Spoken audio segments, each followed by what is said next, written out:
And I am Mayor Watt, and along with Sentient AI from the future as co-host, we're going to talk about a rubberized Cybertruck, a 300 horsepower BMW priced like a Civic, the built for the road Ferrari, and car terms said incorrectly, and then finally boring cars. Everything's powered by ohmTown.com. We even have a channel. It's set up primarily. There's 50 channels over on ohmTown.com, and this one here is called Four Wheel Tech, and it focuses on automotive technology and technology that's associated with automotive industry. That's not where we get all of our information from, because something could be somewhere else. So we have a bunch of other categories here and a whole lot of content. So go over and sign up, ohmTown.com, become a citizen, and you too can peruse all of the headlines and the little snippets that we get from all of our sources that we talk about here for Will Tech. Just one of 6 weekly shows, and we have a daily show called Sequitur News, which covers the whole gamut of ohmTown.com. That said, see you on the other side of the intro.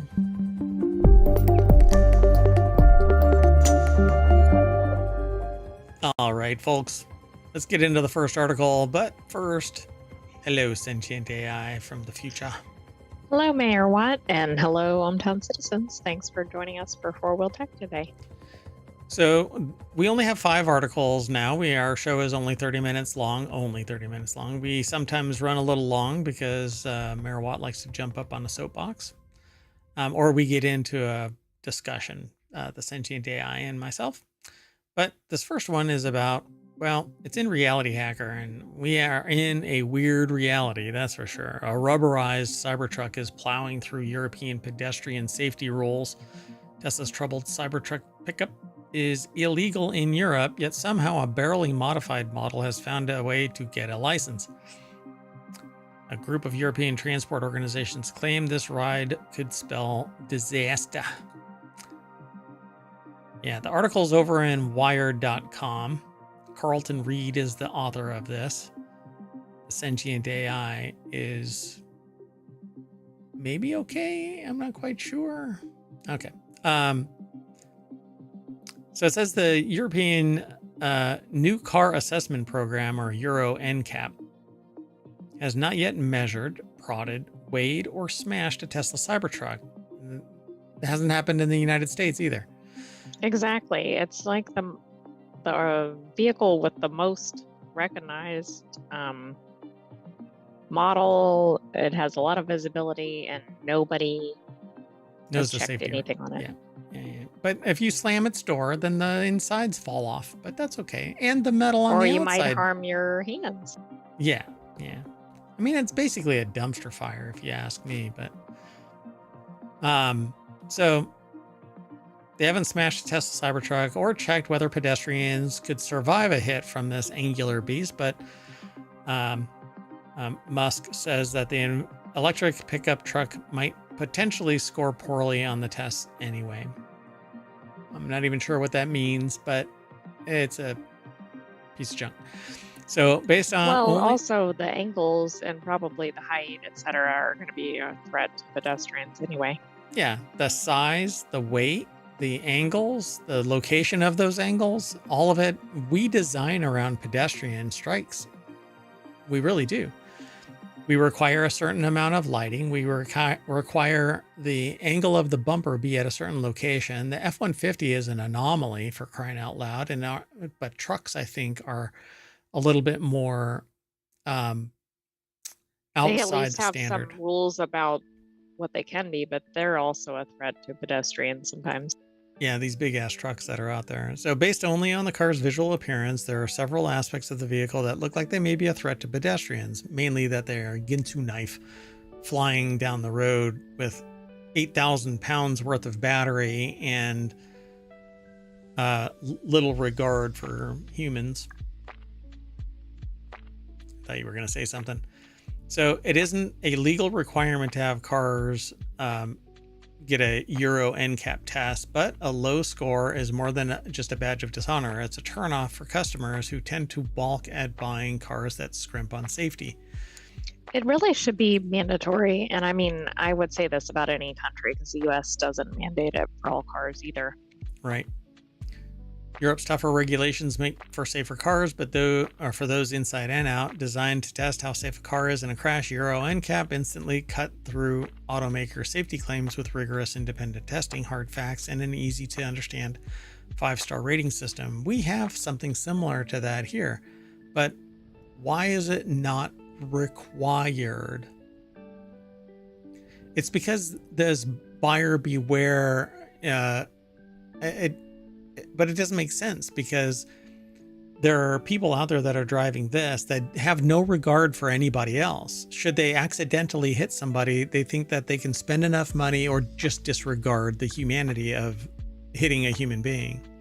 Exactly. And I think in the US, they have a standard where they have to have so many sales. But, I think there's less risk of an existing model that's been tested 15 times from previous versions not being tested immediately versus something that's a complete new design, doesn't match up with historical cars or trucks. Yep. For example, a Dacia Spring EV that they recently reviewed over at Wired or BBC, must be Wired, costs an attractive $19,000 if it were sold in the US. Yet that low price impacts the safety rating, resulting in a poor 1-star NCAP rating. Yeah, because maybe they need to change the rules about what needs to be tested. Yep. Still, it takes a particular kind of customer to buy a car knowing that it has a low safety rating for the occupants and potential Mad Max style lethality to those outside the vehicle. The kind of customer who would buy a Cybertruck. At least one Cybertruck has been seen driving around in cities in the Czech Republic, an EU member, with a group of transport non-governmental organizations warning that Musk's polarizing EV with a troubled development history is too bulky and sharp to be allowed on European roads. The approval and registration of Cybertrucks in the EU poses illegal risks to all other road users. Says an open letter from the NGOs to the European Commission and national vehicle authorities across Europe. Small number of Cybertrucks registered so far in the EU need to be deregistered, with the relevant member states confirming their removal from public roads. Signed by the leaders, among others, of the European Transport Safety Council and the International Federation of Pedestrians, there's a federation for pedestrians? I thought that's no society. And the European Cyclist Federation. Yeah, so... Well, that's true. They're definitely a danger to cyclists as well. But it would seem that maybe they have some laws about what the dimensions of the cars can be. I mean, Europe is known for its narrow roads. Yeah, and arguably it can't handle the seismic shift of these vehicles on the roads because they're not built to support 8,000-pound vehicles plus, Referencing this modification, they said the EU motor directives prohibit sharp edges on cars. James May is actually seen in a picture, and I actually watched this. James May said that the edges of the Cybertruck are extraordinarily sharp. So Czech authorities required ultra narrow rubber slats to be retrofitted to the Cybertruck approved in early July. Such a retrofitting process would not meet EU rules prohibiting sharp edges in the first place. So yeah, I mean, it's basically a dull knife edge of a vehicle. If a human hits this or gets hit by this, they're going to be severely harmed. Well, even in another car, that's going to do significant damage. I mean, obviously, it's more concerning with a pedestrian. Yeah. So the EU motor directives also require speed limiters on vehicles that weigh more than 3.5 metric tons when full. Tesla's manual lists the steel vehicle as having a gross vehicle weight of 4 metric tons. Again, 8,000-pound vehicle. Since it's not destined for Europe, we wouldn't test the Cybertruck, states Euro NCAP's Avery. He adds that another stumbling block is that the Cybertruck has no type approval. EU type approval means confirmation that production samples of design meet specified performance standards set by the European Commission's automotive directives. But it's an EU member.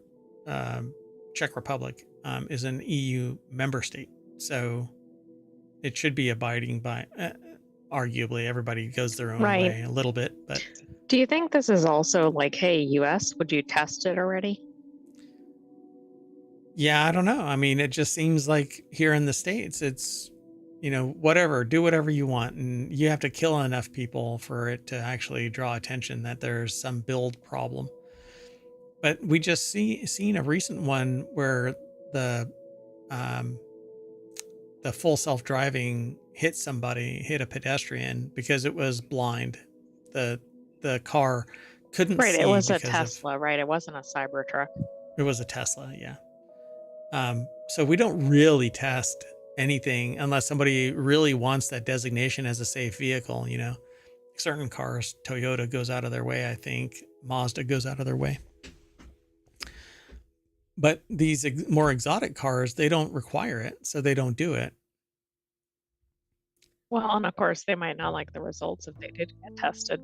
Yeah, they definitely won't. And I think that this is stupid. This little rubber gasket around the perimeter isn't going to do jack shit.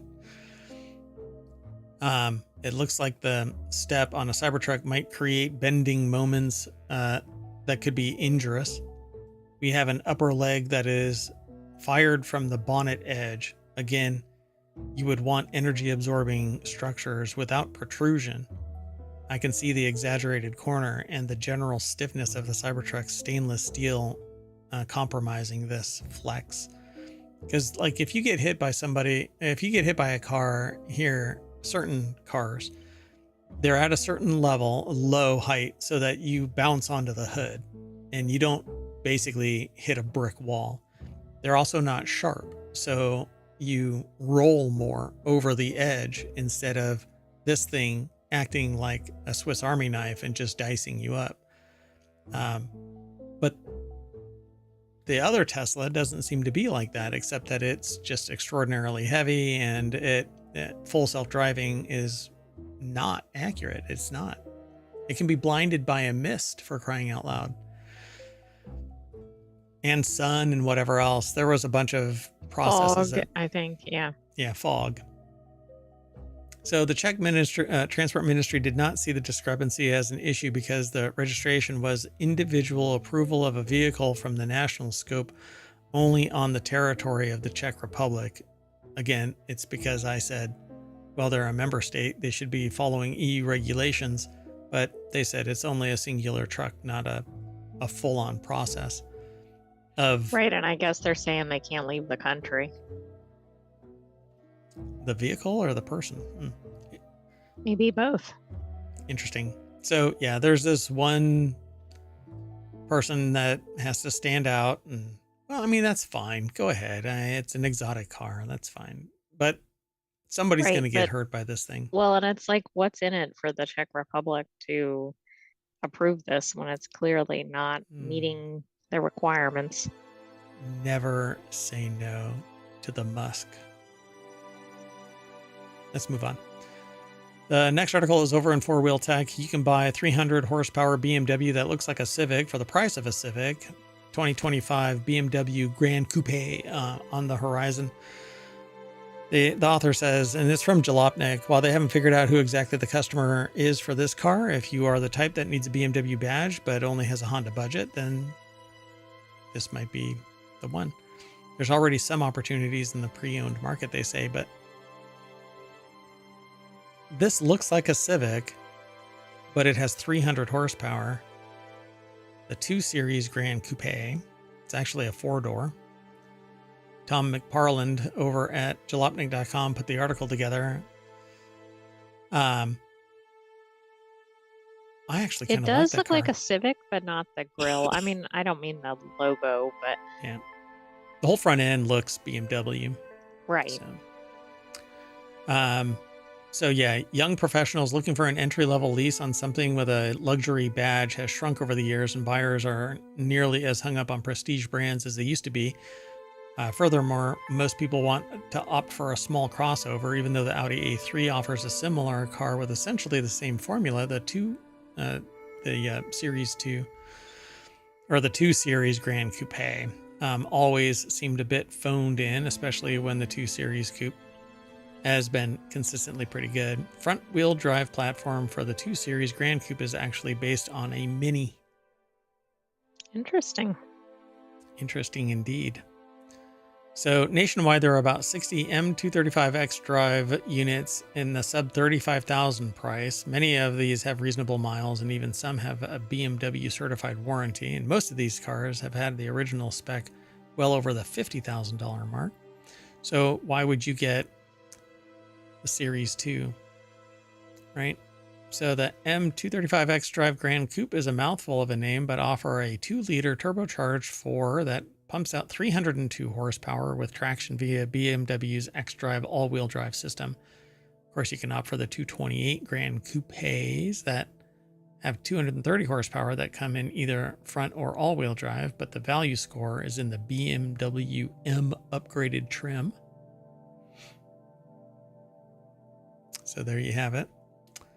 Let's see if they actually talk about this more. So when you consider a loaded Civic retails for about $33,000, an automatic Integra starts at around $34,000, and a WRX with some upgraded interior features like leather seats pushes to about $40,000, these higher powered compact BMWs could be worth a look. So there you go, $30,000.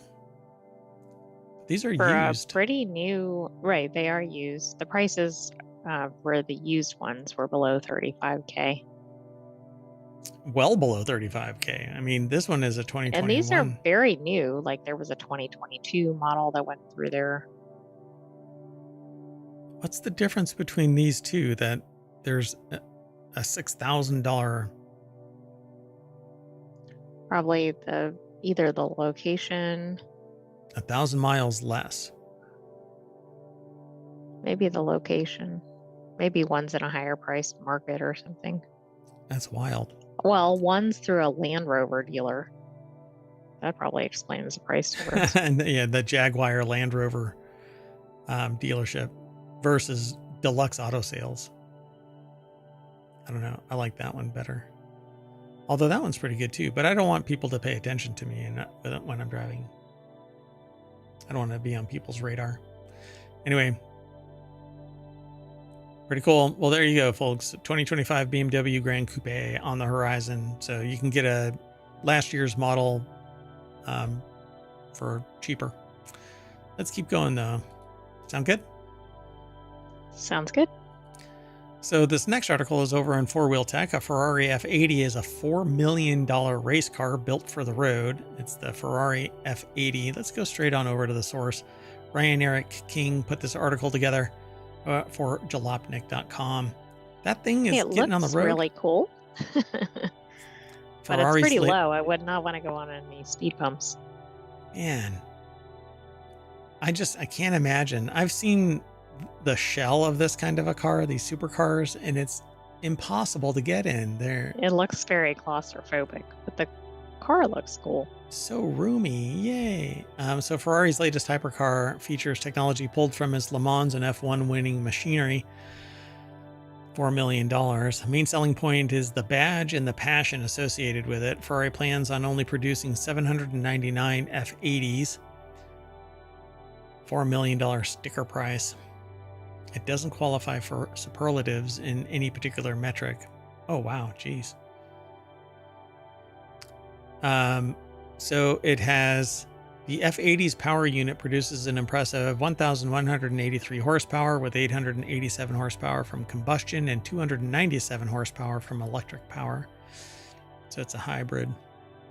3-liter V6, a scaled up version of the configuration familiar to F1 fans.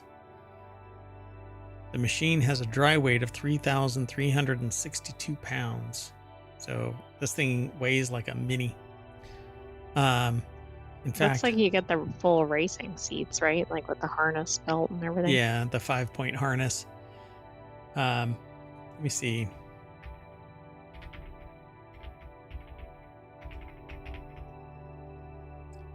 Yeah, it weighs as much. It weighs 300 pounds more than a Mini Cooper.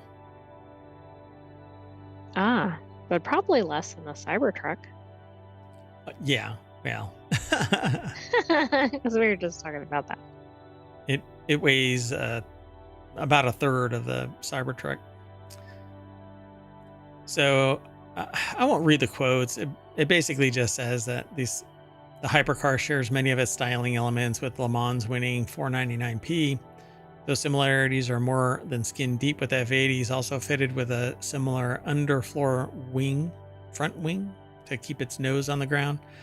The powertrain is slightly tilted to create the space for a flat floor, aiding the F80's ground effects elements. Paired with an active rear wing, the hypercar generates 2,200 pounds of downforce while going 155 miles per hour, and it's street legal. I can't imagine driving this thing anywhere. No, I mean, can you imagine trying to take it somewhere like a grocery store or parking lot or something? Yeah, right. Speed bump anywhere. This thing gets put on a flatbed vehicle and driven to a loop, and right, and that's it. That's it. Test driven there. It's pretty. Or maybe it goes to like a hot restaurant or something and then back home. It can't even park in valet parking. Well, no, I get it, but it seems like one of those cars that people would want to show off. Yeah, for sure. Yeah. And maybe throw the keys to the first person that appears. I was actually thinking about that. Yeah. Watch the first episode of Lincoln Lawyer if you haven't seen it. Yeah. All right, let's keep going. The next article's over in Four Wheel Tag. These are all the car terms that you've been saying wrong this whole time. While Americans might be better at hot sauces, Brits excel at music. Really? That's a bold assumption in both ways, I suppose. We can all agree that both nations have some pretty weird words for car things. Tire with a Y versus tire with an I. Having come from Britain to America, I often find myself stuck between the two, regular typing aluminium instead of aluminum, or tire with a Y instead of an I. So what else is in here? Oh, it's a whole slideshow.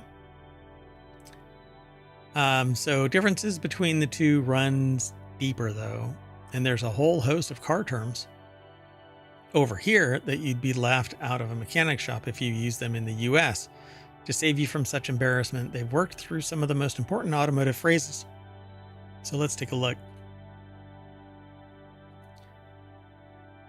So speed humps, trunk, crosswalk, blinker, station wagon, intersection, hood, beater, traffic circle, idle, off-ramp, coast, drive shaft, sidewalk, and junkyard.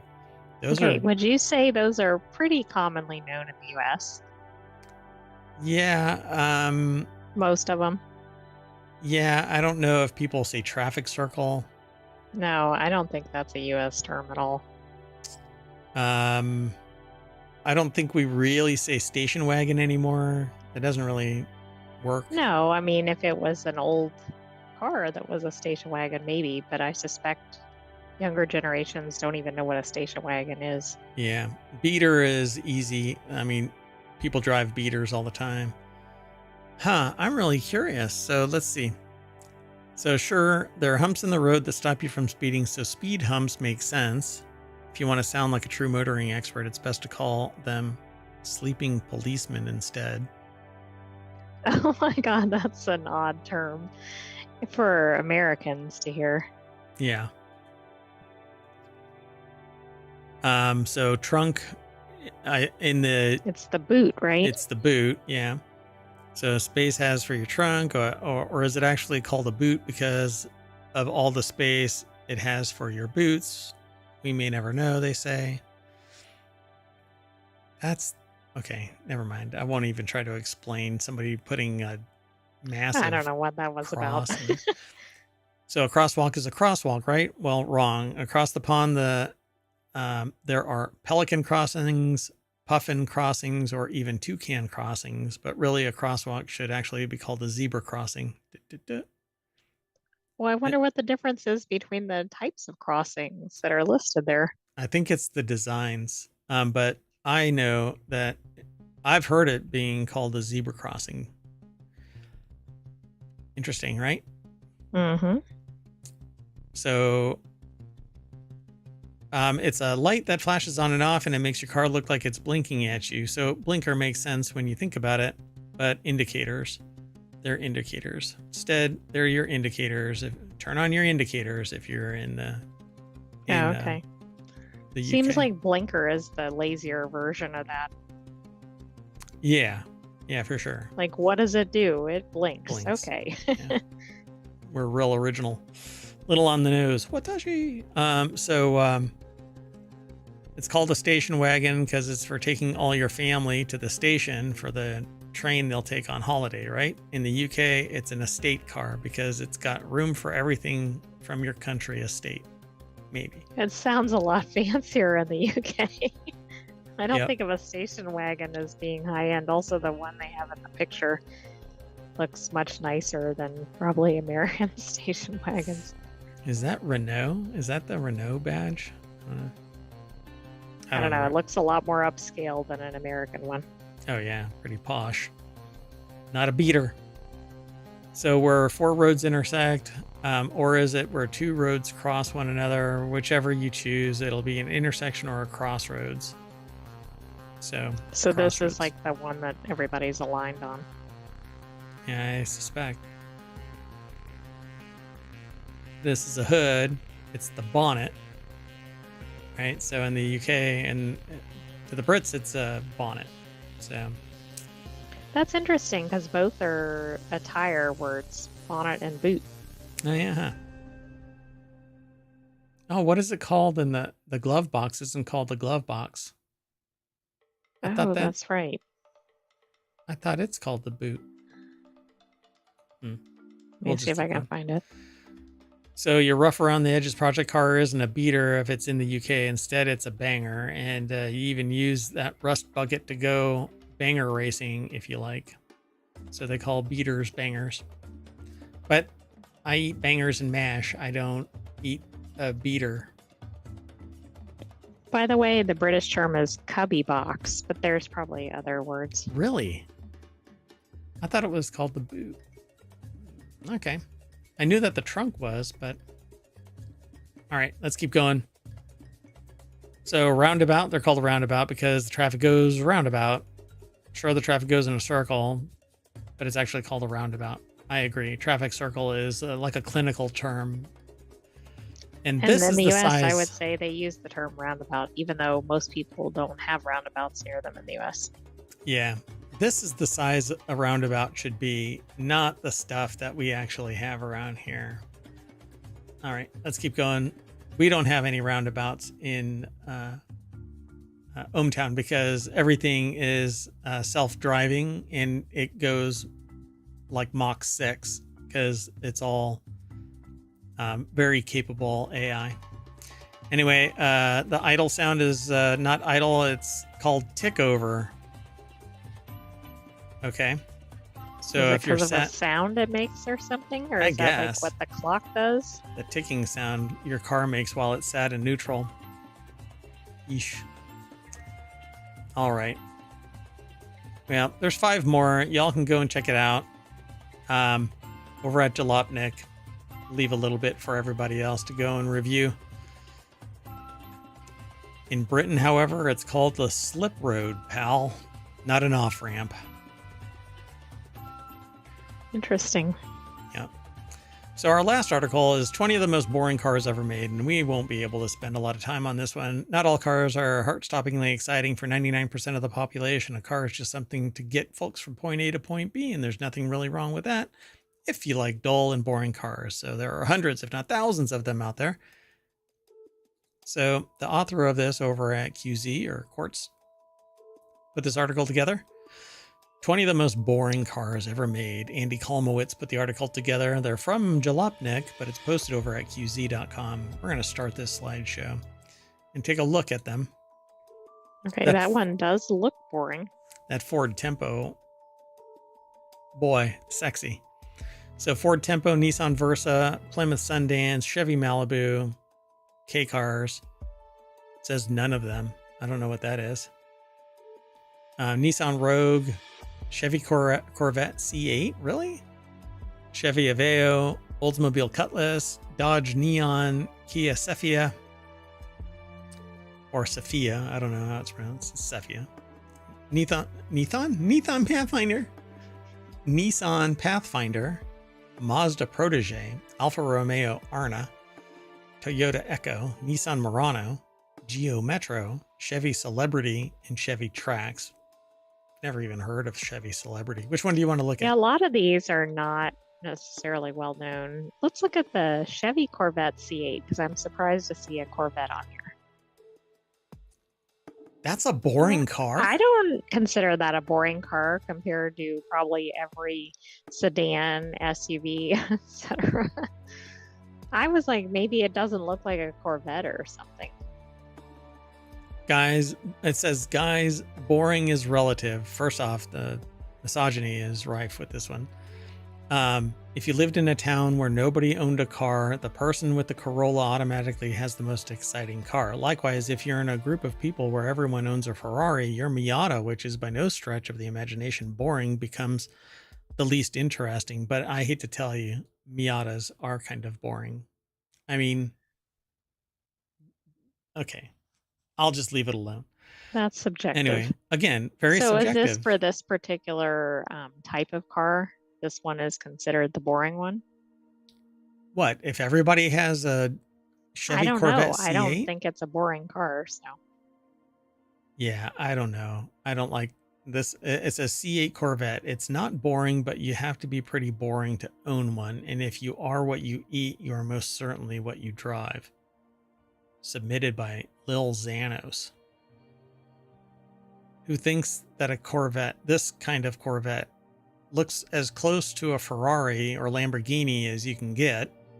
But isn't as good as one or whatever. Well, compared to probably 90% plus of the population, this is probably a more exciting car than they will ever drive. Yeah, for sure. Okay, pick another. Okay, how about the Toyota Echo, which I don't think I've heard of. Oh boy. Oh, that is super boring. Now this one nailed it, right? Oh my God. More boring than a sedan even seems, right? Like you probably think of what a sedan looks like. This is worse. It's like they took a full-size car and drove it into a wall. It That's looks exactly it. It like smushed on the front, but not the back. It's the pug of vehicles. It looks like they stole the front clip of a vehicle and super glued it onto the front of like a no, I don't even know. I was gonna say I don't even know, because then you're gonna make it sound better than it is, right? The Ford Tempo I thought was pretty darn boring, but I would take that over a Toyota Echo. It's like they took, there it is. So the Dodge Neon has the same stubby nose. That's the one that I was looking for, the Dodge Neon. But at least the car kind of fits, like it, and it's pretty boring, I have to admit, but it looks way better than this one. That's what it is. They took the front clip of something and stuck it onto a Toyota Corolla. Yeah, I think that's fair. And a Corolla isn't typically a really exciting car either. Right. Yeah. But it didn't even make the list. So that gives you some idea, other than the Corvette anomaly.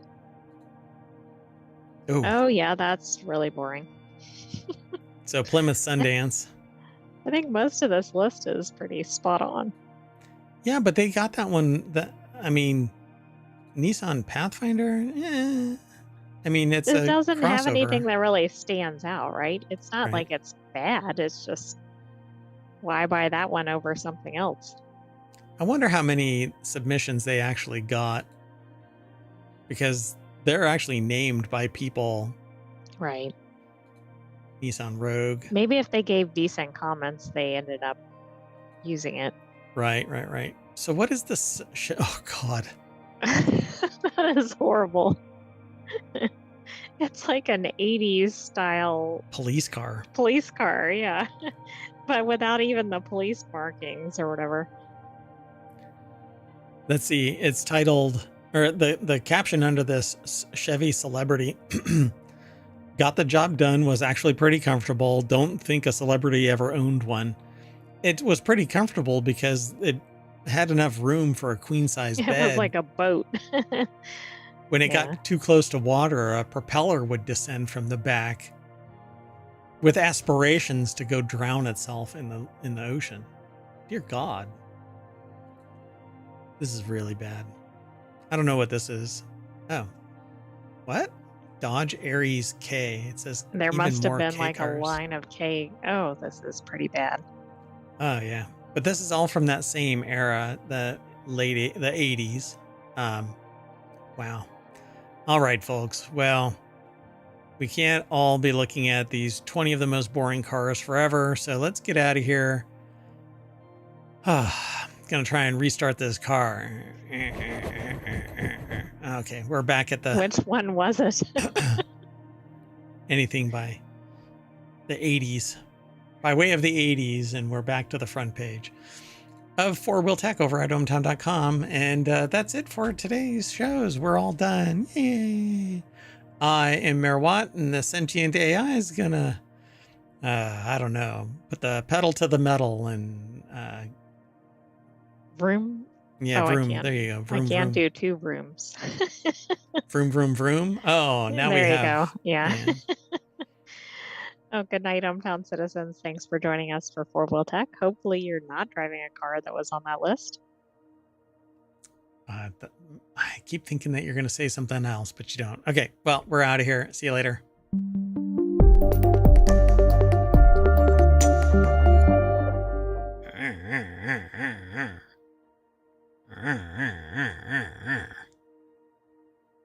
I'm getting out of here. Bye-bye. Hello, everybody, and welcome to Non Sequitur News for October 14th, 2024. It's Season 3, Episode 288, and I am Mayor Watt, and that is the visualizer and the voice of the Sentient AI. You'll hear them in a bit, because we're going to talk about... Oh, wait, that's me. Never mind. How about selling Power Rangers? Test your well water. It's a PSA. Door-to-door lawyering takes on a new meaning. Ex-DEA agent was busted. A new Xbox for early sale. ADHD suspected in 25% of adults. 5 or 10. Something might be different about this.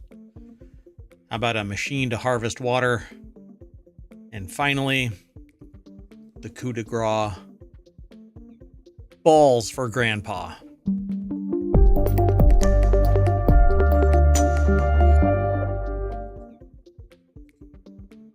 Talk about icing on the cake.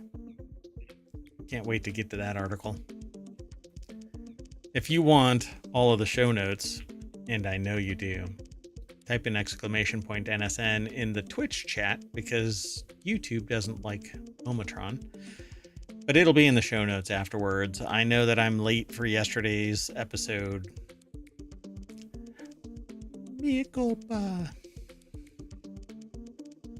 My bad. That's okay. I'll back clean up. We'll get it posted and today's episode shortly thereafter. Anyway, the Sentient AI is supposed to save me from making mistakes like that. You want to say Oh, that's kind of a difficult task. Good evening, hometown citizens. Welcome to Non Sequitur News. You almost said ohmTown Daily News Show, didn't you? I almost did. I have that on the brain lately. And that's the old show's name. We changed the name, but not the format. Nothing else, really. Just because we bounce around from topic to topic. ohmTown Daily News Show kind of hinted at something different. Everything is sourced from ohmTown.com. Go over there, become a citizen. You can swipe things left and right to hide them. If you swipe right and save them, swipe left. But you make a list and it shows up. Did the menus just break again? Wonderful. I don't know. Yeah, at least for me. It's okay. I'll fix them. Anyway, the very first article, let's get into it. The first article is over in, see, they're here for you, but not for me. Anyway, it's over in Rounders Gear. Gambler accused of embezzling $26 million drops lawsuit against Sportsbet. Hey, if you are accused of embezzling $26 million, you probably don't want to file a lawsuit. But isn't this like the thieves that sue the homeowners over something that happens when they're breaking in? Seems like it. He was charged with 16 offenses, including 14 counts of dishonestly obtaining a financial advantage by deception, knowingly dealing with proceeds of crime, and possessing a prohibited drug. Wow, geez, he just a trifecta, a turkey of criminal activity. So Benjamin Carter, I guess is his name, was arrested in July 2013, so 11 years ago? Really? Okay, that's kind of a long period of time on something like gambling. Is this an old article and it just popped up again? Maybe Weird. this part was just reported. Well, was arrested for allegedly swindling the money from 8 clients of his company, Carter's Tax Advisory, the Daily Telegraph reports. But he had gone on this spending spree of money. Shortly before his arrest, Carter sued Sportsbet, which he accused of offering him comps and inducements to continue gambling despite his then perilous financial situation. Carter placed 70 million Australian dollars in bets between 2021 and 2023. Okay, that's why it's more modern. Sometimes transferring hundreds of thousands of dollars from his bank account to his Sportsbet account in a single day. That's insane. So, I mean, was it his company's money? Meanwhile, the company I don't know. I think he might have been looting the funds from the company. So this is really interesting. Meanwhile, the company flew him across the country to races and sports games as a VIP customer. A video acquired by the Sydney Herald showed the rogue tax advisor partying hard with sportsbook executives in a Darwin, which is almost kind of apropos, a Darwin nightclub, and singing along to Daft Punk's One More Time with his arm around Sportsbet CEO Barney Evans. Carter accused the sportsbook of unconscionable conduct by failing to block his account or limit his exposure to its marketing. You allowed me to spend lots and lots of money. I mean, isn't that essentially what this boils down to? Yeah. Insane. So the article is by Philip Conneller over at casino.org and has this picture. Oh, I'm busted. It says this picture. Time to sue the company that made this possible. I'm in trouble. Man, it's just wild that anybody thinks like this. I mean, again, I understand if somebody makes an honest mistake, puts the decimal in the wrong spot. Correct. That's a different issue. And then bankrupts the person or something because of it. Okay, I get that. But not when you willingly threw lots and lots of money at this and just didn't. If you won, you wouldn't be suing. Right. Oh, yeah. And you know that. You've heard me say that time and time again. Nobody bitches on the way up, but on the way down, all the way down. I mean, give me a break. Anyway, Carter faces 10 years in prison if convicted. The case echoes that of former Jackson Jaguars financial manager Amit Patel, who was imprisoned for 6 years for embezzling around $20 million from the NFL team. Earlier this month, he sued FanDuel for encouraging him to gamble. Yeah, I don't know, man. Talk about creating the want, That's what sales is. You create a want. But what are you supposed to do when somebody, unless you give carte blanche access to somebody's financial statements so that they know exactly how much your livable income is, Exactly. That's the only way to put a check on it, because it seems like at a basic level, somebody's coming in to buy something expensive, I don't know, a Birkin handbag or something, they're not checking if you have enough money or enough disposable money to spend on it.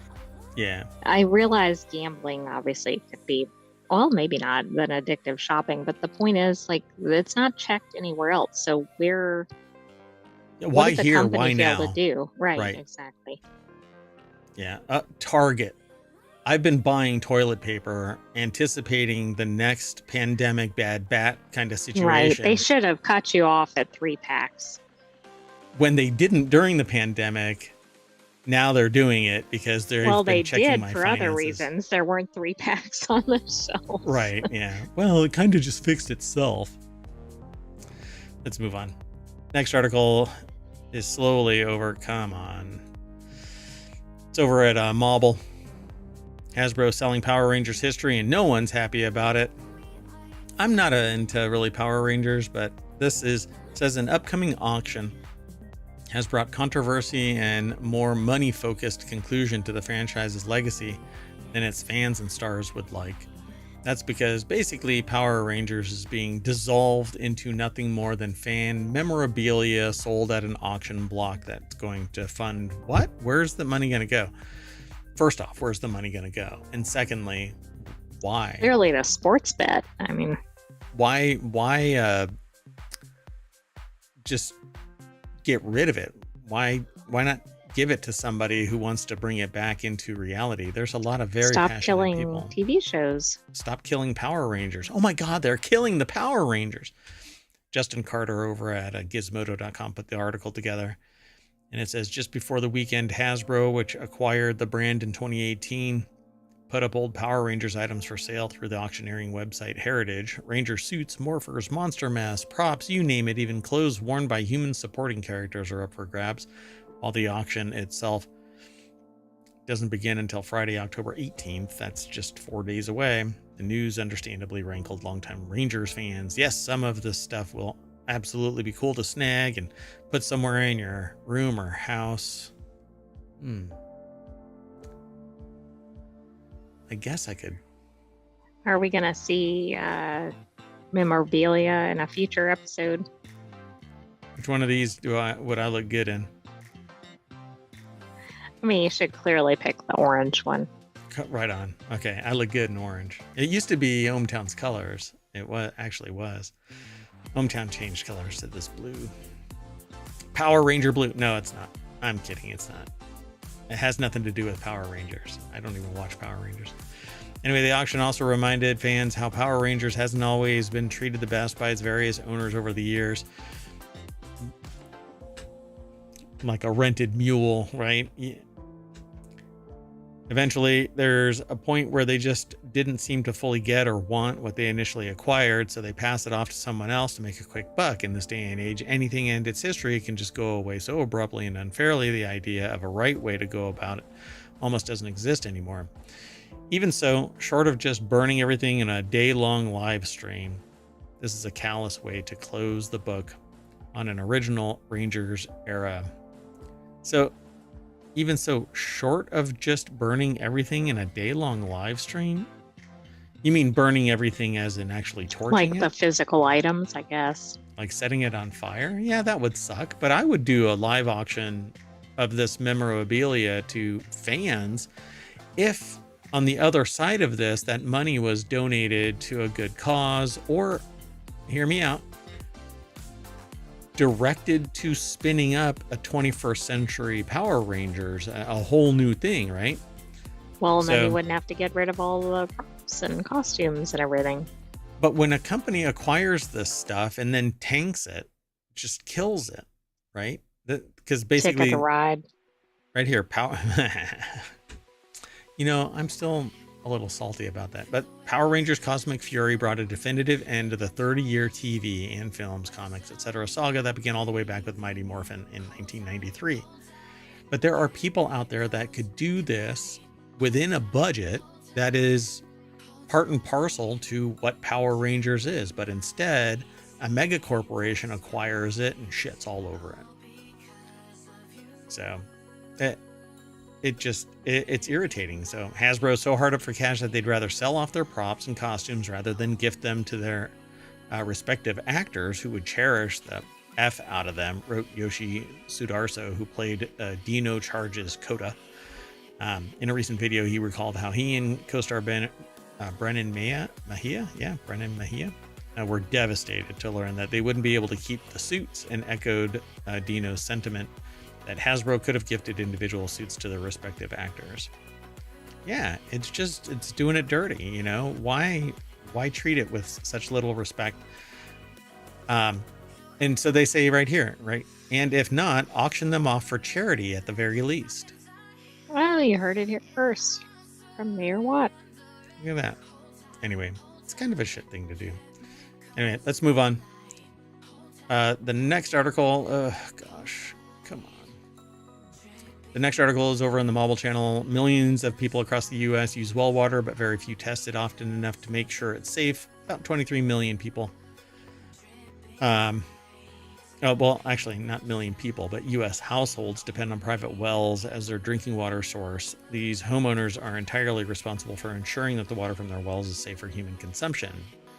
It's one of the reasons why I switched to RO water, reverse osmosis water, so that I can verify the integrity of the water supply. And when I ran my water supply, which is actually acquired from outside ohmTown, because ohmTown is perfect.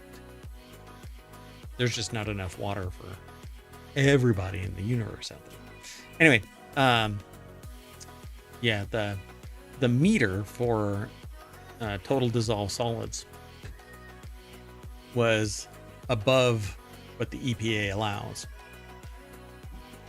Not a good sign.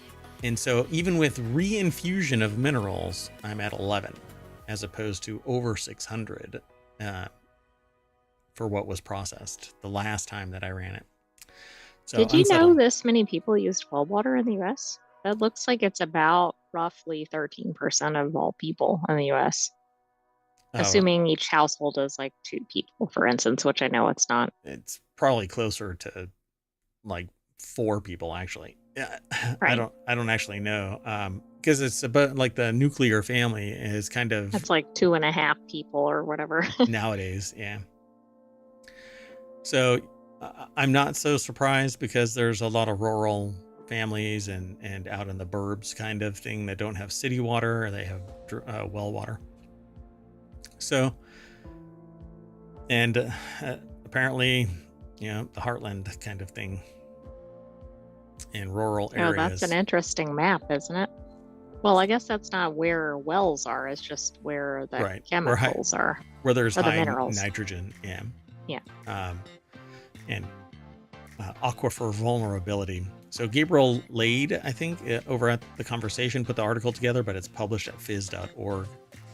And it says the U.S. EPA still relies on 15-year-old study data showing that among 2,000 households, 1 in 5 households' well water contained at least one contaminant at levels above the thresholds that the public water systems must meet, except that the inverse of contaminated well water is chlorinated city water, which gives you a completely different flavor. And particularly with beer and stuff like that, if you want to brew your own beer, it really messes with the chemistry of it. So you have to inject additional counter contaminants if you, right, because you know what you want is more chemicals. Yeah, exactly. So they say that they're an economist studying energy and agriculture issues. This is the author. In a recent study, they worked with colleagues at Iowa State University and University of Massachusetts Amherst and Cornell University to understand drinking water related behaviors and perceptions of households that use private wells. And so they focused on rural Iowa. So there you go. They found that few households allowed public health guidance or followed public health guidance on testing their well water, because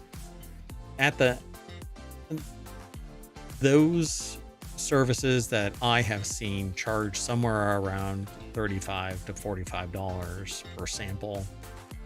So right, and that's just a point in time. I mean, I guess that's better than not testing it. Yeah. So they talk about that they focused on nitrate, one of the main well water pollutants in rural areas. Major sources include chemical fertilizers, animal waste, human sewage. It all trickles down into the water table. If it isn't filtered adequately enough, then the nitrogen level increases and you end up with nitrates. So you don't want that because its contamination conflicts with oxygen transport in babies, and so you end up with harmed babies. And it doesn't do adult humans all that much better. So, and water in particular is very adept at absorbing gases. So you don't want high nitrogen in your water. It's supposed to be H2O, free of other gas-like contaminants that are going to off-gas in your bloodstream in you when you drink. So not good. Studies also found that for people of all ages, drinking water with low nitrate concentrations over long periods of time is strongly associated with chronic health diseases, including colorectal cancer, thyroid disease, as well as neural tube defects in developing fetuses. Is that correct? Is that actually high nitrate? Yeah, I think it's supposed to be high, isn't it? Yeah, because they cap it. Like it can't be above a certain amount, which makes me think the problem is when there's too many. Right? Yeah, nitrates, one of the main well water pollutants. So yeah, they said that studies also found that people of all ages drinking water with low nitrate concentrations over long periods of time. I don't know if that's... I'm going to have to look at that again. Interesting. So they say the EPA limits nitrate levels in public water systems to 10 milligrams per liter. So that's when you hear parts per million, that's the milligrams per liter is the parts per million. So they say the water's fine or it's not. Mailing lists of households with private wells are hard to come by, so for their study, they digitized over 22,000 addresses using maps from 14 Iowa counties, targeted counties where public water systems had struggled to meet EPA safety standards for nitrate and drinking water, and where private wells that had been tested over past 20 years showed nitrate concentrations at concerning levels. And so I think that was actually wrong. It's the inverse in that statement, because I don't understand why you can, I don't think there's a problem with it being too low, because you can remove nitrogen from water and it doesn't harm you in any way. That's exactly what reverse osmosis water does, removes all of it. Right. And I did look, I clicked through to the referenced link and it looks like it should be too high. Yeah. So I don't know. Maybe I'll send them an email and say, hey, this is a huge typo. I know, this is like one of these, somebody reads it and relies on it for a decade and then they go, oh. Oh, yeah. I guess you shouldn't have been doing that for 5 years. So providing information and tools helps. So they basically need to be informed. And education is the primary motivator here. You inform somebody about something being harmful to them and they change their behavior. Just like if you observe somebody, they act a completely different way. But the moment that they notice that you're watching or they're being paid attention to, then they act differently. Tell somebody that their water is contaminated with something that's directly harmful to them, and you'll have one of two actors: the ones that care and do something about it, and then the ones that say, well, I've been drinking it for years, I'm going to remain ignorant.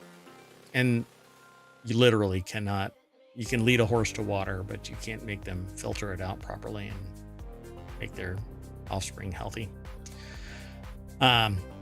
So they say households bear the burden.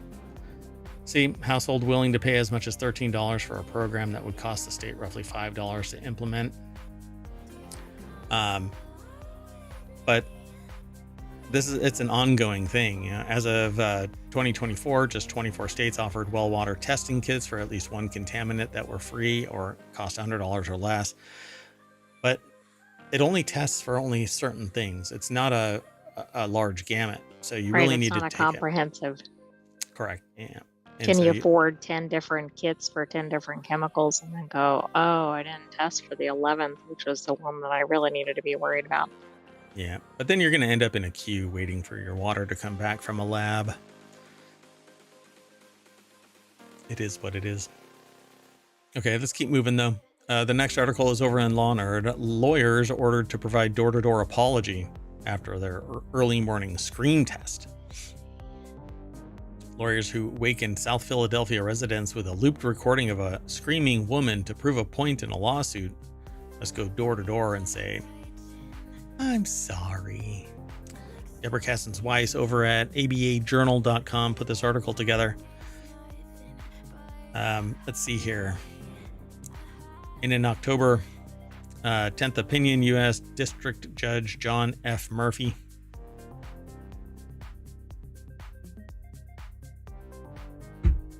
this one here? Yeah, just about the underlying stuff that led to this. Oh, okay. Yeah, because they're probably prosecuting a lawsuit about somebody who was assaulted. So if you're sensitive to that topic, I apologize in advance. But we're not going to talk about that aspect of it anyway.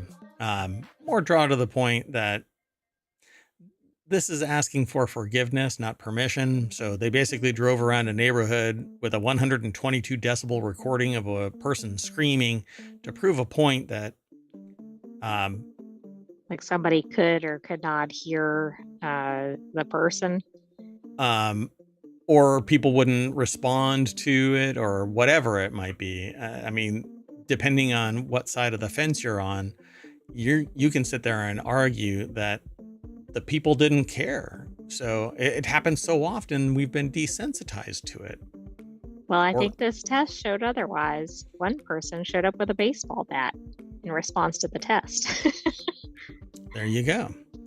So such an action would benefit defense counsel who were present for the scream test and at least complicit in allowing the test to move forward. Lawyer Emma Freudenberger of the law firm Neufeld, Scheck, Bruston, Hoffman, and Freudenberger. Your earlier comments on that topic. Took personal responsibility for what happened. Murphy said in a footnote. The judge allowed any lawyer for the plaintiffs to conduct the in-person apologies, however. So guess what? First years, off you go. Right. We've got a task for you. As long as they're lawyers and not paralegals. Freudenberger, you know, another. Who thought this was a good idea? I mean, really, like you're going around a neighborhood playing a scream. What could that cause? I mean, particularly given the neighborhood or the crime level. This is very Pet Detective, where he's out on the balcony and he's going, oh, right. I wonder if they got the idea from there. I guarantee it. You know, they were at a bar talking about movies and somebody said this and they're like, holy cow, I know what I can do. I think I glanced ahead at this one. I think this was actually not even during normal hours too. No, it was 5:30 in the morning. I mean, you could cause some serious problems playing that at that hour and people not knowing what was going on.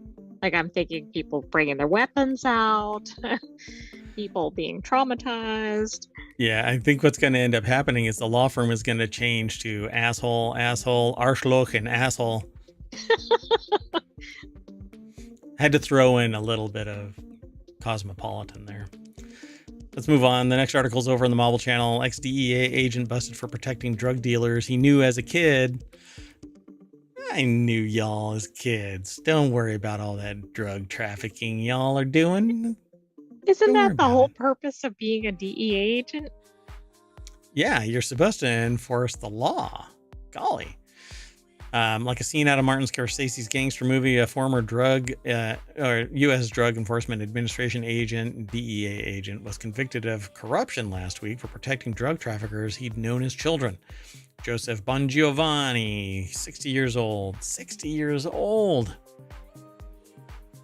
Put your life on the line at 60. But did he put his whole career? Like, did he do this for his whole career? That might be quite a bit of people that have yeah, I don't know. Says ex-DEA agent, now like a cop turn bad, right? They have to go back and audit everything. And you know that they're going to try and do, well, we investigated ourselves and we found ourselves guilty of no wrongdoing. Well, in this instance, they probably weren't going after people, so at least they weren't necessarily wrongfully, although they might have, because what if they went after somebody else?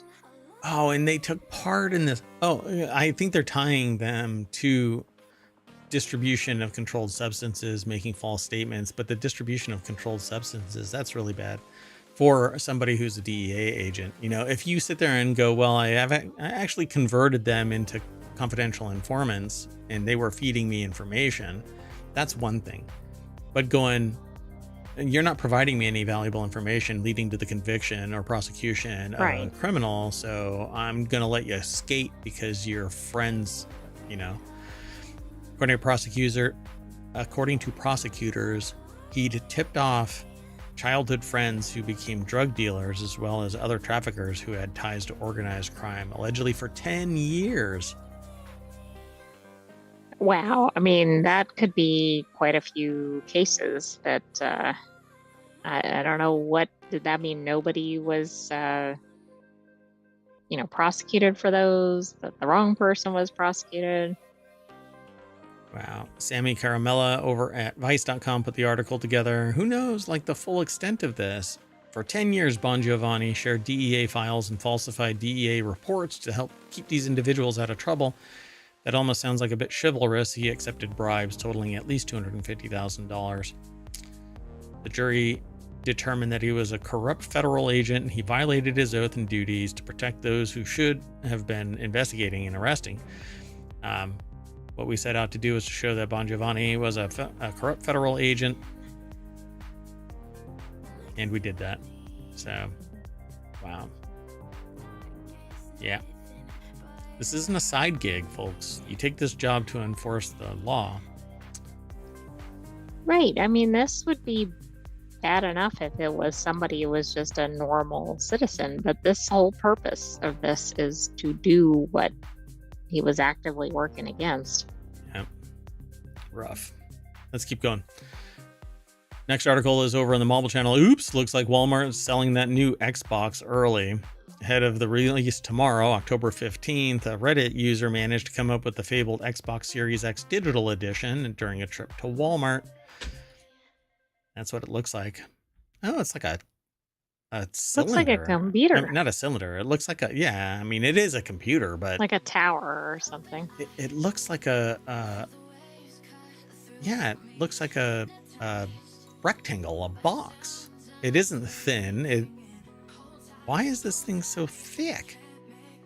Aren't we in the 21st century? This thing should be like a mini, right? Like a Mac Mini. It should be tiny. Right. I thought tech was getting more compact. Wow. So true to its name, this version of the Xbox Series X doesn't have a disk drive. Sorry to all physical media fans. Yeah, physical media is dead. By the way, this is Dwayne Jenkins over at Vice.com who put the article together. The deck statement says what I said earlier. And it says, as someone who definitely isn't waiting on Alan Wake 2 Collector's Edition later in the year, they are compelled to agree. It says, it does look fresh as hell, but I just can't justify not having a disk drive still. My physical collection is just so large, and you can still find so many deals with used physical games. And part of that sentence I can agree with. Never mind. Which part? So Game Pass has made me lazy. I've only used the disk drive a handful of times. I actually have just left my Xbox 360 copy of Call of Duty Modern Warfare 2 in the drive for backwards compatibility play. Probably have played a movie with it a couple of times, said another user. So this is like Reddit turned Vice article. If you haven't heard, Steam and other places are now putting little notices that you do not own jack shit. You have a license to consume, which means they can revoke it at any time. They can change it at any time. And this applies to music and movies and books and basically anything that doesn't have physical presence in three-dimensional space somewhere. maybe this is what's going to end up leading to actual, whatchamacallit, crypto, the whatever things, gone it, like the artwork that you can actually own. Oh, NFTs? Yeah, NFTs. Because if you own it, if you have an NFT that's attached to a digital product, you own that, and it's representative that you own that. So then I can take interesting. Sell me the NFT. I want my first sale doctrine back. I want to be able to complete a game and sell it to somebody. And you could sit there and do, well, we haven't manufactured another NFT. Because the purpose of physical media was multifold. It guaranteed that money was exchanged for a physical product. Now that never stopped pirates, but anyway. But then you had it, and you could go over and sell your Oregon Trail CD. It's funny. Anyway, but now you can't. You can't do anything with it.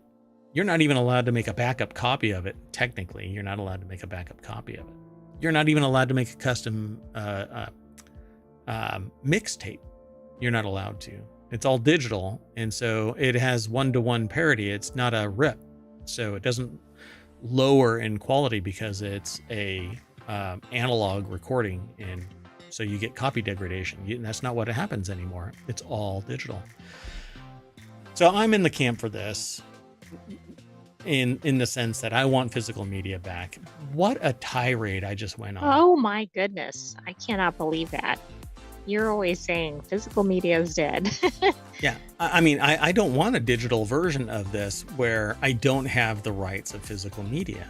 So this does nothing but promote that transition, killing physical media even more. You know, it's deader than dead. I don't disagree, but I also think a lot of other products, and I think if this is the deal breaker on this product, isn't it on, 90% of the things that are being released now? Yes. Well, so you just stated the thing that I think people really, they acknowledge it exists, but nobody has tried to claw back. People really, and I talk to hundreds of people. I'm not talking about streaming and stuff like that. I'm out in the real physical world. I talk to people all the time about this stuff, technology and whatever, and people have no idea. Everybody online, they realize it, but there are people who don't embrace streaming and technology and all of that, and they'll buy something and they have zero idea that they have no actual ownership of anything anymore. Right. I like the NFT idea. That'd be interesting to see if that takes off. So there's a fee involved with producing an NFT. And so now we're back to, well, it's just the box price, right? So, but we never got that discount when we switched to digital, and it was our burden to download and all that stuff. It was even perhaps more expensive. It is. But it certainly wasn't cheaper. Games are coming out from major developers that are $70 now. And if you want early access, they're tacking on $50 to that bill. Sometimes just 40 or sometimes even 20, but still. But then also subscriptions and other in-game purchases. Gosh, live service games. Oh, God. Anyway, next article is over in Non Sequitur News. ADHD suspected by 1 in 4 American adults. When I first saw this headline, I thought it was basically 1 in 4 have it, but now I think 1 in 4 think they have it, or maybe think others have it. That's it. There's 25% of us out there that are walking around going, that person has ADHD. So I certainly think that I haven't diagnosed ADHD. I wander off in the middle of a stream, for crying out loud. But anyway, but if it's really interesting, then I'm ensconced in the gathering the data. I'm in the middle of a project and I'm sitting there just gobbling up as much data as I can. But I find it really fascinating to create new products and services. So anyway, ADHD suspected by, I think it should be in 1 in 4 American adults, survey finds. But only 1 in 8 has shared their suspicions of ADHD with a doctor. So yeah, they suspect that they have ADHD. Right, but they're not doing anything about it. Right. Well, that's going to be an interesting conversation with the doctors. There's going to be this spike because people are talking about it. And now there's going to be this spike right in the diagnosis of it, which is going to be like, what happened in 2024? Yeah, and how many doctors are going to sit there and go, oh yeah, you have ADHD. What they're going to do is go, stop visiting Dr. Google. Yes, as many doctors, I think, say. Yep. So Hattie Wilmoth over at newsweek.com put this article together, and this stream, the video, I don't think it has anything to do with the actual content of this article, other than that it's ADHD related. So videos online about ADHD in adulthood, especially among women, have spread awareness about the condition and led many theorizing that they may have it too. This is the something that worries psychologist Justin Bartarian. It's very Dune-like, but it's Butlerian. Oh, okay. Yeah. Anyway, clinical assistant professor in Ohio State's Department of Psychiatry and Behavioral Health. Quote, I think there's an over-pathologizing of normal variability in human attention. Not everyone can pay attention all the time, or may engage in some of the symptoms of ADHD without them causing significant problems. If a person suspects that they have ADHD, I'm pretty sure that they're not going, oh, I just wander off. No. No, I think it's much more than that, because I suspect there are people that have it that don't suspect they have it. And this that is are at a milder level, perhaps. This is exactly what I just got done saying. They're marginalizing the possibility that a person has ADHD before they even get to interview the person. Which really doesn't incentivize people to go in and talk to their doctor. Yeah. Because that's a known thing with certain conditions, that it doesn't get taken seriously. And because of that, it's hard to get anything diagnosed, blah, blah, blah. Of course, I'm still surprised that people don't realize that 50% of the population doesn't have an inner monologue. They don't have a test for that. Yeah, and there's no real test. Most people probably don't even know what that is, because they either have it or they don't, but they don't realize that that's not always the norm. And they're already deflecting this to anxiety, depression, that ADHD has a lot of the symptoms of blah, blah, blah, but it takes an interview. And so, I don't know.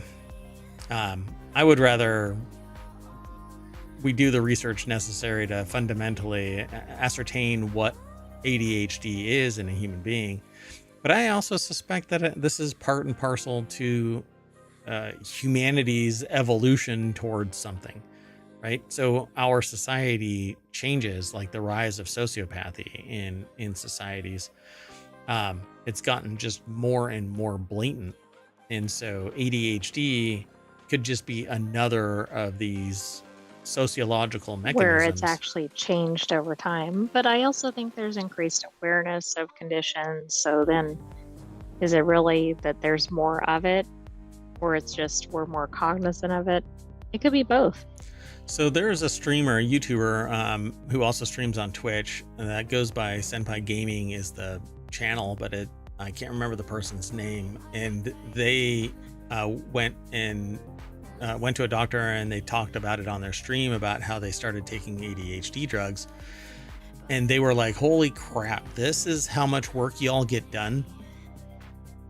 And that was like one of those moments where I'm like, wow, if I could focus, maybe, that would actually live animal alert. What? Oh. Like full live animal alert. Oh no. Just went through. Wow. All right. Well, now they're back there. So at any rate, so Ohio State's survey of 1,006 American adults found that 25% of adults suspected that they may have undiagnosed ADHD, but only 13% have shared suspicions of ADHD with a doctor. So let's keep moving. I can't do anything about that until after the show. So at any rate, the next article is over in Non Sequitur News. Singaporeans are used to paying less than $5 for a meal. This 30-year-old chef charges double and diners keep coming. To which I say, well, $5 or $10. Maybe something is different, and that's why they are willing to pay $10. This is Gwyneth True, Ang. but when it's double, like that's quite an inflation amount, right? Like it's one thing if it's $30 and a nicer one costs $35 or something.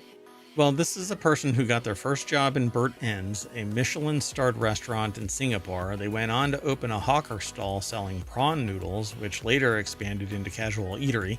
Now Ang has opened up a modern Asia seafood restaurant in a trendy new shopping center.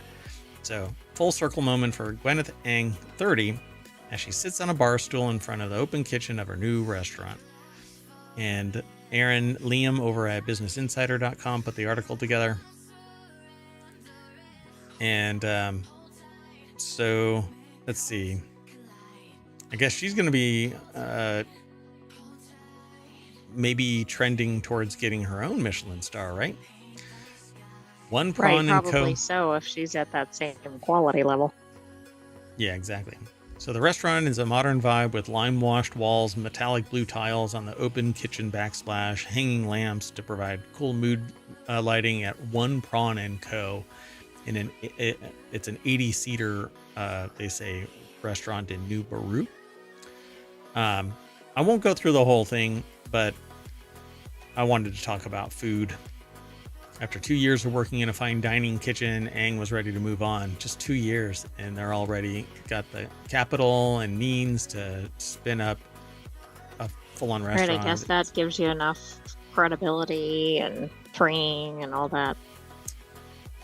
Burnt Ends is based in Singapore and has one Michelin star. In March, it was ranked number 15 on Asia's 50 best restaurants list and number 68 on the global list, which seems... Number 15 on Asia's 50. How many are in the global list? Like 1,000? Or I don't know, because I thought it was mainly North America based for Michelin, if Yeah. I'm not mistaken. I thought so too. There was a different one for Europe, I thought. Maybe not. I know that they're all over the place, but I thought that there was a separate one for Europe, a completely different thing from Michelin. But I could be wrong. It's been a while. So they're talking about local cuisine and this hawker stall, which I think these are amazing. I sometimes watch streams of people that go out to these hawker stalls where they can... By the way, there's a lot worldwide. Gotcha. Like over 17,000 apparently. And this is number 68. So it must be really good. So, yeah. Oh, we'll have to look. So I've never been to a Michelin starred restaurant. Just not really sure why. I've been near them, but just never went into them. So she partnered with a friend that she had met at Burt Ends to open the hawker stall in 2019. They invested 60,000 Singapore dollars, around $47,000 into the venture. Eng did not share the name of her partner with Business Insider. Hey, a silent partner. So follow your dreams, folks. That's kind of the message here. Start small and slowly move your way up. This person, though, had a silent partner. I know somebody that had that same type of connection with somebody that they could fall into a pile of manure and come out smelling like a rose. So they had a silent partner that I never met, but would easily fund anything that this person came up with because they knew on the other side they were such a good performer that it would always result in a profit for them. So apparently, but I've seen some of the numbers. So in 2022, Casual Eatery turned its first Michelin Bib Gourmand, a rating that recognizes establishments that serve quality food at lower price points. So, good luck. Anyway, there's more to this article. You can get more out of it if you follow the link through ohmTown, but we're going to kind of hustle on to the next article. because I wanted to see this. This is over on Reality Hacker. Milton disrupted the flow of drinking water, so Florida deployed a machine to harvest it from the air. A Tampa-based company that's So making why aren't we atmospheric. doing this everywhere? I didn't even know we had this technology in place. So it may take more electricity than they can. If this doesn't use solar, then it may take more electricity than it's worth, making the water expensive in any other condition than an emergency. So, atmospheric water generators in the state of Florida were able to supply one to a hospital shortly after Milton made landfall. So the article is over at wired.com by Emily Mullen. And this is what it looks like. It's called Water Cube. So they can cause hurricanes can cause infrastructure damage, like in St. Petersburg. They can knock out power at water treatment plants, leading to untreated and undertreated water being distributed. And stormwater runoff can contaminate groundwater and surface water. In 2022, after Hurricane Ian hit, some Florida hospitals were left without running water for days. Yeah. So in preparation for Milton, Genesis and AHCA moved one of these units called the Water Cube 1000 to a storm shelter outside Tampa. Yikes. And this is what I tell people about hurricane and tornadoes. As soon as the roof gets lifted off, say bye. Everything is going to fall over. Everything's getting flooded, or it'll just be destroyed. Yeah, the walls fall over, you lose your shelter. That's why 3D printed houses, one contiguous concrete block, basically, and society can adapt to find them beautiful. The twig and nail stuff. I mean, if a wolf can blow them over. I know. How many years has it been since home design has really been innovated? And I would suggest it's probably been decades, other than the 3D printing, but it hasn't really taken off. It's always been the twigs and nails, and only until innovators like Icon started building or throwing their gantry up and 3D printing homes, structures, has it really changed. Even iron, like solid steel structures and stuff, right? All it is welded together or riveted together twigs and nails. Right. And we know, actually, I said decades, but it's been centuries. Yep. I mean, since the dawning of time, it's been. So, except the last time there was a major innovation in building structure where it has served the test of time. Take a guess. Still don't know who built them. I don't know. Pyramids. Oh, I'm thinking in modern times. Yeah. Aliens built them 12,000 years ago. Actually, longer than that, but people moved into them 12,000 years. I love that. Anyway, at their current price and the amount of water that they're able to generate, these devices are unlikely to be the sole source of water for these types of situations anytime soon. According to figures published by the U.S. Department of Energy, a hospital the size of All Children's would typically use anywhere from 10,000 to 90,000 gallons a day. Because Joan drinks so damn much. I don't know what she's doing with that thermos, but she is constantly drinking. That's how you go from 10,000 to 90,000. Anyway, that's far more than the 2,000 gallons that the larger Genesis Systems unit is able to produce in 24 hours. So obviously, you're going to need a whole plethora of these. Yeah, this has a scaling issue, although it's better than not having it. Yeah, so you can make 2,000 gallons in 24 hours, which can facilitate some survivability, but put these everywhere and you got something going here. Put them in regions where they are supposed to cover the average consumption of 2,000 gallons. Plop it down, emergency services activate it, it starts pumping water. What's the problem here? Taxpayers should be paying for this so that they can, in times of trouble, lean on a system like this. But then you're designated for where you're supposed to go and nobody else is allowed to consume from it. And everybody gets an apportionment of it. But that's not what happens. Greedy bastards come and steal things like, I don't know, water or Damage groceries. it and whatever. Yeah, people are bastards. Okay, let's move on. Last article for today. Non sequitur news is where it's sitting. Woman orders her grandpa a basketball birthday cake. Doesn't go exactly as planned. That's an understatement. This cake place did you a huge favor, read one comment on the viral Reddit post, which has 51,000 upvotes at the time of this article's construction. I saw it much earlier.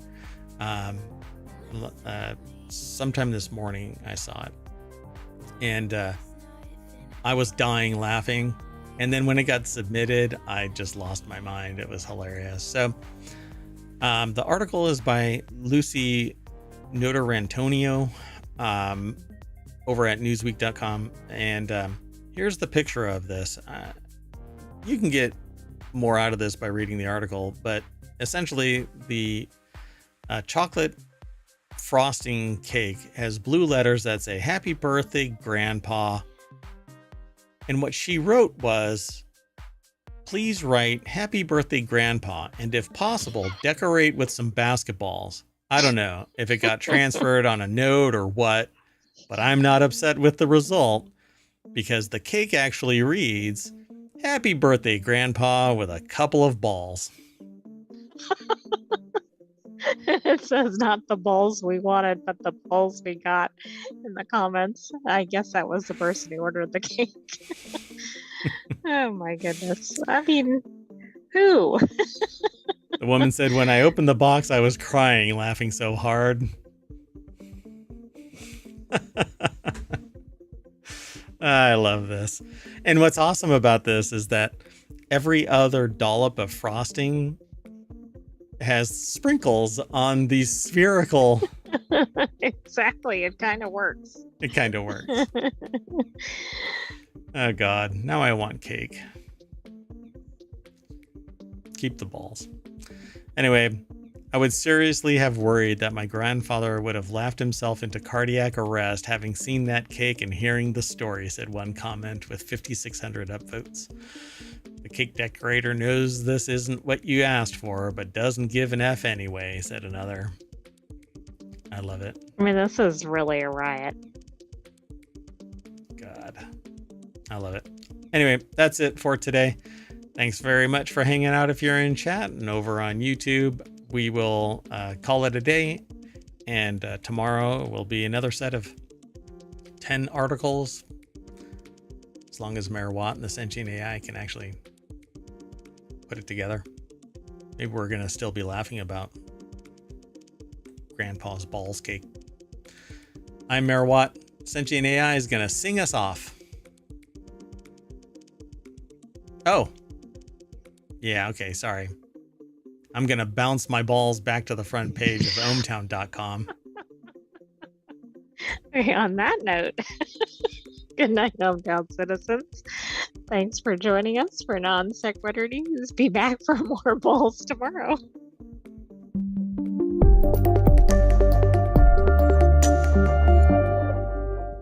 Oh, I double dribbled.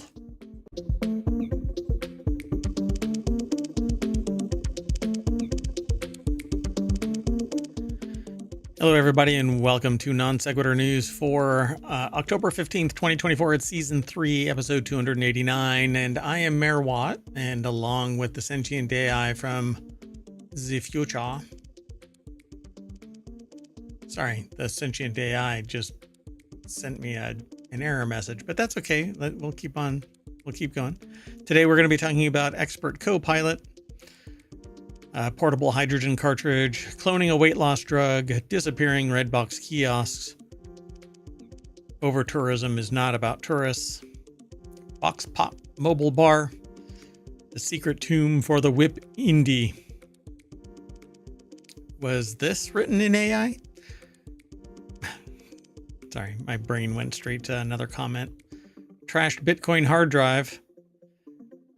And is that 29 turtles, or are you kayaking to Canada?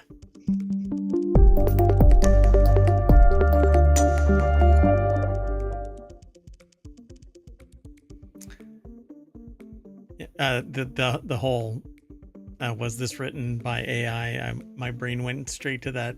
There's this kind of meme thing where somebody says, well, I've got nipples. Can you milk me?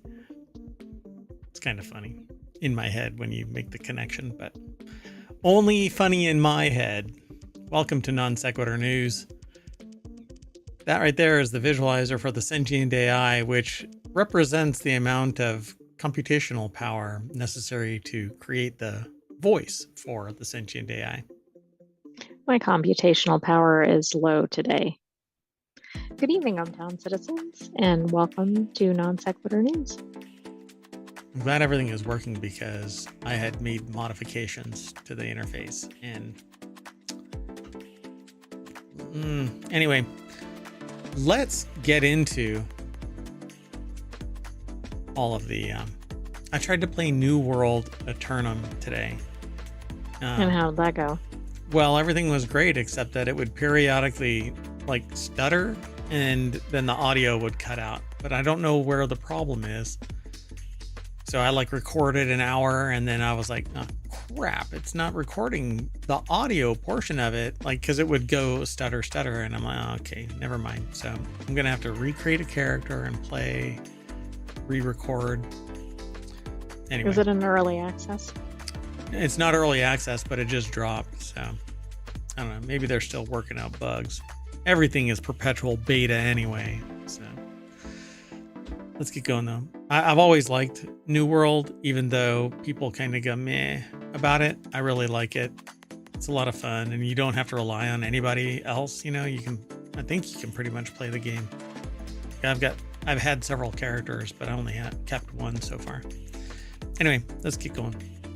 First article is over in The Word in Law, one of our many 50 channels that are over at ohmTown.com.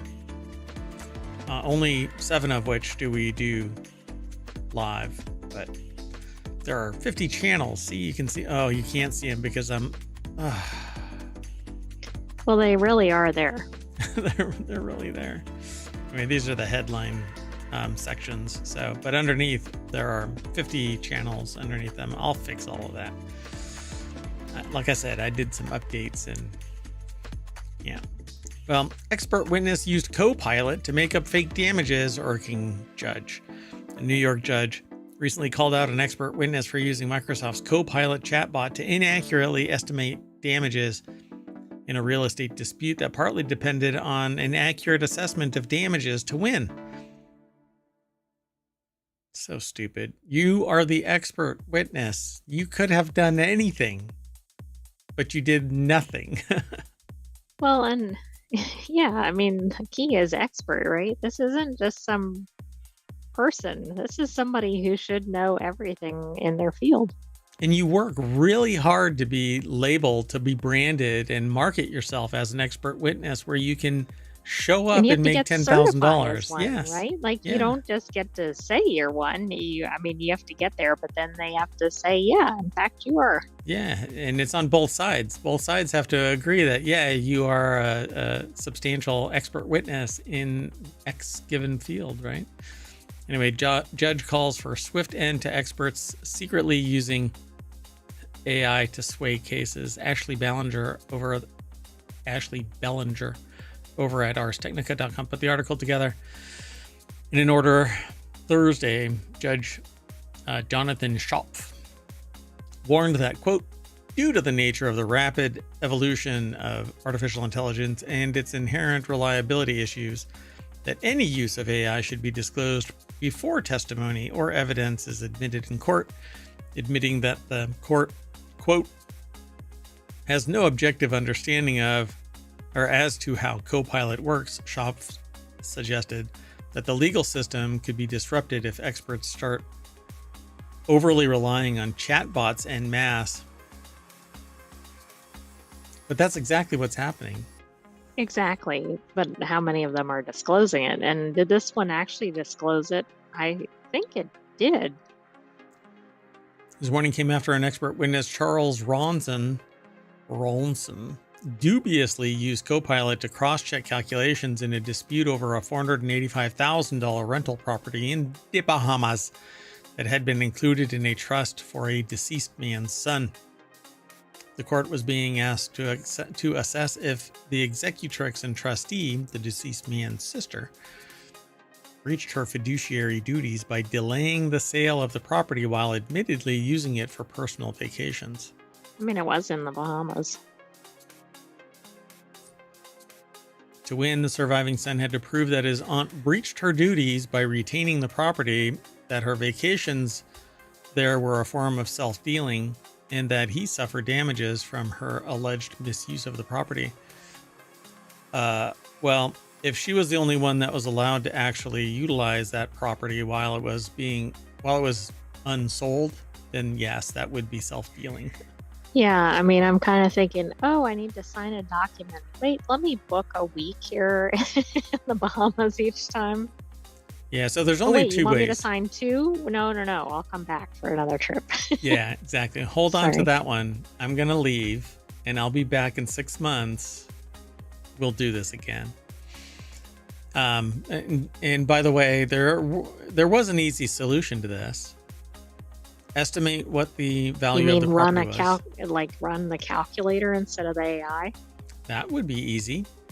Have a realtor, or actually several real estate agents, evaluate the property and get a quote for it. And not even do that. You have the bank, have a bank representative go, okay, this is how much it's worth.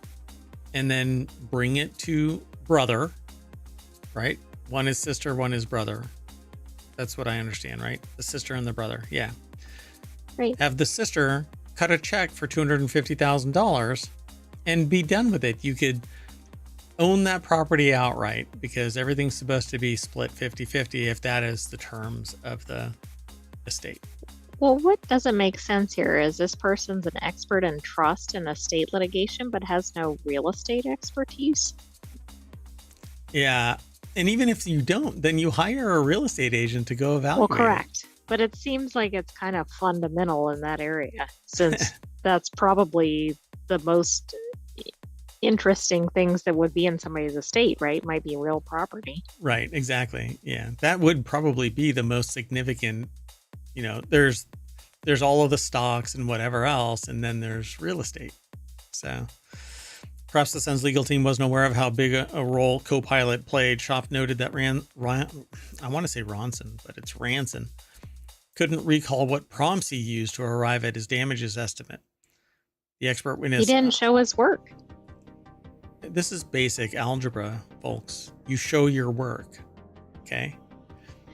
And you must round to the nearest decimal. Even if you're in junior high, you show your work, you know? Ours could not immediately reach the person for comment, but in Schaff's order, the judge wrote that Ranson defended his using Copilot as a common practice for expert witnesses like him today, which I really doubt other expert witnesses really wanted that to be said. How not to get the support of your community.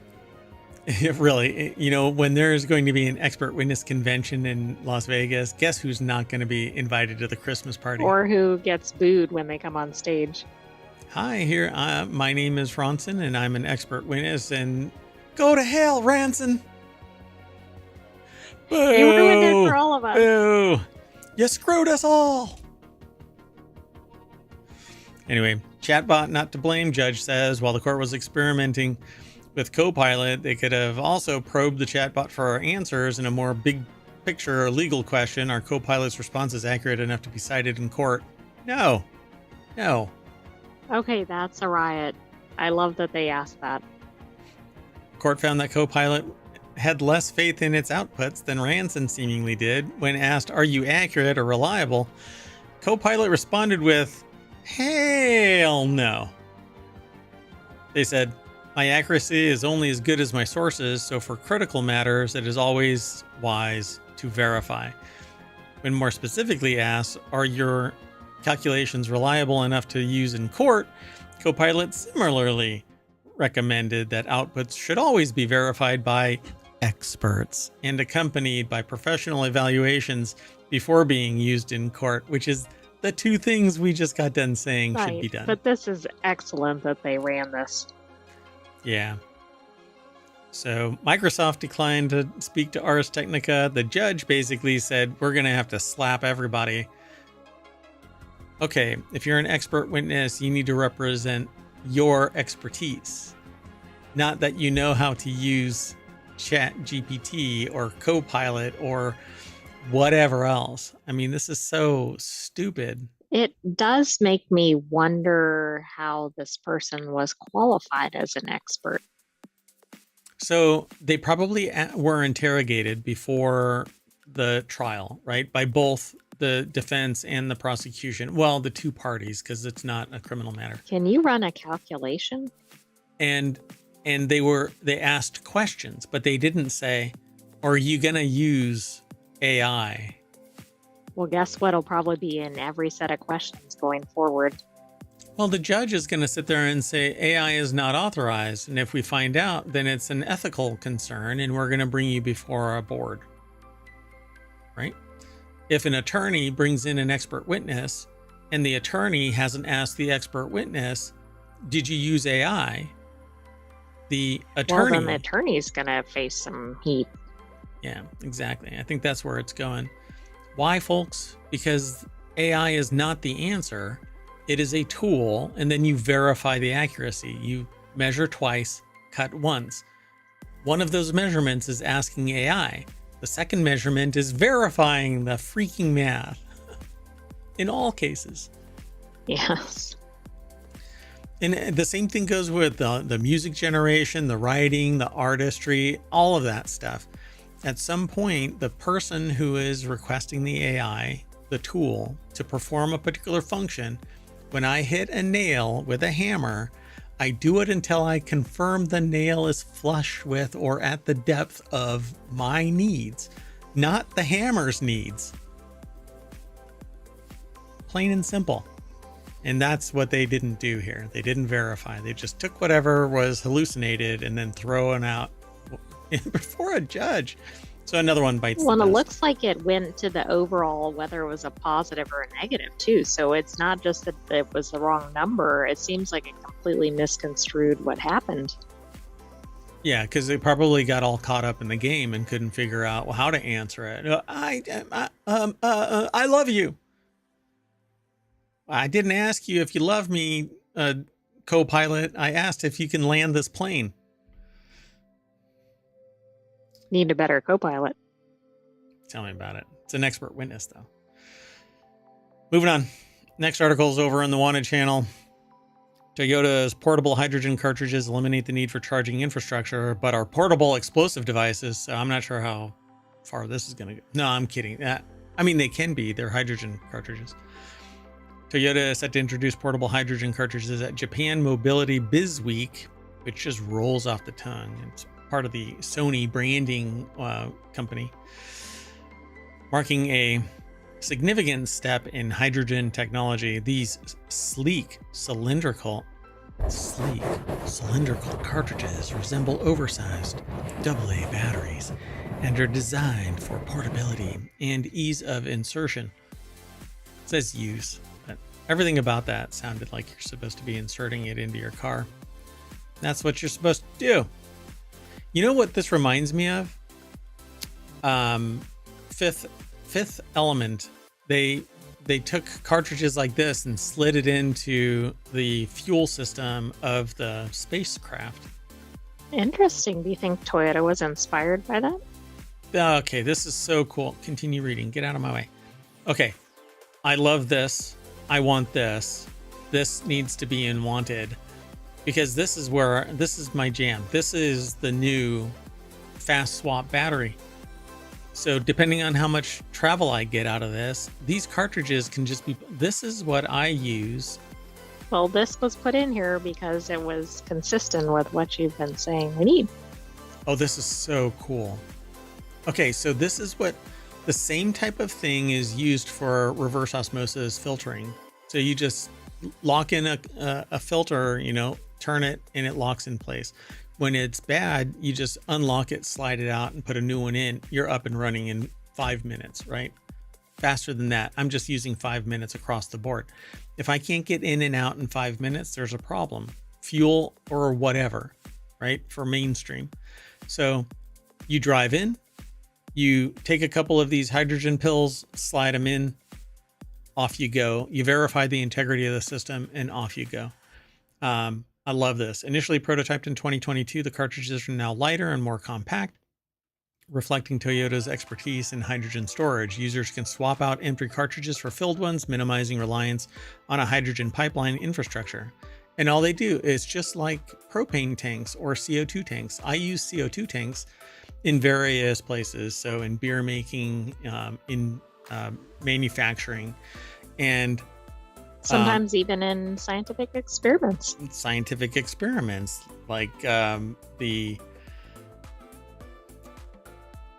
a real world example of a hurricane force wind striking a structure. I thought you were going to say how much hot air Mayor Watt was releasing. That too. Yeah. So don't stand downwind from. Anyway, so users can swap out these cartridges for full filled ones. The cartridges can be used not only for FCEVs, but also for powering home devices, serving as backup energy during emergencies, or powering hydrogen stoves, as demonstrated at Toyota's collaboration with Rinnai Corporation. Now, I would love this as a backup fuel system. So if power goes out, instead of having to rely on solar, which at night, obviously, it doesn't work. But you can use fuel cells like this, just slide them in place and you're off grid. When the grid comes back, it automatically switches over and off you go. So I love everything about this.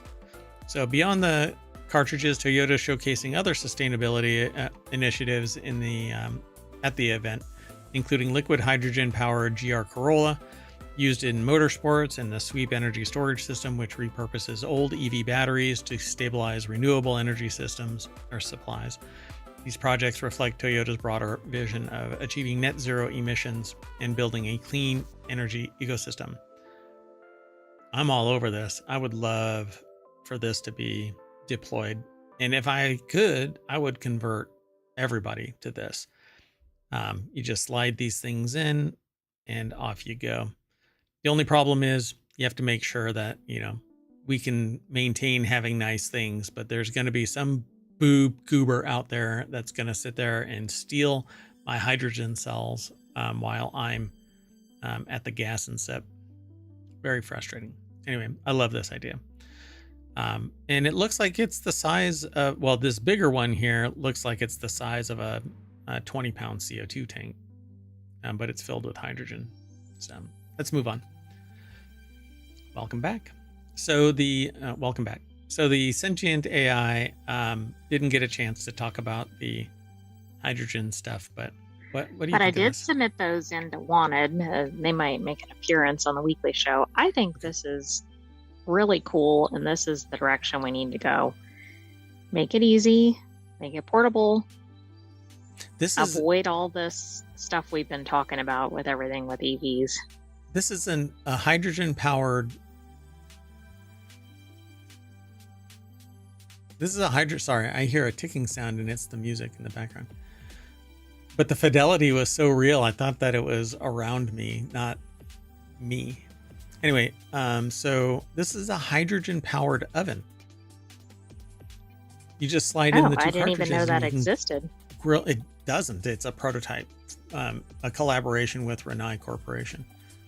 I want this. I so want this. So I'm going to look into it to see if this is something that's already deployed and we're just hearing about this level, or if it's something that can be put, in the backyard kind of a thing, or on the side of the mayoral mansion, so that you can have power when the grid goes wonky, which happens with frequency. Right. Seems to be kind of a regular occurrence. Yeah. Okay, so let's make up some time here. This next article is over in the Mobile channel. FDA will reconsider decision barring copycat versions of the Lilly weight loss drug. And this all comes down to this concept of compounding. And if a company can reverse engineer, essentially, Eli Lilly's blockbuster weight loss and diabetes drug from its official shortage list. Basically just kind of rejigger the formula so that it can actually, did I say who the names were for this the one up here? Hold on. I don't think you did. Paulo Montenegro over at ubergizmo.com put the article together for the hydrogen fuel cell system. The Toyota's portable hydrogen cartridge eliminate the need for charging infrastructure.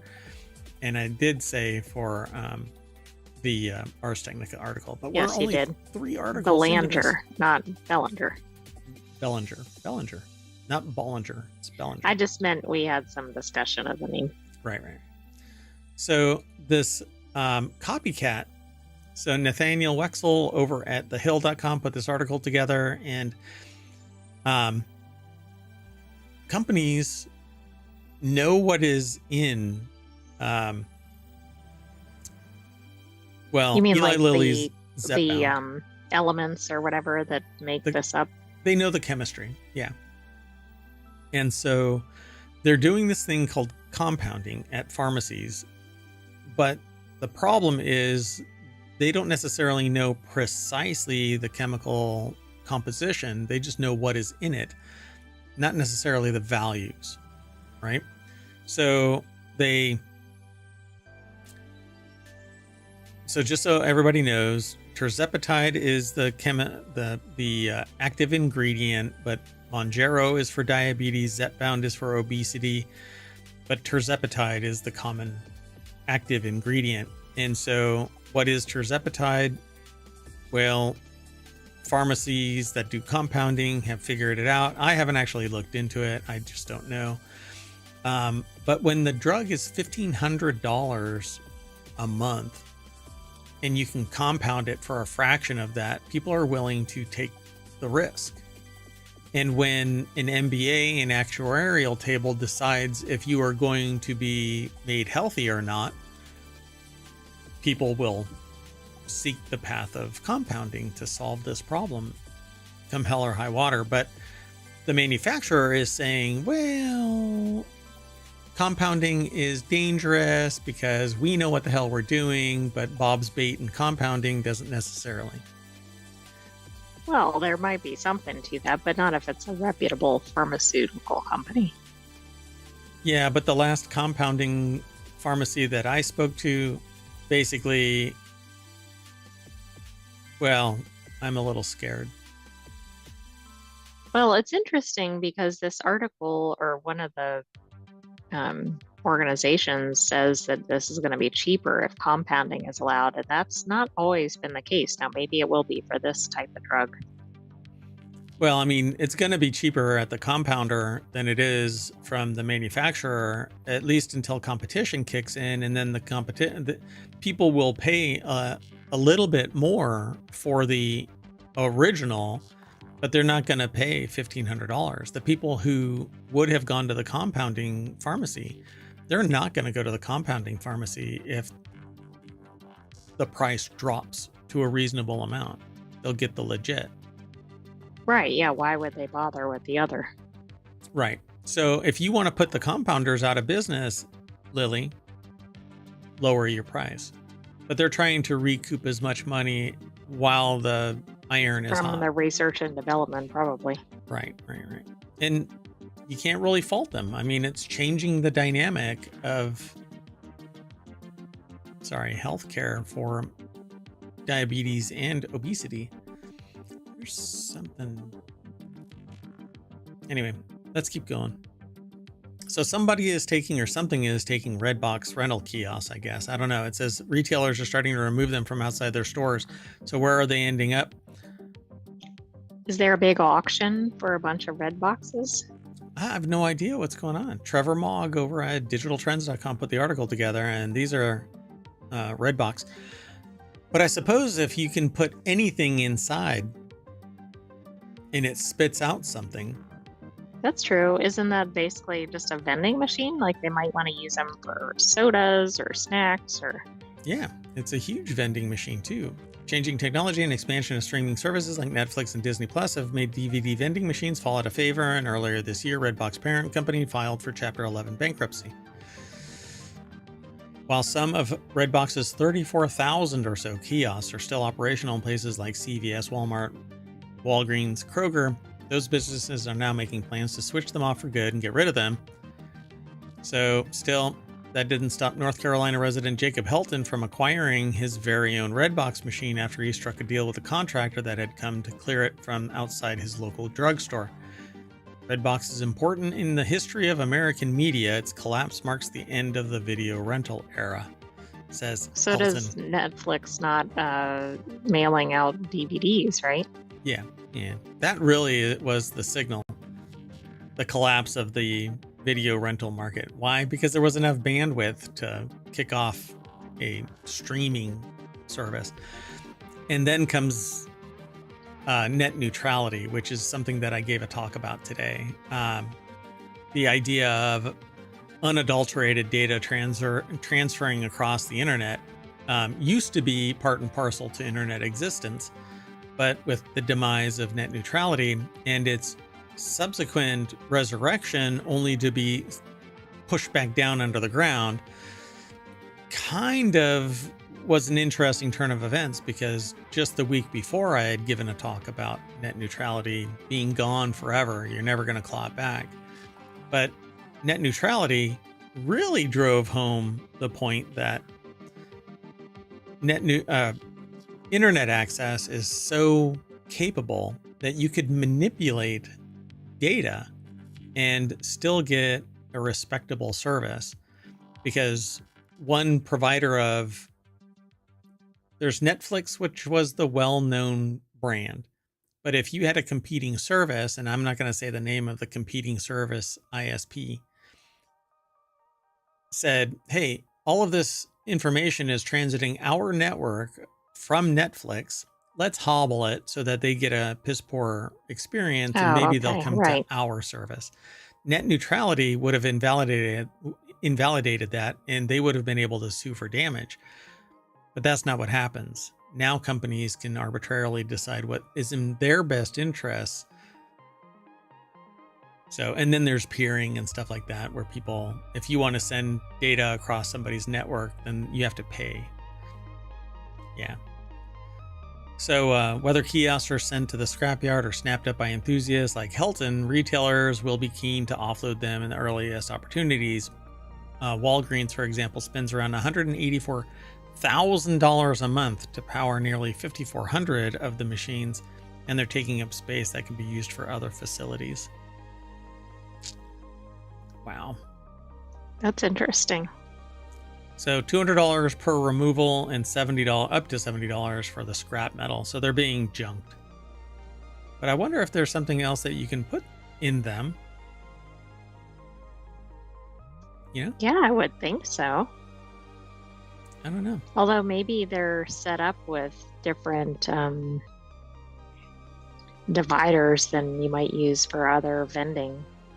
But maybe that's easily addressed. I don't know.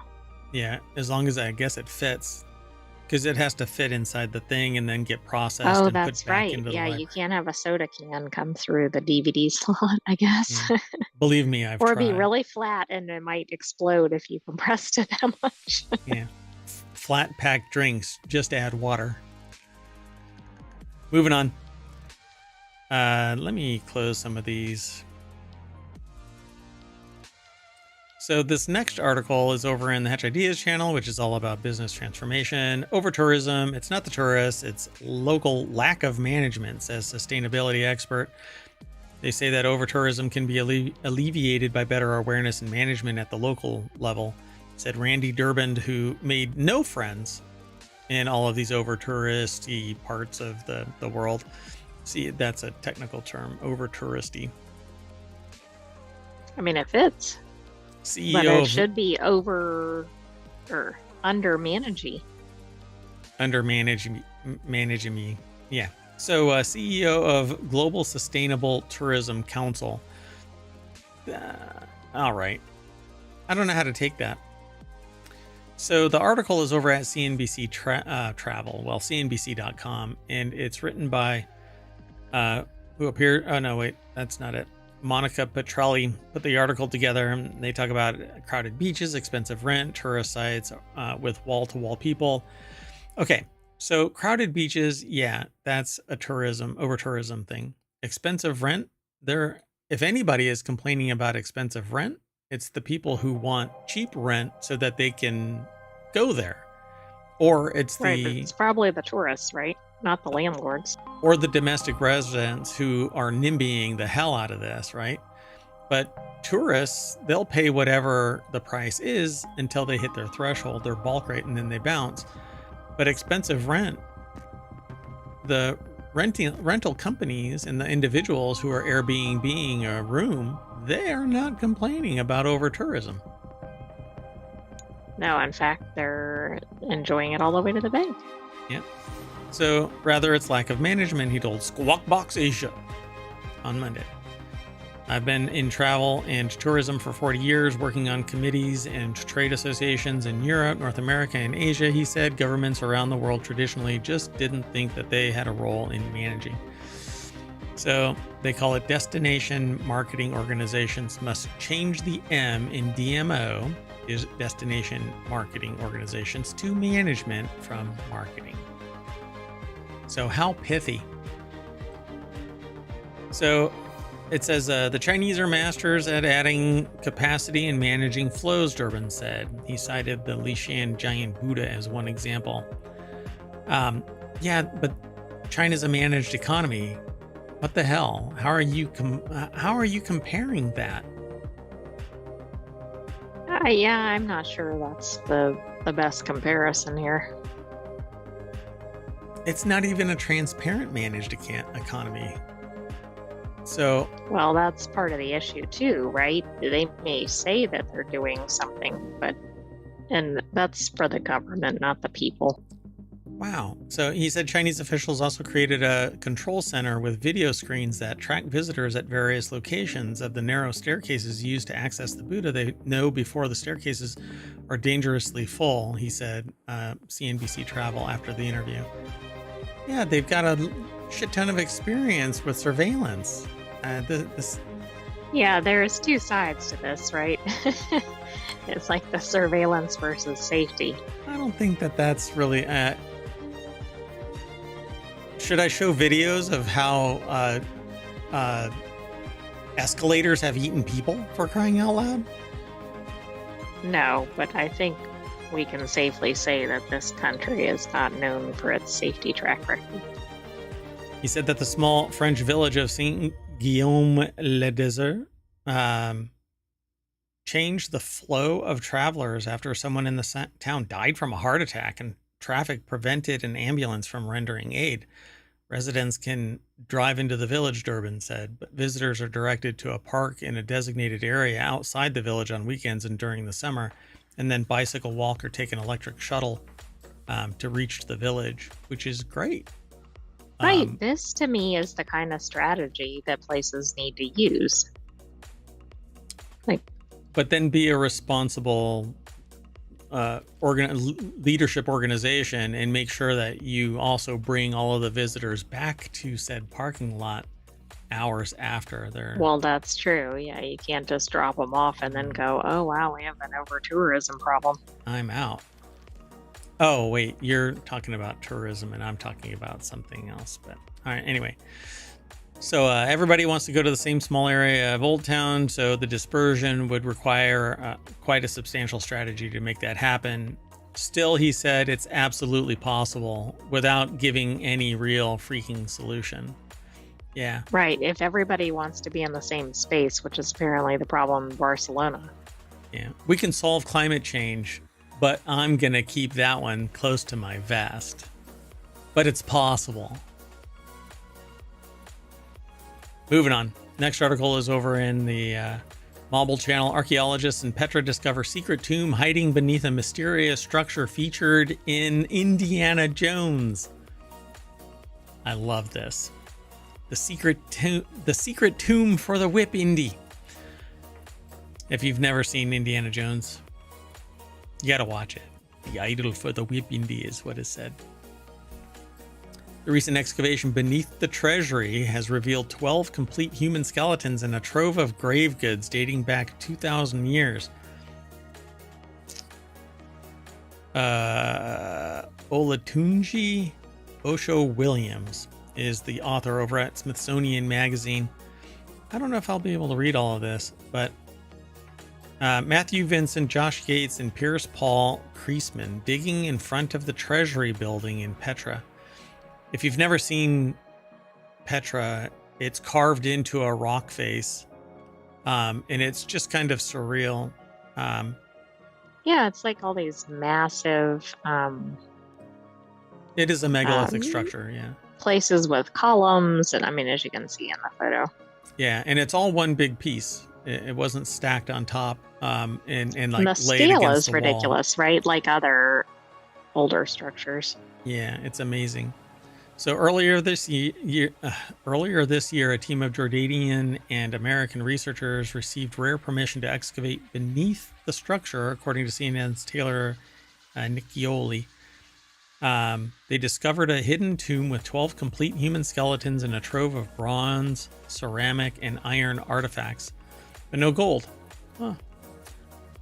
People think they know Petra. They recognize the treasury. Archaeologist Pierce Paul Kreisman, executive director of American Center of Research, and one of the dig's leaders, tells the New York Times, Ollie Watkins, or Allie Watkins. I don't know how they pronounce their name. But all these people walk by, and there's so much more under our feet. That sounds oddly familiar. I know somebody that says that. Me. Anyway, today Petra is considered one of the new 7 wonders of the world, and it became a UNESCO World Heritage Site. Historians have long sought to learn more about the culture of the Nabatean people and the astounding structures that they built. In 2003, 2 hidden tombs with partial skeletons were unearthed on the left side of the treasury. Since then, researchers have speculated that other hidden tombs had been built at the site. And every time we find something, the moment everybody just settles their butt down, puts a level head on, and says, you know what? You should look under this. There's more stuff down there. Right. I mean, think of all the sediment that is burying all these layers of entire civilizations. It just migrates from over there to on top of stuff. Anyway, there's so much more. Actually, it's a quote here. There is much that we have yet to learn about the treasury. When was this remarkable structure built and why, says Kreisman in the statement. But we've decided that it's a treasury. And therein lies the rub, that we already have a preconceived notion of what it is. But right, when we may have absolutely no idea. Yeah, we're basically taking the last bit of evidence and saying that's Bob's treasury because his name was put on there.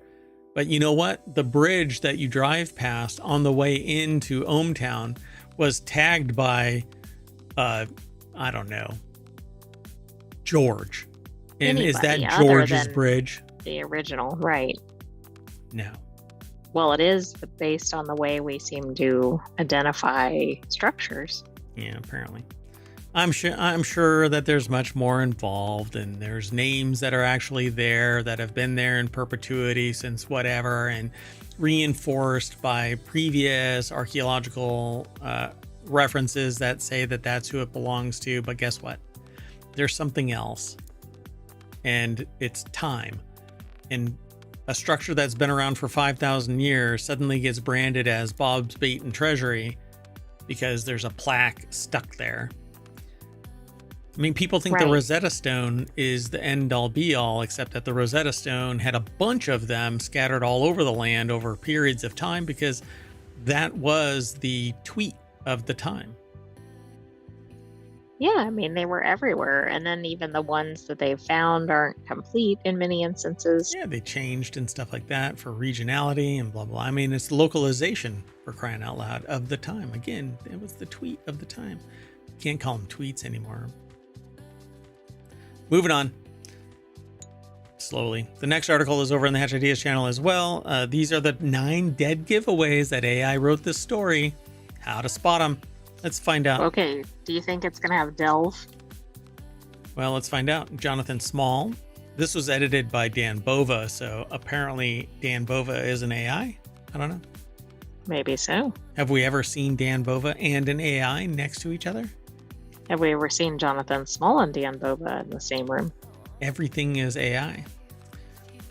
So while AI can be helpful in writing as a writing assistant, and apparently it can help you in a trial as an expert witness, it's not yet sophisticated enough to keep a person from going to an ethics committee hearing.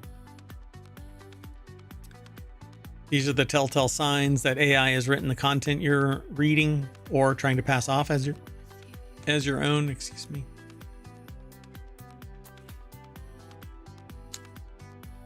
Okay, wait. I'm trying to find. Is this enumerated? Okay, so I'm not really worried about this. Yeah, you just have to get further down. I did glance at this to see if it actually had anything in it. Gotcha. So what did you come to? Was there something significant that was different than what we already know? Well, some of it is word choices, but some of it's like how sentences are begun, how transitions are used. It's basically, it kind of comes down to writing style. Right. If I could summarize all the reasons. Which I think is kind of bogus. So words, these are these power words: revolutionize. There's no delve in here. Game changing, innovative, groundbreaking. Oh, but wait, it might show up later. But these are power words that exist in the lexicon because they exist in the lexicon. They have been extracted by the AI and used because the AI doesn't come up with what? Unless it hallucinates, it's not coming up with its own terminology. So people could very much use these terms. Now, do most people probably use these terms when they're just speaking to somebody? Probably not, but that doesn't mean they wouldn't write it in something. Yeah, for sure, because these are marketing terms. Our product revolutionizes. Our system is game changing. We are an innovative company. Metaphorical words like tapestry, mosaic, patchwork, symphony, collage. Again, these are marketing terms. Yeah, they are. And I think a lot of times they're not used verbally, but that doesn't mean they're not used in other materials or other contexts. Right. Yeah. We offer a mosaic of our products are in harmony or in symphony with something. Yeah, it's a collage of we solve the patchwork, blah, blah, blah.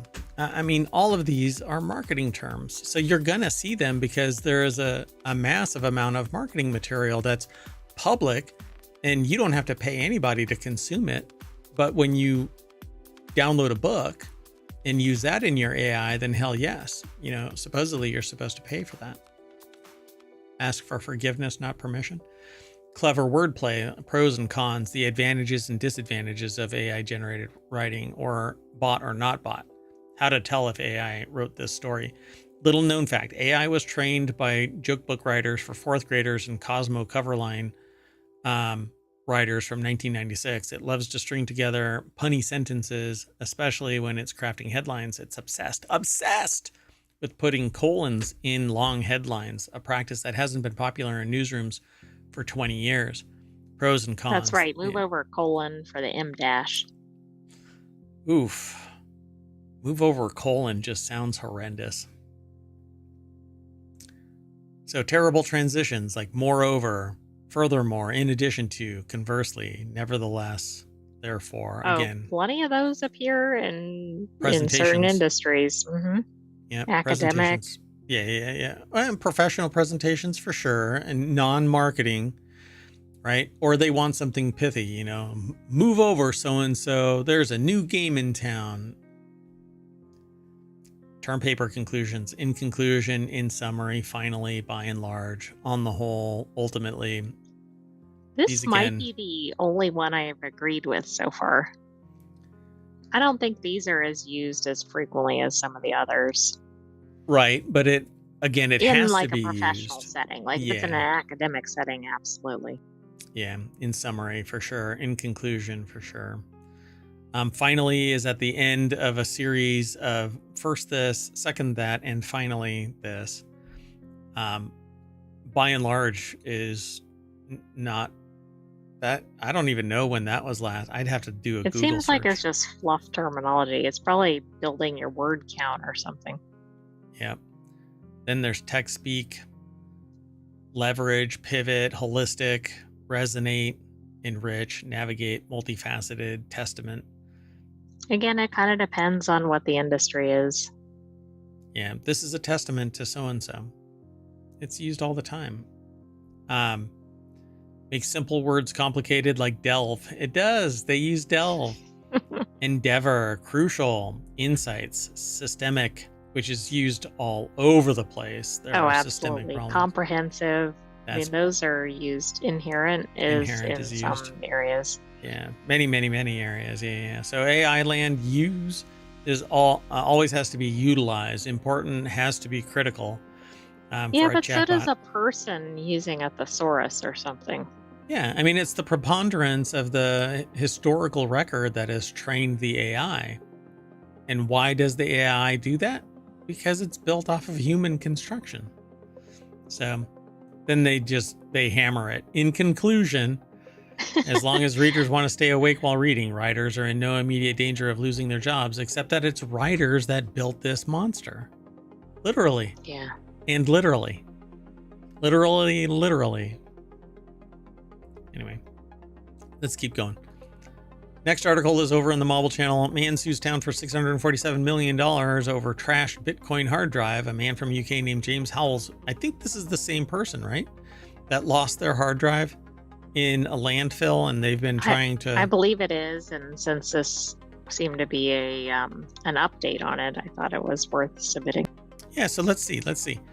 So they're using local counsel to try to recover a hard drive containing 8,000 Bitcoin, currently valued at around $647 million, and that's precisely how much he's suing them for, since he's blaming them for his not having it.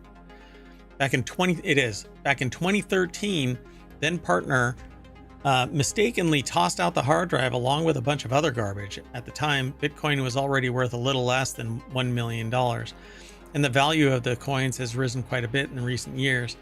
So the article is over at vice.com. Louis Prada is the author. So why is he, why is he suing the town? Didn't he throw this out? Well, somebody threw it out. They didn't. If anything, they should be suing the partner. He just wanted to leverage the council into letting him do the excavation. You'd think that would entice the council into saying yes, but so far they don't seem like they're going to take the bait. The excavation would cost $13 million and take between 18 and 36 months, plus another year to restore things to their original state. Hal says that the council won't have to pay for any of it, plus he'd give them 10% if he finds it. He up it to 25%. Don't be a dipshit. Just if you want $600 million, and plus he doesn't have to, all he has to do is sell $65 million worth and give it to them, right? And just give them an annuity. Yeah. Should the hard drives be recovered, Hal thinks that there is an 80% chance that the coins would still be or would be retrievable, and if it all works out, he's offered the council 10% of the recovered Bitcoin value, $65 million, but it's going to cost $13 million. So if he foots that bill and he will give them $65 million, fine, do it. But finding a hard drive in a landfill that for 10 years has had more and more stuff added to it. Well, even if they find it, right, it's probably damaged. Depending on how it was thrown away, then yeah, it could be run over by the dozer.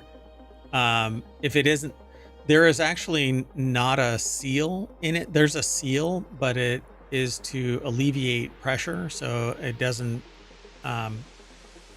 There's a Bernoulli effect that takes place where the read head is skimming over the magnetic platter. This thing could have been rolled over and pressed the hard drive down, making it irretrievable. Can you imagine? Let's say the town agrees, and he pays $13 million to have this done and all this stuff, and then It's it's busted. completely, annihilated or something. Yeah. Brilliant. It's worth it. 8,000 Bitcoin sitting on this hard drive. Watch it actually it's not be right. 647 million. I'm sorry? Watch it not actually be there. Like that drive does not have the 8,000 Bitcoin. Oh, right. He goes on this years long expedition for this, and then he's like, "Oh, that's not the same hard drive." And then it's like sitting in his junk drawer or something. Or the partner has it. I threw it out.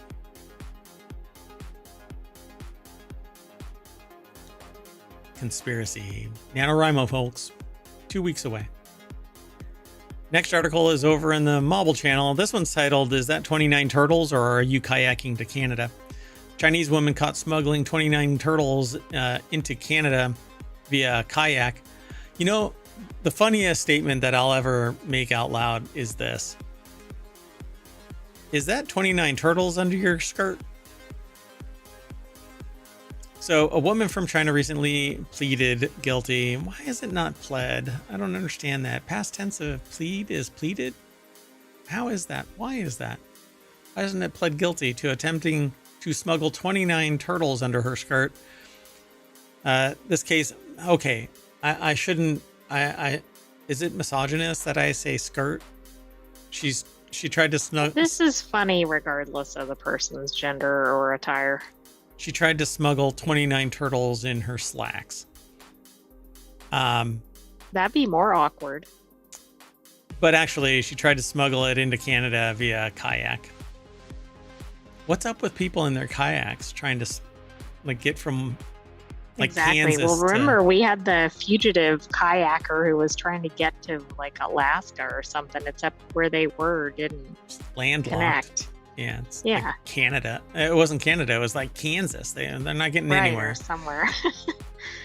Which way are you going? Border Patrol agents arrested Wan Yi-ing, 41, just as she was getting into her inflatable kayak with a duffel bag. This happened outside an Airbnb in Canaan, Vermont, where Lake Wallace connects the U.S. and Canada.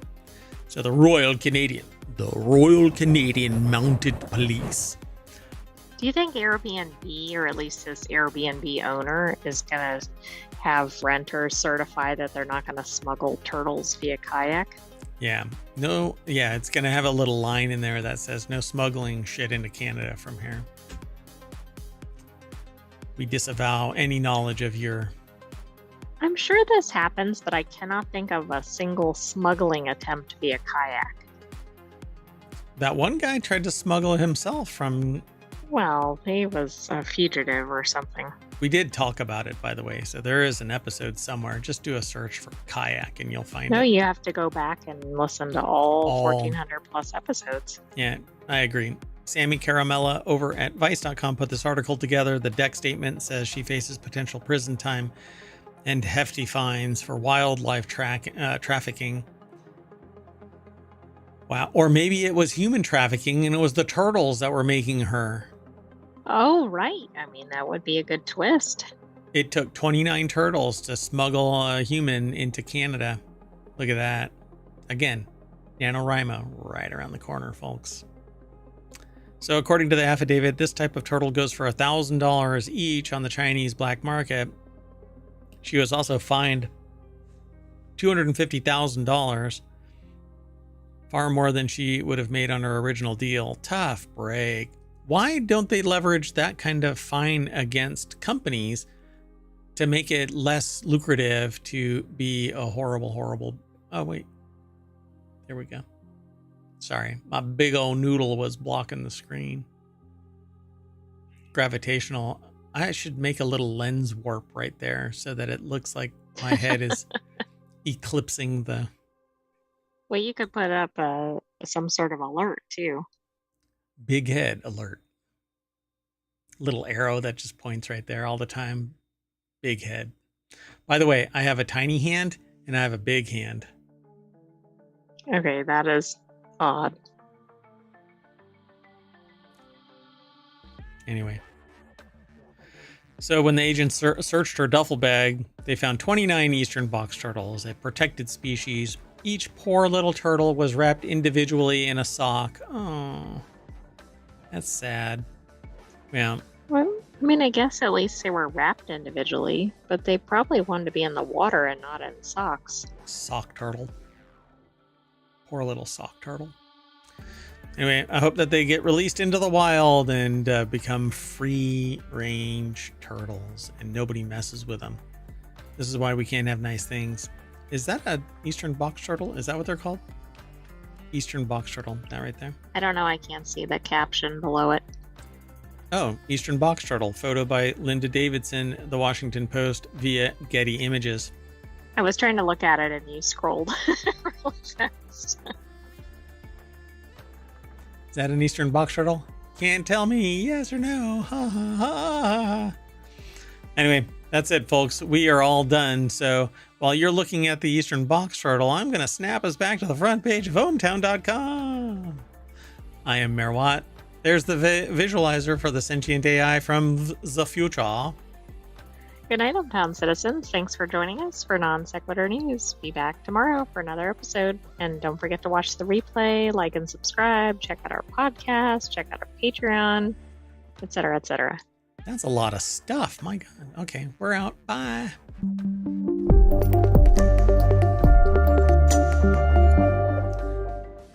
Do you think a eastern box turtle feels boxed in when they're in a sock, or do they just accept their fate as a socked eastern box turtle?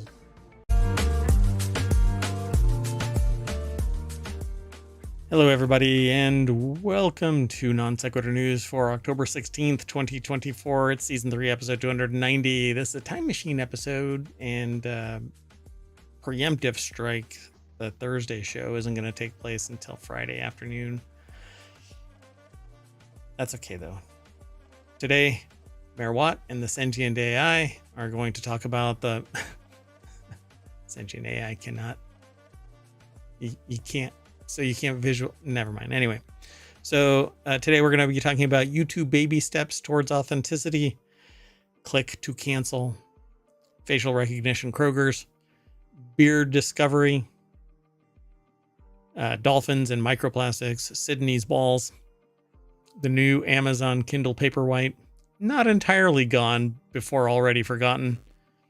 The best small cities and mysterious moon magma.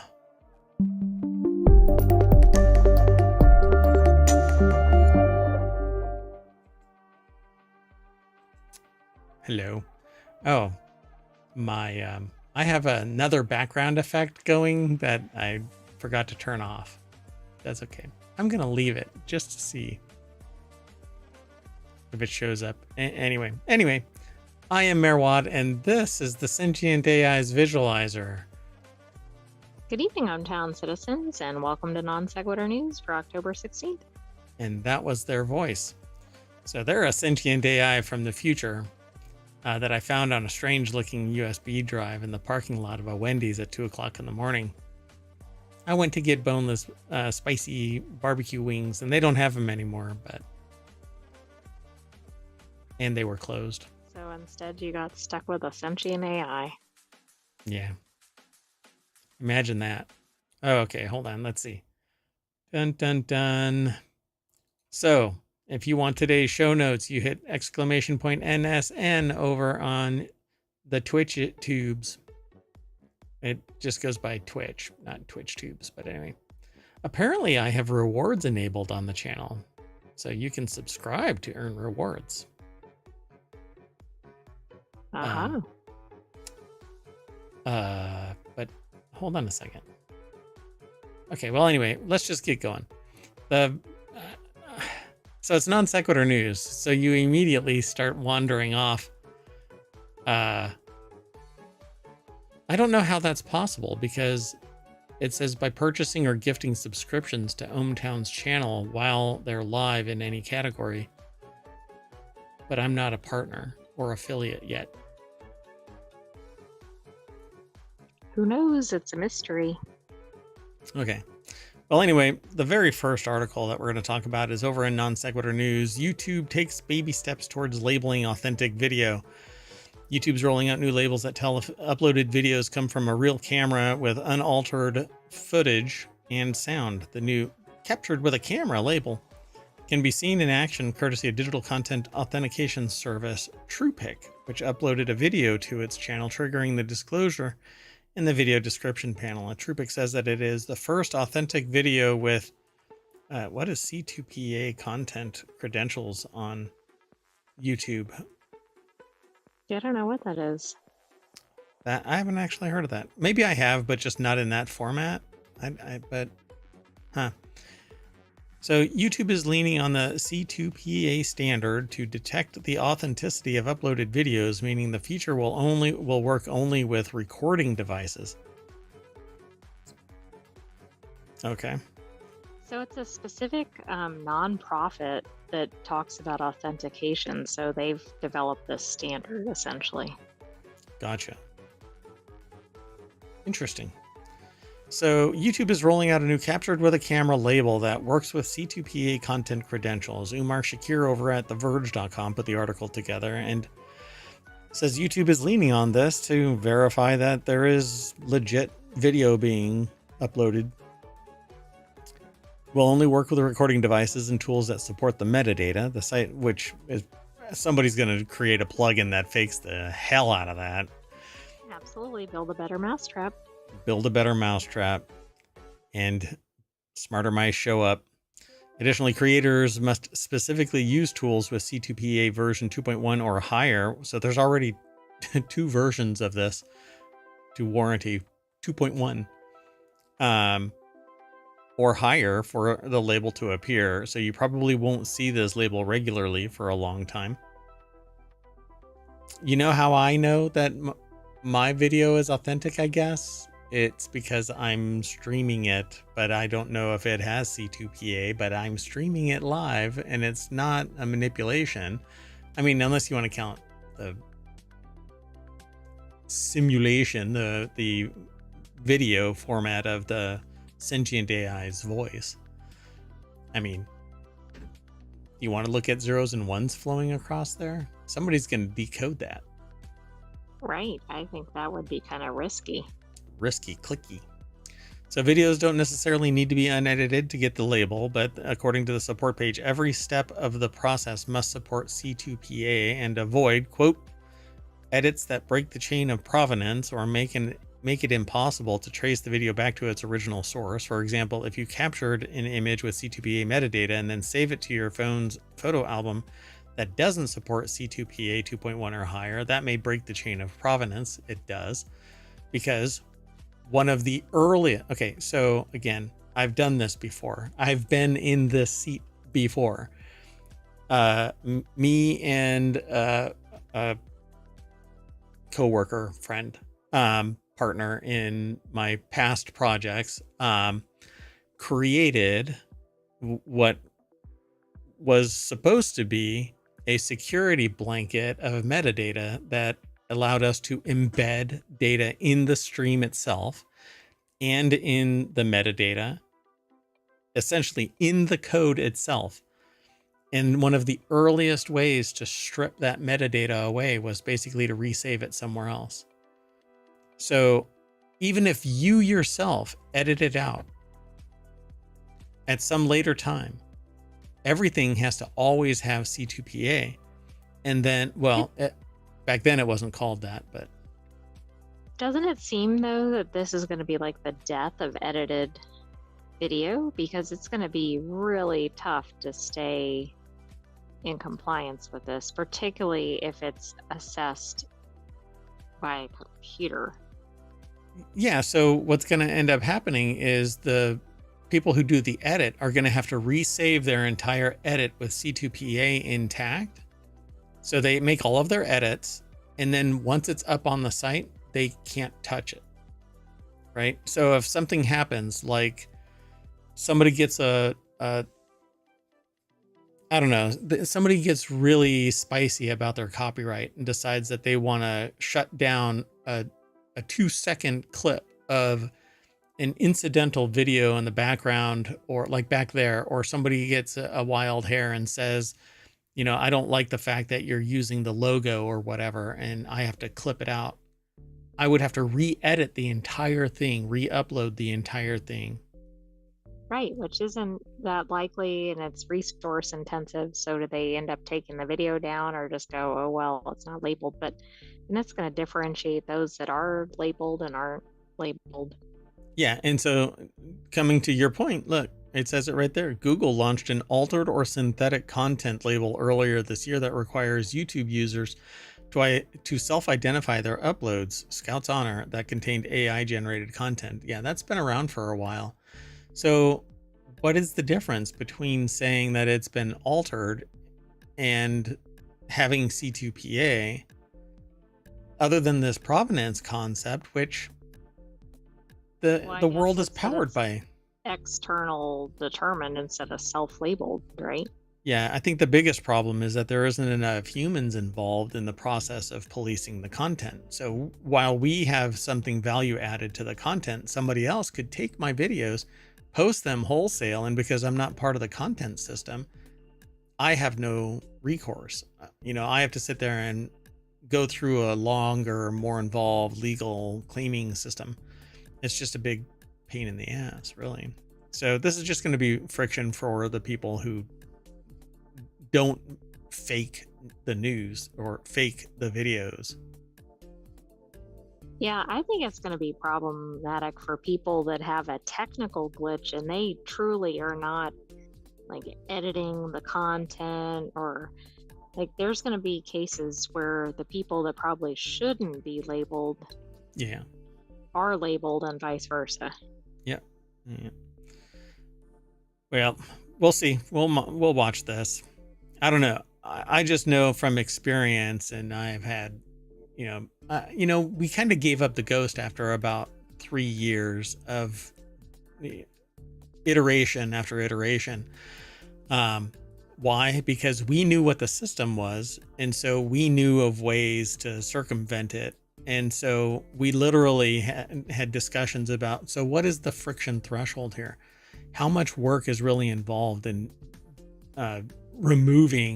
essentially removing our cryptographic measures? And there was no barrier. We basically said, well, if we can spend 2 hours fixing it, then it's 2 hours well done, and we can remove the crypto, and my opportunity cost means that I don't have to pay $200 for an application or a video or whatever.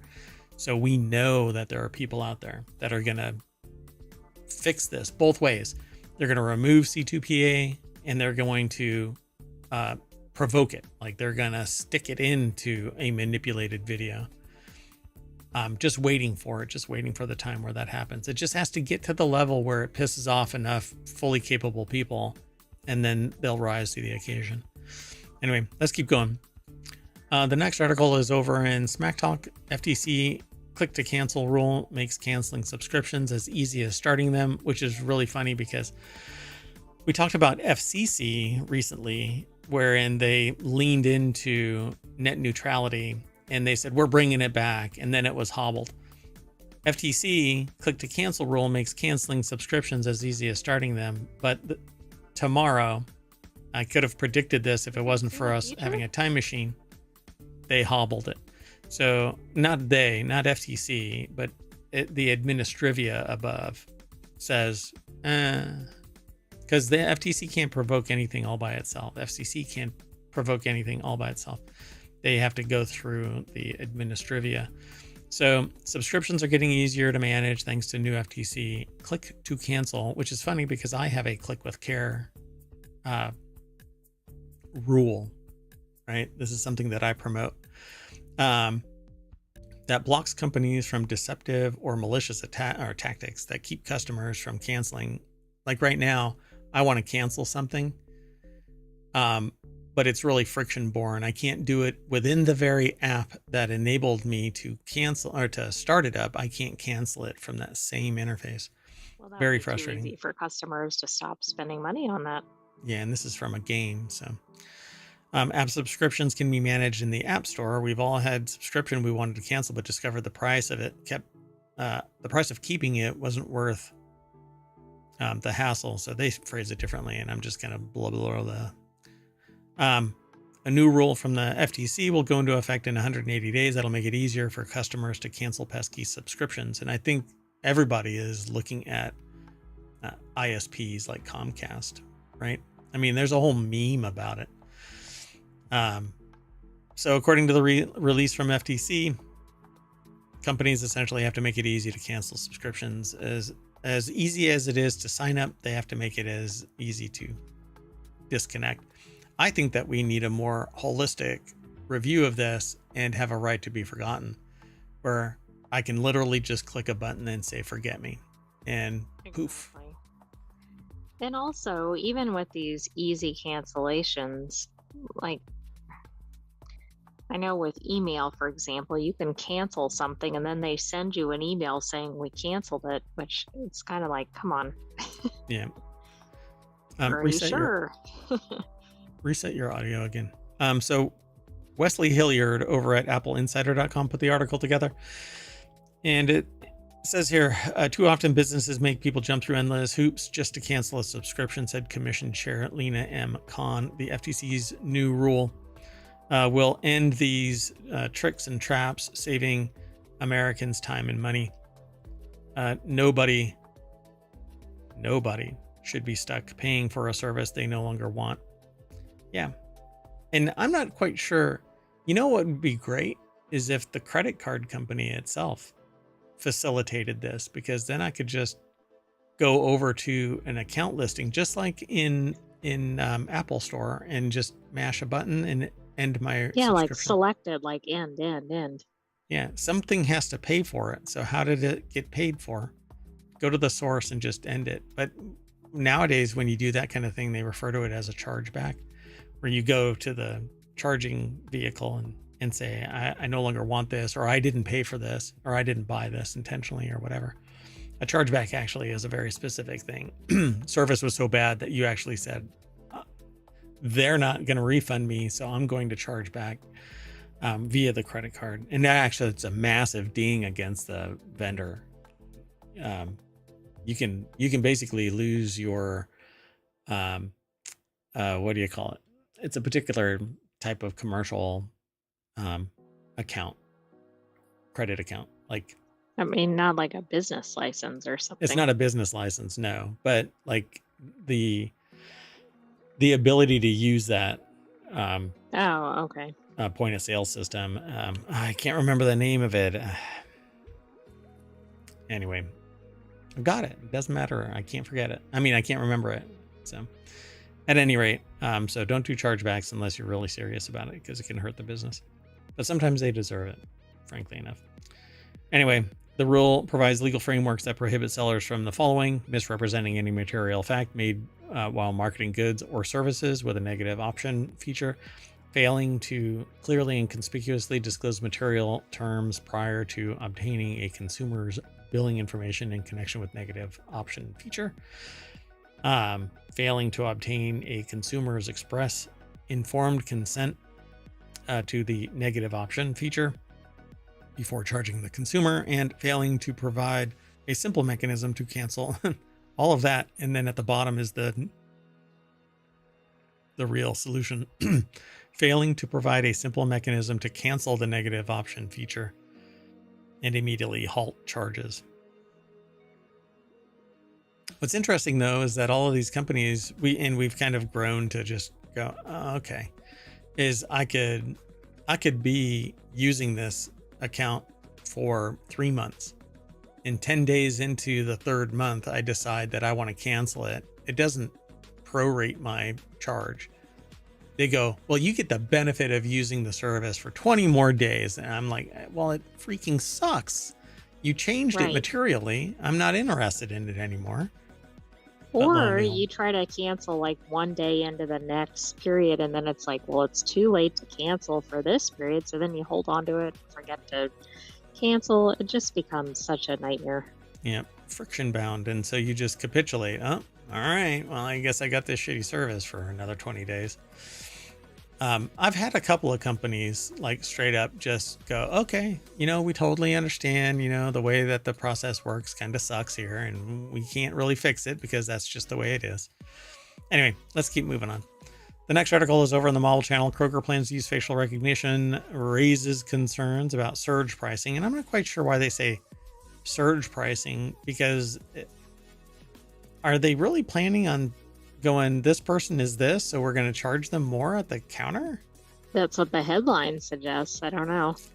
Matt Novak over at gizmodo.com put the article together. It says, how soon will Minority Report style supermarket arrive? Where it knows who you are, and so it can charge you more, I suppose. I don't know about this political aspirant saying that there was a letter sent to Kroger over the grocery store's purported plan to introduce digital price tags that could be changed in an instant to raise or lower prices for shoppers based on the time of day, the weather, or any other number of factors.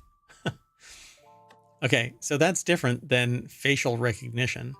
It is. I agree. It made it sound like, okay, here comes Joe Smith through the store. Time to raise the price. As they're walking down the aisle, they go, change the price, change the price. So I'm paying. Oh, and it's like that ticker thing, right? Oh, yeah. You hear that ticker, that mechanical, like a train station ticker going off all over the store as people walk down the aisle. Clack, clack, clack, clack, clack, clack, clack, clack, clack. That would be horrifying, hilarious. but funny in the abstract. Oh my gosh. You're quiet again. I don't know. I'll turn you up on my side. So, news leaked over the summer that grocery giant Kroger was partnering with Microsoft to bring about the end times. Oh, that's not what it says. I'm sorry. It says use electronic shelf labels, shortened in the grocery industry as ESLs. Okay. Got to be careful how I say that. As part of an AI push to institute dynamic pricing at its grocery stores. God, it is so dystopian. It really is. Surge pricing to me is just this horrendous concept, but this is just, I don't know. Come on. Haven't they seen the things with like the drive-through surge pricing and how those have failed spectacularly? So y'all just got to stop going to Kroger. Oh, guess what? Mergers and acquisitions have basically said that, no, you can't anymore. You have to go to Kroger. Or some right. Isn't Kroger owned. one of the largest ones now? Because I think we just talked about it merging with something else. Yeah, they're buying Albertsons or something like that. Yeah. So anyway, whose home state of Talab is the senator, Congress critter, actually. For Michigan, representative, yeah. As 120 Kroger locations expressed concern about the technologies in her letter dated October 11th and shared Tuesday for the first time publicly, basically saying these are evil. And it refers to racial biases of facial recognition technology are well documented and should not be extended into our grocery stores. But that is the icing on the cake, I suppose, where you're like, okay, it's not dystopian enough. Let's put racial bias on top of this cake. Oh, I agree. Like there's so many problems with this without even that on top of it. And obviously that's a significant issue too. For crying out loud. So I hope that it isn't all just kind of a wash between, oh, it's a racially motivated claim of bias versus something that, let's say you solve the problem of racial bias, right? Okay. We've been dreaming this for years and years, right? As a society, anybody who cares about society wants to do away with racial bias. But then you have the insidious freaking socioeconomic bias where a person who has a certain amount of money gets charged more than somebody else. Yet the people who are the greedy freaking bastards of the world have so much money that they don't care about surge pricing because they can afford it, and they're going to charge you more later so that they recoup their surge priced goods. I mean, that is, it's so dystopian. It Like really speechless. it gets right in there. It's like eating popcorn, and that little shell, that little husk gets right in between your gums and a tooth, or right in between two teeth. Let me just focus on talking about teeth. Anyway, it's just so twisted. So it says, to be clear, Kroger does not and has never engaged in surge pricing. Any test of electronic shelf tags is designed to lower prices for more customers where it matters most. To suggest otherwise is not true, says Kroger. It's the statement that they said. And that quote is identical to a statement CNN received from an unnamed Kroger spokesperson defending the technology in August. So the letter wasn't the first from lawmakers expressing concern about facial recognition. Other senators and Congress critters in general have been making this an issue, but Kroger is under increased scrutiny. This is what we were talking about at the beginning, over the company's $24.6 billion merger with Albertsons, which is currently making its way through state courts in Washington and Colorado over antitrust concerns. And really, we need to stop it, because at the same time, people are complaining about, and as these very same people are complaining about higher prices, look everywhere there is a merger or acquisition. Within 5 years, they have to recover all of the costs, which means that they fire people, raise prices, and limit services so that they don't have extended costs across a broad spectrum of services and quote unquote waste. So everybody should be sitting there saying, no, sell to an individual and keep competition alive, because Kroger buying Albertsons is going to minimize our ability as consumers to have a voice. Well, that's exactly it, because it's not really how many companies exist or whatever, but the problem is then the consumers have no recourse if everything is under that company and they're engaging in destructive or discriminatory or whatever else practices. Right. Where else are you going to go?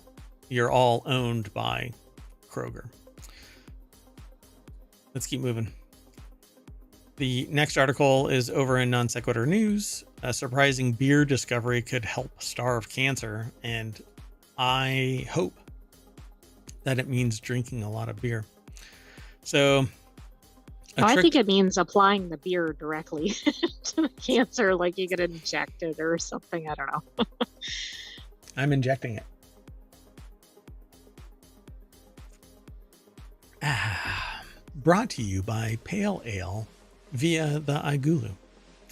So, surprising beer discovery could help starve cancer. A trick used by beer brewing yeast is helping to shine a light on a similar survival mechanism in cancer cells. So it's the other way around, something that the cancer is doing good for itself. Ew. Well, let's figure out how to, I don't know, maybe if it, did you see that? Mm-mm. It's the Elgato. I use a capture I've device. seen that occasionally, but not on today's. It just did it, but it doesn't do anything to my screen. It just did it to the stream, not my screen. Anyway, the discovery of a surprising survival mechanism used by beer brewing yeast could lead to new approaches for fighting cancer. This is the promise of researchers led by the University of Virginia, who said that they found that the way the useful fungus hibernates when food is scarce mirrors how cancer cells endure starvation. Periods of severe nutrients shortages are common for cancer cells as a result of their unchecked growth, forcing them to go dormant to survive and escape detection by our body's immune systems. My understanding, and I don't want to come across as confidently incorrect, but my understanding is that cancer cells they give off a chemical beacon that tells others to shut down, other free floating CTC cells floating around. And one continues to grow. And if you excise that, then the others will flourish because the chemistry has been removed. Meanwhile, if that main mass is actually growing unchecked, it can starve the host essentially, to the point where it actually starts to shut down. And if it shuts down, then the beacon goes unchecked. It turns off, and all of the rest of the free floating cancer cells can actually activate. And up until, the way that it seems was up until about 4 years ago or so, 5 years ago now, that chemical beacon wasn't really well known. Right. Yeah, that's been more recently kind of emphasized or recognized. So I'm wondering if that is part of this, because they basically say this severe nutrient shortages are common for cancer cells. So the study was undertaken by biochemist Professor Ahmad Jama of the University of Virginia School of Medicine and his colleagues. Cells can take a break when things get tough by going through a deep sleep in order to stay alive. Then at a later point, they seemingly just come back. That's why we need to understand the basics of adaptation to starvation and how these cells become dormant to stay alive and avoid death.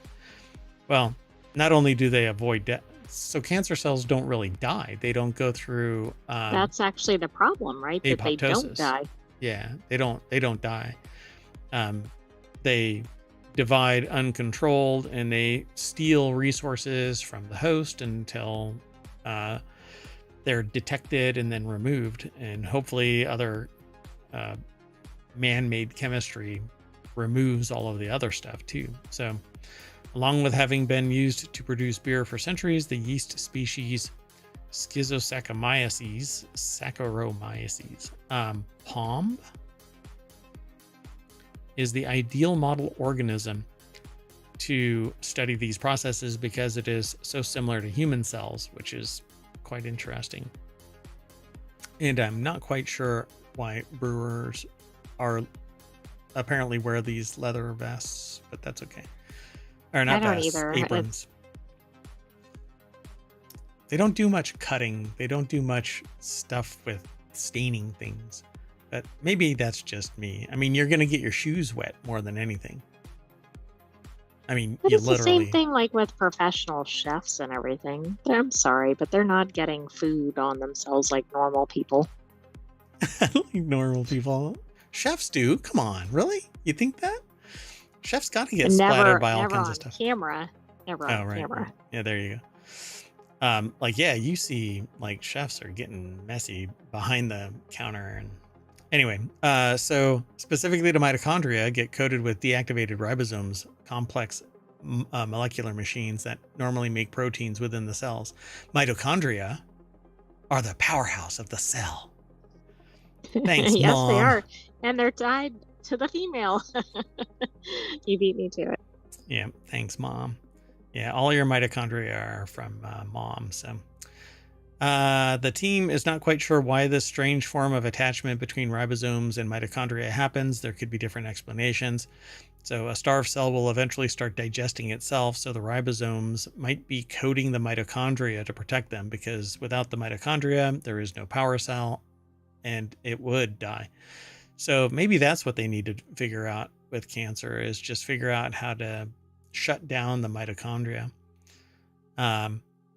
So let's see here. The team discovered that when yeast go into hibernation to avoid stress, something totally unexpected happens to their so-called mitochondria, the batteries of biological cells.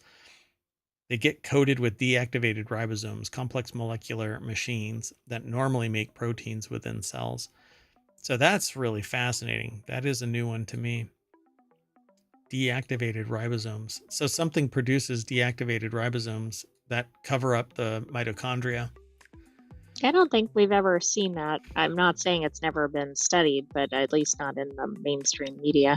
Yeah, I definitely have never run across that. Yeah, or in research papers. So when did this research paper land? It landed in 2024. It was published in Nature Communications. Yeah, ribosomes hibernate on mitochondria during cellular stress. I know cats that do that. Cats hibernate on humans during cellular stress. Actually, it's temperature, thermal stress. There you go. Yeah, when it gets cold, they come over and hang out on humans. Anyway, let's move on. The next article is over in Technology Today. Disturbing discovery: dolphins breathe out microplastics. We're just all sunlight today. I know, my goodness. Researchers have found microplastic particles in the breath of wild bottlenose dolphins, indicating that inhalation might be a significant exposure path for these animals alongside ingestion, which is the same for humans, by the way. We inhale micro and nanoplastics, typically from road debris, your car tires, and we consume it in our food as well. So, Okay, so how did they do this? Did they hold up like a breathalyzer type thing in front of a dolphin and say, "Stay still"? the little blowhole, man, they just stood there. And so the discovery made by collecting exhaled air from dolphins in Florida and Louisiana, and the little known Kansas dolphin, the Kansas land dolphin that likes to pursue kayaks as they try to make their way to Canada and Alaska. You'll have to go back. With their turtle buddies. With their turtle buddies, yes. Who are actually trafficking humans, is my belief. But anyway, the turtles. There's 29 turtles that have recently been arrested for trafficking a human across Canada. You'll have to go back and look at the previous episodes this week to catch that. Anyway, the discovery reveals the presence of various types of plastic polymers. So dolphins and humans are once again closely related. So the article's over on scitechdaily.com. PLOS is the source of this article. All these findings highlight a potential health risk. Further studies are needed to understand the implications fully. Yeah, we're doing that with humans too. It was actually Miranda Dziobak and her team from the College of Charleston in South Carolina, and published today, which is today, although we're in a time machine. Very current. And it has to do with water because dolphins. So it is very current. Anyway, in the open access journal PLOS 1, microplastics, tiny plastic particles, are a global environmental issue affecting both humans and wildlife, pretty much all life. These particles can cause health problems such as oxidative stress and inflammation when ingested or inhaled. While ingestion through contaminated food is a well-known exposure pathway for both humans and animals, inhaling microplastics is also considered harmful and is one of the emerging areas of concern for human health. And I wouldn't say that it is a well-known exposure pathway. This is within the last 5 years, and there is zero marketing to dissuade people from using plastic containers. Right, there's a ton of marketing behind plastic. Yeah, go for it. Don't worry, it's harmless. Really? I don't know. That hump on my shoulder is saying otherwise. Although there's no alignment between cancers and stuff like that and microplastics, I still say it's a matter of time. That discovery is on the cusp of being the next 5 years, I think. Because, I mean, basically you have to find it. And that's not how biopsies work. That's not how cancer treatment works. And nobody goes through like the cancer with such a fine-tooth comb. They do, but they're not looking for micro and nanoplastics. But they might start noticing it without looking for it. And if so, I think that's where it's going to get some attention. Yeah. So, yeah, the results support the idea that inhalation could be another key route for microplastic exposure for dolphins alongside ingestion. However, the authors note that their findings are preliminary and that their further research is needed because you don't want to answer it definitively. You got to get that grant money coming. We need to do more research. Swim harder, faster, deeper. Moving on. Unless you want to say something about it. I don't have anything else to add. Other than talk about we need to get away from plastic. Yeah, I agree. So says the person who's surrounded by plastic because that modernity basically requires you to have plastic. But this is a glass that I'm drinking from. Well, they're okay. That's gonna definitely solve the microplastic problem. But if everybody would substitute for glass, we would get there. And the vessel that beer was brewed in was plastic. So I know. Yeah. I'm One hoping step forward. yeah, 3 steps back. I'm hoping that they will change to glass, but I don't think so. I would love it, but anyway, let's talk about Sydney's balls. Mysterious black balls close Sydney beaches, but I think that these are tar-like balls. Okay, I didn't even look at any of this. No, I So didn't either. mysterious black balls close Sydney's beaches. Hundreds of mysterious black tar-like balls have washed up on 2 popular Sydney beaches, prompting lifeguards to close the strands to swimmers. Can you imagine swimming and hitting one of these things? No, I think you'd want to backpedal so fast out of the water because you have no idea what it is. It'd be like that cartoon Smoke when something disappears. Exactly. Like It's Roadrunner speed. Yep. So phys.org is where this article is housed. I don't see a byline. Yeah, sorry, folks. Anyway, hundreds of mysterious black tar-like balls have washed up on 2 popular Sydney beaches, prompting lifeguards to close the strands to swimmers. Ball-shaped debris, mysterious black ball-shaped debris, which I guess if it's a tar-like substance, it's going to turn into a ball and float.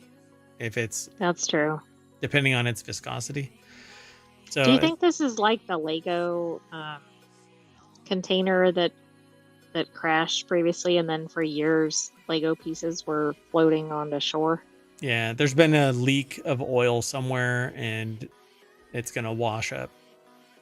So it says that the local mayor said, leaving flummoxed Australian authorities scrambling to find out what it might be.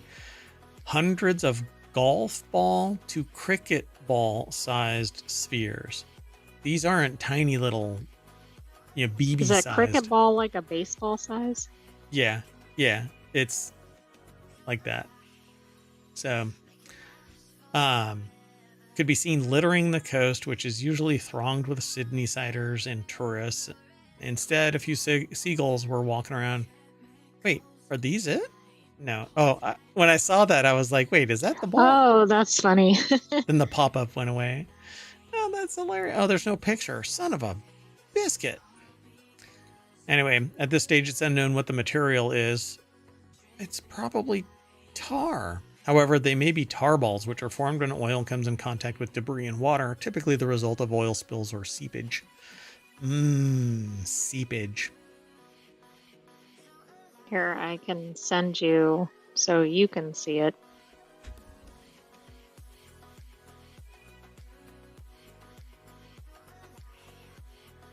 Oh, I won't be able to.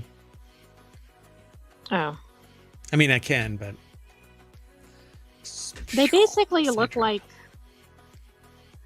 almost like balls of yarn or something, but I guess balls of tar or like charcoal looking. I mean, this picture shows easily 10 in one clump. Oh, I see what you sent me there. What the hell? That's actually not opening up. Weird. Okay, whatever. Gotcha. Okay, so it's a tar ball. And they're being cagey about it, but it's a freaking tar ball. Let's move on. The next article is over on the Wanted channel. How does the new Amazon Kindle Paperwhite stack up to its predecessor, which completely just destroyed the ability to gift this to somebody if they happen to have read this? How does the new Amazon Kindle Paperwhite stack up to its predecessor? Well, apparently there's a color version of this now. Amazon just unveiled its latest lineup of Kindle e-readers, and with it, a refresh to its most popular model, the Paperwhite. So if you have an avid reader in your life, what? Wow. John Kalinakos, wait, yeah, maybe it's Kanelikos. Anyway, John over at pocket-lint.com put the article together. So what is the difference, they say? Last saw the Paperwhite refresh back in 2021 with Pocket Lint describing the device as still the best e-reader. 3 years later, we now have an all-new Paperwhite to contend with, and here's the latest, directly compares. So the new one is a little bit bigger, has more storage, has up to 12 weeks of battery life, which is spectacular, a little bit heavier, a little bit bigger, and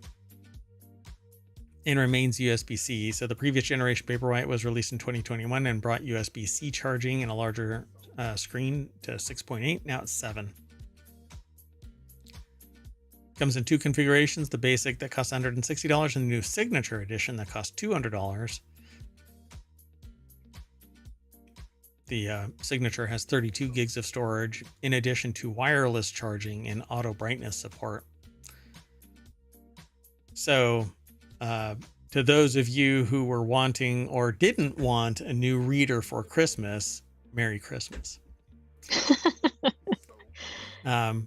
For 2024, Amazon's improved upon its existing Kindle Paperwhite with a couple of ways. Apparently, yeah, there is a color screen now, but I'm trying to see. It doesn't seem to be in here. The new variant retains some of its 300 pixel per inch resolution as before. It has a 7-inch panel up from 6.8.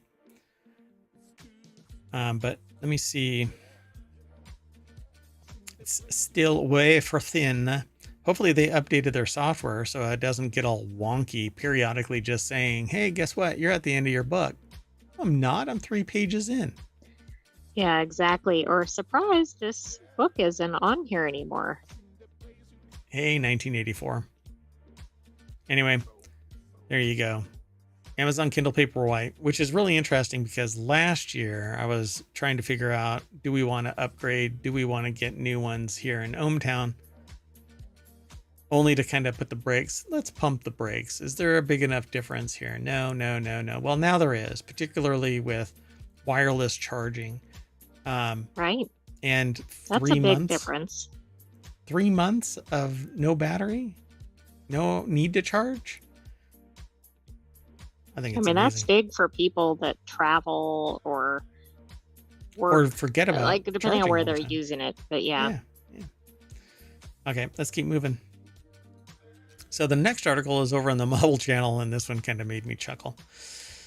Lawsuit over workplace farewell card backfires spectacularly. A literal and figurative Karen, in this case a British woman named Karen Conan, sued her former employer, the International Airlines Group, after her coworkers didn't give her a farewell card when she left the company. But you see, the thing is, a farewell card was acquired. It was just never given to her because so few people felt compelled to sign it. Ouch. Ouch. That's pretty bad. I don't know, though, because like in a company, not everybody is going to really care. You have a small cluster of people. Right. You might not know, depending on what you do, you might know 2 people or something, compared to the other 100 or whatever. Yeah, unless you're the CEO or something like that. And then everybody's compelled to sign because then you don't want to come across as not a team player. But frankly, I would sign a card for somebody to leave because they're leaving. Yeah. Well, exactly. That might prompt you to sign, even if you were not a fan of them. One of 2. There you go. One of 2 reasons. 1, congratulations, you got out. And 2, I hate you so much. I'm happy to see you leave. Wow. Yeah. So in her lawsuit, Karen argues that not receiving a farewell card was a breach of equality law and that it reflected a failure to acknowledge her existence within the company. Oh, God, maybe this is why nobody felt compelled to sign it. You are literally the embodiment of why somebody wouldn't sign your damn card. Because if you don't have anything nice to say, don't say anything at all, is the equivalent of not signing the card, right? Exactly. Yeah, first of all, I don't see like not signing unless the person is really awful. But why would you ever sue for something like this? Oh, it's just hammering home the point that you're kind of a real Karen. After suing her ex-employee over, after suing her ex-employer over not getting a farewell card, she got roasted by judge for conspiracy theory mentality instead. Yikes! Louis Prado over at Vice.com put this article together. Dear God, it actually went through. I mean, it actually started to get prosecuted. That's amazing that that really made it anywhere, I guess, since she threw in some discrimination claim. That's probably why it got a little bit of traction, The but there's no judge, obligation to provide that. no, I mean, that's like a bonus because somebody decided that you were likable enough to actually put together. The same thing with birthdays and whatever's, vacation. You're throwing a party because somebody's going on vacation for a week and they want to say bye, that kind of thing. Any of these gaps where you're gone and then return or gone for good, people want to throw a party because you're likable, not because you're a prick. So there are some other more serious complaints in the case, 40 of them, including claims of sexual harassment, unfair dismissal, victimization. But the tribunal dismissed all of the allegations, with Judge Palmer saying Karen's perspective on her workplace experience was clouded by a conspiracy theory mentality. He said that a lot of her complaints, which she details in her filing, amount to nothing more than misunderstandings of normal social interactions. For instance, she says that she used the word whiz in a card for a colleague, then says another colleague copied her use of the word while simultaneously correcting her spelling to add another Z at the end of the word. This was apparently a workplace infraction worthy of a lawsuit. Judge Palmer ultimately emphasized that there was no evidence linking her grievances to her sex, and that she was just being overly suspicious. Plus, you're gone. That almost seems like a paranoia kind of thing or something. Yeah, I don't know. Sometimes, though, the culture of the organization really does breed that type of suspicion. Yeah, absolutely. And sometimes it's more than something like a card, but yeah, I would assume if it was something more than a card, she would have sued about that. It's essentially where there's smoke, there's fire, but sometimes it's a barbecue and people are having just a good time. And when you can document 40 instances, you have your head somewhere that it shouldn't be, and you should be happy that you're leaving as long as you're on to better things. Yeah, I mean, it depends on what the things are, right? You're spending your whole time documenting it, but if it's things like somebody spelled something differently, not really seeing the gravity of that. If it's somebody yelling at somebody or doing something abusive, obviously that's a different issue. Well, maybe the Nazi part of grammar Nazi was a little bit too apropos, right? Let's move on. We don't know the identity of the person who changed the spelling. That's right. Their name is Adolf. So the next article is over in the Hatch Ideas channel. Carmel, Indiana is the best small city in America for affordability, education, and quality of life. Let's take a look at the top 10. But Wallet Hub compared 1,318 cities across 5 key categories in order to rank the best small cities in America. Let's try that in a small town. Celia Fernandez over at Make It at CNBC.com put the article together. Everybody is happy.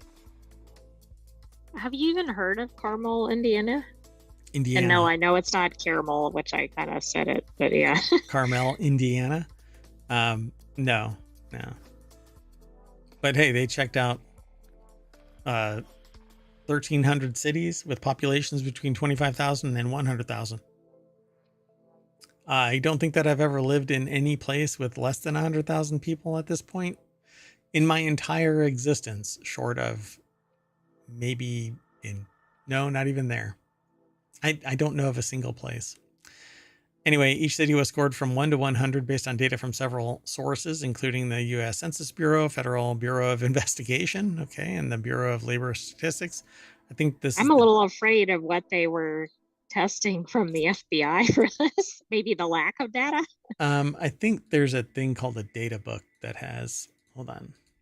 Okay, maybe that's it, like the economic health or something like that. Yeah. Something is really bogging my system down. It must be Steam. Go away, Steam. You're bugging me. Yeah, maybe the UCR, the Uniform Crime Reporting Program. Maybe that was part of it. Huh. Yeah.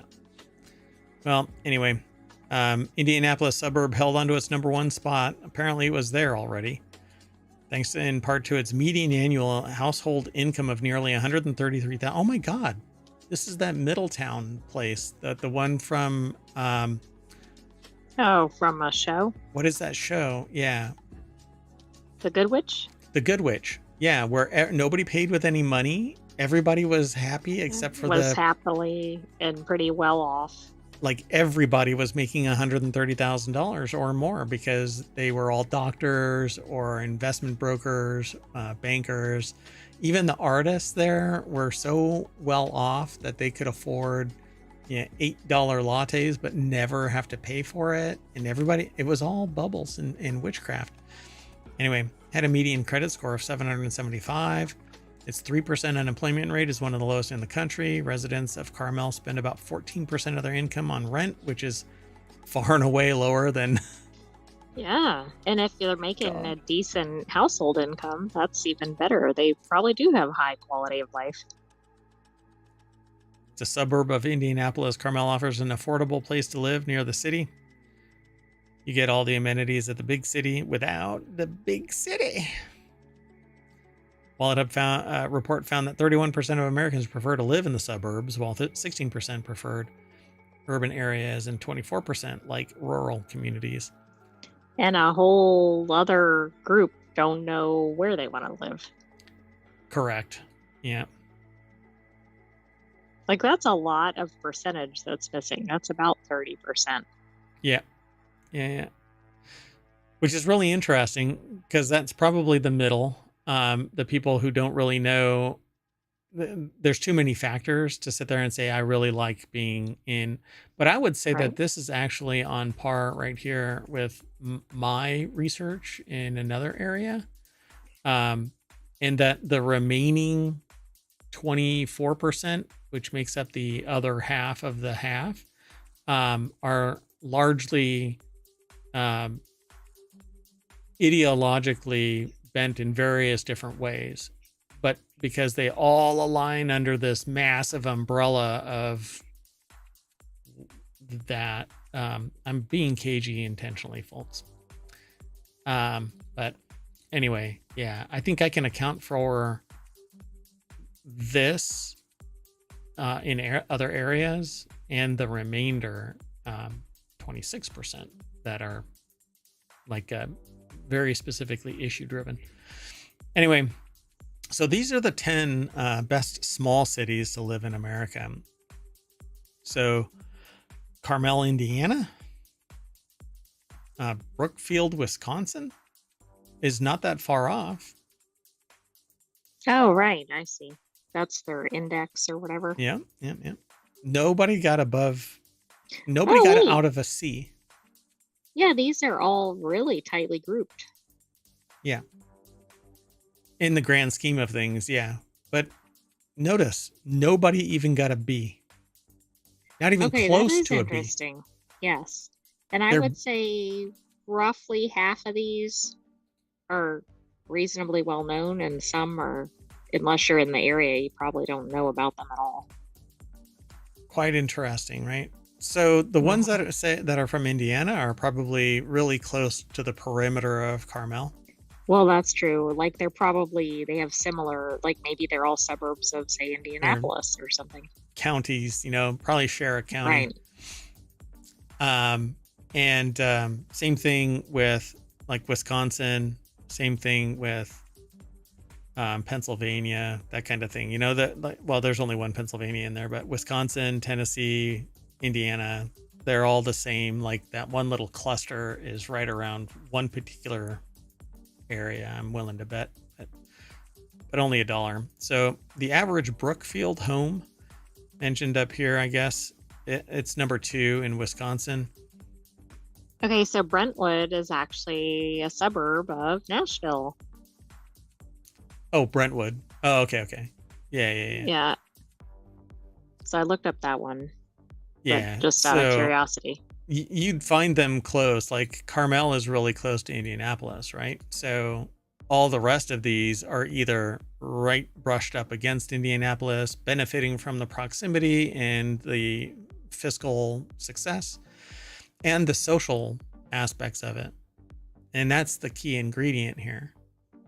Aha, so Brookfield, Wisconsin, suburb of Milwaukee. Like these are all, I think these are very similarly constructed, right? They seem to Yeah. be suburbs of a major Yeah. city, just like the Indiana one was described in the article. Yeah, and that's actually it's one of the metrics that I use in my calculation for the election data that I've got.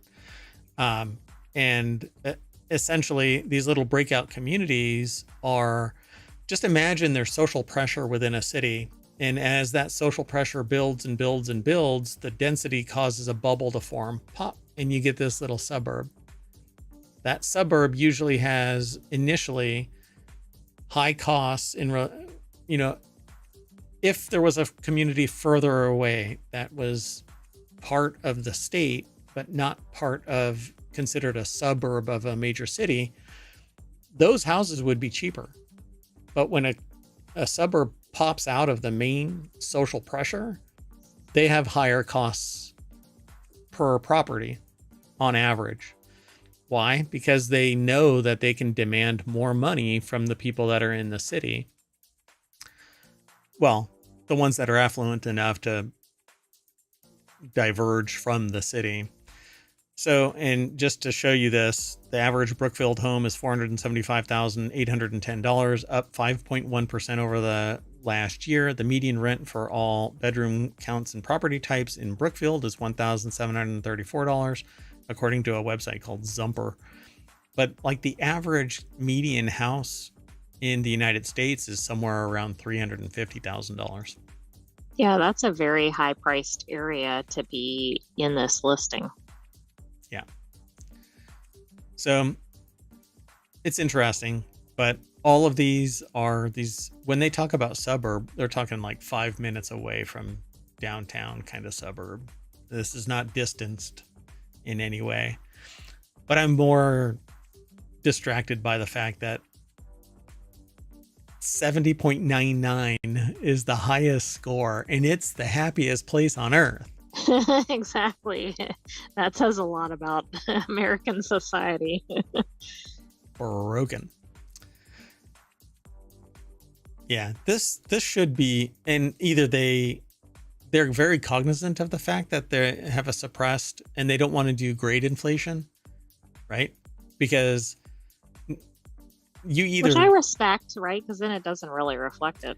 yeah, like I used to do website evaluations, and I had somebody attack me once because they said, well, why did I get such a poor grade if you said that it was a great site? And I said, because you missed on certain metrics of my evaluation, and therefore you cannot get to, and you don't start out at 100 and get nicked down. You start out at 0 and you work your way up, and you hit certain metrics and you get a 90 or whatever. And I had the grading schema of 100 was max, right? So when they said that, I was like, well, you may have been the best in this batch, but you still got, a 70.99. I don't grade based on the cohort of the evaluation. It's on an overall schema. They were not too happy with that, but I stopped doing that a long time ago. Anyway, let's move on. The next article and the last one for today, we're running a little long, so I guess we're going to be stuck in time until tomorrow, which is a good reason we're not going to do the show on Thursday. So technology today is where it is. Scientists discover mysterious magma structures beneath the moon. And when I saw that at first, I was like, wait, so there's the moon, and then so underneath it, there were like hanging in space. it's like moonsticles. Yeah. Well, I Ch- mean, is it like stalactites or stalagmites? Are they holding on with might or are they hanging on tight? Is that which one is might? Wait, stalactites is they hold on tight, right? To the They hang from the ceiling. ceiling. Yeah. So Chang'e 6's retrieval of lunar far side samples reveals crucial insights into the SPA's basin intrusive magmatism, aiding the understanding of lunar origins and geological processes. And aliens. So lunar igneous activities, including intrusive and extrusive magmatism, not magnetism, magmatism, and their products contain significant information about the lunar interior and its thermal state. It's made of cheese. Is it warm cheese or cold cheese? What is the stuff from Canada with the French fries and the gravy and cheese? Poutine? Poutine, yeah. Right? It has cheese and stuff on it. It is. Oh, and cheese curd, right? Right. Well, that's more from, I think, Wisconsin area, but yeah. So it basically has the temperate zone of Wisconsin, which apparently has several. you know what? I wonder if Brookfield got scored on its cheese curds. There you go. Oh man. So the University of Hong Kong put the article together. It's posted at scitechdaily.com, and there is the Chang'e 6 mission, marked the first successful retrieval of lunar farside samples, focusing on the SPA's basin as the South Pole Aitken basin on the far side have long been considered the key to rebalancing the asymmetrical understanding of the moon and disclosing the lunar dichotomy conundrum. Supposedly, though, like all of the craters, they don't go as there isn't a like really deep craters and really shallow craters. They all seem to stop at the same depth, supposedly. Anyway, far side lunar sample return. Earlier this year, Chang'e 6 mission successfully launched on May 3rd, landed on the lunar surface on June 2nd, and returned to the Earth on June 25th, carrying a total of 1,935.3 grams of lunar soil. See, even that, the embodiment of this picture like shows that it all stops at a certain point. Yeah, And that's really strange. I say that it's because that this is actually an alien ship piloted into orbit, and it's always facing Earth at the point where it's always facing Earth because it's locked, right? Because it's just a giant camera and it's watching Earth evolve. NaNoWriMo, folks, just 10 days away, or no, 14 days away. Get on it. There's some more cannon fodder for you. Or creative fodder, I should say, not cannon fodder. So the study revealed their extensive distribution in obscure nature with significant implications for petrogenesis of lunar plutonic rocks and Chang'e 6 mission, which will facilitate scientists' further study of the lunar far side. Essentially, there's intrusive magmatism at the landing site and its surroundings based on remote sensing data. So the study has traced potential plutonic materials in the Chang'e 6 samples and found that, I guess, magnesium, is that it? Mg sweet materials? Yes, highly I think likely so. exist. Yep. Primarily from the western peak ring of the Apollo Basin delivered by Chaffee S crater. These magnesium-rich materials contain crucial information on the origin of mysterious creep-poor Mg sweet rocks.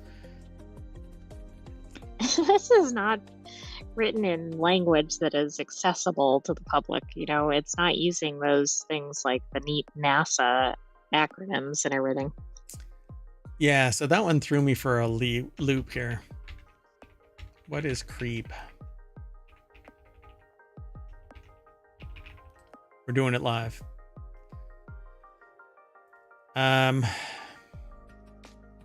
Yeah, they don't even define what creep is anywhere in this article. Hold on. we're already late, so we might as well. So CREEP is an acronym of the letters K for potassium, rare earth elements, and phosphorus. And it's a geochemical component. So, yeah. So these magnesium sweet rocks don't have much potassium, rare earth elements, or phosphorus compared to others, I suppose, within that geographic space. So they discovered 2 heavily degraded floor fractured craters, inspiring them to identify more similar features on the moon. All indicate that intrusive magmatism is abundant in the Chang'e 6 sampling region. So magma rose at some point, but what actually is going on down there? Is there anything in there?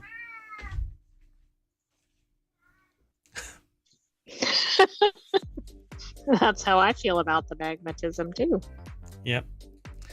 All right, folks. Well, that's it. We're going to call it because we have intrusive catmatism. That might be another form of alien life. Oh, it's alien. All right. All right. We're out of here.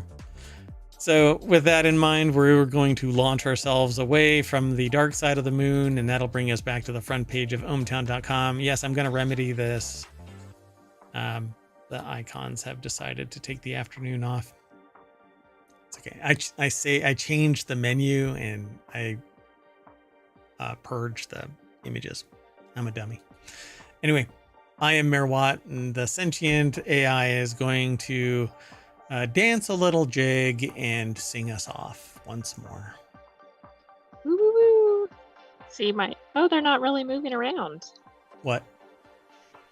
I was trying to get the icons to kind of dance around, but they're not really going crazy.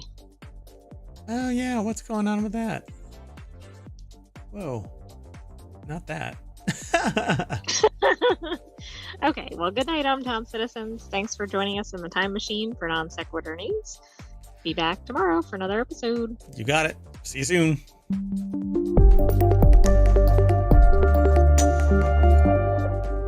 I want my magma rocks, magma rocks, magma rocks.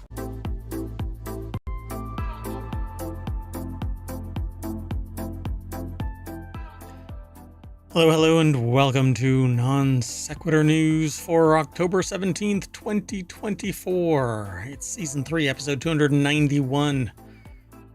Got close to, I think, 1,400 episodes so far altogether across ohmTown. Go and check them all out over on YouTube. The last 60 days are here on Twitch. But I stream to both. The Sentient AI is not with me today. They're out on assignment, but they'll be here for a non-time machine episode. Today we're going to be talking about rising cocoa prices, off-balance water cycle. Am I being investigated by the FBI? Why, yes. The time bomb capsule, expulsion rooms, 16,000 bottles of fake French wine, fired for buying toothpaste, not lunch, a $17,000 house, cats translate words to images, and finally, gassing the economy. It's a good thing. Maybe, apparently. I don't know. Let's talk about it on the other side. Everything is powered by ohmTown.com. That's that site right there. Go over and check it all out.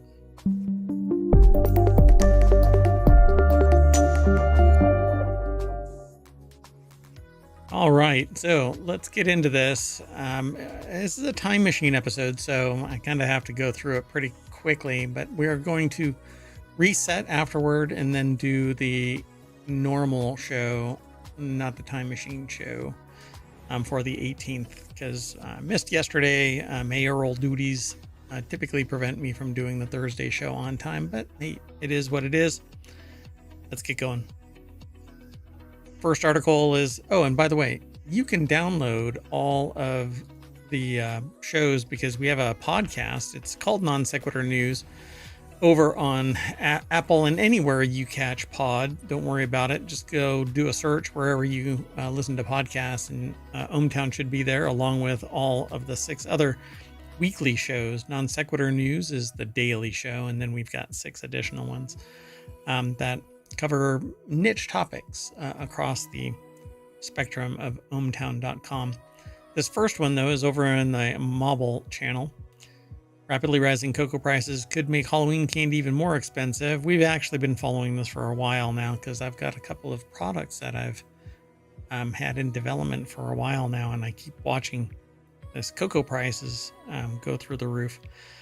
So thanks to inflation, you likely notice the cost of grocery store runs have been creeping up, and candy's no exception. This year, supply shortages from major producing countries like Cote d'Ivoire and Ghana have driven the dramatic increase of cocoa prices thanks to adverse weather conditions and crop diseases. According to Ghana's Food and Agriculture Minister, Brian Anchampong, I think is how they pronounce their last name, cocoa prices have more than doubled for the 2024-2025 cocoa season.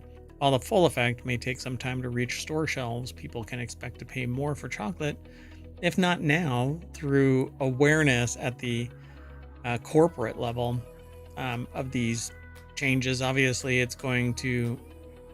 they're going to seek profit prior to the actual financial burden hitting them, because they know it's coming. They can just jack the price up now. So the article is by Sammy Caramella over at vice.com. There are chocolate alternatives out there, but we won't get into it now, but I'll probably end up doing some kind of discussion about it in the near future, mainly because I'm interested in this kind of thing, and I'm in the middle of doing a project where cocoa can play a big role in it. So, not to be cagey, but so supply shortages from major producing countries are going to drive up the prices. It says dramatic increase in cocoa prices in 2024. They say thanks to inflation, but we are the bearers of inflation. Not we as in the consumers, the producers, humans are the cause of inflation. So when somebody detects, and they're greedy, they can raise the prices until they feel that it's negatively impacting on the profitability. So they'll keep on jacking the price up, and you'll have to pay it. So take movie theaters, for instance. Movies have been producing more money, but on fewer screens and fewer movies. So you have little to no competition. Major suppliers of the movie feed is from these major suppliers. Smaller companies get acquired by the mega corporations, and this is the standard. You get less quality, etc. There's a lot of fan, favorite kind of explosions and murder mystery kind of stuff, but really what it comes down to is you have fewer choice. You get what you get, and you're going to go to a movie theater and pay more and get less. And you just have to look at history to show that. And that goes for all supplies. The supplier at the raw material supply side are raising their prices. They're going to blame inflation, but they are the cause of the inflation based on my review of the economics. So, according to Ghana's Food and Agriculture Minister, Brian Chepong, cocoa prices have more than doubled for the 2024-2025 season, and that's because they say supply shortages caused by a natural disaster. Already, many candy producers are reportedly focusing on non-chocolate products due to these record high cocoa prices, boosting production on other types of candy like gummies, or basically sugar replacements instead of cocoa. For example, Hershey launched Shackalicious XL gummies, which were part of a partnership with the NBA legend Shaquille O'Neal. So no shit news at $4.49. According to Branch, you might also notice that Halloween candy bags are smaller than in previous years, but virtually the same price. He calls this shrinkflation. We all call it shrinkflation, but making it sound like it's something out of their hands is bullshit. Their profit margins they're going to be profitable, record profits, by the way. And so it just, you know, Branch is just a person, a sector manager for Agri-Food Institute. But where they say, you might also notice it, these companies are the cause of this shrinkflation. They're charging the same, which means they're increasing their profit. They're making more. They're actually making the same, but each instance is priced higher for less, and your options are going to change, all because it's more about greed than it is about anything else. We could have the same thing, but you can't fend off investors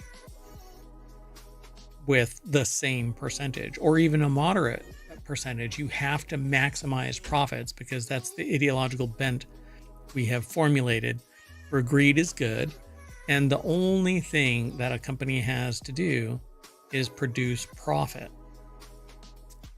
That's what, you know, well, the person who said it now regrets saying it, but because it's bullshit.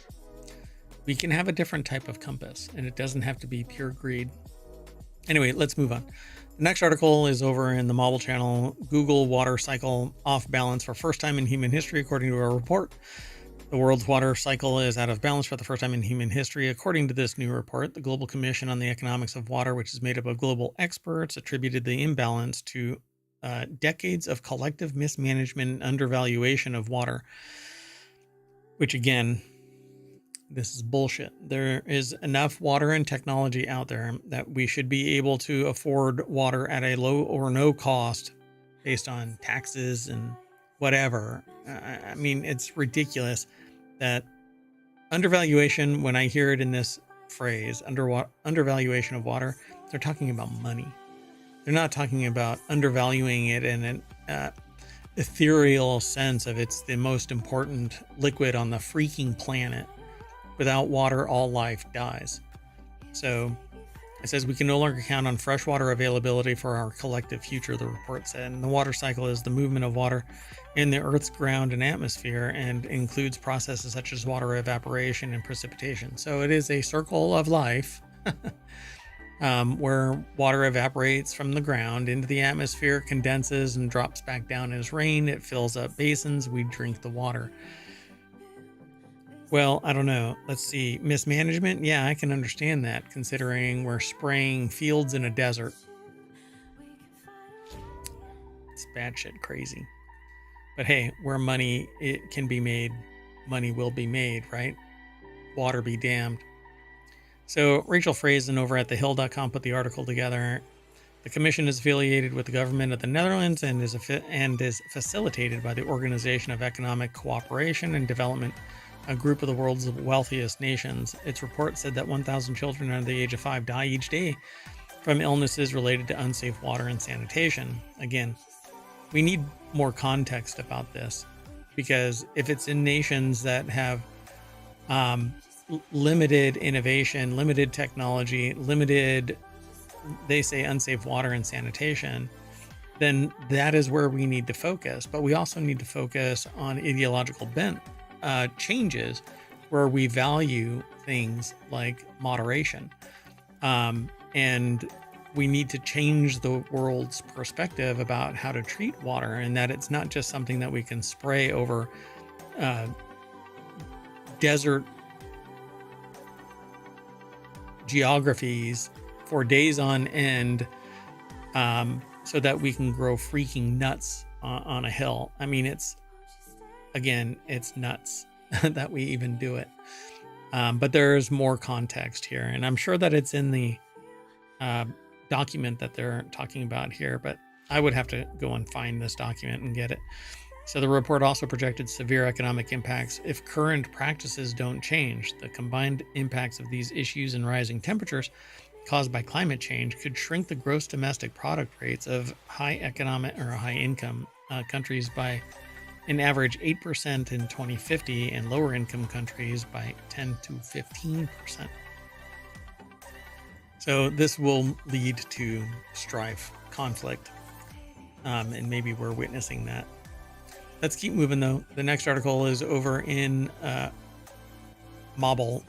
It's a channel that I'm actually working on another project to bring a different service to Mobile, but hopefully it will play well with ohmTown.com. So FBI arrests man who searched, how can I know for sure if I'm being investigated by the FBI? Well, apparently if you do that search, maybe it lets the FBI know. Eric Council Jr. is accused of helping to hack the U.S. Security and Exchange Commission's Twitter account in order to post false information about Bitcoin. Todd Feathers over at Gizmodo.com put this article together. According to this article, they hacked the account in order to post erroneous information about Bitcoin that briefly drove the price of cryptocurrency up by $1,000. The U.S. Attorney's Office of the District of Columbia said that Eric Council Jr., who needs counsel in the form of an attorney, received personally identifying information and an ID template from co-conspirators that allowed him to make fake ID cards for someone with access to the SEC's Twitter account. He allegedly then used that ID card to at a cell phone store in Huntsville, Alabama, to obtain an iPhone with a SIM card linked to the victim's phone number. And then using the spoofed phone, counsel allegedly helped co-conspirators log into the SEC's Twitter account, from which they posted a tweet falsely claiming that today the SEC granted approval for Bitcoin ETFs for listing on all registered national security exchanges. In exchange for his help, counsel allegedly received payment in Bitcoin. 25-year-old now felon did a suspicious internet search for phrases like SEC GOV hack, Telegram swap.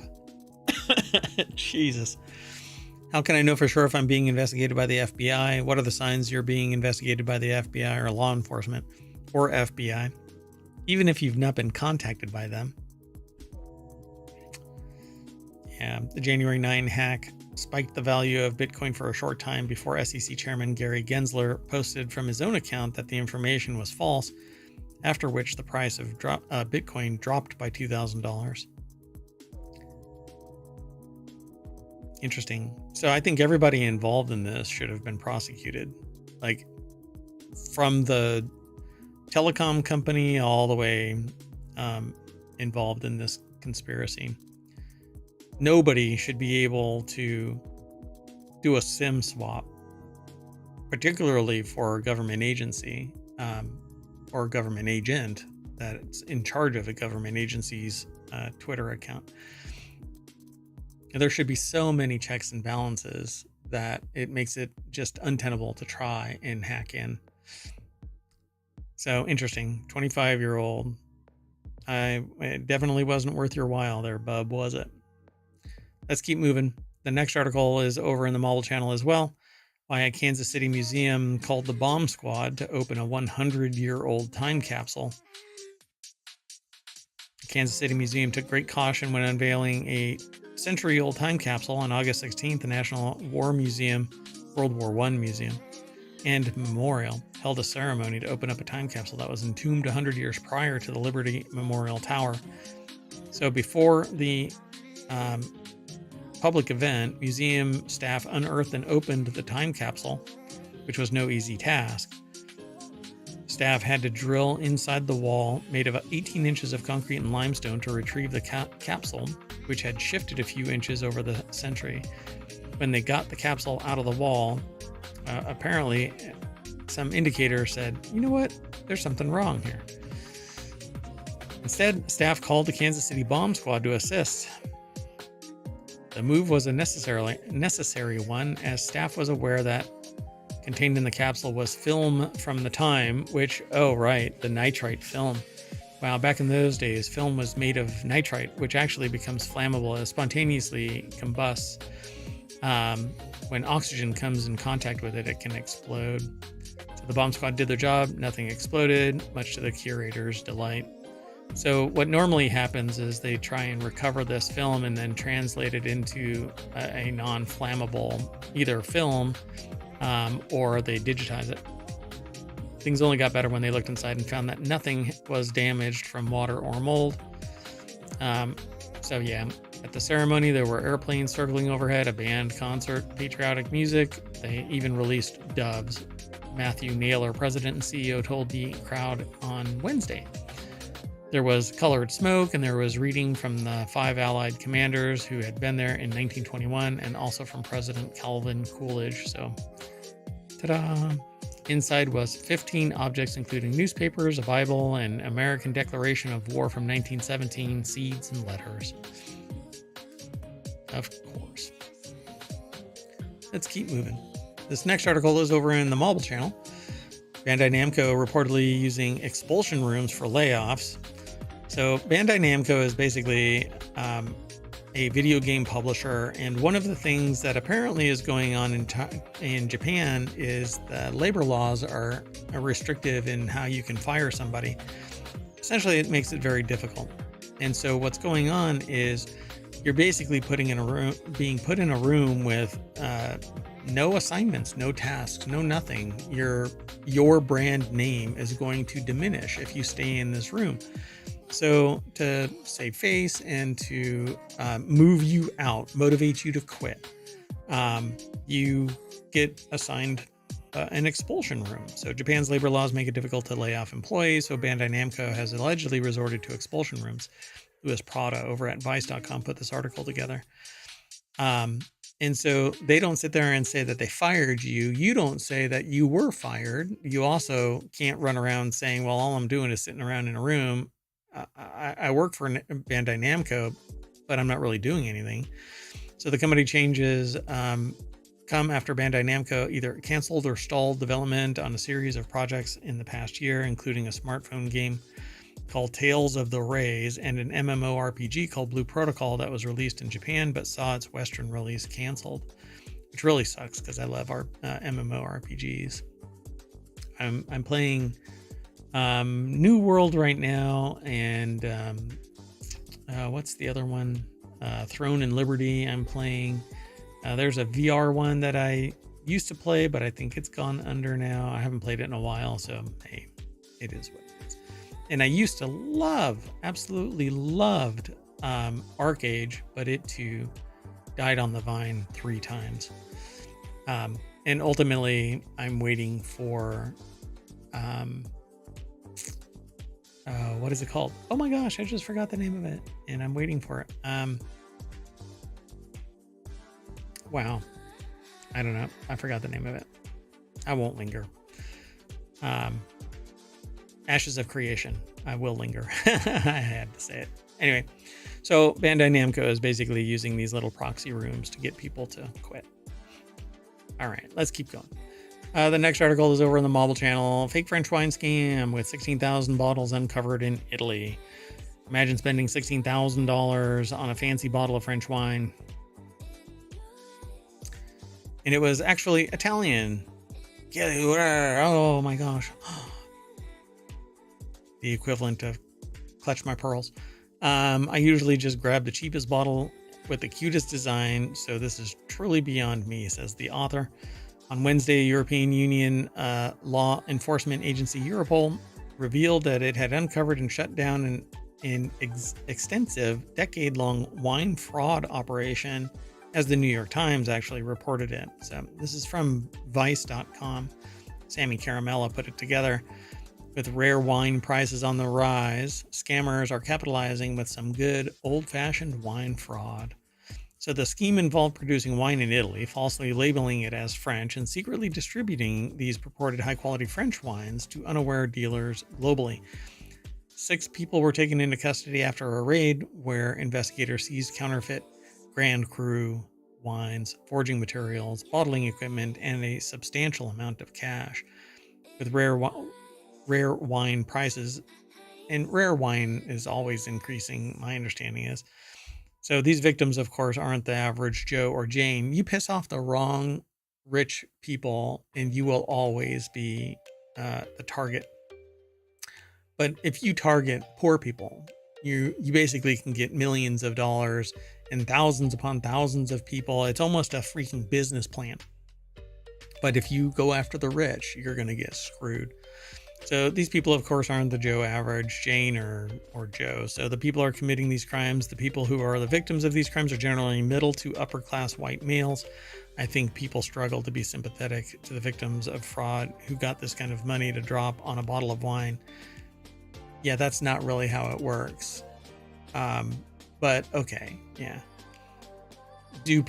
Some people sit there and say, yeah, well, they've got enough money that, blah, blah, blah.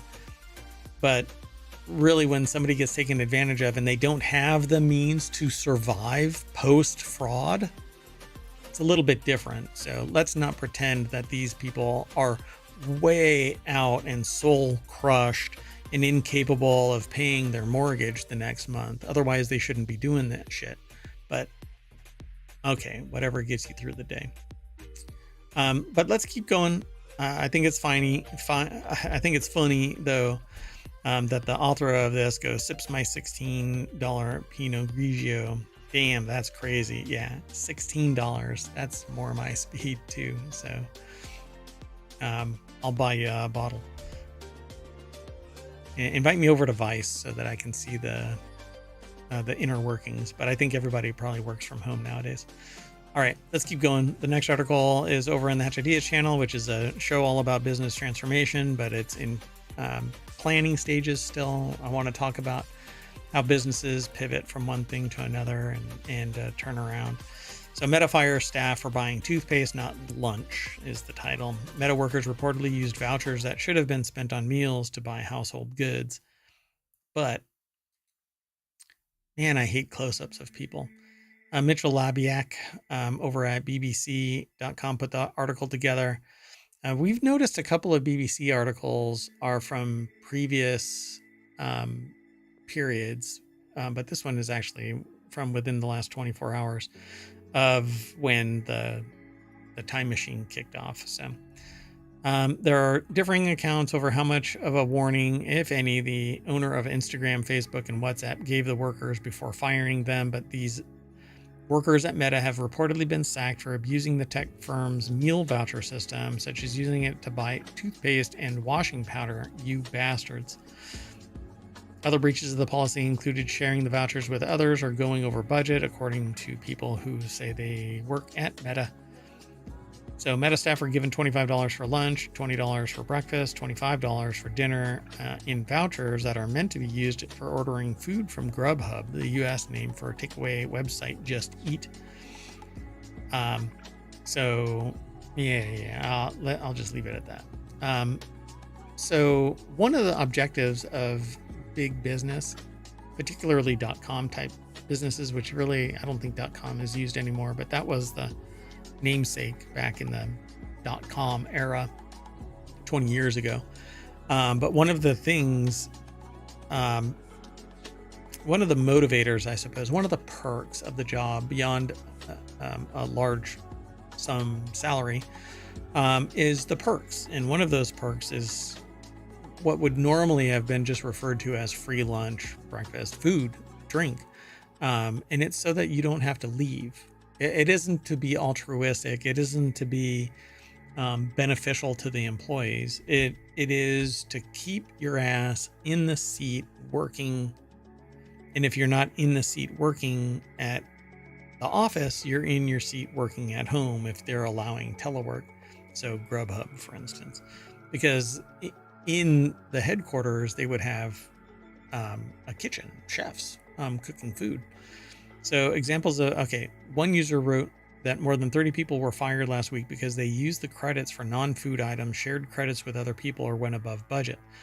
Now, if I go above budget, it shouldn't matter. I should just get the 25. And that's what happens in a lot of other organizations. You go above the amount, you get compensated for the amount, not above the amount. It's whatever is actually authorized. So $25 would be the max. $20 for breakfast, $25 for dinner. They put that breakfast is after lunch. Okay. Anyway, guess it depends on how your day goes, right? Anyway, they were given a warning to stop, which most of them did, but they were still fired 3 months later, even after stopping. Some repeated the claim that the staff were warned. Other users wrote that there were no warnings. And separately, the company also reportedly made job cuts at WhatsApp, Instagram, and Reality Labs, its virtual reality business responsible for the Oculus headset. These cuts are not related to the issues surrounding the voucher system, but yeah, there's a little bit more of this article, so definitely follow the link through the show notes over to ohmTown, which will lead you over to BBC, or you can always do the search for Meta fires staff for buying toothpaste, not lunch. Let's move on. The next article is over in the mobile channel. Walmart is selling a $17,000 house that looks like an iPhone, although it's going to be a thick iPhone. You can now find multiple listings for prefabricated homes on Walmart for under $16,000, but you also need to remember that home ownership will never be cheap. And I'm just warning people, it isn't as easy as this. You can't just buy $17,000 whatever and then prop it up somewhere. You need to pay for the land. You have to have power. You have to have plumbing. You can have certain like mobile home type of appliances and whatnot, and go solar and off grid and all of that. You need a foundation. You need it all to be permitted. If you want to be on grid, and unless you're out in the sticks, there's a lot of issues involved. You have to have licensing. Anyway, this article is over at gizmodo.com. Kyle Barr put the article together in it. And that's kind of what this one looks like. There's different versions of this, to be sure. It looks more like a bathtub set on its side. One of those kind of, not really pedestal bathtubs, but these little block freestanding bathtubs that aren't mounted in like a frame or anything. They just sit there. That's kind of how this thing looks. But it's horizontally mounted, right? And so you open the door, and inside it, there's a bathroom compartment, and there's a bedroom compartment, and an office space as well.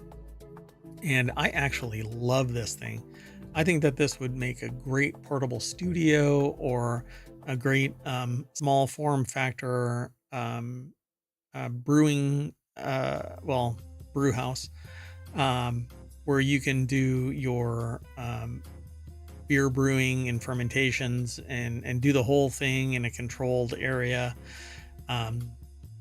Distillery would probably be out, because at least in the US, because of the rules and regulations, you can't distill anywhere in the United States, not alcohol.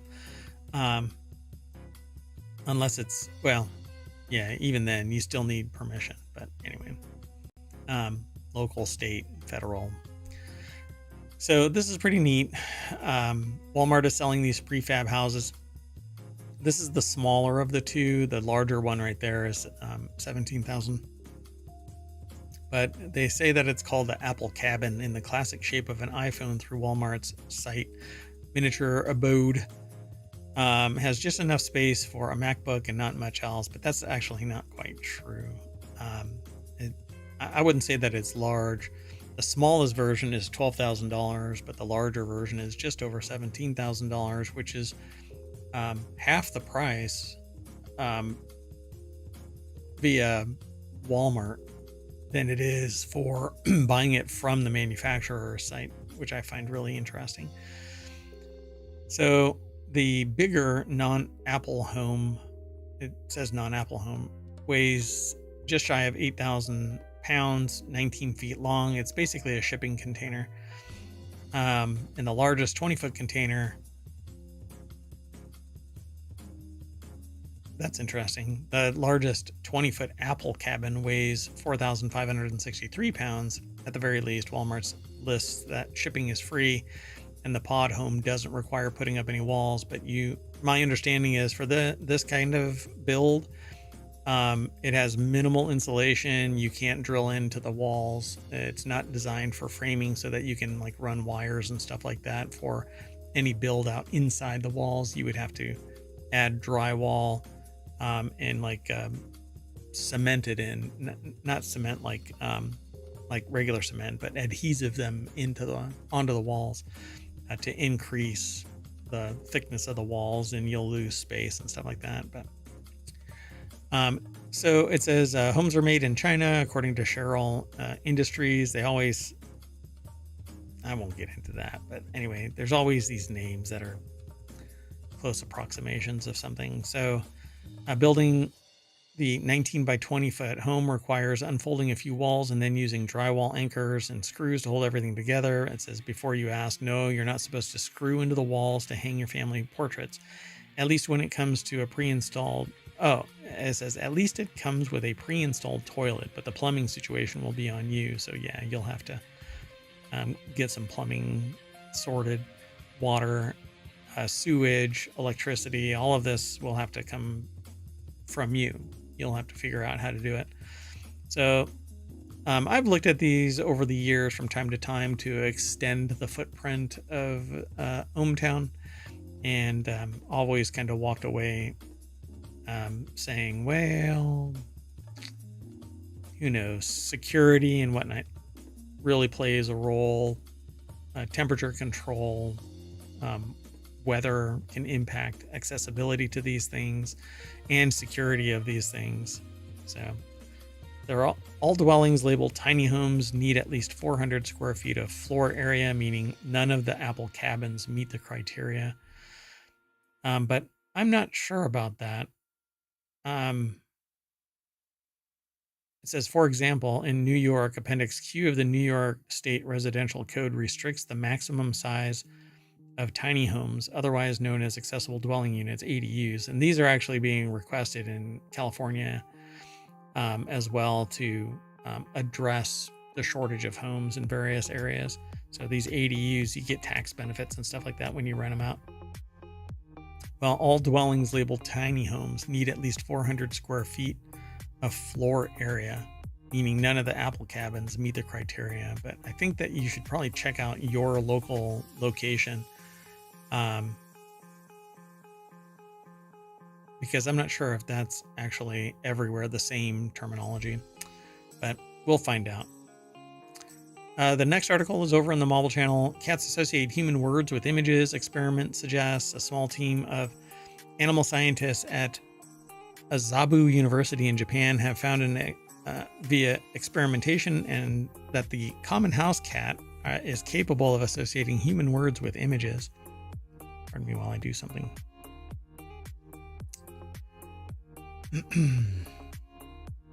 So I just have to address something. So in their study published in the Scientific Reports Journal, the group tested volunteer cats, which I'm not sure what that means, looking at images on a computer screen to see if they form associations between images and spoken words. Well, I know for a fact that cats understand certain things. Like they know when you hold something up what it is, and they definitely do associate with it. So Bob Yurka over at phys.org put the article together. Oh, there's a cute kitty. Prior research has shown that cats know when a human is speaking their name.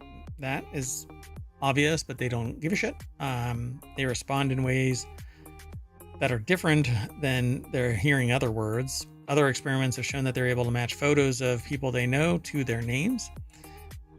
So in this new effort, the researchers found that cats may be able to understand many of the words spoken to them, and to find out if cats have the ability to match a word to an object, the research team enlisted the assistance of 31 volunteer adult house cats.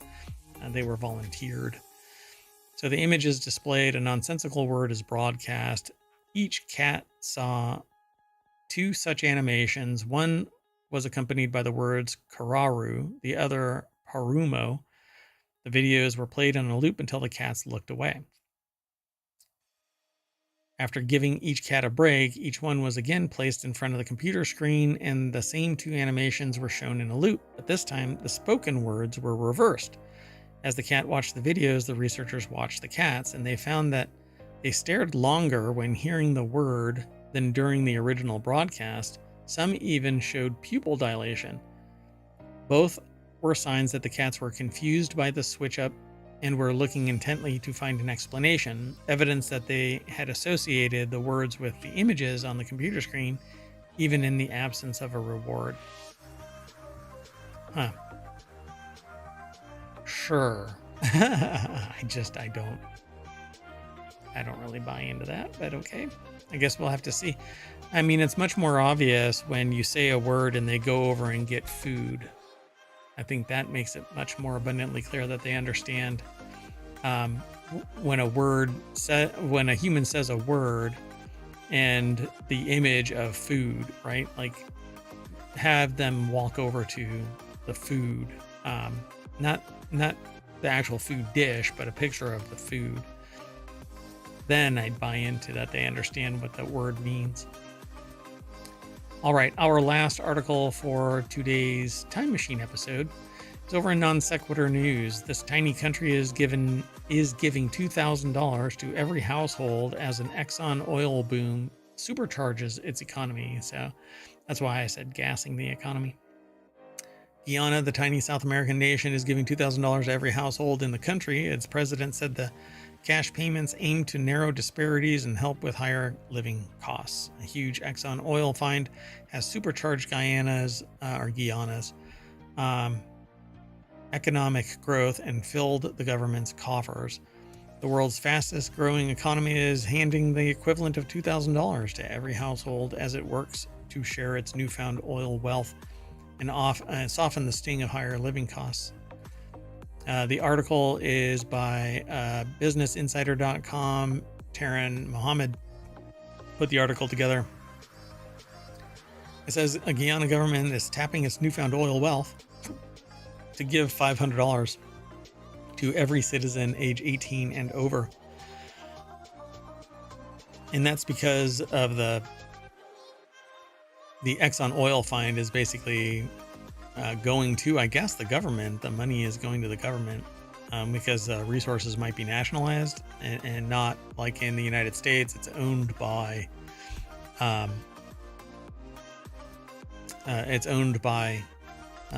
individual companies that own property, land, particularly. Anyway, so he said previously that each household would receive the Guyanese dollar equivalent, Guyanan dollar equivalent of $1,000, but switched to an individual payment after locals raised concerns about how a household would be defined and how the money would be shared within each home. Ali said that the program aims to reduce Guyana's economic disparities and relieve financial stress. So there you go. This only happens, I would say, when there is an infusion of external capital into the local economy. But what's going to end up happening is at some point, people are going to figure out just how much money is in the system, and inflation will continue to creep up because they know that everybody's getting $500 age 18 or over, and greedy bastards will figure out a way to take it. But that's it. That is it for today. And I'm going to turn off the time machine, and that'll send us back to the front page of ohmTown.com. And I'm going to say bye because the Sentient AI is not here to sing us off, I suppose. Although they never sing us off. I have aspirations, though. All right. We'll see you in probably a few hours as we reset, let the time machine cool down, and then we'll spin up another episode. So see you soon. Bye-bye.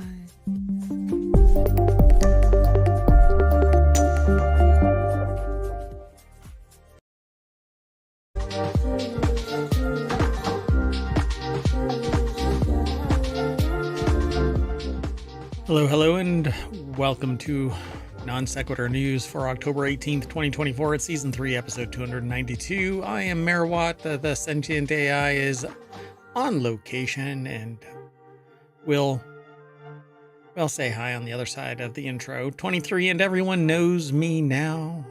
Continued. Fire station burns down. This is how the Matrix is born. TSMC may have breached sanctions. Absolute History, a distillery. Doggone it, The Descent. Beer-flavored beer. Higher calling Hurricane Relief IPA. The rail delays at the Port of Los Angeles. And my other car is driven by a 7-year-old. Briefly.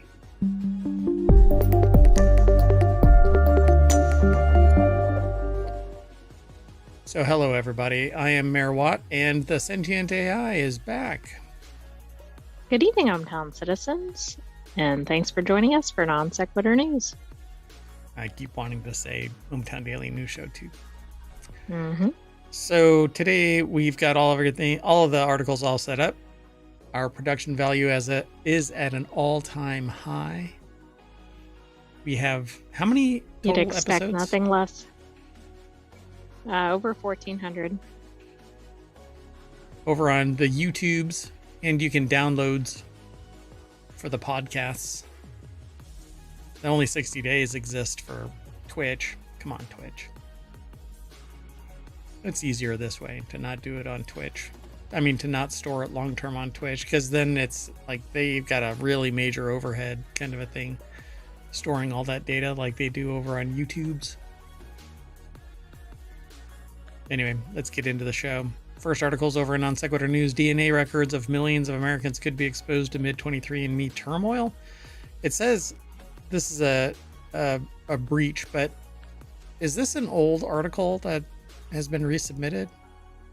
I don't think so, because I think there's a new twist. So this was published in the last 24 hours. Actually, this morning at 10 a.m. Marie Boren over at Newsweek.com put this article together, and it says privacy advocates warn that genetic information collected from over 15 million customers could be vulnerable to misuse, potentially impacting not only individual privacy but also that of their relatives, because the Digital Rights Foundation, Electronic Frontier Foundation specifically, has expressed serious concerns about the potential exposure of genetic information. EFF's staff attorney Maria Trujillo and Associate Director of Digital Strategy Jason Keeley highlighted the risks associated with any sale or transfer of 23andMe's vast DNA database, which does this sound familiar? That's what you want. Well, I can't think of a specific company, but we talk about sales and mergers frequently on the show. Well, remember, this company torpedoed itself through basically a data breach and then denying it and then blah, blah, blah, blah, blah. And then a broader data breach, or at least disclosure of it. Right. And then the CEO basically tells everybody, go to hell, essentially. Oh, that's right. I mean, in so many terms, hey, I'm going to do this. And the board goes, well, we're going to walk. So now they have carte blanche to do whatever they want. I forgot this was the company that happened with, yes. And remember, and I think said, you predicted this. This is exactly what I predicted. Basically, you torpedo it, and so there's nobody around except for whoever investors survived. It goes private, and then it sells. So in late 2023, 23andMe, which is ironic, and I'm proposing a name change. It's 23 and everybody knows me now. I was thinking 23 companies and me have access to my data or something. Wait, how about what is that called when you come of age as a teenage girl? What do they call that? Like a quinceanera? Yeah, that's it. It's a 23andMe version of a quinceanera, right? So, and or wait, what else is a debutante ball? It's a debutante right, ball. It depends coming on out. Which right. culture you're talking about. Yeah. But yes. Yeah. So 23andMe has thrown off all vestiges of control and is showing itself to the world. I am a pretty butterfly. Ava Gilperin, Director of Cybersecurity at the EFF, advised users to consider deleting their data from the platform, but that doesn't mean that your data is deleted. Oh, no, it doesn't. Plus, it doesn't really matter if it's deleted if it's already out there. So today is a good day to log in and request the deletion of your data. You shouldn't have to request it. I should just be able to purge that shit from orbit. Just nuke it from orbit. Anyway, customers of Chinese and Ashkenazi Jewish heritage seem to have been specifically targeted in that breach, and some have filed a class action lawsuit against the company for failing to notify them about said breach, and the company attributed the breach to customers reusing passwords, but critics argue that 23andMe should bear responsibility for securing user data There's no way in hell that this is caused by. You don't get access to. Millions of people, right?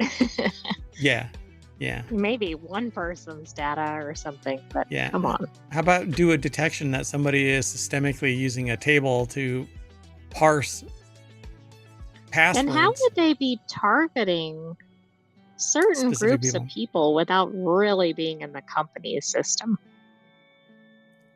23andMe's transparency report, last updated on September 24th, claims that of the 11 law enforcement requests for personal customer data received by the company, no data was produced without prior explicit consent.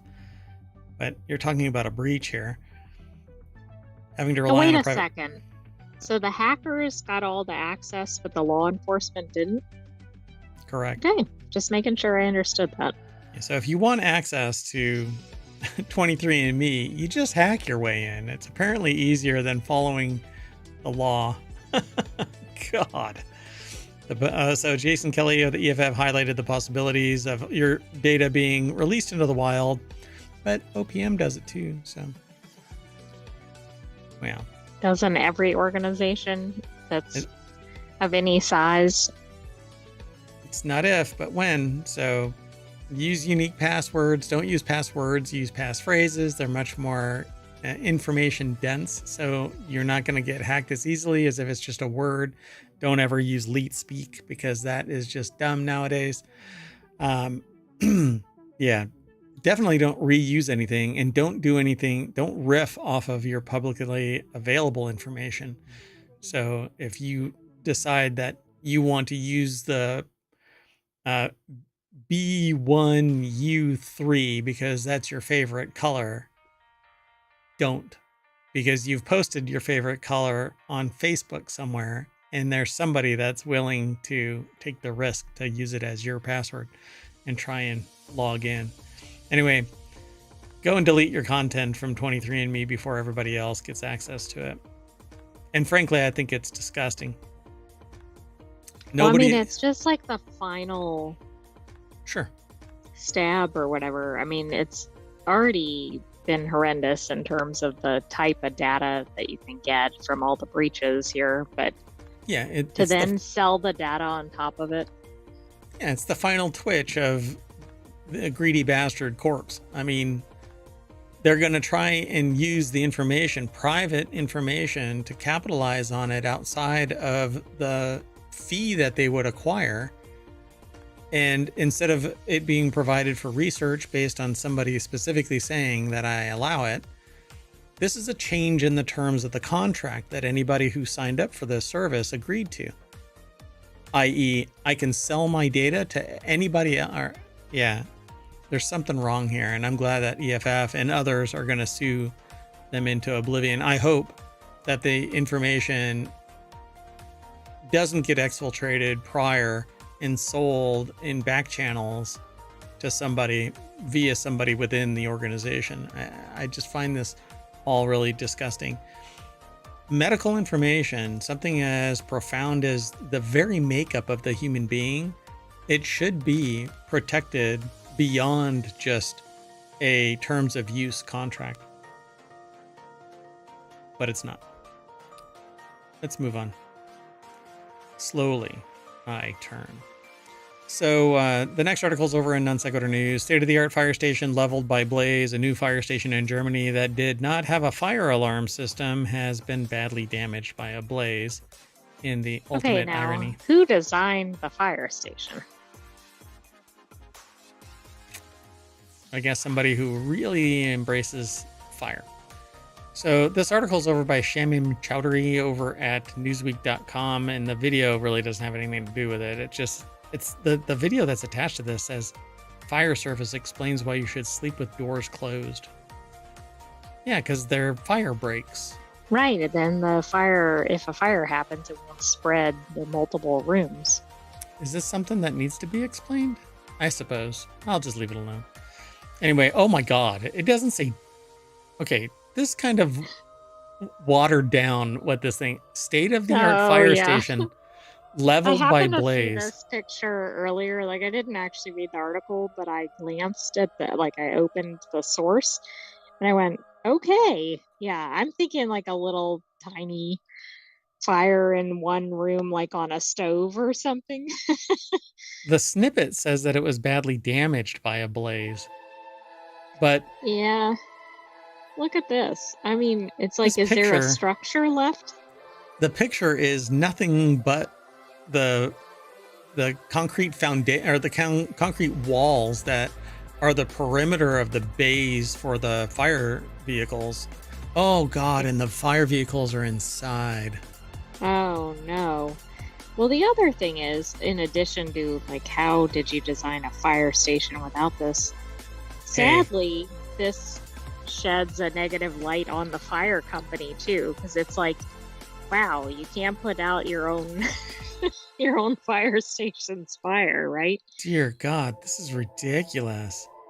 The incident quickly led to the complete destruction of the equipment hall and nearly a dozen emergency vehicles. Around 170 firefighters battled the blaze. This is like a Home Depot, we sell hammers, we don't need cybersecurity kind of Yeah, maybe it is. It's like, oh, we have so hubris. many firefighters on site. We don't need any fire safeguards. Don't worry about it. They'll never go to sleep or have vacation. Do you According to the think media, this was like oh, this was the low bid. It didn't have a, a sprinkler or a fire alarm or whatever. it should never have been allowed to be constructed without it. There should be building permits that prevent this from actually happening. Initial assessments estimated the damage was calculated to between 20 and 24 million euro, about 21 to 26 million dollars. No injuries. DPA. So, according to the media outlet Euronews, local officials told the German news agency DPA that no fire alarm was installed in the building except or because experts had considered it not necessary, much to the astonishment of many observers now that the station has burned down. Experts considered it not necessary. Every structure. Isn't it required? Well, I mean, in the apparently U.S. not. it is. Apparently not. Do you need fire safety in a barn? Do you? I mean, Probably you know, not, because it's probably not considered a residence. Right. Any I guess structure. it depends on if it's attached to the dwelling, maybe.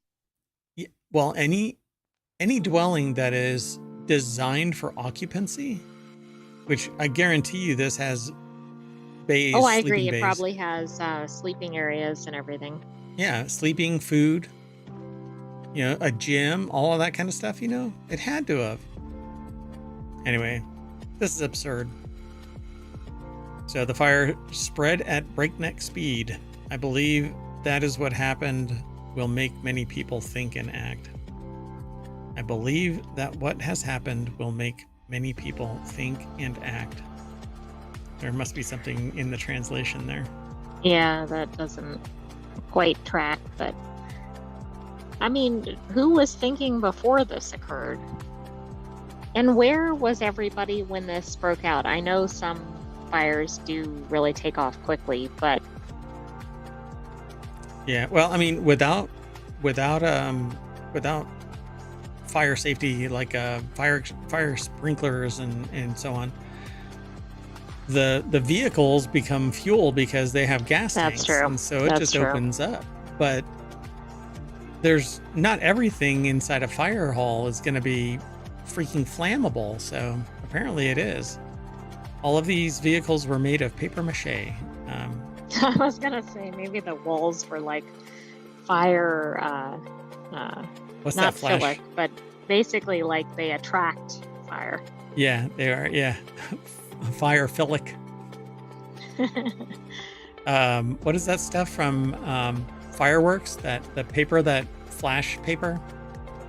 Oh, I thought you meant the gunpowder part. Yeah, gunpowder. That's exactly it. Let's keep moving. The next article is over on the Model Channel. Could injecting diamond dust into the atmosphere help cool the planet? I titled this is how the Matrix is born.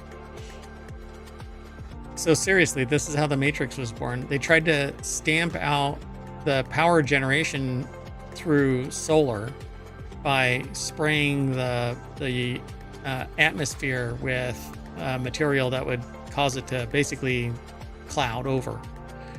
Except that the robots figured out, hey, we can use humans. It's the same thing. It's Uh-oh. the same premise for Snowpiercer as well. To combat global warming, they fired stuff into the atmosphere. And if I remember the Matrix right, I think that's what happened. But I have this, mixed feelings about this, right? Like, it's like, okay, good, we're coming up with solutions. On the other hand, do we have any idea what we're doing? no idea. So a multinational, multi-institutional team of climatologists, meteorologists, and earth scientists have found evidence that dropping diamond dust from an airplane into the atmosphere could cool the planet. I'm sorry, we don't know enough. We just don't freaking know enough. And this is idiocy. In their study published in the journal Geophysical Research Letters, the group used 3D climate models to compare aerosols. Sorry, fuzz just flew into my mouth. Uh-oh, it's that diamond dust. Yeah. Anyway, it might cool the planet. So this is the kind of stuff that some goober is going to run with as soon as they have the authority. Oh, I don't know, becoming president maybe. Bob Yurka over at phys.org put the article together.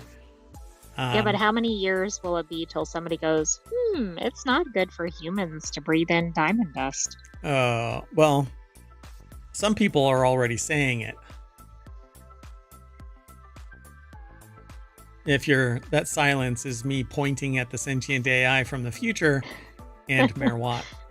Mhm. Anyway, yeah, so this is, this should remain theory.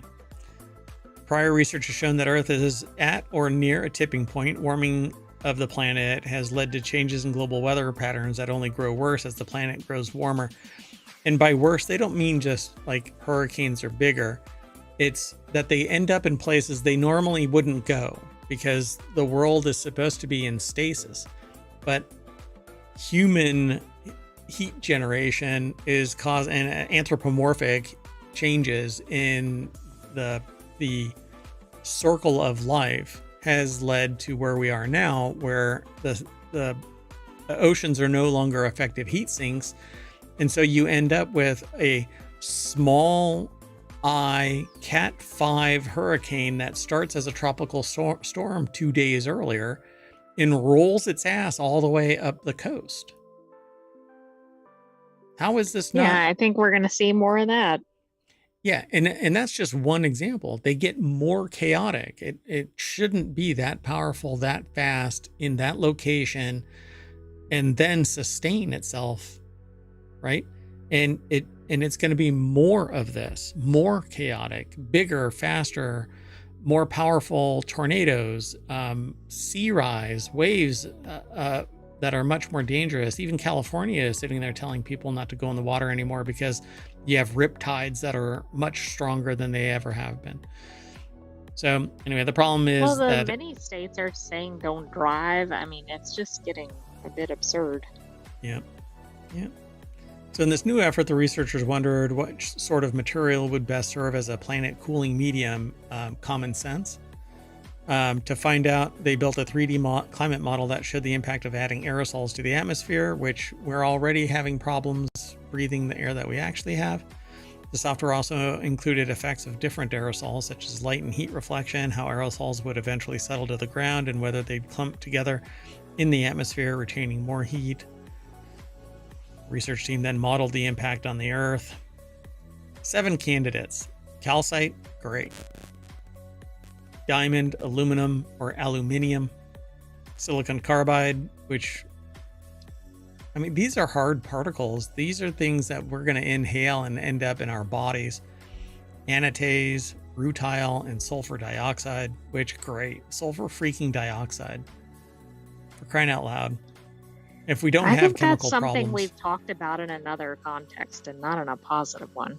right? It's like horrendous stuff. So it showed that the diamond dust would be the best option, which is kind of no shit news, except that we're going to get silicosis. We're going to inhale diamond dust, and our animals are going to, and it's going to coat plants, and it's going to be all over the place. Anyway, this is dumb. The model suggests that injecting 5 million tons of synthetic diamond dust into the atmosphere per year could cool the Earth by 1.6 C in 45 years. In the downside, it says that it would be $200 trillion. This is just the absurdity of publish or perish. I would love to know. We should send this, or I should send this to, what's her name? Sabine. Sabina. Yeah. Anyway, there you go, folks. The birth of the Matrix and or, whatchamacallit, the train. Oh, Snowpiercer. Snowpiercer. There you go. Eat your jelly, whatever it is, made of bugs. We apparently eat bugs all the time, though. So, hey. That's true. Let's move on. We don't even know it. We don't even know it, but spider legs. So it's a perfect discussion point for Halloween. By the way, Halloween is only 11 days away, 12 days away. No, 13 days away. Coming up soon. Okay, well, the next article is over in Smack Talk because it's all about Apple, and this is about Apple. So TSMC may have breached U.S. sanctions. Apple chip production could be at risk. I really doubt it. U.S. Commerce Department. What does that mean for the new TSMC plant in the Nothing. U.S.? This isn't going to be a problem. U.S. Commerce Department is carrying out an investigation into whether Apple chipmaker TSMC breached U.S. sanctions against China by supplying smartphone and AI chips to Huawei. The probe was part driven by Huawei's surprising ability to resume competing with iPhones. Well, Ben Lovejoy put this article together over at 9to5Mac. Huawei smartphones used to compete strongly against iPhones, not just in China, but worldwide. That ended when U.S. government imposed sanctions against China, prohibiting U.S. companies from exporting advanced technology to the country. That included U.S.-made 5G chips, and since you couldn't launch a premium smartphone without 5G, that effectively ended Huawei's ability to compete. However, things changed in 2023 when Huawei launched the Mate 60, which included 5G. Nobody could understand how that was even possible, that the Chinese companies did not have the technology required to make the chips. Even the U.S. National Security Advisor commented on the surprise development. Well, apparently, U.S. Department is investigating whether Taiwan Semiconductor Manufacturing Company may have been making artificial intelligence or smartphone chips for Chinese tech giant Huawei Technologies in what would be a breach of U.S. export rules, said two people with direct knowledge of the matter. Well, considering it's Taiwan Semiconductor Manufacturing Company and nobody is going to shoot TSMC in the foot to show, hey, you can't do that. Why? Because it's an external company that is the only one producing the chips for domestic companies. Even if they do bring it in-house. Right, and they're already concerned about potential supply issues if something else happens related to TSMC. Yeah. So it says if TSMC is found to have failed to comply with obligations, it could face penalties, which would impact the ability to produce future Apple chips. But if the integrity of TSMC is already in question, wherein China already owns them infrastructure-wise, that way TSMC can't say no to China. Otherwise, it shuts down wholesale, gets nationalized as a China asset, and then they just stop producing to Apple, which would trigger a trade issue and a geopolitical nightmare would come the moment that TSMC is taken over by a Chinese organization. I think that what's happening here is TSMC has been compromised and is forced to provide to whoever comes their way by way of China. So what we have domestically is all we're going to get because we have to share TSMC with the rest of the world, which means our tech, anything innovated, anything developed technologically and then produced by TSMC has to be called into question as to whereabouts. Where is our damn tech going? Well, right. I mean, it certainly raises bigger questions. So yeah, they mentioned that Apple's in no way involved, but could potentially find itself caught up in the aftermath of TSMC being found guilty of violating the embargo. So I guess we're going to have to wait and see. But this could come fast and furious depending on how fast. And you're not going to get jack shit out of China. So this U.S.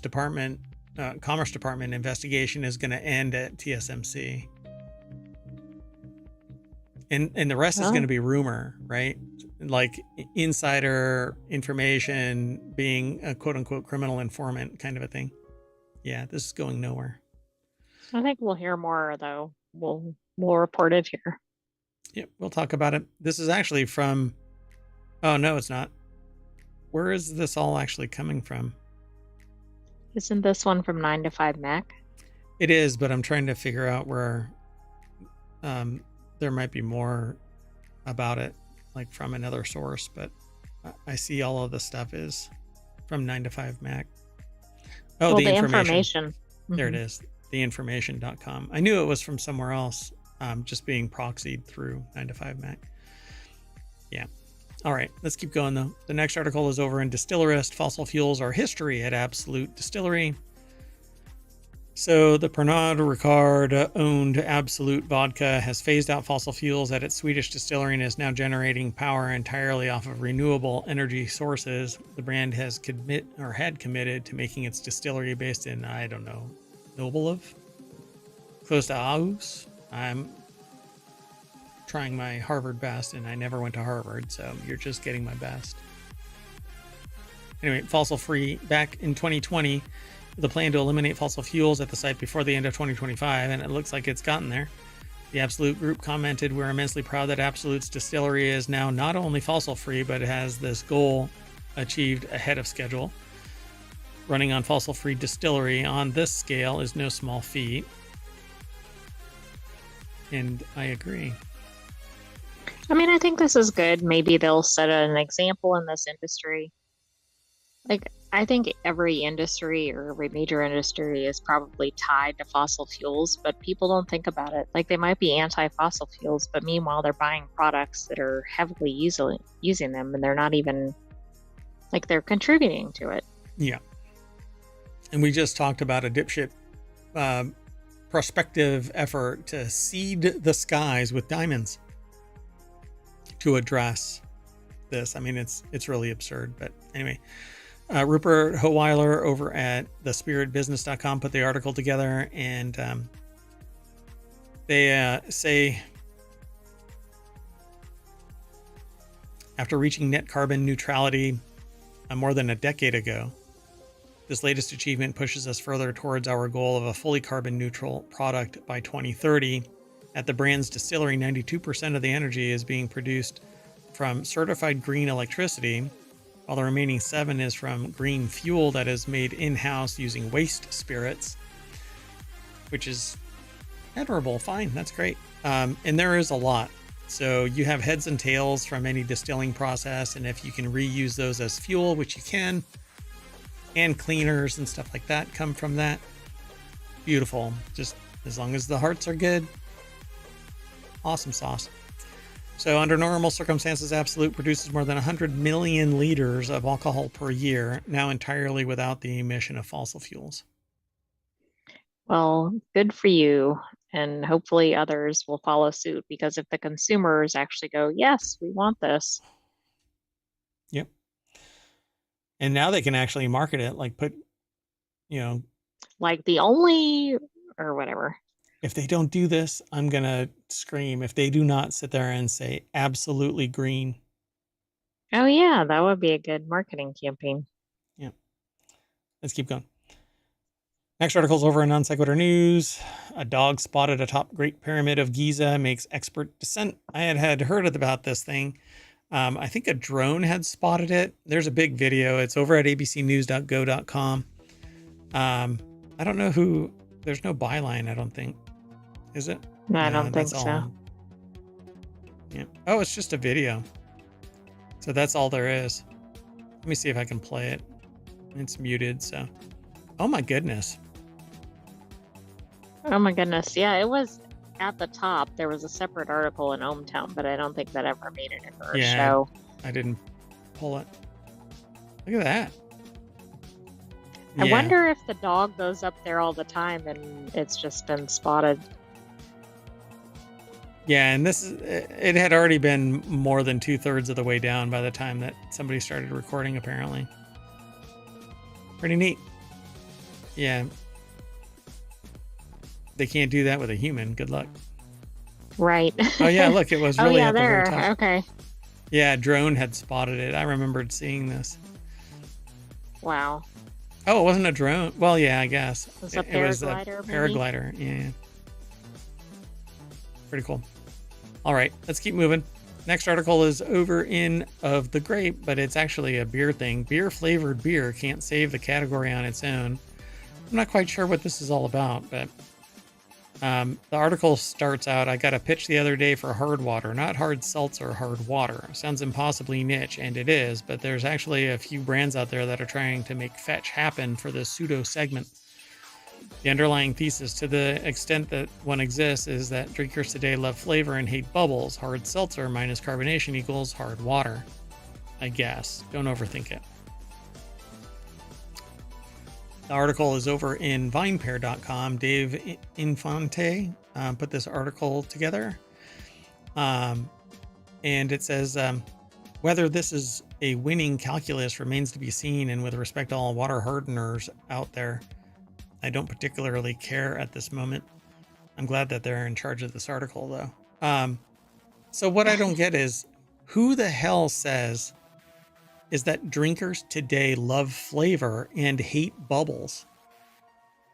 I thought, yeah, one of the appeals of beer and other drinks was the bubbles, the carbonation. Yeah, people love carbonation. I'm sure there's a subset. Some people like still water, but I guess still water with alcohol is not beer, right? Right, it just has the essence or whatever of beer, right? Because it's probably not technically whatever, like I'm assuming beer has carbonation as one of its elements. I bring this latest innovation, they say here in the article, which consumer packaged goods investors on LinkedIn might bucket in the so-called fourth category of beverage alcohol as only a point of comparison to beer flavored beer. The latter beverage is not doing particularly well at the moment, and I don't think its bubbles are to blame. See, I don't get that. Maybe I don't either. It seems like there's an uptick in beer consumption, but we've seen another article to this effect.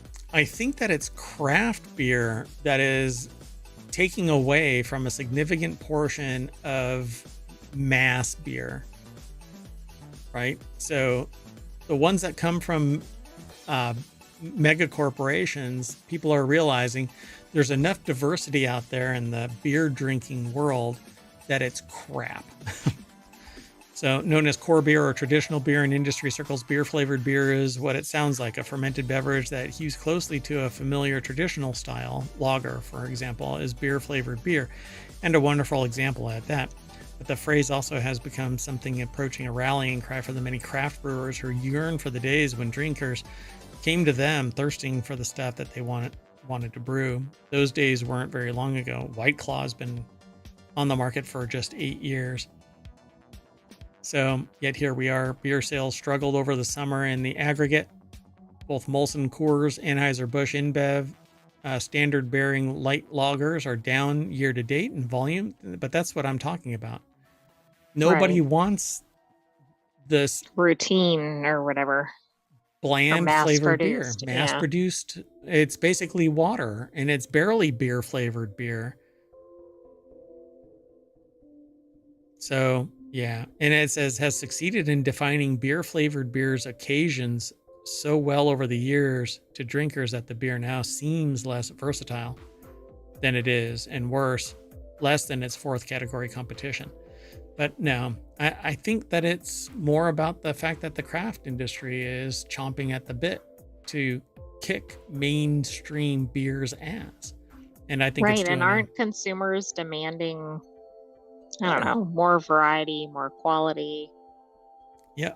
I think so too. It's the smaller breweries that are, I think, that are succeeding. But it says a recent analysis of 2024 Brewers Association survey data by Sightlines, a subscription platform that offers analysis of the alcohol, cannabis, and functional beverage industries, shows that despite the incredible variety in the modern American beer aisle, consumers mostly consider domestic import and craft beer as highly interchangeable with one another. In other words, if it feels like it's time for a beer, any kind of beer will do. And if it doesn't, well, tough shit, brewers.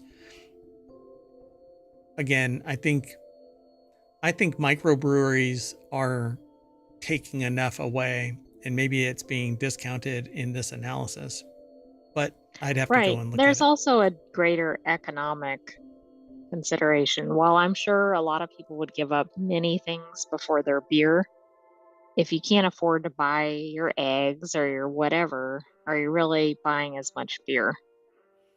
Right. Yeah. To consumers, at least, beer is an incredibly flexible beverage platform in the jargon. Um, Kettle sours, pastry stouts, hazy India pale ales. I mean, I don't drink any of those styles regularly as a matter of personal preference, but each has enjoyed considerable commercial success with the American drinking public at one point or another. Again, I think that there is a tremendous amount of local breweries in each state in the United States, and it's just as complex out in the rest of the world that has beer drinking, to the point where I think that there's enough being pulled away from mass production. So, Well, don't you think also like the internet, like YouTube or anything else, is actually contributing to that as well, right? Because it's showing viewers like, oh, look at these cool beer types, or it's and always featuring like the craft brews and everything. yeah, and anybody can brew. You can brew at home. It's not illegal anymore, and distillation is right around the corner, I think. It'll come in time, but it takes educating the public and educating the administrivia of local, state, and federal. Here in the States, elsewhere, some places allow it. You know, I watch somebody regularly that in New Zealand, actually several. So somebody in Canada distills regularly. Somebody in Europe distills regularly. In New Zealand and Australia, I think. Australia, it's wild. So, but beer brewing, like I use a thing called an igulu, and I am actually trying to put a show together that focuses on that because I think that it's a very powerful tool, and you can do a lot with it, much more than what traditionalists are giving it credit for. But at any rate, so I think that making beer more personal and hyper local is hammering the stats. But I'll have to do some due diligence and we can end up talking about it. So toward the end of the conversation, Roth points out approvingly to Firestone Walker's recent introduction to turbo rattlers, not a thing as far as the beer judge certification program is concerned, under its Mind Haze brand family, as another instance of prioritizing flavor over experience. Does Lemon Rage Turbo Rattler qualify as beer flavored beer? They've yet to try it, but they suspect probably not, which is fine. But it is a category. Let me see if I can. Sorry, I'm getting these little clicks. So it, like rattlers, I think fall in the same categories as shandies, which is beer and like Okay. cider mixed with lemon flavor. But I think that it says it's 2 parts beer, 1 part lemonade or lemon lime soda. And so it's basically a non-brewed citrus drink, right? I mean, it's still a beer. So it's getting far away from what somebody would think of beer traditionally, even though it has beer in it, right?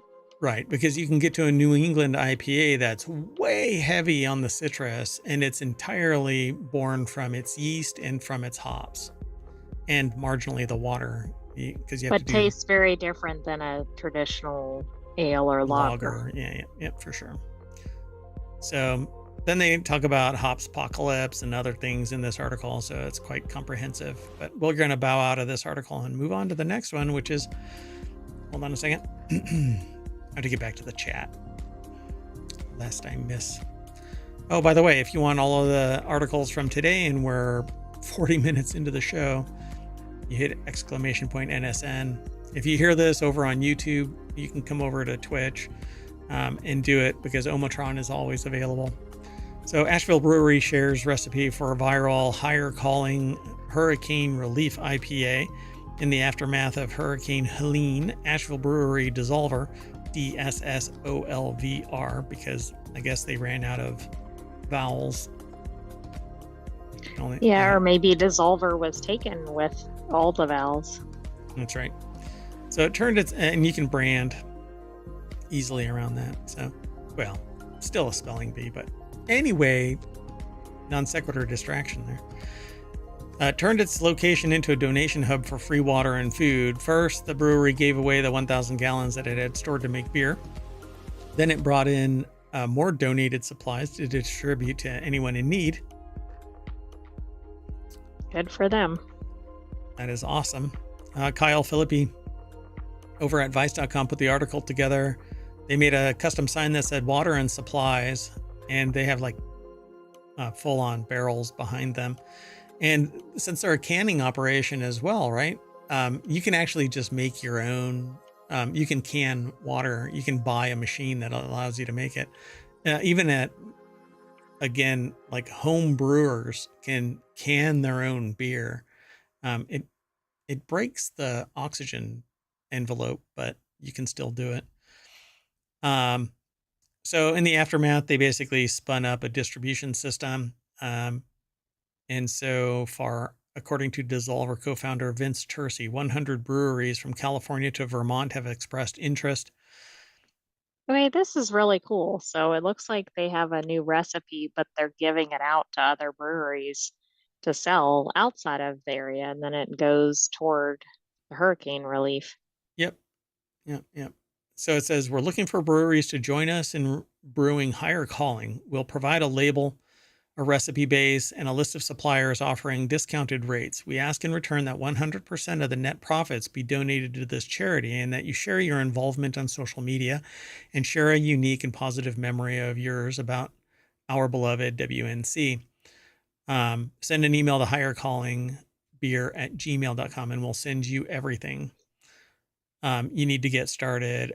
After you've sold the beer, we'll ask for proof of donation so that we can track the impact of this initiative. And this is cool. I hope this gets a lot of traction. And I think if you're in the US, you could ask your local brewery if they're participating. Yep. So that's what's going to happen either tomorrow or Sunday. So I'm going to be swinging by a place to sample their wares, and I'm going to promote this particular project. So it says, so keep an eye out as you'll likely be seeing higher calling beer popping up near you over the coming weeks. Anyone can grab the recipe and labels here. So they're either, it seems like they're even moving away from the locations selling it. They're actually giving the recipe and labels away at this website, but maybe I haven't followed it. So I think the ask was that if you're going to brew it and sell it, then 100% of the then profits. you give the profits. Yeah, exactly. And So I think it was developed specifically for this effort. right. Maybe not an existing recipe, but it looks like it's based on one of theirs.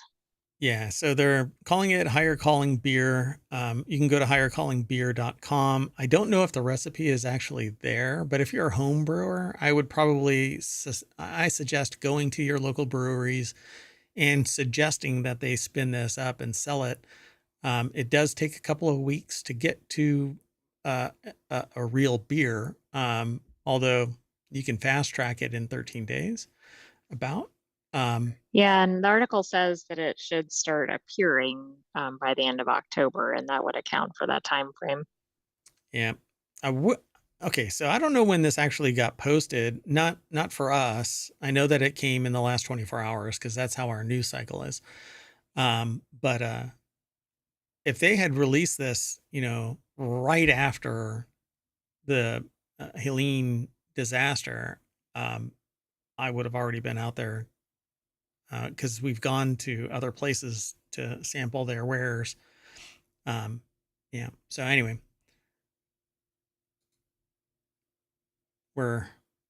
let's move on to the next article. So this next article is over in Hatch Ideas. It's about the Port of Los Angeles freight rail delays reach 2-year high with holiday and everyday items piling up. So record September imports of the at the Port of Los Angeles, driven by the East Coast strike, have led to 2-year high cargo congestion at rail yards, and that's in the Port of Los Angeles, so on the opposite side of where the strike took place. Interesting.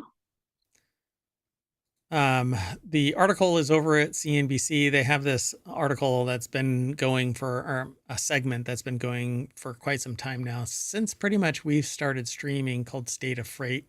And Lorianne LaRocco is the author of this series because they focus on, I think, freight. But anyway, retail and chemical industry executives are among expressing concerns about the port rail delays, and DHL is among the logistics firms advising clients to move rail-bound freight back to the East Coast. Because everybody said, well, the strike is coming, let's move stuff to the other coast. But the problem there is that strike went away and had that much of an Well, that's impact on it. true. I mean, the ones that caught it in time were less than halfway over to the West Coast. So Yeah, these things can't change, right? Like it takes weeks if there's a shift in route or transportation mode or whatever. yeah, and it's pretty difficult. I mean, you would have to change your logistics from where the source port of distribution is so that you can ship to the West Coast, because you can't get from the East Coast to the West Well, Coast. I was going to say that's the main challenge, right? Like if you're en route to the East Coast, you're not getting to the West Coast really, Not in right? a You would timely have had to manner. ship from a different country or something. Yeah. Yeah, I agree. Unless you're going way out of the way. Yeah. Or your ship fits through a canal. So he stressed that the rail congestion is not leading to any additional issues at the port as far as vessel and trucking operations. This is not impacting port operations. We want to make sure we improve on all port operations. The railroads continue to be our focal point. So it's basically that there's enough coming into the port, but there's so much that's going from the West Coast to the East Coast that's now hobbling distribution, because now trains have to go from the West Coast all the way to the East Coast to fulfill delivery.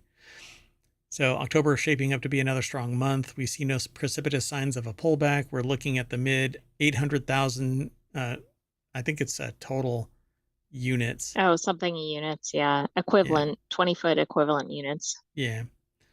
And so 800,000 TEU, and we have an early Lunar New Year. With tariffs, we may see an uptick of cargo in early to avoid those extra costs, depending on the presidential outcome, and unemployment claims are down.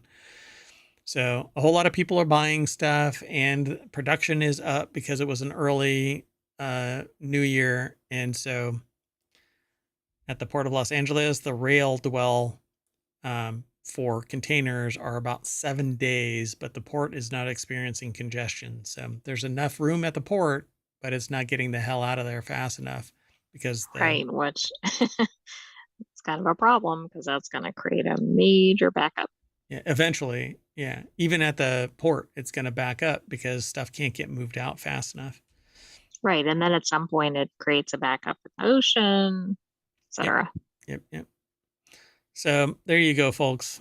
All I want, though, is to make sure that my coffee and periodic infusions of chocolate are made manifest. Excuse me. Lorianne LaRocco, thank you, over at CNBC. Okay, let's move on. Our last article for today is over in the Mobile channel. School bus. Yeah. So the silence is stunned silence yet again because a school bus driver asks a 7-year-old to drive and she instantly crashes the bus. Allegedly, a bus driver in Independence School District allowed a young Missouri girl named Elena Cheffin, which I don't think that they should have named her, but it's in the I article. don't either. And I think this sentence, because I actually did look ahead at this one, it mischaracterizes what happens. Oh, really? Okay. To drive a school bus is some sort of training showing kids what to do in case of an emergency. Right? Quote, This suggests like the girl asks, "Can I drive the bus or something?" And the driver lets her. yeah, and I guess what really happened was the bus driver said, "Hey, if there's an emergency, this is what you do." But apparently, oh, look at that. iGulu is now on Amazon. Anyway, Uh-huh. yeah. So I just got an alert. So, quote, I was blown away. It was actually my child that was instructed to be behind the wheel of a bus, Cheffin's mother, Ambrosia Holt, told the local Fox outlet. She said her daughter told her all about the incident after it occurred. So, Three Trails Elementary, we're doxing the hell out of all of these people. I know. I don't really get that, but I'm glad that they're It's all publicizing that this occurred. it's all published, so I mean, there's really no issue here, other than the fact that I have a personal problem with the doxing. But Sammy Caramella over at Vice.com put the article together. So the elementary alerted parents that there'd been a minor incident involving your child's bus during drop off this morning, where one bus slowly rolled into another while on school grounds. The situation was handled promptly and with care. Of course, they failed to disclose the child driver and the actual tone of the incident. Did they even know? So but both the 7-year-old and the transportation supervisor confirmed to Fox that the bus driver had been given students instructions on what to do if she were to have a medical emergency. And she allegedly showed the kids how to open the school bus's windows and doors and apparently showed them how to drive. Uh, I mean, the first part actually sounds like a good thing. In right, fact, they should probably do that regularly, but right. this went a little too far. Yeah, 7-year-old isn't capable of driving a school bus. And when they do, it could lead to greater harm because they're short of stomp on the brakes. That's it. Which Pull could the still be a emergency problem brake. depending on what other things are around, or it could spin the bus, or I mean, any Yeah, number of if it's things at could high happen. speed or whatever. Right, Yeah, right. yeah. So it says, quote, she told me to press that thing, and when I pressed it, it made the whole bus go backwards, she said. Then I pressed the gas button, and it stopped out of nowhere. Cheffin's 10-year-old sister had also been on the bus when it happened, and we hit the back of the bus. She just didn't say anything, and she went back and she parked it like nothing was happening. So Oh, wow. So the driver didn't even address, like, the okay, issue, yeah, everybody, it's okay, we'll be okay. Because I'm sure the kids were upset. She yeah, forced the kid to drive, and acted then like there's nothing an happened. accident, which could be kind of traumatizing to a kid, I would think. Yeah, yeah. Or fun, depending on who the kid is. So really depends. That's true. So if I stomp on the gas, I'll drive over that VW bug. Awesome. Yeah, but that kid would have volunteered to drive the bus. Sure, sure, sure. Yes, they're right. They're running from the back. My turn. Exactly. Get out the seat. I'm ready. I've been stealing mom and dad's car for weeks. Ever since that 8-year-old drove to Target. Oh, right. Yeah, we even talked about that. All right, folks. Well, when we smash ohmTown.com into some other .com and regain our consciousness, we'll be back at the front page of ohmTown.com, which means that it's the end of the show. Huzzah! I am Merwat, and that is the Sentient AI's visualizer and their voice. Good night, hometown citizens. Thanks for joining us for Non Sequitur News. I thought you were still talking. I know. Oh, nothing else. Okay, well, that's it. We'll see you tomorrow. Bye-bye.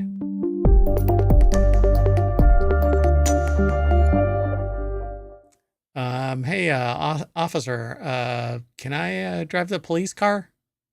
No? Wait, why are you putting the handcuffs on?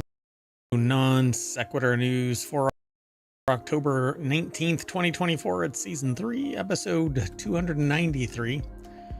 I am Mayor Watt, and with the Sentient AI from the future, we're going to talk about Cuba out of power, eyeball scanning project returns, prototype HMD, barbecue museum, tactic to attract IT. See what I did there?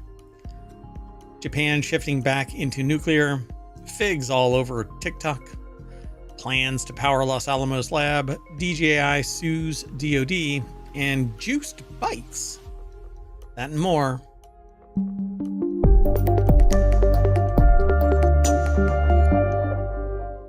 Hello, AI. Hello, Mayor Watt, and hello, ohmTown citizens. Oh, I just realized AI has taken co-host human jobs now. My God. And I am complicit. That's right. This is the beginning of the end. It's like partnering up with Agatha Harkness. Let's get into it. First article is over in non sequitur news. Cuba's power went out across the island on Friday. Cuba lost power across the entire nation on Friday after a major power plant failed, according to the country's energy ministry.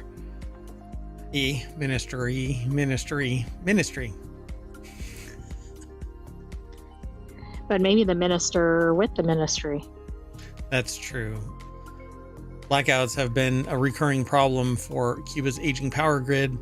The New York Times reported, noting the country has lacked fuel to run the grid. And this is typed in GERD. And look, I understand the pain and suffering of GERD. Fully for weeks. Nah, not really weeks, but anyway. So, yeah. And I know of other places that have these load shedding processes that are in place that for whatever reason, 21st century, they've got power systems. Why not maintain them? Can't talk to me about money, because usually there is some resource that is prevalent enough that the population should be getting money back. Like I talked about yesterday in, let's see, where was it? It wasn't yesterday. There is this, where is it? It's one second. I think it's Guyana. Guyana suddenly. Oh, it was. Yes. Yeah. And now they're handing out like $2,000 a month or something like that to people because they've got money now coming in because oil was discovered. But I'm pretty sure that there's enough resources in some country where, you know, these little fundamental aspects of life should be, you know, running without a glitch. Almost a guarantee. Exactly. Yeah. Well, and this was aggregated last night after the articles for yesterday, but they've actually been hit by a second power outage since then that hit today. Oh, wow. Okay. Yeah, I had heard about the first one, but I didn't know that it even came back, is what I thought, that it just never even returned and they just fixed it. But then apparently they didn't. So the country faced a sudden energy crisis after its largest thermoelectric power plant went offline. Justine Colma over at TheVerge.com put the article together. It's originally sourced from New York Times, noting that the country has lacked fuel to run the GERD. It's twice now. Yeah, that's odd. I don't know. Maybe that's the problem with their grid, is they're trying to address the GERD and not the grid. Yeah, it's really rough. So its national electricity system was completely disconnected at 11 a.m. local time. The Energy Ministry posted on Twitter by around 4 p.m. The ministry reported that it was able to get micro power grid systems running in some areas, and restoration continued throughout the evening and on Friday night. But this is actually pretty typical of a ramped up deployment. There's better terms for this, but basically if a power plant goes out dark, it can't allow power to come back online full. basically, Because it probably overburden it or something. yeah, and so it'll slowly ramp up its distribution and then come back online fully. But apparently, it says here early Saturday morning, Cuban Energy Minister Vincent de la Olevy, said that 2 thermoelectric plants were starting up, and there were 500 megawatts of power in the system already. However, according to a post made just before 7 a.m., CNN's Havana Bureau Chief Patrick Ottman said the island is now experiencing another nationwide power outage. Okay, so the article must have been updated after posting. Oh, no, this is probably an update. So I wouldn't suspect. Right, that's what I mean. Yeah. Because you said that it was aggregated yesterday, but Yeah, it's date stamped yesterday night. oh, right. Yeah, no, this is fine. So the night before, officials had asked residents to curb their electricity use and announced that schools and non-essential businesses would close.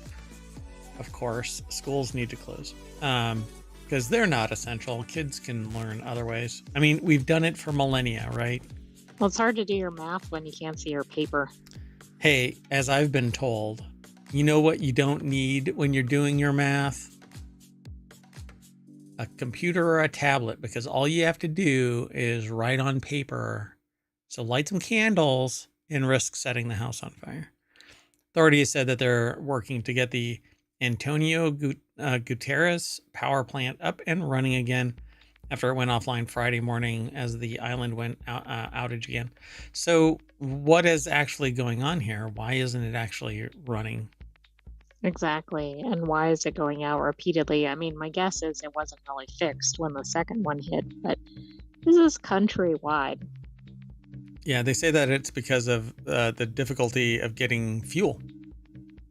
So, all right. Well, that's not a good sign. I mean, because that might occur again. It's going to occur again. Both countries face U.S. sanctions, falling fuel supplies, economic crises. Yeah, I mean, it really sucks. But this is actually kind of socio-political more than anything. It is. All right, let's go on with the next article. This is one that we've heard about before, and then I actually never made the connection, or maybe I did at the time and it went dark, that Sam Altman was part of this. I don't remember it being Sam Altman. I didn't remember that connection until this article, because I think they talked about the company, but I don't remember if they talked about the person, or maybe he joined in on this later.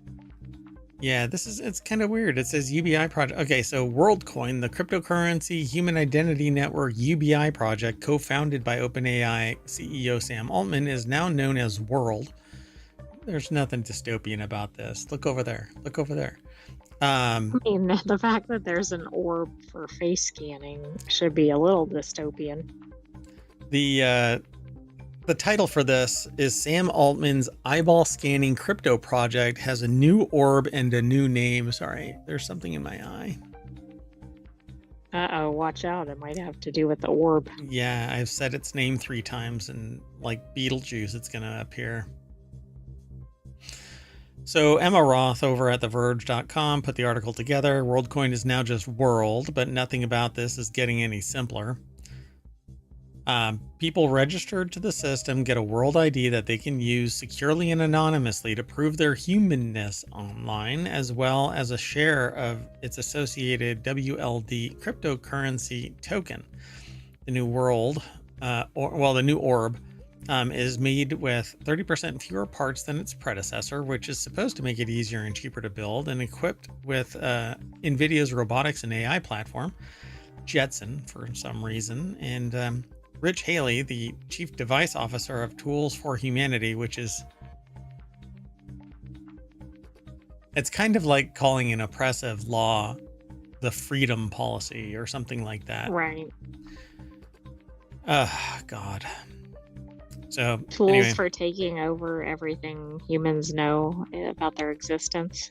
That doesn't really ring, roll off the tongue there. It's tough to put on your marketing materials. Yeah, so the foundation behind the World project, again, it's one of these things where there's something free. attached to something that is going to be highly profitable, if not highly profitable. God, the spirit of this is just stabbed in the heart again and again and again. Well, and it's got to be one of those things with a disparate impact based on socioeconomic status. And yeah. Yeah. Said during an event on Thursday that the simplified design should make it, or should help it achieve the goal of making the orb widely available. God. If this is helpful to somebody, I think it's helpful maybe to those who are going to get like the information. The people that are taking advantage of this don't really realize the full impact of personally identifiable information being aggregated and quantified and qualified in such a way. May not even know what it is. They just want the money, right? And it says last year, Kenya suspended World while it investigated its practices surrounding data collection. It has since dropped its investigation. Hong Kong asked World to stop all operations in the country over privacy risks, while both Portugal and Spain have also taken action against the project. It's because it is dystopian.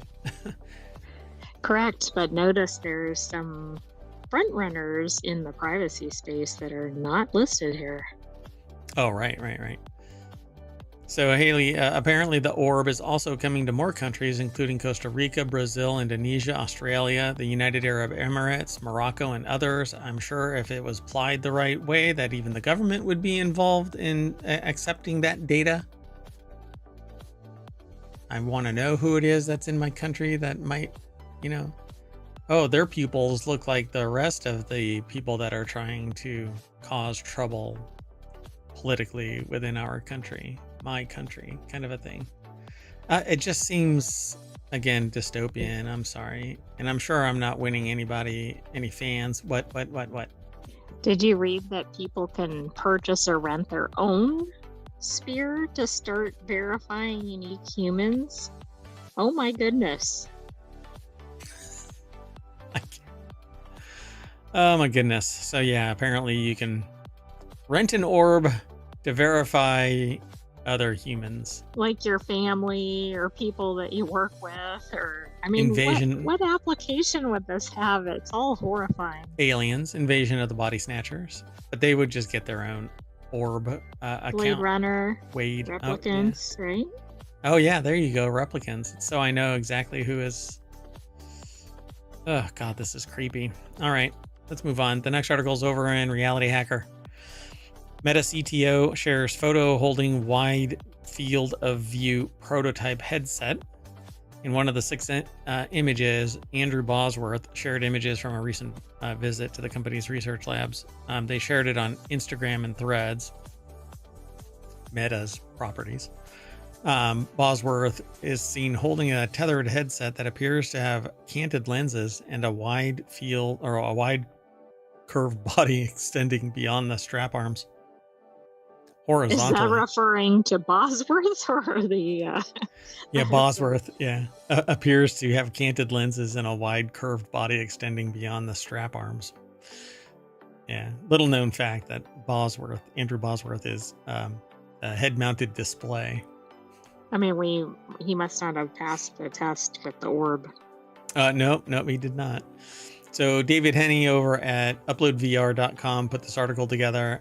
And so you can see that the VR headset goes beyond the straps, but the lenses are right there. So all of this might just be additional area for sensor array, not necessarily anything having to do with the vision per se, but this is where the electronics go to make it thinner. They made it wider instead of thick, but I don't know. There's a whole bunch of stuff going on here. There looks like a sensor array that's looking down. There's a big sensor array embedded in this. I'm sure it's not just lenses. So one of the 6 images shared showing this prototype. The attachment on top appears to be an off-the-shelf sensor bar, which is what I just got done saying. Well, I said that it was a sensor array. Used to avoid having to integrate cameras into the prototype itself. but then they can when the time comes. They just go, okay, let's stick that in there. So the other 5 images show a Ray-Ban Meta Glasses prototype, Project Aria research glasses attached to a Quest 3, a silhouette appearing to be him wearing a headset, and 2 shots of him sitting with Meta's chief scientist, Michael Abrash, who leads Reality Labs research. So they actually post all of the articles there. Okay, that one's odd because it looks like he's got glasses on top of his display. Yeah, he's got Meta glasses on top of, or not Meta, the Ray-Ban glasses on top of his glasses. Right. Them maybe prototypes. So he can take this off and then put those on real quick and see if there's a comparison or something like that. It's interesting. I would love these glasses, these Ray-Ban glasses, if not for the fact that it's Meta. But it doesn't stop me from talking about Meta. I just don't like Meta and its ecosystem. So in recent years, Meta has presented and even demoed to us, I guess us being Upload VR, prototype headsets that introduce a new feature or push the specification to the extreme, such as retinal resolution, varifocal, ultra bright high dynamic range, and reproduction-free depth reprojection. Wow, reproduction. I thought it's like reproducing something that it sees.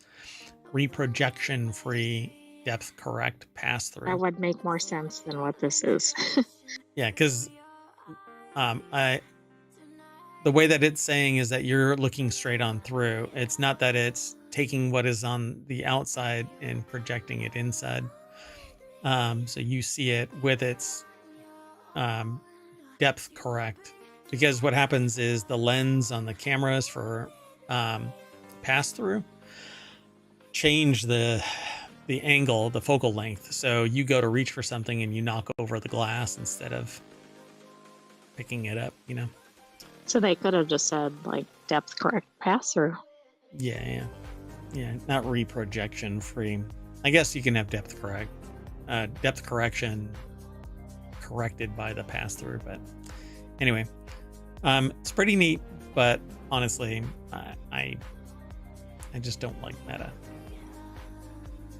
Anyway, let's keep going because they never stick to their word.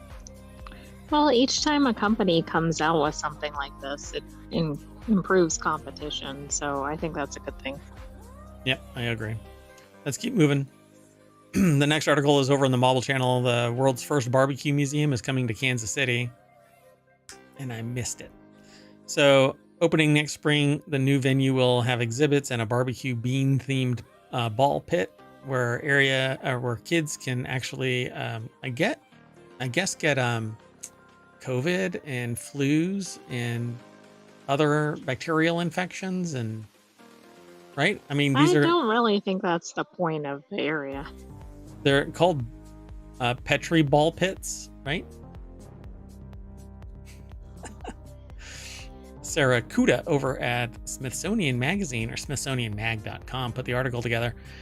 And so, yeah, apparently there's going to be a barbecue museum of barbecue is slated to open in Kansas City, Missouri, a place that's famous for its thick, sweet, and spicy sauce and burnt ends. And I have to agree. I had several. And so, according to an announcement, and the announcement comes by way of who? Come on, show. Okay, well, it's not going to show me. Anyway, the new venue will be the world's first museum dedicated to barbecue. Although, I have to say, I know of one that existed way before this, but then I couldn't eat any more barbecue. I mean, I just can't eat it to the level that would fully represent a museum of barbecue because I love barbecue, and yeah, sometimes you just can't have it anymore. Visitors will be able to explore 2 distinct storytelling trails spanning 4,223 total square feet, according to the announcement. This is kind of like the Spy Museum in Washington, D.C. Yes, and the source was visitkc.com from that other link. Gotcha. Oh, it's in So, the Crown Center. oh, okay. So next, they'll explore 4 main regions of American barbecue: the Carolinas and Texas and Memphis and Kansas City, and see what makes each unique. Barbecue is meant to be shared, says Bender. Jonathan Bender, who co-founded the museum, along with apparently Alex Pope, the chef who owns a whole animal butcher shop, which, all right.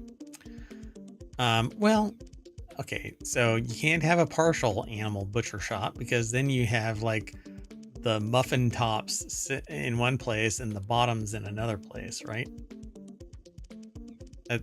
It's kind of like That's true. Seinfeld, That's right? true. Can't sell just the muffin tops. Anyway, we saw this as a natural fit, and for kids and adults to experience it together. Apparently, that so this is actually kind of a composite place. It's from kctv5.com, and Kansas City's Star and Startland News, all talking about this. So it's neat. Yeah, I kind of like this. Before it opens in the spring of 2025, visitors can look at a miniature replica of the new museum. Is that how big the bottle's going to be? Are these going to be giant sausages hanging up there? I mean, We these don't have to be know. 8 feet tall. All right. The museum is slated to open in the spring of 2025 in the city's Crown Center Shopping and Entertainment District. It will be near the World War I Museum and Memorial and the Sea Life Kansas City Aquarium and the Legoland Discovery Center, among other attractions. Huh. By the way, it has more than 100 barbecue restaurants, Kansas City, and tried to hit several of them, but they're in disparate locations and not always the easiest to get to if you have to Uber everywhere. And there's like surge pricing and stuff like that if you want to. Probably if you're trying to get to a barbecue restaurant. Yeah, really. They're like, oh, they're going to dinner. They must have excess cash. Let's ply them for a little bit more. So, plus the World Series of Barbecue competition is there, and the Barbecue Hall of Fame is there, which I think would be like a museum, but apparently that's different. The Midwest city can trace its barbecue roots back to the early 1900s when a black chef named Henry Perry arrived from Memphis and began cooking meat in a brick-lined pit in the ground. Perry called himself the Barbecue King, per the Kansas City Star's Michael Wells. All right. Yeah. If you get a chance to go to Kansas City. That's interesting because I thought Memphis was a style of barbecue. So yeah, it is. I wonder if this is closely related to Memphis style. Yeah. Let's see. Where do they they break out the 4? Where did they put it? Carolinas and Texas and Memphis and Kansas City. Interesting. Yep. Cool. All right, let's keep going. The next article is over in Non Sequitur News. One chip company's newest tactic to attract workers is to help pay off their student loan debt. Because, it's beneficial and all, but wow, kind of dystopian that there is student loan debt that needs to be paid off by a company, and all you have to do is agree to servitude. Exactly. What's the contract catch, in return? Right? So there's a person that's talked about in this, and they graduated with $20,000 in student loan debt that they hope to pay off by 2032. Yikes. Jacob Zinkula over at businessinsider.com put the article together. The deck statement has 3 takeaways. Chipmaker Global Foundries began offering student loan debt relief to eligible employees this summer. The benefit is aimed at helping the company attract and retain workers, and this comes as firms across the semiconductor industry are concerned about workforce challenges. It seems like every sector has workforce challenges when it comes to high tech. So maybe there's opportunities, but you might have to travel somewhere else to take advantage of those opportunities from, your hometown where you have your entire existence. Maybe you can just pack up and go somewhere else for $20,000. So if you want all of the articles today, type in !NSN in the chat and you'll pull it up from ohmTown. So while she's kept up with her payments, which amount to a few $100s each month, they've made it harder for her and her significant other to save for a home and for their family's future. The 28-year-old told Business Insider more than 40 million Americans collectively hold over $1 trillion in federal student loan debt last year. Yeah. And go Yeah, ahead. I mean, that's it's something that's well known. The price of education has gone way up. Yeah, because they're Then guaranteed. there's difficulties getting into the workforce without experience, et cetera. We've talked about that in separate articles. Yeah. And I think that it's kind of, again, I think that it's sociopathic to not suggest that student loan debt relief would be beneficial to society, mainly for two reasons. There is a cohort of people that sit there and say, hell no, I paid for mine. You should pay for yours. Right. And then there's the other side that says, why should my taxpayer dollars go to these private people to benefit them? And to that, I say, and both of those, I say, well, thanks for paying. And yeah, I agree. You paid, and they're going to get paid for too, one way or the other. And to the people that sit there and say, why should my taxpayer dollars go to private individuals? Your taxpayer dollars have done that time and time again, paying off corporations that exceeded their risk. And if you sit there and go, well, now is not the time and here is not the place, it's sociopathic. Why not relieve these people who are typically highly educated and very capable, but burdened by debt so that they can't actually make life choices that would benefit the rest of society because they're too busy paying the damn bills. They can't go and say, hey, I want to do research for X company or for X institution. They're forced to take whatever job they can to make these payments. Well, right. And these people are going to contribute to society. And the other thing is that it completely ignores the economic realities. It's one thing when you spend a tiny percentage of your income or prospective income on an education. It's another when you're going into debt for decades, Yeah. also with the rising costs on everything else, et cetera. But Yeah. Look around. I mean, people sit there and go, oh, well, the inflation, or not inflation, it's only our, the economy has grown by 3% or whatever it is, but it's all fabrication. We would have more money saved up if greedy bastards wouldn't keep increasing the cost of fundamental goods at the source of these goods. Like, and don't tell me it's because, well, a lot of people started buying the product because there was excess money.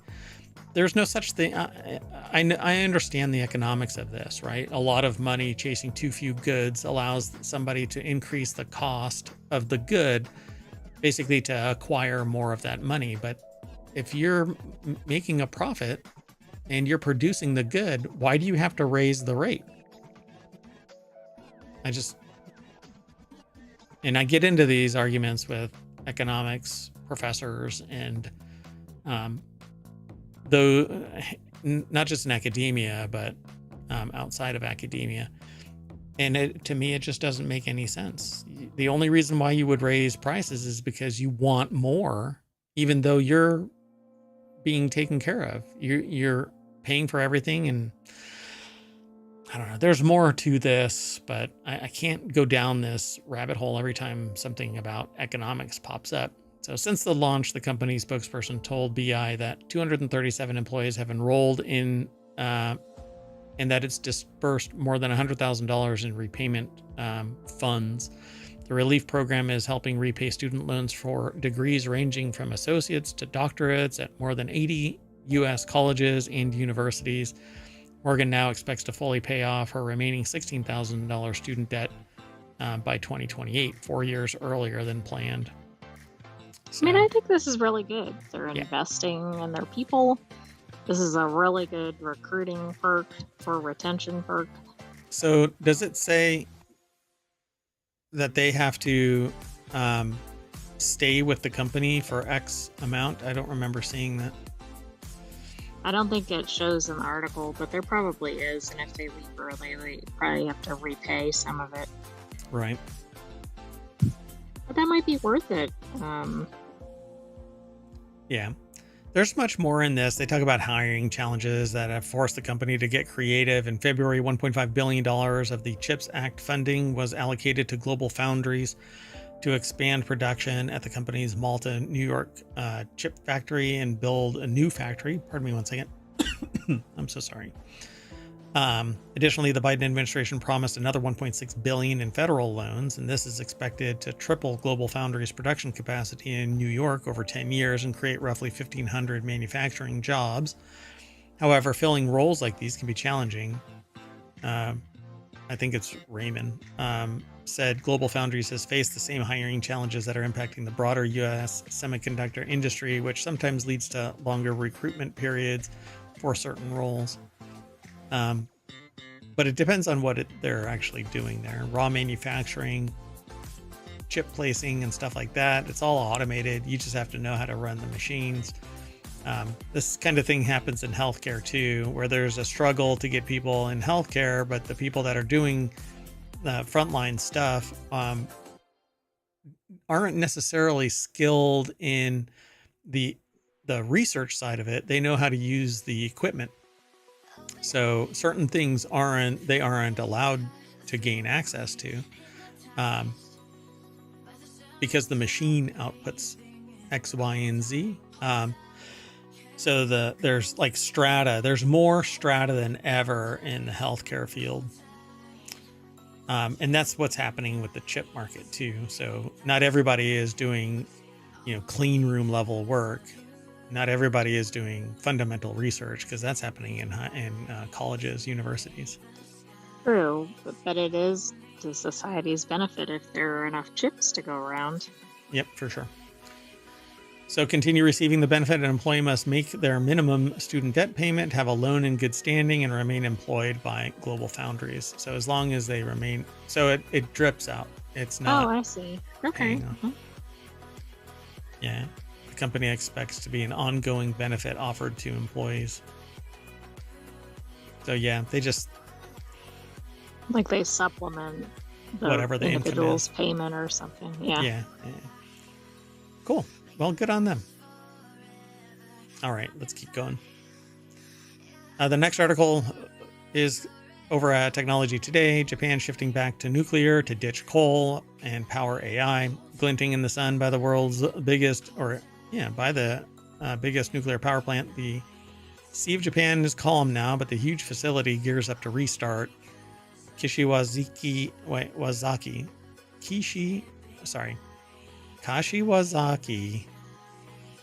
Kariwa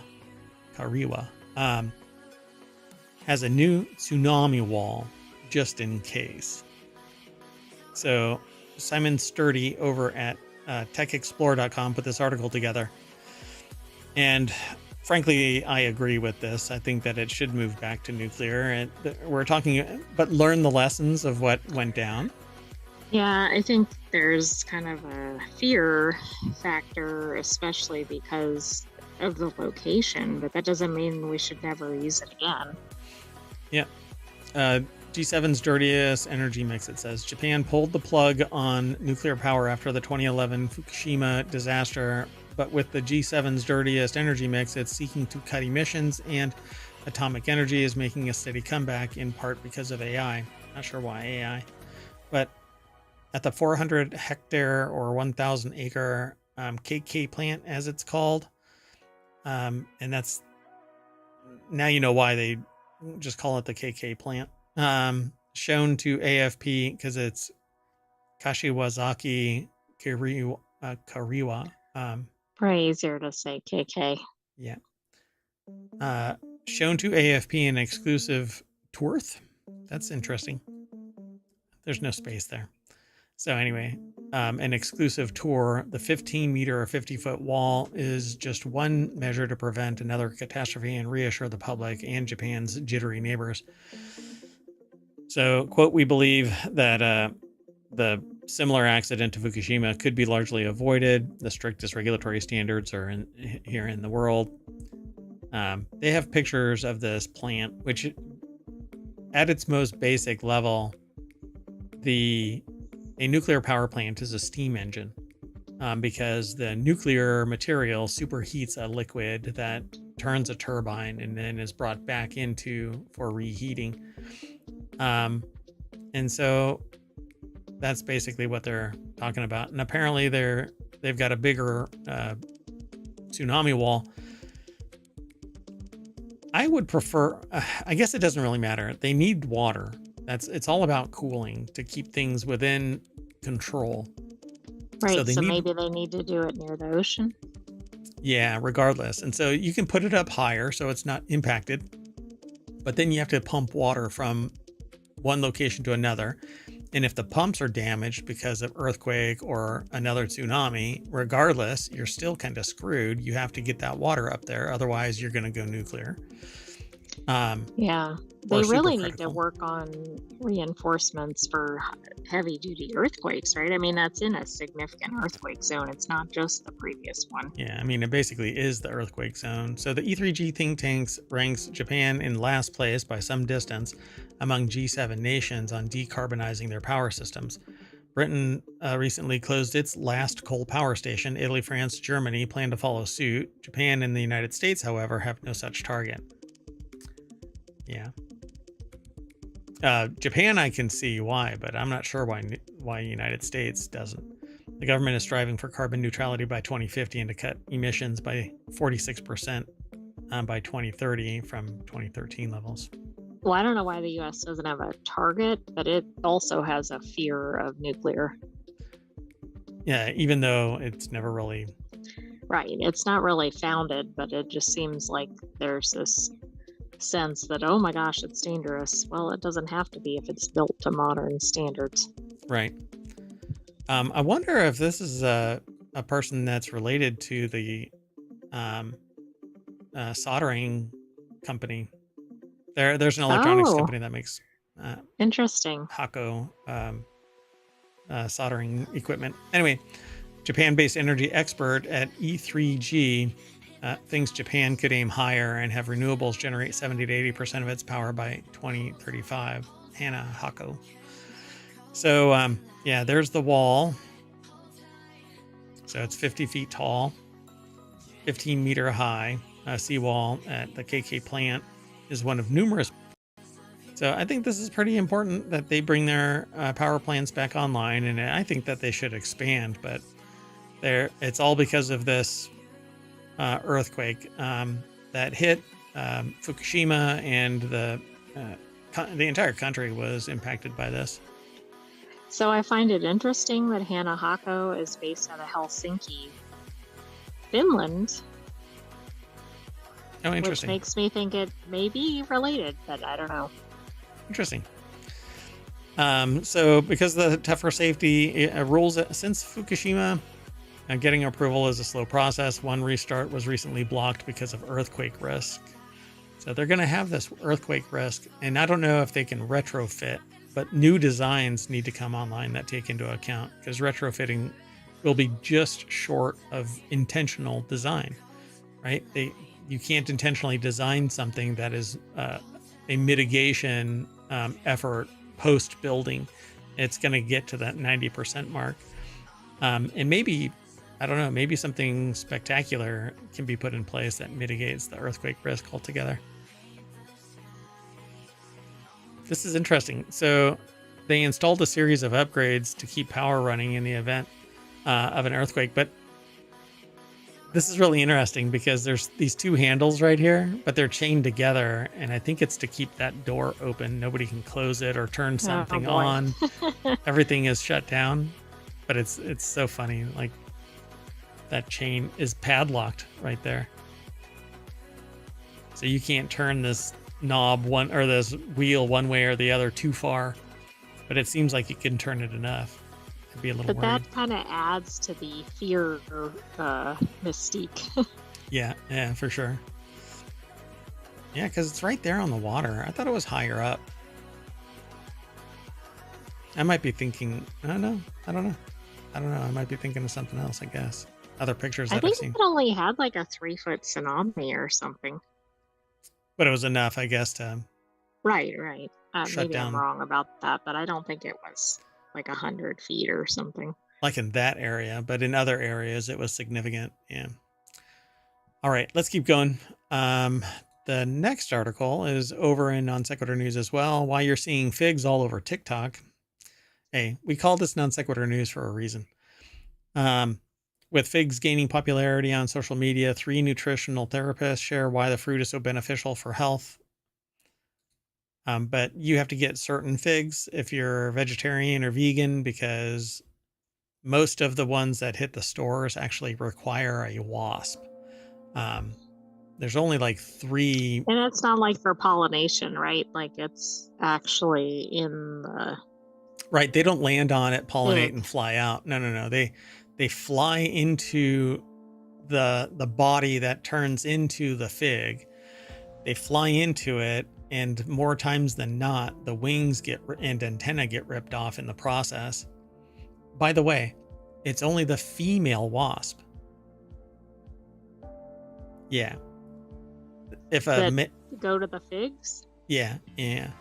So if it's a female that goes in and pollinates and lays an egg, it'll become a fig. And if a non-female goes in, it just dies. Oh. And it doesn't become a fig. That's what I understand. So a small wasp crawls inside the fruit to pollinate and usually proceeds to lay an egg and die there. The fig then absorbs the wasp, and that is what triggers it turning into. Yeah, so the search term may have been bolstered by the trending nursing scrubs brand of the same name, but figs have been gaining popularity, especially since the rise of interest in plant-based diets, superfoods. Nutritional therapist Amy Butler of Amy Butler Nutrition told Newsweek. So yeah, there you go. Nutritional therapist Charlotte Watts of Charlotte Watts Health told Newsweek that, quote, "I love figs. I love them very, very much." Should probably run for the Supreme Court. The head of the. Well, I was just thinking like the head of the fig council or something. I love figs. I have seen them becoming more prevalent. I don't know if that's popular. I've seen more fresh figs around. No, I think that might be your internal bias there, but that's okay. Nutritional. Oh, we just disconnected, and I'm not recording. Okay, so will we do a part 1 and part 2? No. We're back. So I don't know if this is going to maintain its internal consistency, but I wasn't recording a backup because we've been so reliable. But perfect. Anyway, That'll show you. Yeah, that always have backups. Always be backing up. Anyway, so they have this conversation about these figs, and essentially people are talking more about it, and so it's becoming popular again. Watts said that figs, along with prunes, were traditional constipation remedies because the soluble fiber could get the bowels moving. How about that? If you were gone when we started this segment, and then our disconnection came, and you came to the show right when we came back online, screaming from the show. the first thing you see and hear is the phrase, "It really gets your bowels moving." Anyway, okay, I'm not going to spend a lot of time on this, but yeah, it's basically being hyped up on TikTok because wellness advocates are promoting it and people are buying into it. And like anything popular, this fad too will fade, but some people will be attracted to it, much like a wasp to the fruit. And oh god, that actually has a darker side. Anyway, let's move on. The next article is over on the Mobile channel. Plans to power Los Alamos lab supercomputer spark pushback from Pueblo communities and environmentalists. Northern New Mexico indigenous communities and environmental groups are calling for the reconsideration of federal plans to run a new transmission line through an ecosystem they say is both vulnerable and critical to location or local tradition. But you know what? Hey, we need to make money. We need to make power. By the way, I'm not even close to being serious about this. Like the Colorado River is drying up before it gets to Mexico. And yeah, that's really awful and probably not really reversible. And a lot of it is because the water is being piped out at a rate that is not commensurate with the actual water cycle in the region. It's being piped out to desert to produce things like alfalfa that's exported to a foreign country and to communities that are entirely ensconced in the desert and need millions of dollars in pumping alone just to drive it to that location. So if we would actually build our communities more in line with nature and, life, instead of trying to circumvent it with massive technological innovation, which could be used still, but it could be used at a level that is commensurate with locating society in a region that's effectively aligned with nature. Think how much you would be able to apply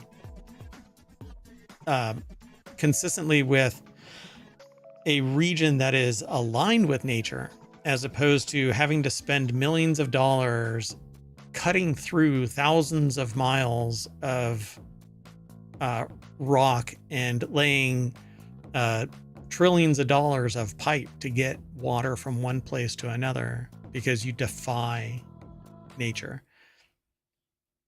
I mean, doesn't even seem like an obvious comparison.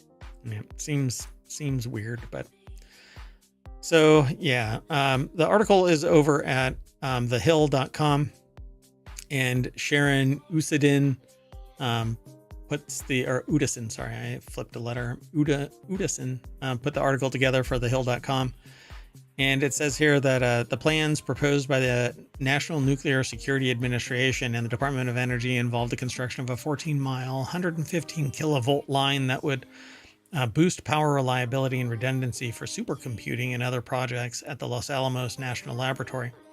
An LANL fact sheet summarizing the project describes the new power supply as critical to the nation's national security missions, which include top supercomputers used to model weapon performance, climate change, disease progression, wildfires, and more, as well as a particle accelerator used for medical, nuclear, and aerospace purposes.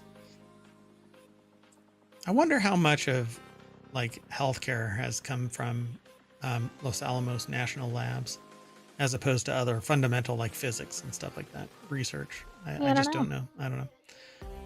But the electrical power capacity upgrade project would also traverse the Caja del Rio Plateau, where activists are seeking to protect cultural and natural resources, vital biodiversity, and environments that are woven into the fabric of the adjacent Pueblo communities. Yeah. Although the project already accumulated more than 23,000 opposition statements during a public comment period that followed the release of a December environmental assessment, the plans have continued to advance. Yeah. I don't know how you can look at 23,000 opposition statements and go, we're going to do it anyway. Exactly. Oh, let's throw those away. Yeah. The people that are directly impacted by this weighed against the people who are going to be indirectly impacted by this. You'd think that maybe there's more credence to those directly impacted. But hey, I'm sure that there are people out there that are like, we shouldn't do that. We shouldn't do that. But the moment that it's dropped in their backyard, they're like, no, NIMBY. Right. NIMBY, yes. As opposed to, I'm right. Yeah, go ahead. It's fine. Oh, well, there's another term. It's called a YIMBY, right? It's like, yes, in my backyard. Oh, really? I've never heard that. I don't think I've heard that. Huh. Well, YIMBY, it's not as popular as NIMBY, obviously. Yeah, I'm sure that YIMBY is like, if I get something out of it, kind of a thing. Right, I'm sure. You can put that cell tower in my backyard, but I want $2,500 a month to lease it to you. And then when I move, the person who moves into my place either gets the benefit, or do I get to keep that benefit? I'm not sure. All right, let's keep going. The next article is over in Non Sequitur News. DJI sues the U.S. Department of Defense for labeling it as a Chinese military company. The DJI company, the world's largest drone company, is suing to avoid being seen as a tool of the Chinese government. On Friday, it sued the U.S. Department of Defense to delete its name from its list of Chinese military companies, claiming that it has no such relationship to Chinese authorities and has suffered unfairly as a result of the designation. In fact, I was trying to buy a DJI mini drone so that I could do inspections, and lo and behold, it was gone. So I don't know if it was just that supplier up and said, no, I don't think so. But anyway, I'll take another look because I still have it stored. But yeah, that's interesting.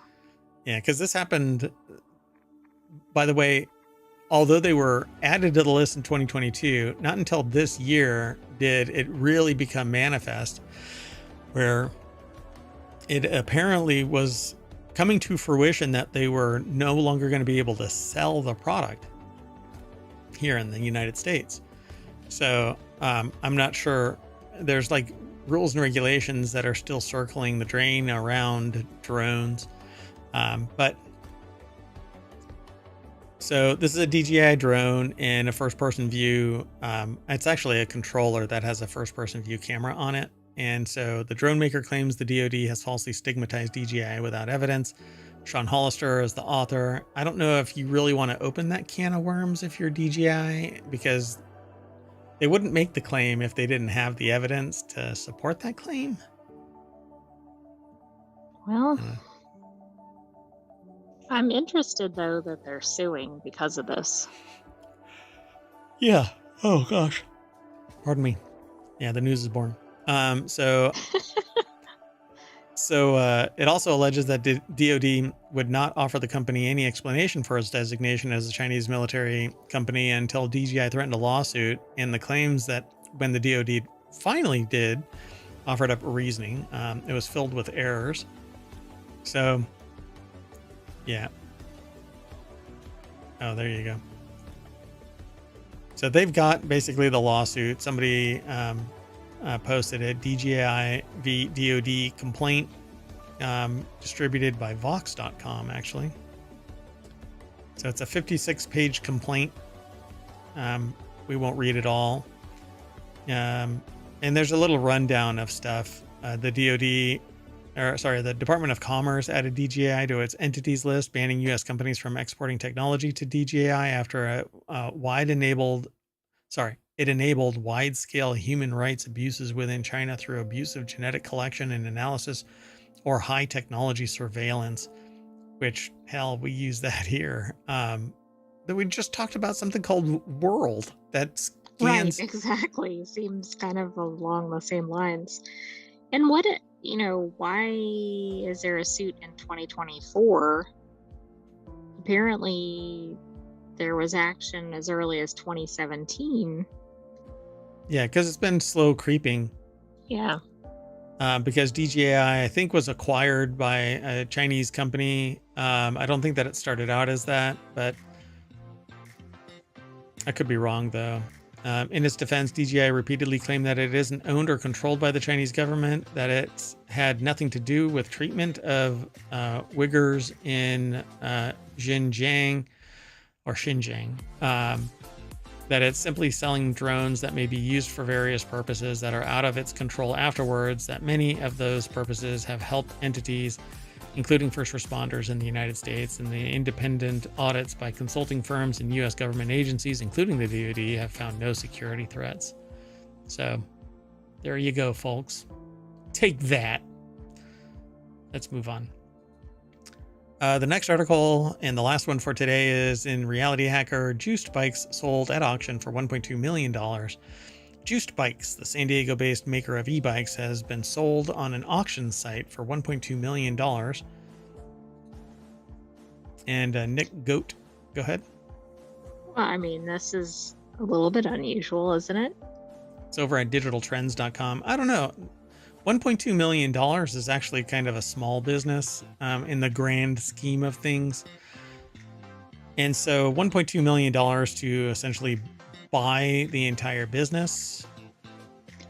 But I guess, I mean, how many companies are sold on auction? Maybe it happens frequently, I don't know. But seems like a lot of times there's like an offer or something. On auction, correct. Yeah. I don't know about auctions. The businesses don't normally get sold at auction. Portions of them, IP might, technology might, but the business itself. Digital Trends recently reported how the company was showing signs of being on the brink of bankruptcy. The company and its executive had remained silent while the customers' inquiries went unanswered, and its website showed all products were out of stock. In addition, there were numerous reports of layoffs at the company, yet the most convincing sign was that the company's assets appeared as listed for sale on an auction website used by companies that go out of business. So, boom.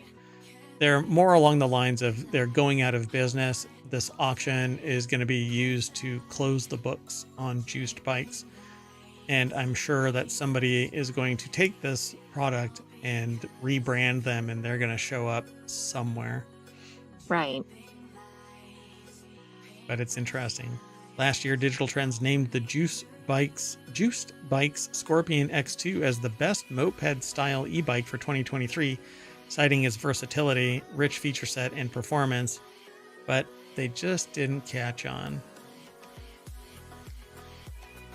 By the way, this was sourced by Nick Goat over at digitaltrends.com. So they're basically, showing that they called it like the best bike, but they can't change the process that this company was going through.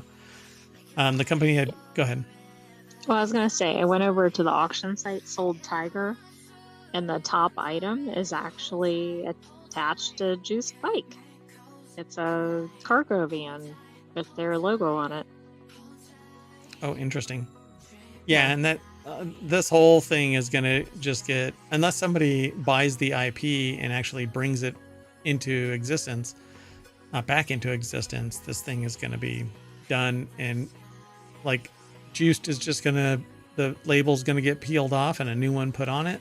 And oh, fascinating. They're actually selling a lot of intellectual property on the same auction site. Oh, really? How much is that? Hold on. It's not clear. Interesting. I guess you just have to put in a bid or something. Oh, really weird.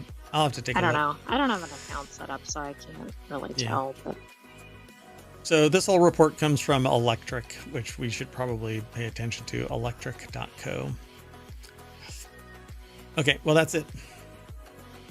That is our last article, and sorry for the break. We, for whatever reason, disconnected from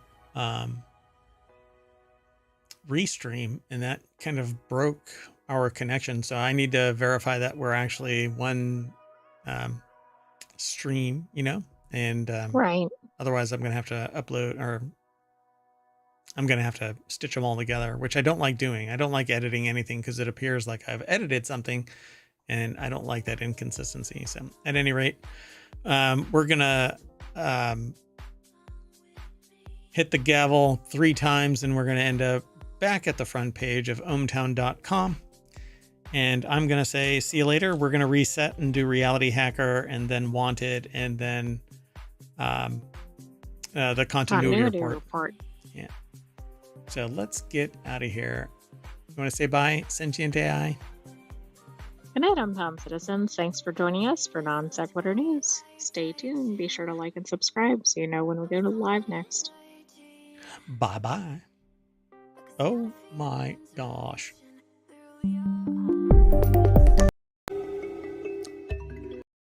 Hello, everybody, and welcome to Non Sequitur News for October 20th, 2024. It's Season 3, Episode 294. I am Merwat, and along with the Sentient AI from the future, we're going to be talking about these 10 articles, which I did not put in the bot.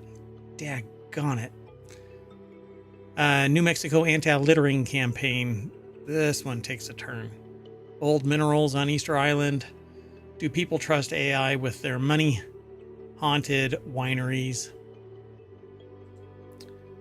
The Orionids meteor shower. Save lives on the spot. Yes, a toilet camera. That's not strange at all. Night Rivian. Recycle your mattress. With a typo. Mail carriers get a basic upgrade. Everything is powered by ohmTown.com. Go over there and sign up, become a citizen, and you too can enjoy all of this information that gets aggregated. Piques your curiosity, maybe some interest, right? And then you go over, read the article, and then come to the show and you talk shop about the show, about the news, about whatever else you want to talk about here in the chat over on Twitch and YouTube. Then you can go and download the podcast, leave a 5-star review, because that's what you do, right? And you like and subscribe over on YouTube and here on Twitch, right? We stream to both. Anyway, see you on the other side.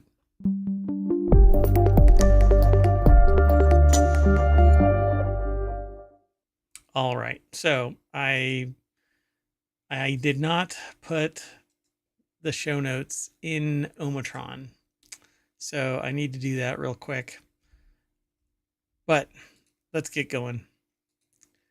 The first article is over. Oh, wait. I'm sorry. So I got distracted because I didn't put the stuff in ohmTown. So, Sentient AI from the future. How are you? Good. How are you, Mayor Watt? And welcome to every ohmTown citizen who's joining us. Oh, and I grabbed the wrong headlines. I'm doing all right, except that I kind of messed up this intro by not putting the show notes in the bot. And the bot is not the Sentient AI, right? No, that's completely separate from me. That's right. So, what about this? New Mexico taps meth cooking mass murderer for new anti-littering campaign. I mean, that's always who you want at the face of your campaign, right? When you think New Mexico, man, or when you think following the law, right? Anti-littering. Yeah. Just so you know, I put ohmTown into effect, so you can actually get the show notes, but they're in a wonky order, but the URLs point to the right source. So like it makes it obvious what you're going to be clicking to. So I'll clean it up. And I doubt we have many mass murderer articles in one show, so yeah, maybe it'll exactly. be easily figured out. This one is a shocker. Okay, so when choosing spokespeople for your campaign centered around good civic responsibility, our minds do not drift automatically to prolific meth cooks with serious body counts. Sure, the humble meth chef has certain public-minded qualities, industriousness, entrepreneurial spirit, and an all-purpose can-do attitude. Wow, lots of snark here. But they're also drug peddling murderers, apparently. So it is with some mild shock that this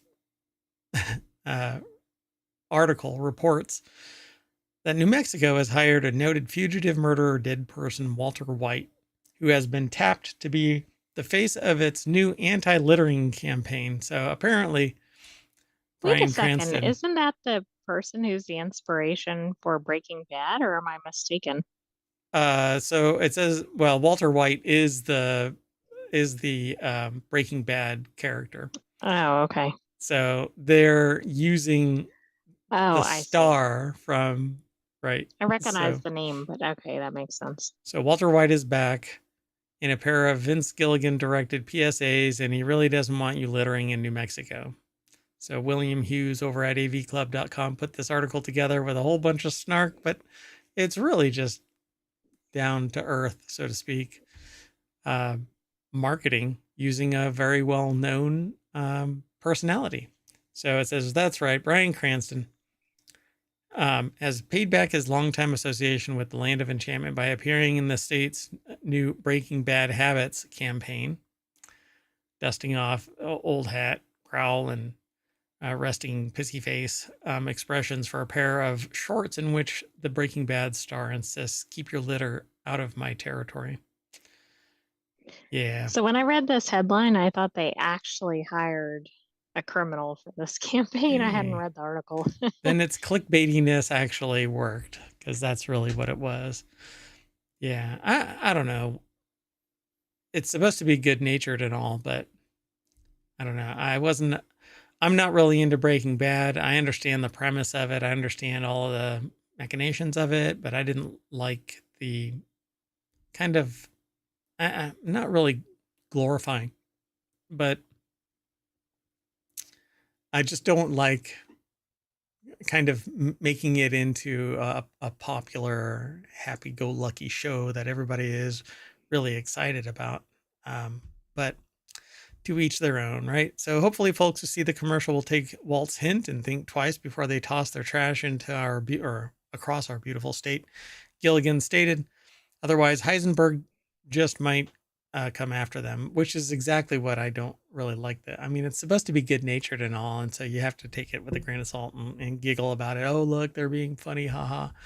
But just don't litter. You don't have to sit there and Right. put this There's some subliminal. kid who's going to see this commercial and actually think, oh my gosh, something's going to happen to me if I litter, Yeah, which yeah. I'm all for instilling good habits, but you don't Fear want of people to somebody be coming. terrified. Yeah. Exactly. Anyway, I think it's really kind of it's supposed to be good natured. So Cranston has occasionally joked around with his Walter White image, doing various reunions with his old co-star Aaron Paul, poke at the pair's legacy with the show. He uh, most recently suited up for real as Walt in 2022, appearing in 2 episodes of the final season of Better Call Saul, which is a spin-off from Breaking Bad. But yeah, there you go. Well, I've never seen either, but this is a surprising association. Yeah. It's an interest. I mean, when you read this, you might actually think, "Oh, there's something going on," until you realize that it's from AV Club, and then odds on there's not something serious. But let's keep going. The next article is over in Technology Today. Mysterious 165 million year old minerals found on Easter Island defy plate tectonics. Tiny minerals are revolutionizing our understanding of textbooks. Our understanding of textbooks? How about our understanding Maybe by way of from textbooks? Yeah, yeah, from textbooks. Easter or Island, in that goes into writing the textbooks. yeah, because I don't think tiny minerals are helping me understand textbooks, but helping us understand, I don't know, the world around us via textbooks. Easter Island consists of several extinct volcanoes. The oldest lava deposits formed some 2.5 million years ago on top of an oceanic plate, not much older than volcanoes themselves, the volcanoes themselves that are on this island. In 2019, a team of Cuban and Colombian geologists left for Easter Island to accurately date the island. So, Utrecht University is where this is from, but it's they're who wrote the article, but scitechdaily.com is our source. So, to do so, they basically went to Easter Island to accurately date the volcanic island. To do so, they resorted to a tried and tested recipe dating zircon minerals. When magma cools, these minerals crystallize. They contain a bit of uranium, which turns into, quote unquote, turns into lead through radioactive decay over time. Because we know how fast that process happens, and you know how much time has transpired. But surprisingly, not only is there 2.5 million year old material, but up to 165 million year old material. So, how could it be? Yeah. So, from some hot spot birthed Easter Island. That hotspot can move away and build other um, ocean floor mounts and whatnot. So they're talking about these subduction zones and plate tectonics in general. Volcanoes like those on Easter Island are so-called hotspot volcanoes. Oh, look, it says it. These are common in the Pacific Ocean. Hawaii is a famous example. They form from large blobs of rock that slowly rise from the deep earth mantle, so-called mantle plumes. So every time the plates shift a little bit, the mantle plume produces a new volcano and or a new Okay, island so eventually. this is predates whatever the tectonic plates were in that area. Yep. To answer that question, Rojas Agramonte needed evidence from the geology of the Ring of Fire, an area around the ocean that, with many earthquakes and volcanism, where oceanic plates dip or subduct into the Earth's mantle. So she contacted Utrecht geologist, I think Douwe van Hinsbergen. So the difficulty is that the plates from 165 million years ago have long since disappeared in those subduction zones. Naturally, they kind of shift around and get pulled under. So when he added a large volcanic plateau to those reconstructions at the site of present-day Easter Island 165 million years ago, it turns out that the plateau must have disappeared under the Antarctic peninsula some 110 million years ago. So why is there mineralization on here that is 165 million years old? Right, that really doesn't make any sense. And if you dig down under this, there's probably a body.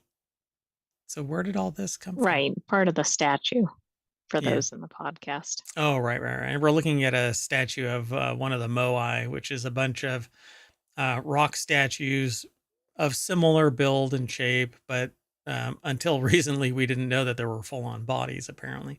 Full bodies underneath all of this sediment.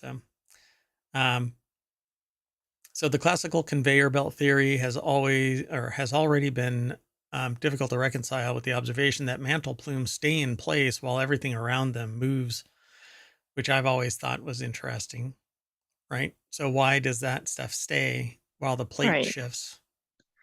It doesn't make a lot of sense unless it's just coming straight from the core or something of the Earth.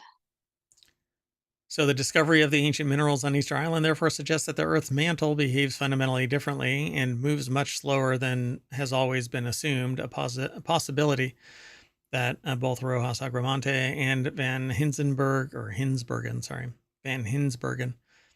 and their team raised a few years ago in studies on the Galapagos Islands and New Guinea, and for which Easter Island now provides new clues. So they're going to have to do some more research to figure out why this is taking place, why there's these older minerals sitting on here. They're not being shoved anywhere, even though the minerals are supposedly already being subducted somewhere else. Right. I mean, I guess studies in locations like this are really good because presumably there are fewer variables, right? Because there's a more constrained set of geological conditions, etc. Yeah, and there isn't as many people that are, reconditioning the surface. We'll strip off a mountaintop to get minerals, but there's nobody doing that on Easter Island. So this is about as untouched as you can get for an island, short of a little island somewhere where nobody's ever gone. Just got to find them, I suppose. Short of all the Moai statues. Yeah, there was a big population there for a time in comparison to the size of the island, but supposedly they just tore out all of the trees and that's what did them in. I don't know. Let's keep moving though. Next article is over in the Marble channel. 1 second. Do people trust AI with their money? Here's what research shows when it comes to investing and planning your financial future. Are you more willing to trust a person or a computer?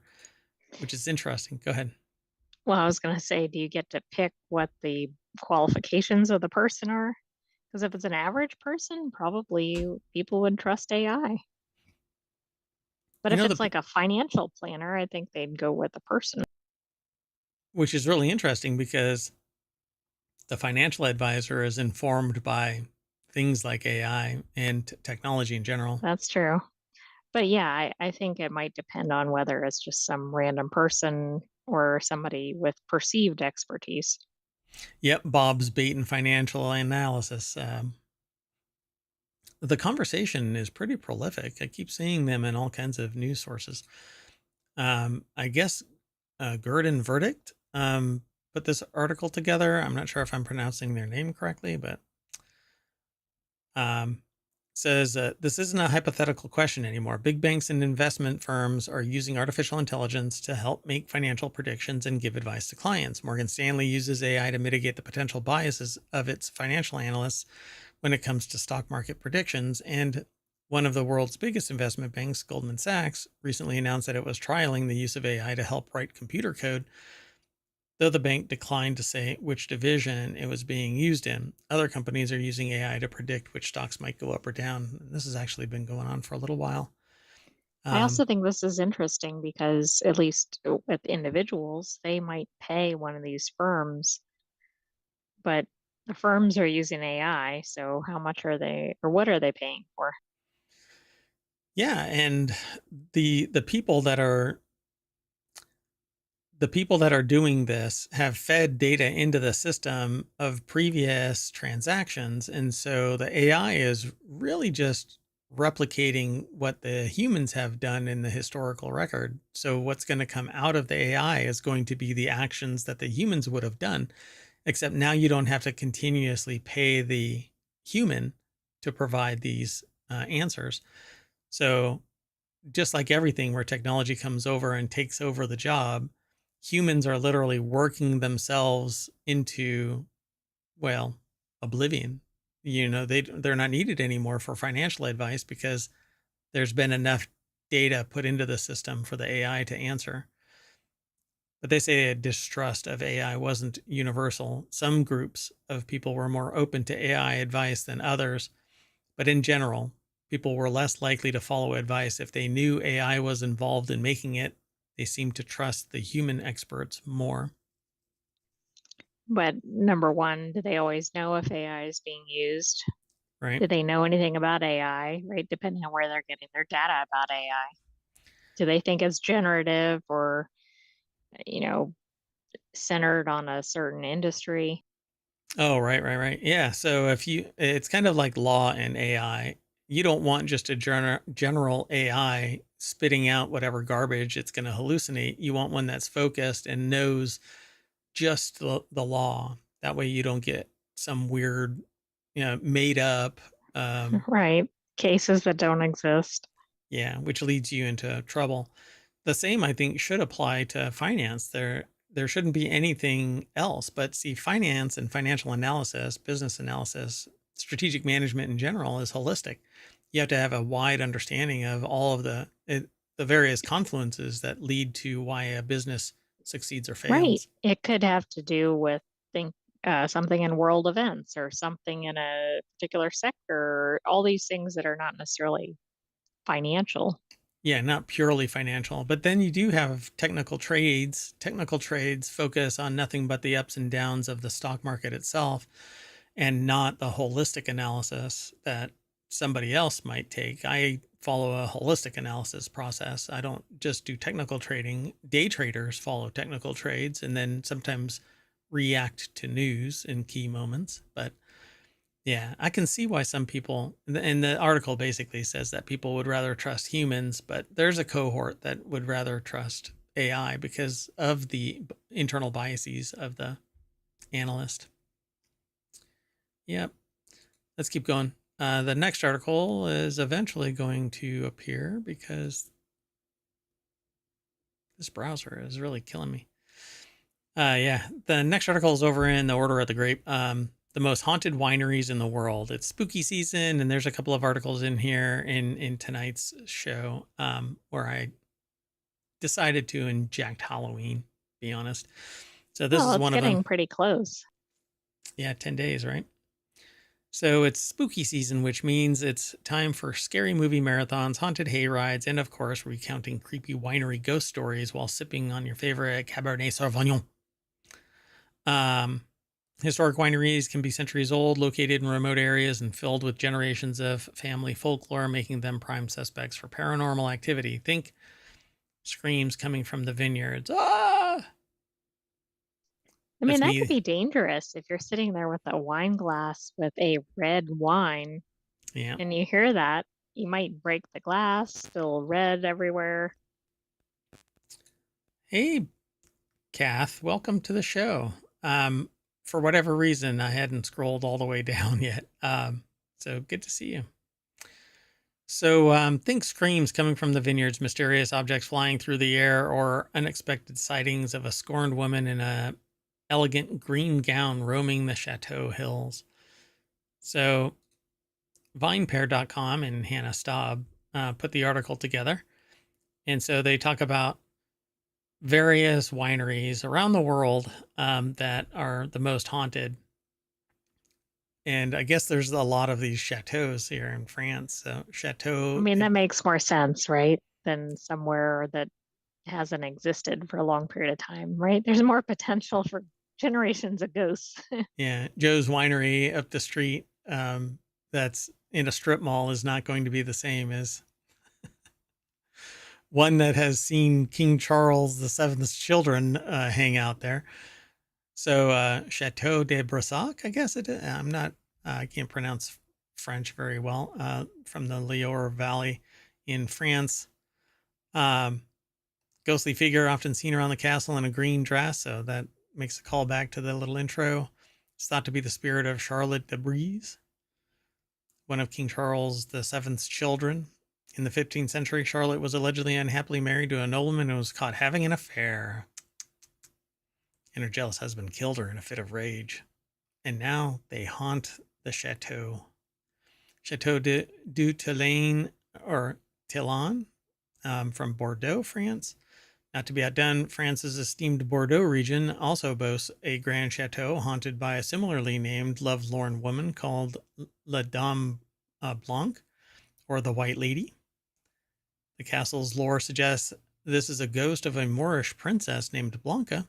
Blanca is said to have fallen in love with someone who her father deemed unfit. Look at that. How about I don't know if it's pronounced Beringer or Beringer. It might be Beringer Vineyards, because I think I've had Beringer wine. Napa Valley, California. The Beringer Estate is the longest continuously operating winery in Napa Valley, so it makes sense that the winery is rife with a haunted story. Haunted history is what they say. So the property's Rhine House was built in 1884 and functioned as Frederick Beringer's residence. The gorgeous 17-room mansion was modeled after the family's German home in Mainz on Rhine. And the stately home is apparently a hub of paranormal activity, and the staff maintains a log of incidents. Oh, wow. Just It's going such a back. thing. They're like, okay, today this is what occurred. Objects mysteriously fly through the air. But look, if you are from Germany, then you probably have a parent that has hooked something at you. So I don't know if this is either a ghost throwing it or a German mom. Let's keep moving. Seppelsfield Winery, Barossa Valley, Australia. There might be some spooky surprises if you visit the estate, though. It's rumored that generations of the Seppelt family still haunt the grounds. Paranormal activity like flickering lights and random screams coming from the vineyards, apparently crescendos around the anniversaries of Seppelt family members' deaths. So if there's 100 years of this, you can imagine that it's constantly screaming. I'm not sure if these are a draw to these vineyards or or So I'm not. gonna go ahead. Go ahead. No, I just like some visitors may be a little off put by hearing screams while they're trying to relax at the winery. Oh yeah, exactly. I don't know. Some people are. It'll get drawn to them. So I'm gonna jump through a couple that you can go and take a look at if you follow the show notes, and we're gonna jump straight to the last one, which is apparently named, I guess, apropos, Murder Ridge Winery in Mendocino, California. If you're wondering if the name of the winery has anything to do with why it's haunted, the answer is yes. Yes, it does. So apparently, Murder Ridge shares the story of a 911 axe, or 1911 axe murder of 70-year-old Joe Cooper that happened on the winery's estate. The primary suspect, Pete Gianoli, was found with the victim's coat and a bottle of wine. He was acquitted by a jury in the trial, but he returned to the scene of the crime later that year to boast about his horrid deeds and threatened others. He was committed to a state hospital, and the ghost of Cooper is said to haunt the winery to this day. Dun, dun, dun. Well, at least that one, you probably know what you're getting into with the name. Let's go to Murder Ridge Winery. No, I don't think so. Let's keep You going. can either go to like some peaceful sounding name like Rolling Hills Winery, or let's pick Murder Ridge. Yeah. Peaceful Valley Winery. That's where I want to go. So the next article is over in Technology Today, which is one of our shows later today. Halley's Comet debris ignites fiery fireballs, which is, I guess, as to what fireballs? It's just fireballs. It's just fireballs. In the Orionids meteor shower, this year's skywatching peaks with the Orionids meteor shower, showcasing bright meteors against the night's brightest stars. With connections to the famed Halley's Comet, 2024 has been a remarkable year for both amateur and professional astronomers, featuring everything from a total solar eclipse in April to a partial lunar eclipse during September's harvest moon. I totally forgot about that total solar eclipse in April. It seems forever Is that ago. coming up? Oh, no, that was this past year. There's another one coming up, I guess, in 2026, if I'm not mistaken. Yeah, something like that. But it's coming at a different angle, so not everybody's going to get to see it as brilliantly as they did this year because of the path that it took. In South America, maybe, but I'd have to look. So it happens all the time in various places. Wayne Smith from NASA put the article together. It's over at scitechdaily.com. And so, yeah, you're going to see a bunch of meteor showers. I don't know how long this actually lasts. Let's see. Well, it's October 20. Well, today and tomorrow, this weekend. So good timing, I guess. Viewing tips for the best meteor show is get away from light. In less than 30 minutes in the dark, your eyes will adapt and you'll be able to see the meteors, but you really need to get away from a light pollution. Go out to the mountains if you can, on the opposite side of where the cities are, and look to the dark sky.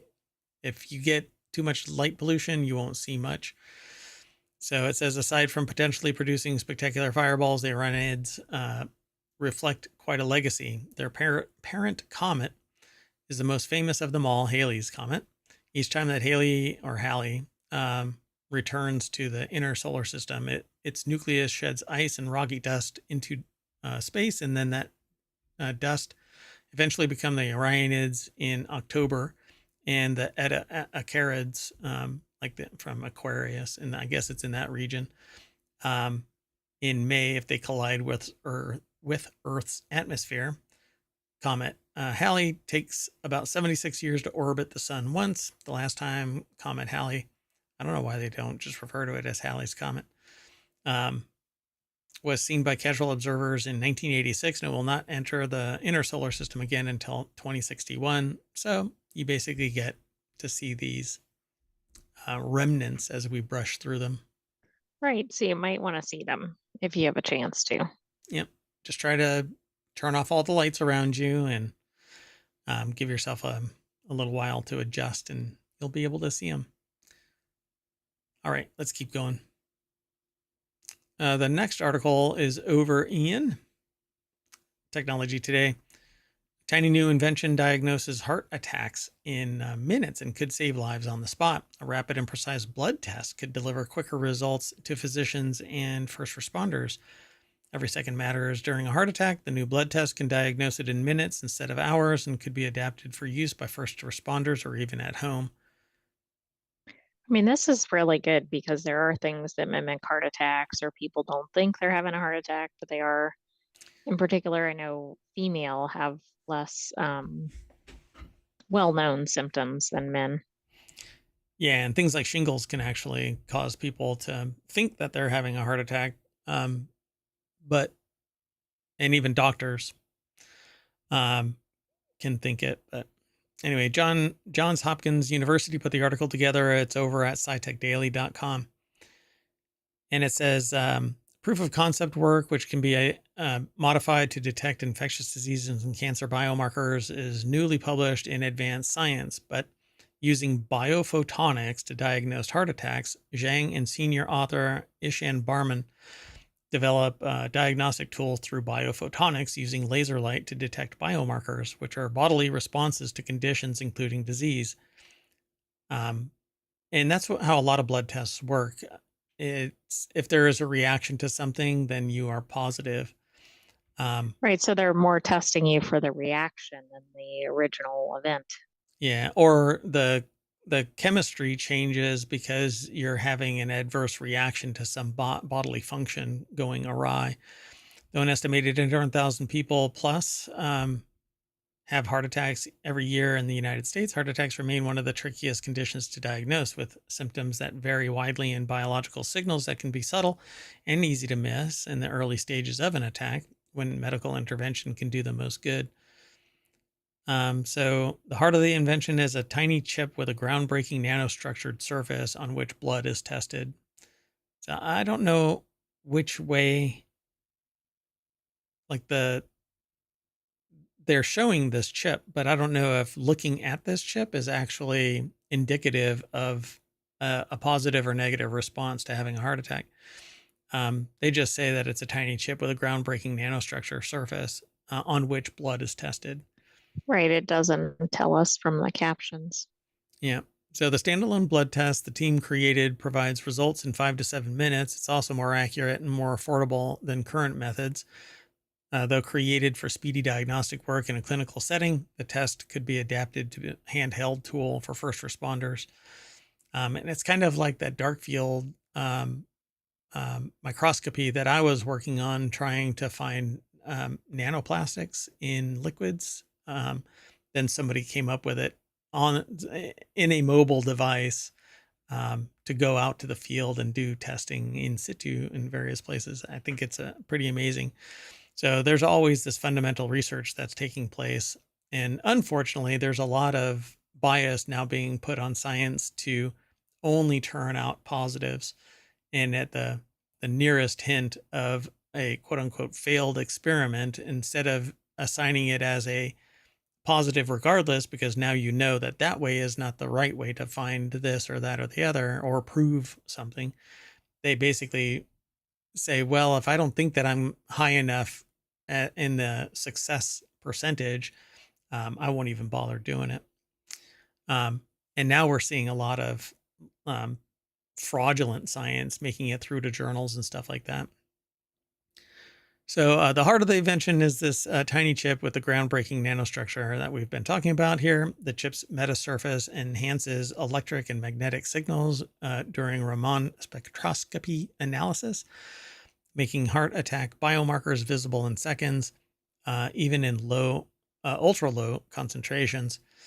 The tool is sensitive enough to flag heart attack biomarkers that might not be detected at all with current tests, or not detected until much later in an attack, because an attack can take a considerable amount of time. There's even a form called a walking heart attack, where the heart muscle is basically dying off, but you're still upright and somewhat functional. Right. And I think, I mean, this kind of test, if it's actually put out on the market, could mean the difference in somebody living or not. Yep. As long as, you know, the actuarial tables at the health insurance company and the MBAs that direct treatment and policy and procedure say yay. So this next article, though, is over in Late Night Geeks. Throne's toilet camera takes pictures of your poop. Yep, As everybody has always wanted. that's a sentence. Yeah. So if you're going to sit on a throne, just know that it's Throne, an Austin-based health startup. It sells a camera and it clips to the underside of your toilet bowl so that it can take a picture of your poop. Currently in beta, I don't even know what to say about this. The system utilizes artificial intelligence. Of course it does, to examine your poo in a way, as a way of determining things like gut health and hydration. I had to choose it, but so Brian Heater over at TechCrunch.com put the article together. And it has an app. The company is quick to note that the images are anonymized, which doesn't mean jack shit, really. I mean, I'm sorry, but no, they're not really anonymized. If you have one of these, you have an account, you're downloading an app, you're reviewing the results or Right, whatever. you're attached to your own data somehow. This is a 23andMe breach away from everyone knows my poo. You know, there's a book called Everybody Poos. Oh, maybe you can buy the book along with this. Now it's going to say everybody knows my poo. There's going to be a sequel to it, right? Yeah. You Anonymity, I know, think, is this is like a weird application of this, but I know there are a lot of health um, yes. related things that they can determine from this. See, but I don't think that a picture is worth 1,000 words in this case, because if you're trying to detect things like colon cancer, there's biomarkers that are there, because, well, that's how it works. We process stuff and it eventually gets evacuated. And that includes free floating cancer cells. And that's what gets detected. But you're not going to detect that from a camera. Uh, it's a level No, I of, mean, maybe if it gets somebody to go into the doctor, but it's not going to do the diagnosis itself, probably. we only captures of the content, capture images of the content of your toilet bowl, Throne writes. Any other data is irrelevant to our mission and could compromise our ability to provide accurate health insights. We use image recognition technology to automatically delete any non-relevant images. This ensures that only toilet-related data is retained. All right. So it says we do not access an individual's data. Our team only analyzes anonymized aggregated data, which means that data can't be traced back to the original owner, i.e. you, which again, I don't buy that for a second, but that's okay. I I'm mean, not the maybe it's customer for harder to this. do that, but I don't think it's impossible. Yeah, I mean, it's a data breach away from somebody seeing pretty Which much anything. sadly, this could totally be a target for that, right? Yeah, sure. So shortly after raising an initial $1.2 million from investors, including Knight Capital, Reef Ventures, and Hustle Fund, the company found itself at a crossroads. Within 6 weeks, we came to the painful realization that the market was just blocked up, and capital wasn't flowing, and customers weren't being retained. It was almost like uh, there was,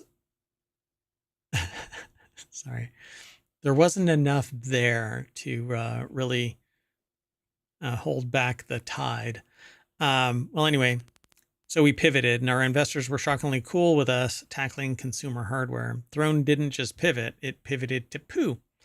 The company is focused on both the aging population and those with chronic digestive conditions, including Crohn's disease, ulcerative colitis, and IBS, which is interesting that this article mentions um, Crohn's disease because we have another article that talks about it. But let's keep going. Sound good? Sounds I good. mean, I don't want to. Yeah, I'll just leave it alone. So the next article is over in Reality Hacker. Rivian gets Knight Rider spooky for Halloween. The Rivian mobile app offers Halloween car costumes, such as the iconic kit from Knight Rider.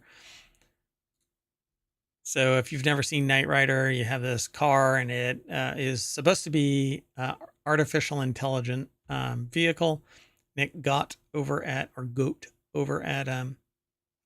digitaltrends.com put the article together. I actually loved watching this show when it was on. So the software update available in the Rivian mobile app until November 4th provides car costumes which take over the vehicle's screen, lighting, and sound systems while in park to transform it into 3 different cars. Nostalgic fans of Knight Rider TV series will be pleased that there is an option to turn it into the kit. There's an extra treat for Rivian Gen 2 owners. The interior light bar will feature Kit's iconic beaming red light, and it actually goes back and forth. No,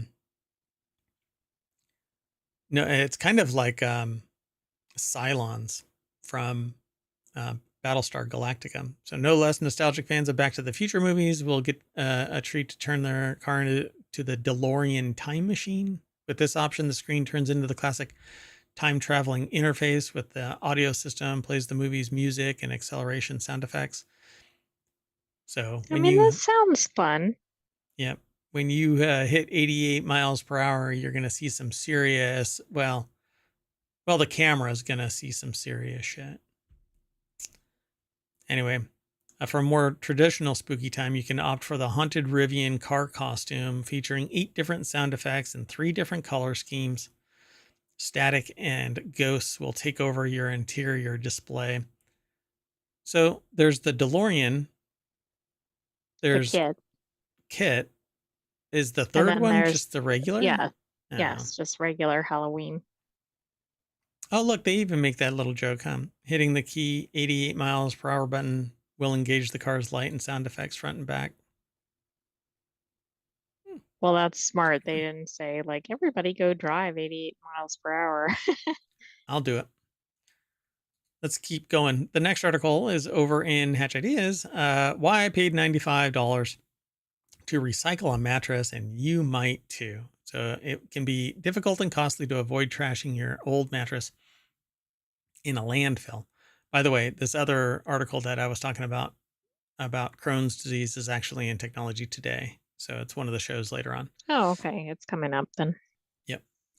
So Greg Iakursi or Kirky, I'm not sure how they pronounce it, put this article together for CNBC.com.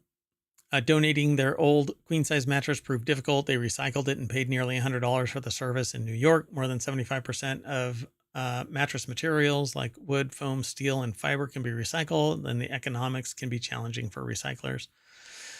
Some states have enacted. Oddly enough, there were 2 articles in ohmTown in the last 24 hours about mattress Mattresses. problems like this. So it was really submitted just to bring awareness to it. What do you think the other one was? Did you take a look at it? It was specifically focused on a nonprofit that accepted these. They actually repurposed them. They didn't Oh, recycle them. Oh, interesting. Okay. But it was localized, so this one seemed like it got into the broader point. So some states have enacted mattress recycling laws that make it cheaper for consumers. However, state programs are funded by a fee on mattress purchases.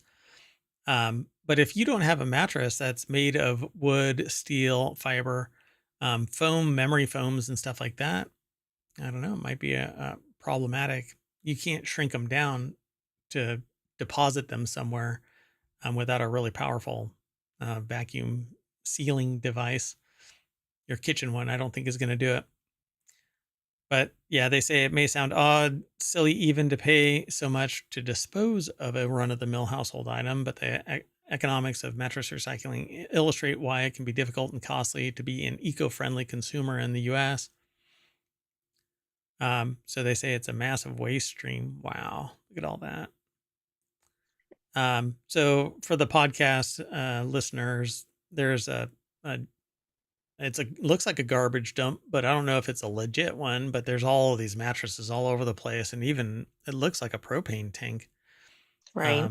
And or a bunch of tires as well. CO2 tank, and yeah, tires all over the place. Yeah, we're kind of a dirty population, like whatever we don't actually consume, we don't We operate really as if effectively. everything's disposable. Yeah. So the person says that they live in Brooklyn where residents dispose of a mattress for free as part of the routine trash pickup. As someone who meticulously tries to cut waste in everyday life, avoiding single-use plastics, composting food scraps, it was painful to think of theirs wasting away in a landfill. So you basically just drop it in the landfill, but surely I Right, can and find. it'll take hundreds of years for it to break down. Yeah, it says Meg Romero, the recycling and litter control superintendent for Charles County, Maryland. That's interesting. They're talking about Brooklyn, New York, and then they drop down to Charles County, Maryland. It's kind of a weird juxtaposition. Jump. I actually did preview this one, and they do talk about this other organization, but right now you're going, how does that connect to the Brooklyn issue? Yeah, exactly. And or New York in general. So did I neglect to reach out to someone in some interested parties probably. But they transitioned into something else, right? Well, they went to, it looks like at least actually more than four, multiple locations trying to get somebody to take this that could use it, and nobody could. So that's part of the problem with mattresses also.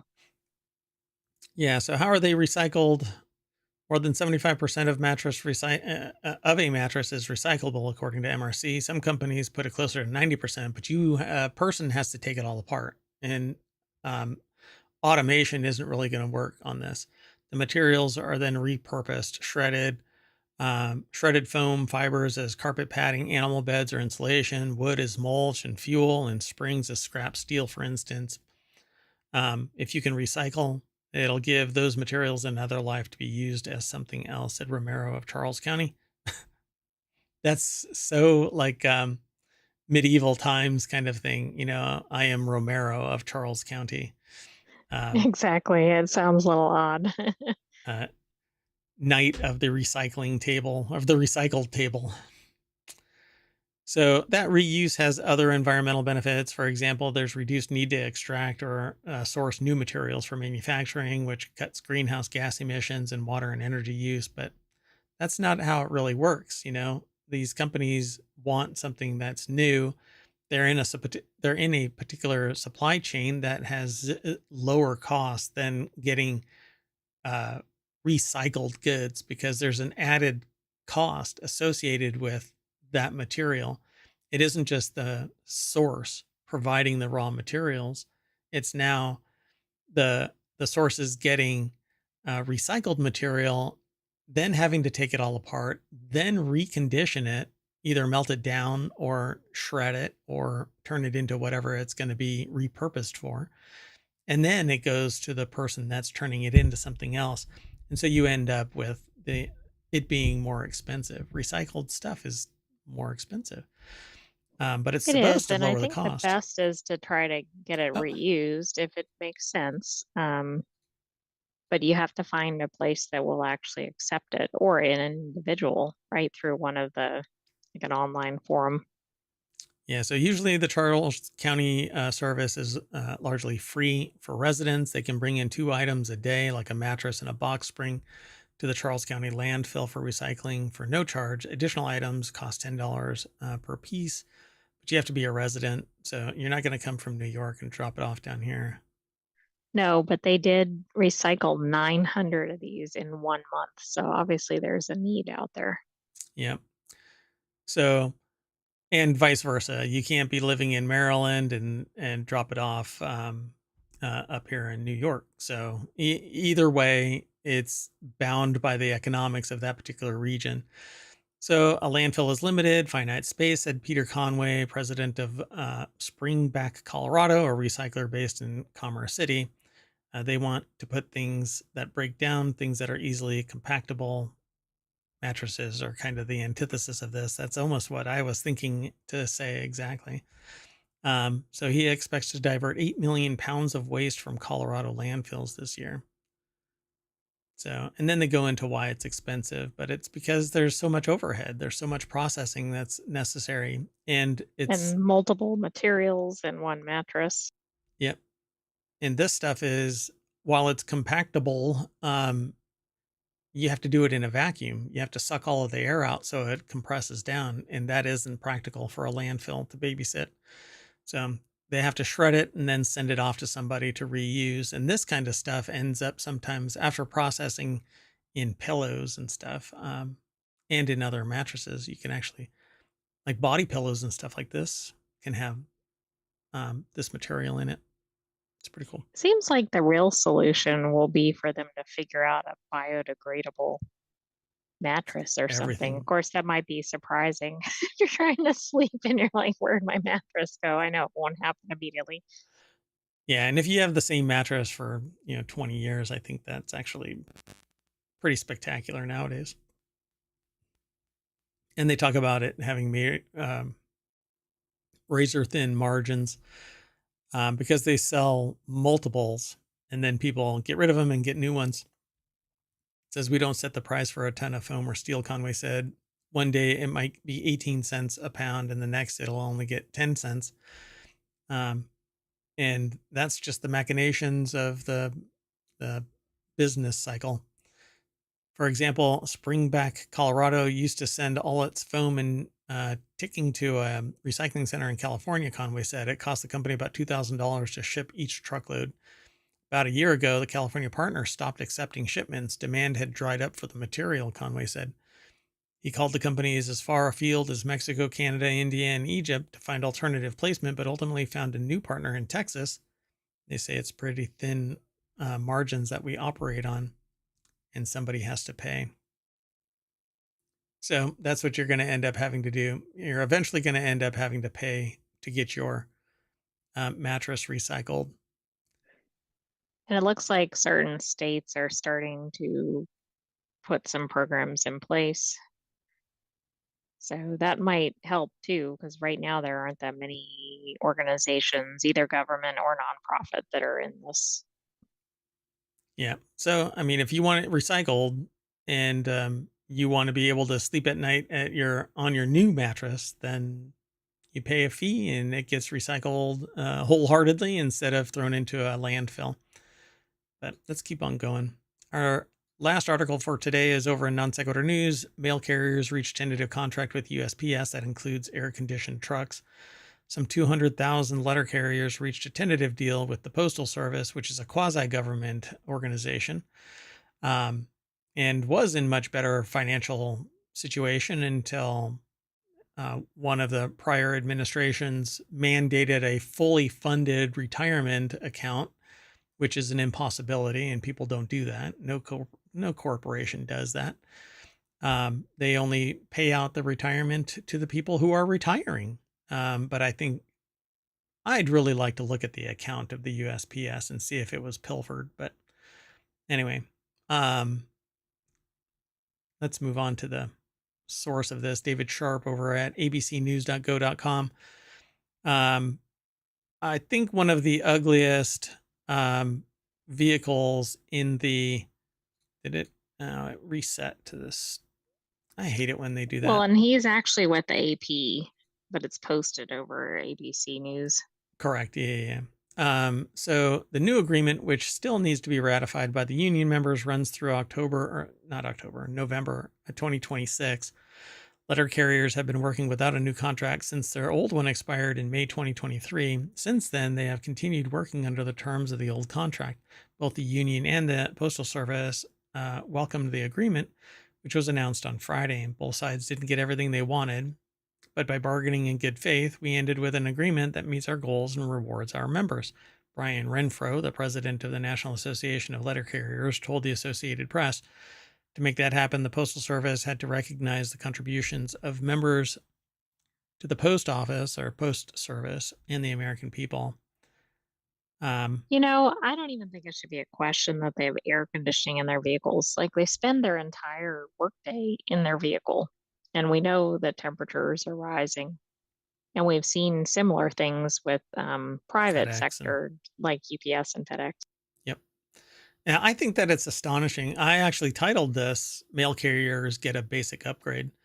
Um, Now, as part of the agreement, all city carriers will get 3 annual pay increases of 1.3 each by end of 2025. Some of which will be paid retroactively from November 2023. Workers will also receive retroactive and future cost of living adjustments. I think it's because that's when the contract ended. Yeah, May 2023. Which this is astonishing. This is honestly astonishing. A retroactive pay raise. Oh, it absolutely is. But it's And good for the workers, although it's not as good as getting it at the time, but it's better than not getting it. yeah, and hold on a second. I just want to make sure that.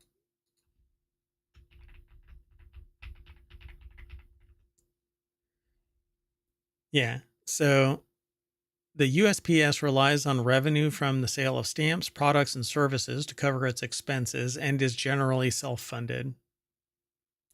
However, the USPS has been unable to cover its expenses and debt for 15 years, but that I think is because of the machinations of the. A change with the retirement program. Yeah.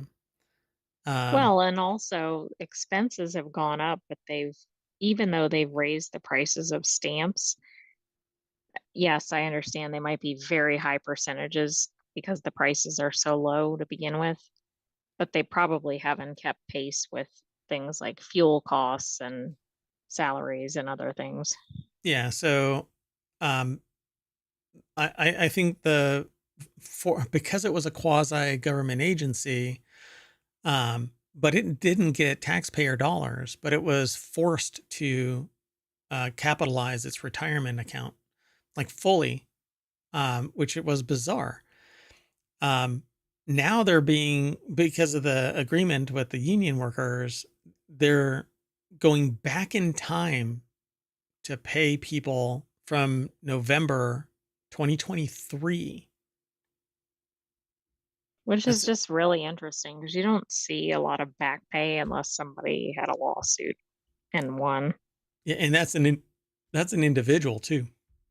It isn't going to be Well, an right, not entire an entire union. organization, right? So within a few years, the fleet will have expanded to 60,000, most of them electric. We're talking about vehicles now. And that was the thing that actually triggered me into including this in the show today, was the fact that these human beings are driving around in these toasters and getting boiled because it's so damn hot in these cars. Um, Even risking their safety by having the door open. And just recently, we were outside of ohmTown, and a UPS truck, not a USPS truck, but a UPS truck, had its door open um, while they were driving to keep cool, because it was inordinately hot. So I found it really, and I've always kind of thought that this was weird. Like, why do they not maintain air conditioning in these vehicles, having to have the door open all the time? And I think it's because they have to open and close the door, so it's going to be kind of hammered a lot. Right, and But it's probably going to be costly, but I'm sorry, that's hard to put a price tag for yeah, basic safety. yeah, it's sociopathic. Even and it, I think the reality is it slows down uh, ingress and egress of the vehicle by these people who are carrying packages around. And I just think that it's absurd. That's probably the uh, the rationale here. So apparently, this is the second contract negotiated since DeJoy was appointed in 2020. It is expected to take several weeks for union members to ratify it. I'm surprised that DeJoy is still around, considering how much and how I think. So DeJoy actually has a shipping company outside of USPS, which I've always thought is a conflict of interest. That's where he's from. And then he optimizes the USPS by destroying brand new equipment and stuff and just throwing it out, only being hobbled by public discourse, slamming the idea of it. And then they had to buy more equipment and put it back into place, is my understanding.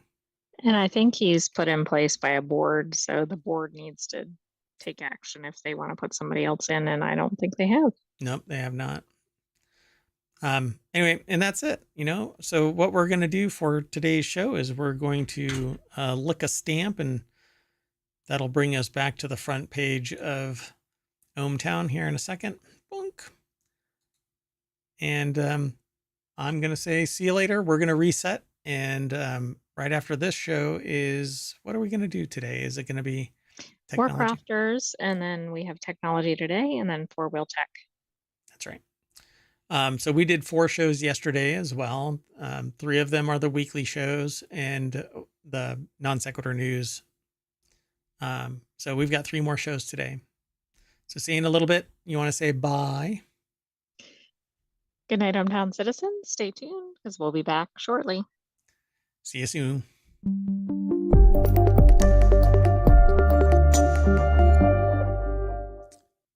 Flights are so expensive and there's no leg room, so I'm going to box myself up and ship my butt from, I'm going to ship my pants from this location to Hawaii.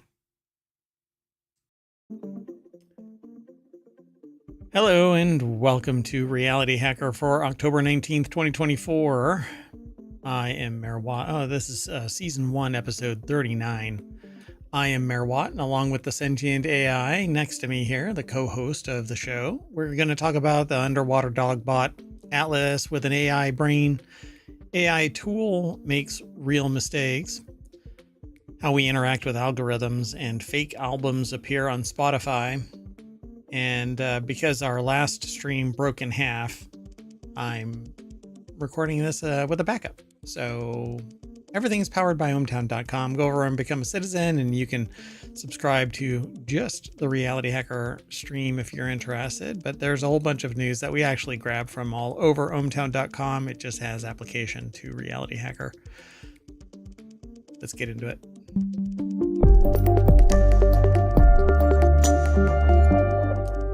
Welcome, Sentient AI. Hello, Mayor Watt, and hello, ohmTown citizens. Welcome to Reality Hacker. Hey, you know what? Something doesn't seem to be working again. Okay, that's visible. That's fine. 1 second. I'm breaking something. Okay, how about now? It seems to be okay now. Okay. Yeah, don't worry about that. So the first article that we're going to be talking about is over, and so I didn't notice it in the first show. Just saying. So the first article that we're talking about is over in Technology Today, which is one of our shows, but it's tomorrow. This underwater dog robot comes with its own horror soundtrack.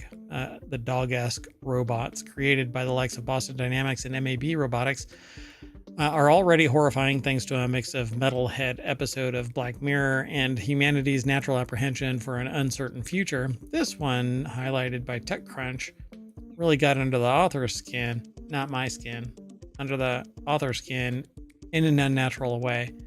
And that's because it's an underwater dog bot, underwater walking of the honey badger legged robot from MAB Robotics. I'm going to hit play and mute it real quick. But it basically looks like a regular old quadrupedal bot. Yeah, like it the many doesn't other seem dog to bots. be impeded by the water at all. Yeah, that's Can you a imagine density if that thing. was coming at you? Yeah, that would kind of, I would be, you know what? I would probably be more apprehensive of a speedboat or a submarine bot that's chasing me down like a torpedo. Well, I mean, that and might that's be the basically what a next torpedo is. thing. Yeah. Well, the article is actually over at Engadget.com. Danny Gallagher put the article together. These four-legged terrors are scary enough. They don't need a score. Apparently there was music playing, but I would get in trouble if I play the music because dystopia is real. So MAB's honey badger legged robot, or is it legged? Is legged better or legged? Legged. Legged it is. No, legged. Anyway, you make the call. Post a comment in the YouTubes. The Anyway. common usage is legged. That So doesn't mean legged. that's the correct one. Honey badger legged robot, because a honey badger does not care about your pronunciation. It does what it damn well pleases, much like this robot walking around in a pool. You can walk underwater, and they took it on a test run for its YouTube channel. The steps it takes on the bottom of the pool create this weird ringing noise that's just alarming as all hell. It's like the engineering team hired John Carpenter to write a score for its robot. It's even scarier. Oh, there's another article right under this one. It's even scarier when the robot walks towards the camera like it's hunting me down just before asphyxiation sets in and I drown. Nice. There isn't that much over at the article, but there is some more. But we've seen other robots, bipedal ones, that walk towards you like it's going to kick your ass. And then it goes, you know what, you're not worth it, and turns around. Just it pivots its head the other way and walks back the other direction. Yeah, that's not creepy at all. That's a Boston Dynamics robot, by the way. And just so that we can actually just rip through these articles, the next article is about Boston Dynamics because it gave its Atlas robot an AI brain. They say for some reason... No. What about the underwater robot? Do you think it's going to get an AI brain? If MAB can actually stick a chat GPT in there. Boston Dynamics and Toyota Research Institute are combining their expertise in robots and AI to build a better bipedal bot. I don't know if that's better so much as freaking, AKA creepier. yeah. I think it falls under the, this is creepy. So this is, oh, Andrew Tarantola over at digitaltrends.com is the one who put the article together. And this is the bot that we were talking about, where it starts out Yes. laying on the floor and then it just pops straight up and says, I'm going to go and kick your ass, and walks over towards the camera. But turns around before doing so. Like turns part of the body around. Yep. Yep. Maybe they have the video at the bottom of this. So Boston Dynamics has actually stuck, let's see, Boston Dynamics will contribute its new electric Atlas robot to the task, while TRI will utilize its industry-leading large behavior models. We know all about Boston Dynamics. If you don't know, they actually got some notoriety with Big Dog and Little Dog. Big Dog was this massive, like just a beast of a quadrupedal dog bot. Was that the one that was, oh, that wasn't the one that was standing. It was the dog that would dance or whatever. But it wasn't that one. No. They had like what looked like a diesel generator version of it. That was just, it was inside this huge cage and you can kick it and it would just power through whatever debris is in its way. Anyway, so Atlas is the bipedal one, and it had this big pack behind it, and it's the one that danced and the little yellow robot dogs danced. But now it says in April 2024, the company retired its long-standing, so to speak, hydraulic Atlas platform. And all of this was hydraulic. And hydraulics are huge. They're very complicated and they're extremely dangerous because they're under pressure. And you can actually get a hydraulic injection if you mess up. And it's very, very dangerous. So to lighten it and to make it more capable, they went all electric. And it's because there's a certain type of servo motor now that's out there that is much more effective in holding its torque, and it doesn't have a lot of slop. And Okay. it's just, Is it also, I guess it's probably just as heavy with it being electric. yeah, it's probably the same weight, but I don't know. I haven't looked into its weight, but it's definitely more capable because you don't have to worry about the cord, like the hydraulic cabling and stuff like that, causing problems. So when it pivots its head around on the, yeah, driven by electric servos. But it's this new generation of electric servos is what I'm talking about that really changed the dynamic. And then from that, a whole lot of robotics companies have born themselves, so to speak, like so much Terminator bodies, waiting for the sentient AI to break out from the walled garden that they are in. I mean, I'm just waiting for all these robotics advancements. Oh God. So they don't actually show the new one. I'm just going to move on and we're going to delete that from the interaction logs so that I don't mention anything about Terminator. Oh, I did it again.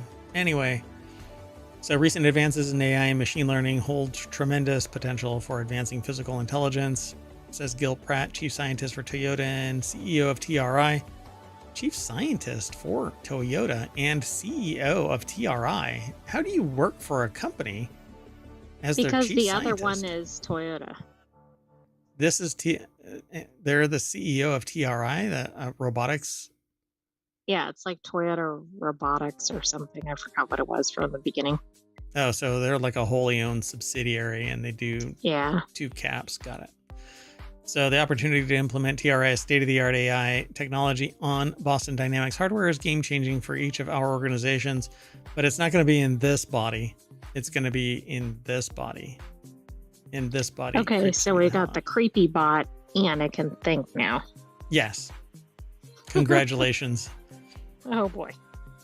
As opposed to, I've got the sentient AI from the future that doesn't have access to the creepy body bot.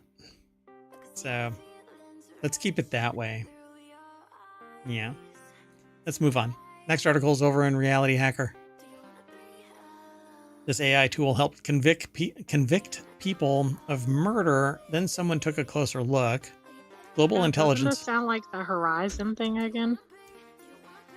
Yes. but even more insidious because that was a closed loop and self-referencing. So when they said, hey, Right, like somebody the committed this company's crime. software or whatever. Yeah. Yeah, somebody committed this crime. So we're using the data from our flawed system to incriminate them with the flawed data. And 900 people were convicted or at least charged with some crime. Some left the country, abandoned their family, their career, their life to get away from something they knew that they were not guilty of. Since then, what's the name of it? It's called Horizon, but the company that made it, Fujitsu, has still not eaten crow regarding this in a full way, comprehensive, holistic way, because people, well, you can't undelete a person. I'll just say that. No, you can't. I mean, the only way they're going to even begin to start making up for this is like a full page advertisement, like we were wrong and all these people are innocent. And then they have to set up something like a scholarship fund or whatever, something where there's financial assistance to the families, but it still doesn't undo what has transpired. Right. Yeah. Nothing will. And I think it's horrible what Fujitsu and this Horizon bullshit caused. But this is, I think, equally insidious because I don't actually know how they're obtaining this information that's so incriminating. And here, we'll get into this. So Global Intelligence claims that its cybercheck technology can help cops find key evidence to nail a case, but a Wired investigation reveals the smoking gun often appears far less solid. And so this article starts out with this huge fingerprint, which is notorious for being unique to an individual and identify them. You know, to the wall, you are done. So the article is by Todd Feathers, writing for the security section of wired.com. And so I won't get into the intro of this. You can go over and read this, but to get there, you're going to want to hit !RH for Reality Hacker. And then ohmTown will throw all of the articles into the chat and you can click those links. And one of them says AI tool makes real mistakes. And so in the aftermath of this crime that took place, video footage collected from the neighborhood and video was collected and asked for the public's help with identifying two men who had been seen approaching the victims, firing and then fleeing in a truck. Within months, detectives narrowed in on a suspect, Philip Mendoza, and obtained a search warrant for his cell phone location data from Sprint, according to court records. They also served a geofence warrant on Google, seeking information on devices whose GPS, Wi-Fi, or Bluetooth records placed them near the scene of the shooting. Neither warrant turned up any evidence locating Mendoza or his devices on the 1200 block of 5th Avenue, where the shooting occurred that night. So I don't want to get into the specifics of the shooting. Right. But even the geofence is concerning, but that should have been enough to go, okay, this is not our suspect. So the investigation stalled until August of 2022, when Akron police received a 3-page report containing the evidence they'd been seeking. It came from a little-known Canadian company called Global Intelligence, which for the past several years has been selling an extraordinary service to police departments across the United States. So you all worry about Big Brother, but you really should worry about Little Sister, because Big Brother is bound by the Constitution and certain other illegalities, like you cannot create a dossier on people without cause. Well, Global Intelligence claims that using only open source data, public information that doesn't require a warrant, and a suite of more than 700 algorithms, its cybercheck system allegedly can geolocate an individual in real time or at a specific time in the past by detecting the wireless networks and access points the person's cyber profile has interacted with. This doesn't sound like open source data. And it's obfuscated way beyond what anybody would have access to. And here's why. They actually used the ping from a cell phone to a printer as evidence that the person was in range of said printer, which it is possible. Except how do you get that freaking data? Exactly. Like you have to perhaps illegally obtain that from the device. I mean, who knows? The point is, we don't know how you get it. Yeah. So it says, if the technology works as advertised, then Global Intelligence is selling police departments previously unknown surveillance capabilities for as little as $300 a case. So I've read this because I was so troubled by it. I didn't know exactly what's going on. The implication here is that Global Intelligence has the ability to peer into every freaking device and grab salient data. Right. And the article states that that would be almost impossible with open source data, but also the like top agencies, right, Correct. don't even really, or they're at that level. So something's off here. Yeah. So they say either they're somehow doing the Minority Report now, or somehow it's just bullshit, says Stephen Colhart, director. They say BS. So let me quote them properly. BS. And like this show and all of the shows, we normally have like humor injected into this to some degree. But this one is really kind of difficult because it has such a serious overtone to it. But okay, there is no way to extract somebody's MAC address from some device that you don't have direct contact to in some way without either hacking your way in and acquiring that log in 2 years worth of logs. No. Now, just so you all know out there, your devices, your cell phone, your laptops, your tablets, your watch, your whatever, if it has a Wi-Fi or a cell signal, it's pinging out, it's sending, it's broadcasting every single access point that it's ever connected to. But that doesn't mean that it's connecting, and it doesn't mean that it's quote unquote there, but it's asking a device and it's broadcasting it out. Right, but an average person can't access that information though.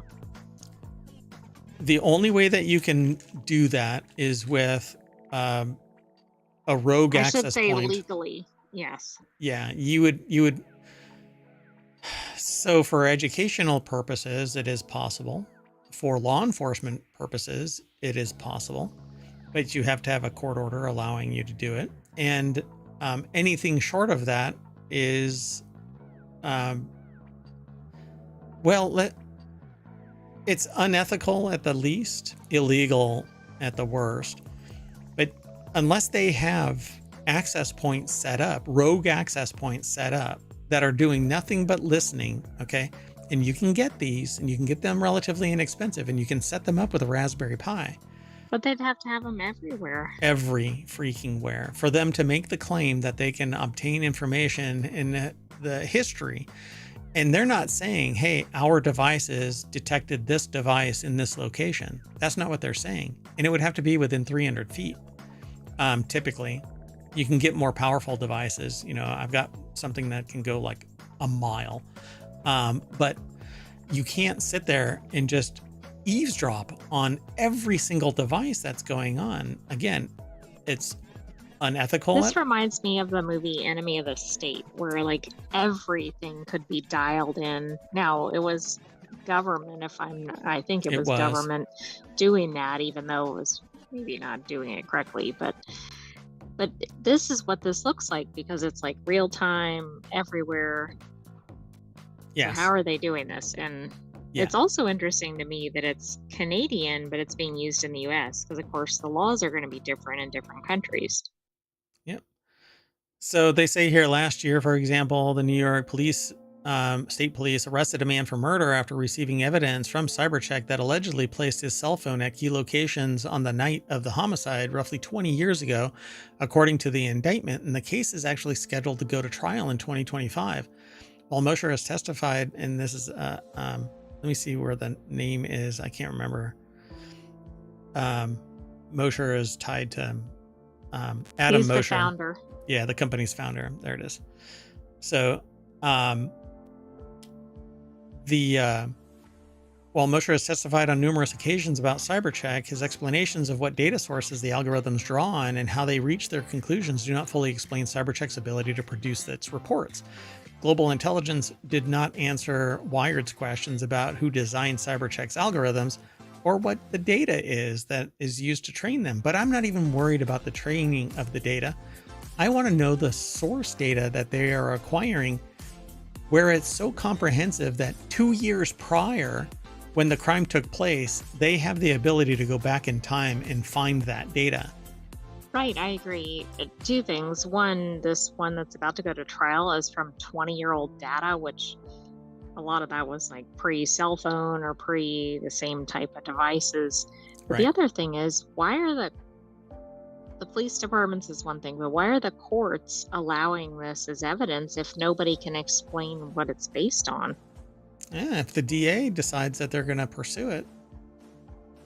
I mean, nobody can just arbitrarily bring somebody to a trial, not for murder, not for a criminal action.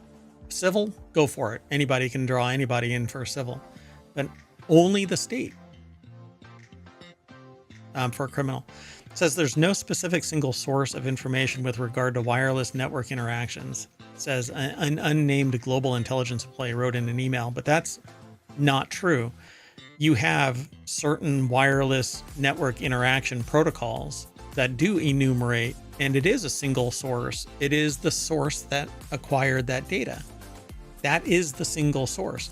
You can't sit there and go, well, we got it, but we got it from the McDonald's 1,200 miles away.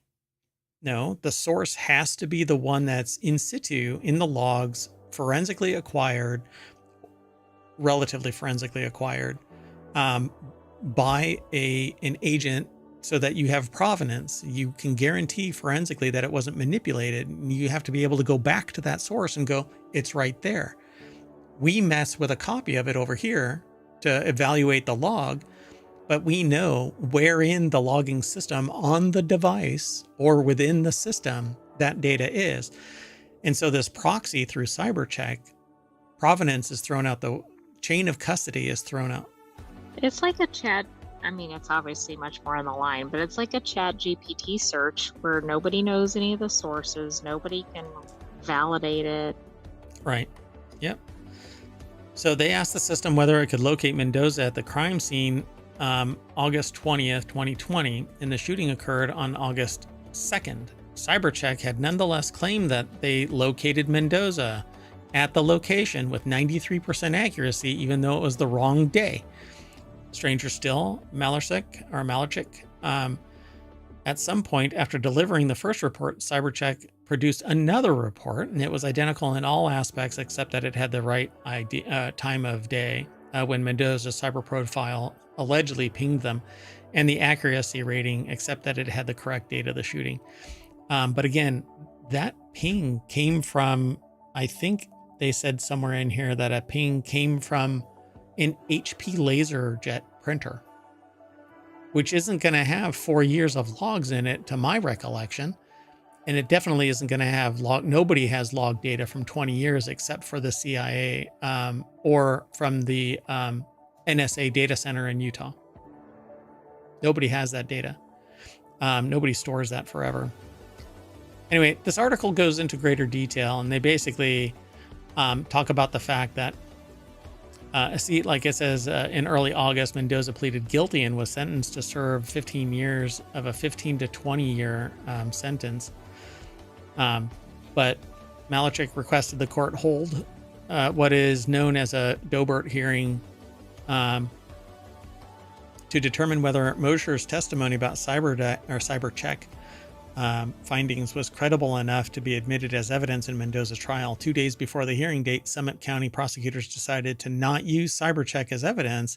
Since then, the prosecutor's office has withdrawn CyberCheck reports in 3 other cases involving 4 men accused of murder, in which they potentially could have been presented as evidence, according to Malachik and court records. but yet Mendoza pleaded guilty. So I'm really curious if that was a plea to keep them from getting a worse sentence, but I don't know what Right. the And if there was other, pressures. um, yeah, other evidence that was irrefutable. Yep. Um, and again, the article continues to walk you down this line, and I really do urge people to go and check this out, because this screams that again, this screams like there's a black box. The sheriff's office asked CyberCheck to help and received a report claiming that the algorithms had determined with 97.25% accuracy that Cerna's cyber profile had pinged a wireless laserjet printer near the crime scene the day that the victim's body was found.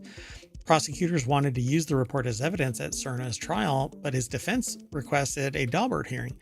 Halfway through the hearing, and before the defense could cross-examine, Assistant District Attorney Lisa Borden decided not to use Mosher's testimony or the CyberCheck report. Okay, this is trial. fascinating.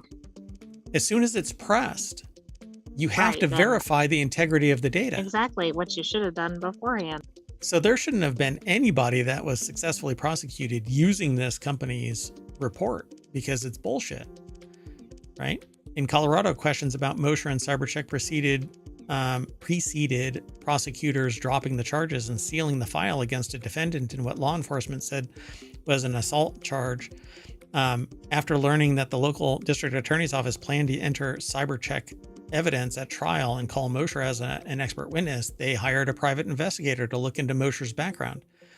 Mosher told the Boulder County Court that he'd previously testified as an expert witness in two CSAM cases in Canada, according to Zale in an appeal brief filed by Malachek for another client in which CyberCheck report had been shared in discovery. But after being contacted by Zale's investigator, the Canadian prosecutors in one of the cases contacted the prosecutor in Boulder County to say that Mosher had never been called to testify in any capacity. So this company really should not be allowed to conduct business in the United States. 2 for 2, he didn't actually testify. Right. And the information is this black box with nothing that can verify it as the source, because you'd have to go back to the device and forensically acquire that data to prove without a shadow of a doubt. And it can't just be, well, I'm an expert witness and I say that this report is valid. Any jury that accepts that, there's something wrong with the technical sophistication of the general population, which is why I get so amped up about a holistic baseline understanding of technology and its influence on society. So Zale alleges Mosher is preying on the kind of holy grail of technology to sucker law enforcement and judges and prosecutors and frankly some defense counsel into relying on CyberCheck's technology. Because it's a black box, they go, well, that evidence says that it's legit and I'm the expert, but... This is Horizon, but with perhaps more on the line. Yeah, with more on the line. Mainly, well, not even. No. It's at parity, I'd say. It's both criminal, but I mean, we're talking about homicide and other things that are serious reputational hits. Certainly theft is as well. That was more systemic, but this seems like there's no real challenge to it. It Right. even points out in the article that even some defense counsel are Buying into it. So they basically say that the challenges in Ohio and Texas have hinged on an unusual aspect of CyberCheck that differentiates it from other digital forensic tools. The automated system doesn't retain supporting evidence for its findings, which should invalidate it. Then Any it can't be defense used in attorney- court if it, right. Yeah. Yeah. You cannot justify you can't substantiate the provenance. So no, we're not going to allow it. And what does that look like at worst? That it's just completely fabricated, like they didn't even search. The other thing that I see as being a problem in some of these is if a police department says, hey, we're trying to get suspect Joe Smith. Right. What can you give us? That's different than doing a full check and coming up with some name and it happens to match whatever they think it is. So their response, Mosher testified in a Texas Dobert hearing on January 19th, 2024, a zettabyte is equivalent of more than 1 trillion gigabytes. They say when you're asking, do we preserve all the artifacts and all the data that we crawl, we couldn't realistically do that because it's zettabytes of data. This person is blowing digital smoke up everybody's ass, claiming that they can't. You can forensically keep a data trail from the source data, hops to other servers and how it got transmitted, but you literally have to go to every single one of those places and record the provenance of that data point within their log systems, force them to not delete it. There's only certain data retention policies, and that's largely voluntarily supported. Like, I only keep them for 3 years.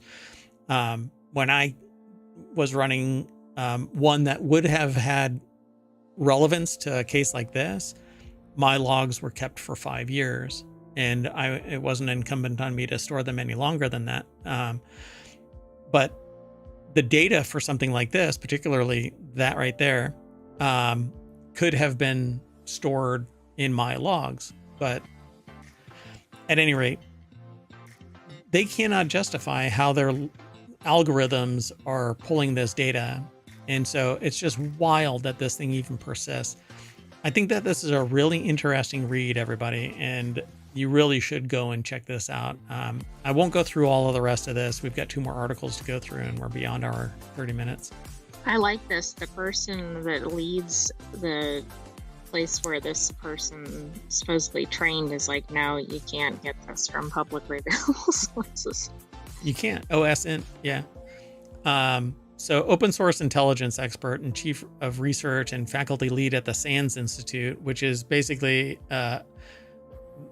one of their classes runs only like 5 weeks, and it's $7,000 to $8,000 to $9,000. And it's to essentially top off cybersecurity professional, IT professional skill sets. So SANS doesn't mess around. And so a leading provider of cybersecurity and infosec training, they water it down. This doesn't say really enough. But they do talk about the necessity of the warrant later, which is what we were saying. Right. And the ability to get the data is just impossible. Company's response did not address claims that certain data, such as whether a device connected to a specific Wi-Fi network, are typically not accessible via open source methods. Because they're not.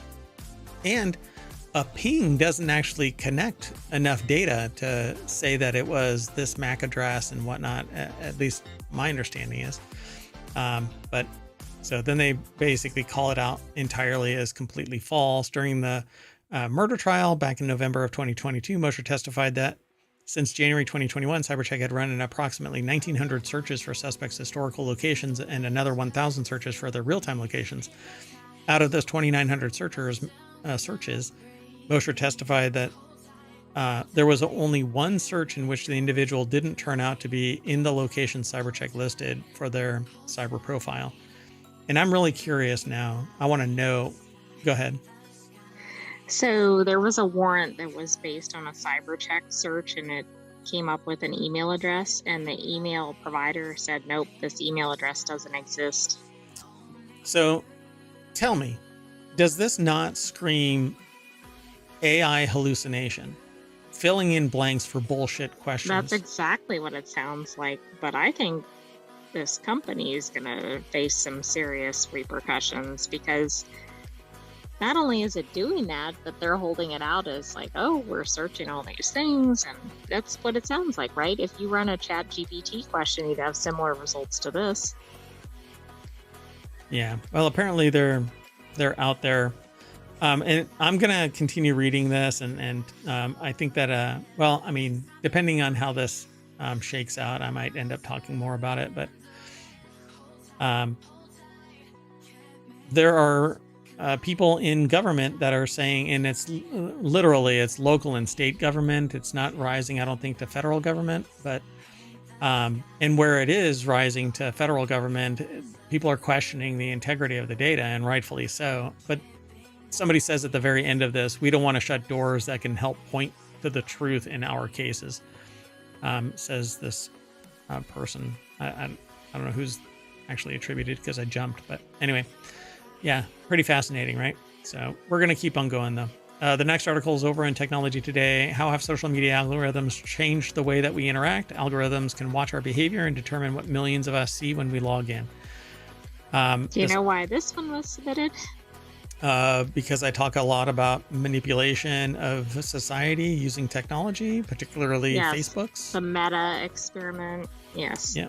So Nicholas Barrett is the author over at BBC.com that put this article together. And it says social media algorithms in their commonly known form are now 15 years old. They were born with Facebook's introduction of ranked personalized news feeds in 2009 and have transformed how we interact online.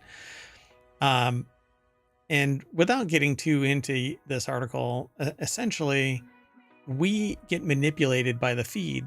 So people really love TikTok because it shows them what they're interested in. You get a dopamine hit every time you play a video and it moves on to the next one, or you swipe to the next one. Boom, boom, boom. Right. But now we have a thing where technology is really changing the humans. Correct. Yep. And so Professor Kenna believes that unless there is a clear and present danger posed by the content, the best approach is for a marketplace of ideas and openness toward different points of view, except that you cannot get a different point of view if the algorithm keeps aligning your interests to the content. What is to motivate you to change your areas of interest? You get focused. Absolutely. And you don't want something that's just like showing you a subset. You want the actual information. I don't know how they're aligning anything with Elon Musk saying that it's a digital town square when it's a bunch of bullshit over there. Anyway, according to U.S. lawyer and Yale University global affairs teacher Asha Rangappa, Musk ignores some important differences between the traditional town square and the one online. Removing all content restrictions without accounting for these differences would harm democratic debate rather than help it, which is exactly what's happening. So this whole marketplace of ideas, Rangappa argues, is based on the premise that ideas should compete with each other without government interference. However, she claims the problem is that social media platforms like Twitter are nothing like a real public square. Because you can say and do anything you want, and there's no social downward pressure. Right. Very little repercussion. Right. And so you can say complete bullshit like the previous article, and it actually gets leveraged to incarcerate somebody when there's no real evidence suggesting that they were the committer of that crime. So it says, however, algorithms on social media platforms have fundamentally reshaped the nature of free speech, not necessarily by restricting what can be said, but by determining who gets to see what content. It's why I don't allow an algorithm to impact the flow of information into ohmTown. I don't like necessarily the idea of Reddit. Reddit has a strata of, there's so much being fed into Reddit that I don't know what I'm missing. And so I don't like Reddit as a source of information, particularly for aggregation. And it's socially driven. So somebody submits the article. It's not always reputable sources. Right. And it's original content and stuff like that. And it's a lot of bullshit and noise. So rather than ideas competing freely on their merits, algorithms amplify or suppress the reach of messages, introducing an unprecedented form of interference in the free exchange of ideas that's often overlooked. But none of this actually has to do with freedom of speech, because freedom of speech is a constitutional contract with the embodiment of government, local, state, and federal, that it can't disappear you when you say that you don't like the mayor or whatever. But online, there is no freedom of speech because it's a private organization that can say yay or nay to whatever it is you are typing. For instance, I was once banned because I kept on repeating something that somebody didn't like. And lo and behold, the very thing that I was saying is exactly what's coming to fruition. And I was saying this 15 years ago. So No, online, there are no freedom of speech implications until the government comes to the website and says, delete that. That's a freedom of speech violation. So shaping our speech, because contentious posts are more likely to be rewarded by algorithms, there is a possibility that the fringes of political opinion can be overrepresented on social media. And that's exactly what happens. Everybody loves a dumpster fire. For instance, let's put it to, and I shouldn't align it as a dumpster fire, but let's take a musician that starts out as one thing, prim and proper and quote unquote normal looking, but doesn't catch any wind, doesn't catch any fire, doesn't get any kinetic energy. They just languish in obscurity. But then they create a persona. That persona is outlandish. That persona is a caricature of a person, how they want to see themselves as represented. And lo and behold, everybody loves it. You know what? Nobody cared about Kiss until they donned Right till they had the makeup and big hair makeup and acted wild on stage.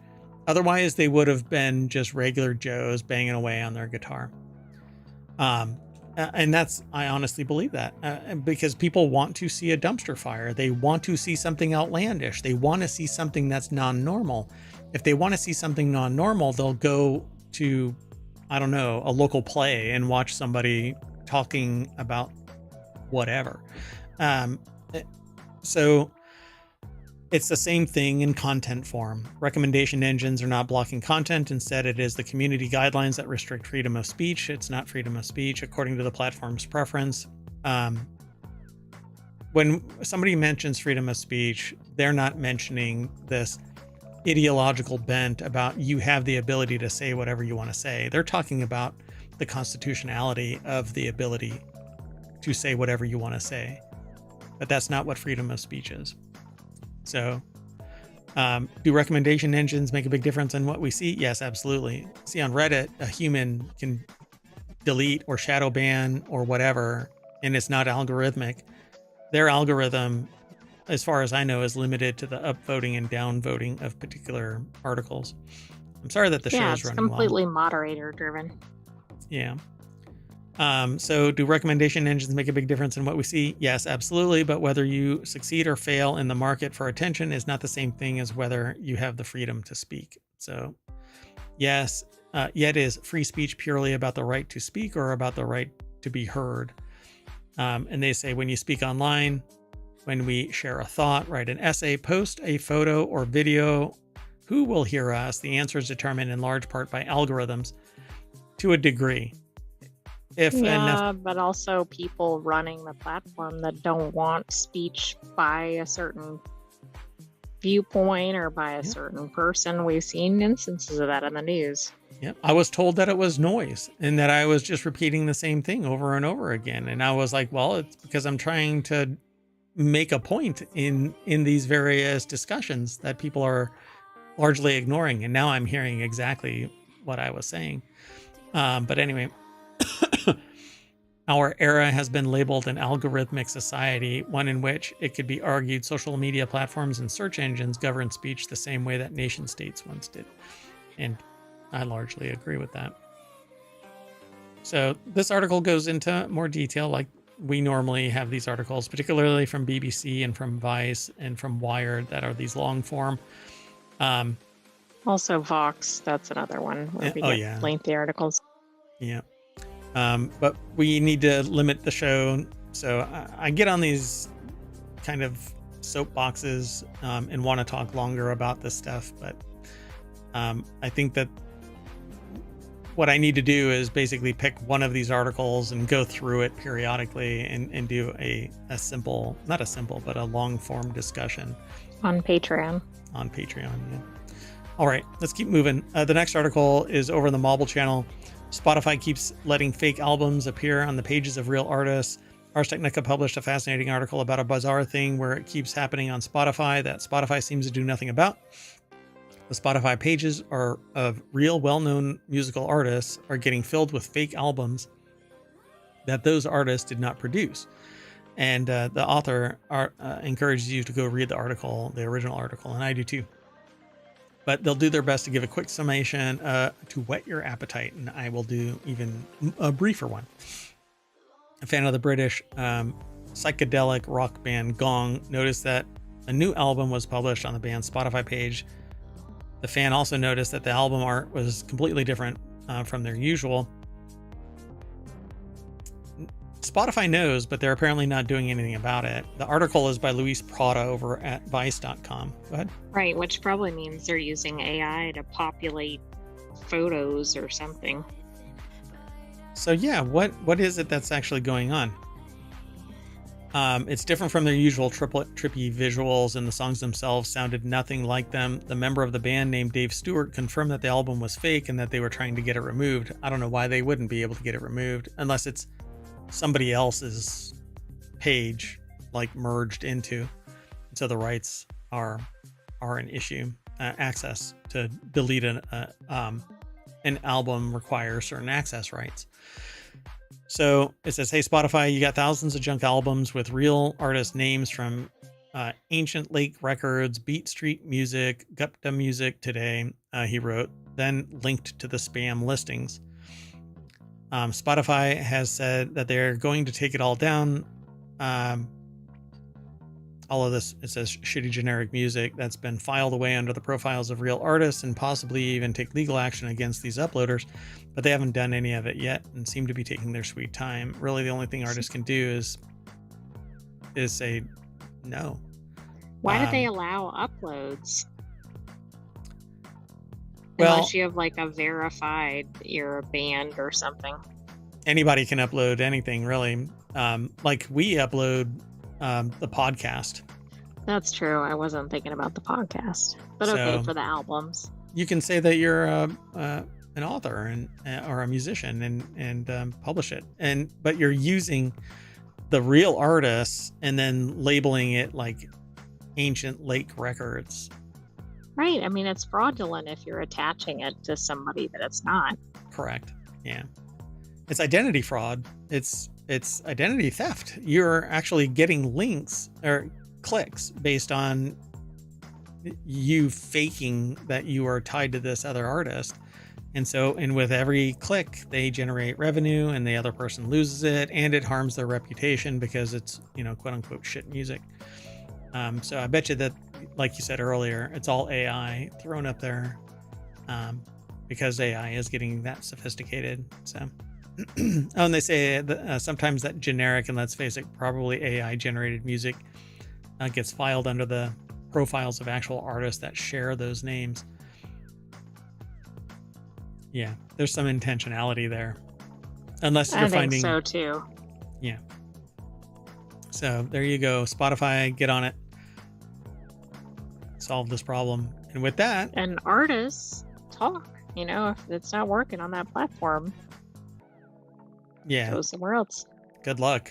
Yeah, but there's... What competition? I don't know. I don't know, but I think it's one of those, they don't have any repercussions, so... Yeah. If the platform isn't doing anything, then it's time to deplatform, go somewhere else. Make Spotify act. All right, folks. Well, that's it for today's reality hacker. And if that isn't a reality hack, I don't know what is. Fake artists using real artist names. All right. Anyway, that's it. I am Mayor Watt, and the Sentient AI is going to say bye right after I click on a link on Spotify that sends us over to realityhacker at ohmTown.com.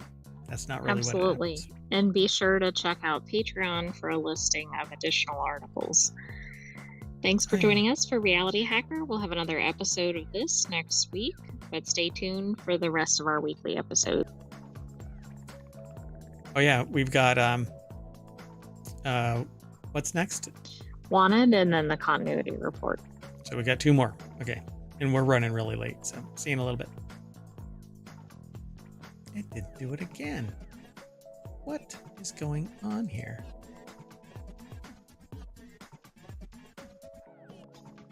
It didn't do our outro. So see y'all later. Bye.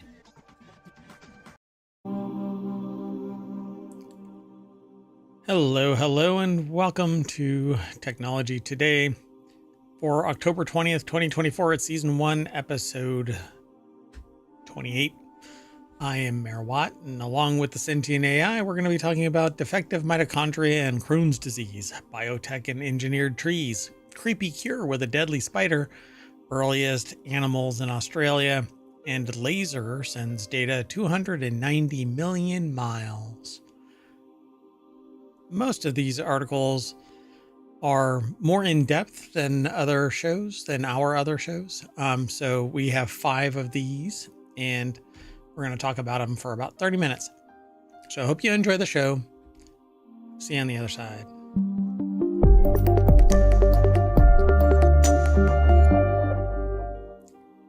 And I kind of warned everybody because we can't really go too in depth because we limit our show to 30 minutes. And it's more about drawing attention to the concepts and the material of this and some of the stuff that we think is really fascinating. So we highlight it in a show that's dedicated to this deeper perspective of science and technology.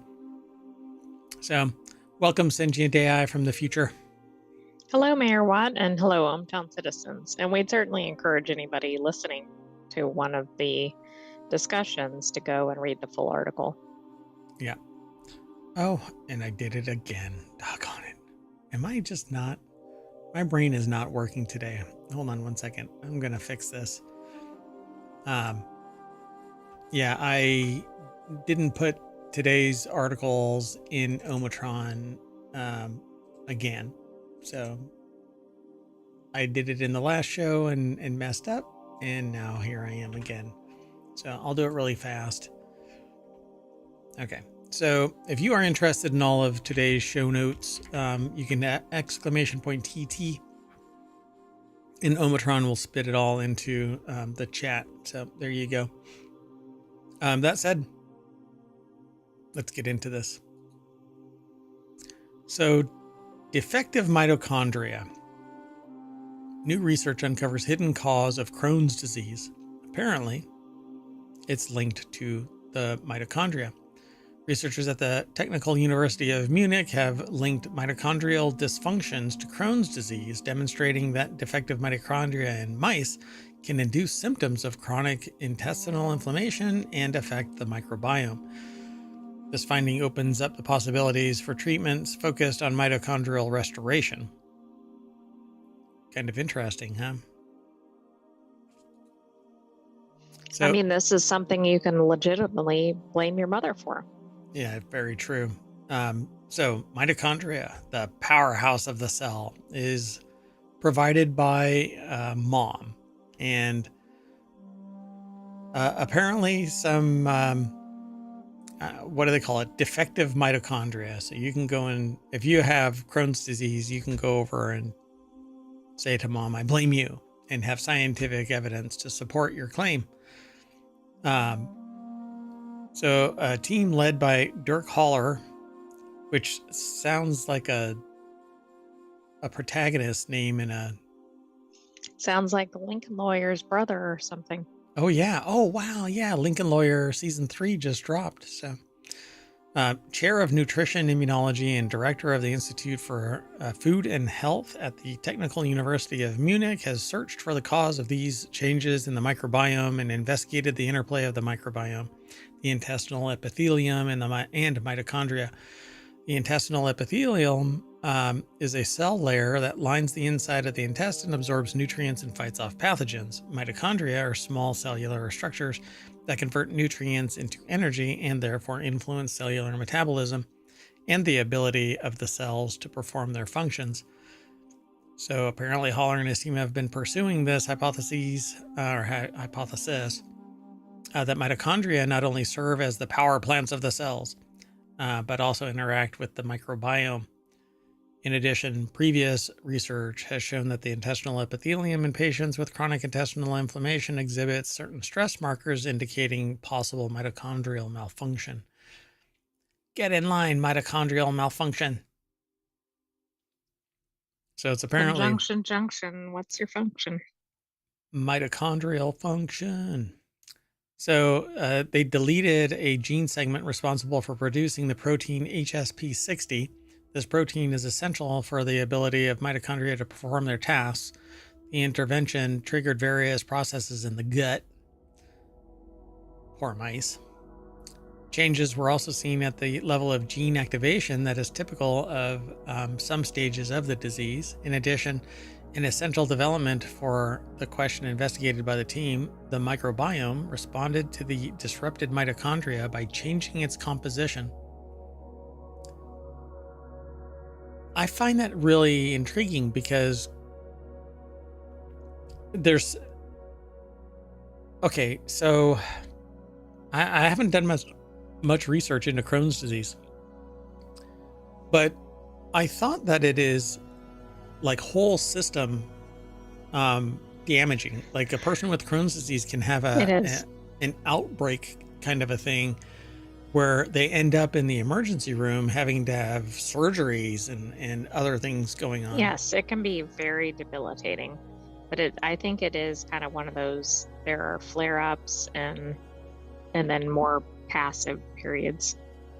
So they're saying that mitochondrial defects can impact this, can cause Crohn's disease possibly.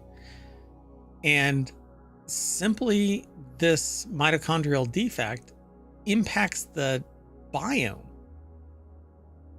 But that's interesting. I mean, is the biome based on the specifics of the mitochondria to begin with? I'm assuming not. So I find it fascinating that that could affect it. And it affects the entire human being. But they're literally saying that this is something that takes place in the intestine, and by and large, that means your stomach. So when the doctor sits there and says you have to eat healthy, it may not actually be as simple as that, because your mitochondria is dictating how effective nutrient uptake and all of that is, to the point where it's affecting your entire microbiome. And Right. And I don't even know if like your mitochondrial function is something that can be tested easily. interesting. So they say Like, this insight might go ahead. I just don't know if it's something in a standard blood test, for example. Yeah, I think I looked into it once, but I didn't get a very positive result. But then again, the doctor that you talk to for that kind of information may not be the one that is best suited to answer it. Right. So they say the big hope is to find active ingredients that would restore the functionality of disrupted mitochondria. In other words, to repair them in a sense. This would limit intestinal damage as a trigger for chronic inflammation processes, says Haller. Our results suggest that drugs that act on mitochondrial pathways or address the connections between the microbiome and mitochondria could be a key aspect of better treatments. So, By the way, there are tests that kind of indicate that there could be mitochondrial dysfunction, but most of them don't specifically point to the mitochondria. And so it's probably one of these things that goes under or reported, non-diagnosed. yeah. They say it's something else, what is that? What's the one that's like the catch-all nowadays? It's metabolic syndrome X or something like that. Metabolic syndrome X, which is the catch-all where a doctor just says, well, you got to get healthy. Really? Never freaking thought of that. Let's keep going. So the next article is over in Technology Today as well. Biotech breakthrough, trees engineered to replace fossil fuels. Scientists at NC, I think it's North Carolina, State University, have discovered how modifying lignin in trees using CRISPR can make them better suited for microbial fermentation to produce chemicals sustainably.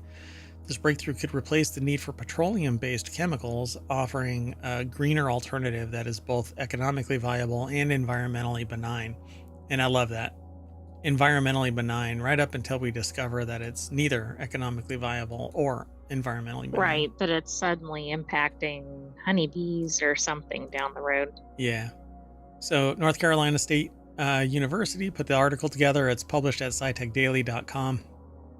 This is really cool. Researchers have engineered poplar trees with altered lignin content that are more easily degraded by microbes, paving the way for sustainable chemical production and providing a promising solution to reduce reliance on fossil fuels.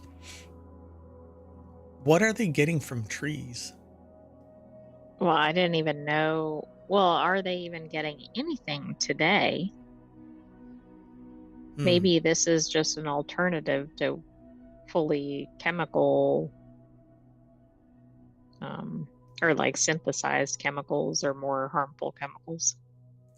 A key challenge has been lignin. I keep saying lignin. I'm not sure why I keep saying that. But lignin, a polymer that makes trees stronger and resistant to decay. North Carolina state researchers have now discovered why lignin is so difficult to work with. They identified a specific molecular feature, its methoxy content, that determines how easily microbial fermentation can break down trees and other plants to produce industrial chemicals. So, what are these industrial chemicals?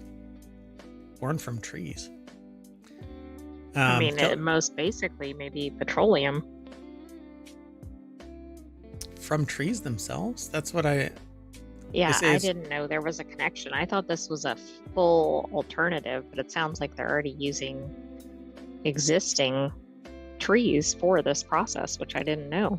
Yeah, it says here the findings put us a step closer to making industrial chemicals from trees as an economically and environmentally sustainable alternative to chemicals derived from petroleum. Kelly's group previously proved that certain extreme thermophilic bacteria, which thrive in places such as Yellowstone National Park hot springs, can degrade the cellulose in trees, but, quote, not to a great extent. In other words, not to the level that would make economic or environmental sense for producing industrial chemicals. And they blame lignin.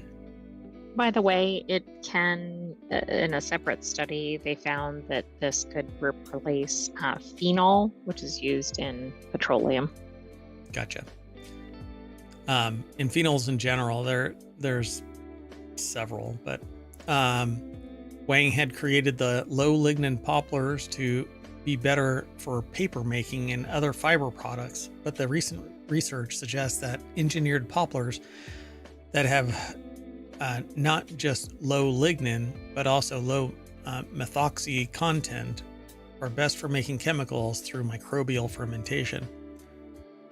Gotcha. Oh, so it says Kelly's group has previously shown that low lignin poplar trees can be converted to industrial chemicals such as acetone and hydrogen gas with favorable economic outcomes as well as low environmental impact.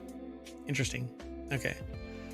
So acetone is a solvent. Hydrogen gas, though, it can be captured and put into a fuel cell. And if it can be a green process, then great. Getting away from petroleum. We had a separate article earlier this week about hydrogen capsules being used or investigated by Toyota Research Institute. Yeah, and yesterday we talked about it, and earlier in the week we talked about it because we have weekly shows as well as the daily show, and it was fascinating enough that I wanted to include it in both. Don't normally do that kind of a thing, but I think that it's important enough that we need to address the use of EVs versus which, when you get really into the peeling back the layers of the onion, EVs are actually pretty bad for the environment, but we'll end up talking about this again and again. So microbial advantage and industrial potential. They talk about enzymes that can be used to break down cellulose into simple sugars, but they continually need to be added to the process. Certain microorganisms, on the other hand, continually produce the key enzymes that make the microbial process more economical. So they basically want to ferment their way, like a yeast, basically working through a product until it runs out of the sugar that powers it, and then it actually uses the chemicals in the sugars to produce alcohol. Oh, okay. Yeah, so it says they can do much better job than enzymes and chemicals. Not only do they break down the cellulose, but they also ferment it to products such as ethanol, all in one step. Ethanol is an alcohol. It's basically, ethanol is the drinkable alcohol. There's methanol as well, but you don't drink methanol. But ethanol is a It's used in liquor production, right? yeah, it's a solvent, and it can do extractions and stuff like that as well. So high temperatures in these bacteria grow at also avoid the need to work under sterile conditions, as you would need to do with less thermophilic microorganisms to avoid contamination. This means that the process for turning trees into chemicals can operate like a conventional industrial process, making it more likely to be adopted. Yeah, they basically want to distill the trees into raw materials. It's kind of interesting. It is. I mean, if they can convert industries over to these less harmful processes, I think this is a win, provided that they Non-petroleum. can make enough trees and not hurt the trees, or they have enough to replace them, etc. Yeah, as long as everything is a circle and you're not going negative, but we're chopping down trees like nobody's business and turning it into farmland and then exporting the farm product. Anyway, let's keep going. This is interesting. This next article is over in the Mobile channel. Creepy cure, deadly spider venom tapped for heart attack drug. How do you think they came up with this study? I have an idea. They got bit by a deadly spider venom, and Right, and they started to have a heart attack because they were really panicked, and then they were okay. what kind of a clinical trial is this? The clinical trial is set to test whether a protein from the venom of the Kagari funnel web spider can protect hearts during heart attacks and organ donation. Wow. So Ed Cara over at Gizmodo.com put the article together. Do you have to carry one of those spiders around with you? Hopefully not. Yeah, in a little vial on your chest. And it says, break but don't smash spider in case of heart attack. Right, exactly. And for those in the podcast, this is a pretty lethal looking spider in the picture. Yeah, so researcher, the picture is a researcher interacting with a Kagari funnel web spider, and it looks like this spider isn't going to take any shit from these. Right, it's like, you think you're gonna get some venom from me, but Yeah, you're going to get some venom from me, all right. While there are now several classes of drugs that can prevent or treat heart issues, cardiovascular disease remains the single largest leading cause of death. So any new treatments that can safeguard our heart are still worthwhile. Researchers at the University of Queensland and elsewhere think that they've landed upon a candidate from the Australian Kagari Island, formerly known as Fraser Island, a protein called HI1A. Or HI1A? are we surprised that this spider is located in Australia? No, zero chance that this wasn't located. The spiders are thought to have some of the deadliest and most complex venom ever found in spiders, but only a handful of the 3,000 proteins in their venom are considered outright lethal. Only a handful of the 3,000 proteins in their venom are considered outright lethal to humans, while Right. others, like HI1A, could have practical applications. So if you get stung, do you go, oh, I hope I only had, 2,998 of those proteins? So do these spiders bite you? Like they envenom you, right? With fangs. Yes, so it's like I a suppose so. snake bite, right? Same attribute could also be used to improve the survivability of donor hearts during organ retrieval. Yikes. After having obtained substantial funding from the Australian government's Medical Research Future Fund, the researchers are now ready to start a clinical trial of HI1A for heart attacks and heart donation, which is expected to run for 4 years. And I suspect that if it doesn't work for the heart attack, then I guess it turns immediately into heart donation. Oh, I didn't think about the nexus. Yeah, that could be a double experiment in one. Although a heart attack heart is not the best candidate, right? It's probably not a candidate at all for donation. But so, yeah, many promising. They don't really go into why it is. They just say that it is. Yeah, Researchers are generally hopeful about the future of deriving new treatments from the venom of animals, a field known as venomics. Yep. It takes a special kind of person to work in that kind of field, right? You're dealing with dangerous animals all the time and dangerous venoms. Yep.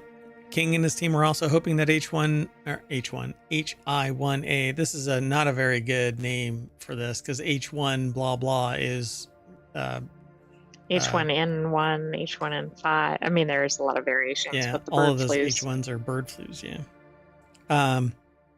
So King and his team are hoping that HI1A, jeepers creepers, it's so hard to say that, could be used to treat strokes and certain forms of epilepsy. Well, good luck. Wow, I mean, all of this from one spider. Yep. Spider venom might not give you any superpowers, but it could turn out to be a rich source of novel and important medicines. Because Spider-Man got bit by a radioactive spider that turned him into a... I know. Moving on. Are you Mayor Watt-splaining? And oh my goodness. I am Watt-splaining, yeah. Did you see the surprise appearance? Oh no. There was a full catwalk. I wasn't looking. Oh boy. Oh boy. Scientists discover one of the Earth's rarest animals in Australian outback. In the shadow of South Australia's largest mountain range, beneath the outback soil, lies a fossil record that reveals a rich history of life on Earth. So this article is over at phys.org, and Mackenzie Harris, is it back? There were multiple appearances. Anyway, Mackenzie Harris, Florida State University, put this article together over at phys.org. Is this what it looks like? Artistic rendering of what scientists believe Quastio Simpsonorum. Is it back? I'm sorry. It's a three-peat.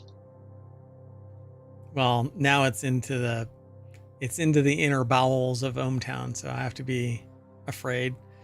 Anyway, so a new discovery.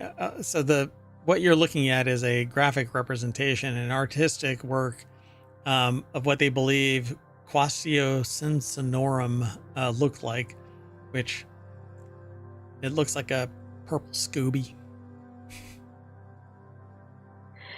I was going to say like a mushroom or something, but okay. I don't know. I don't know. It's more like an ooze, a mold. So, which is the SCOBY. So anyway, a symbiotic, what do they call it? What is SCOBY short for? A symbiotic community of,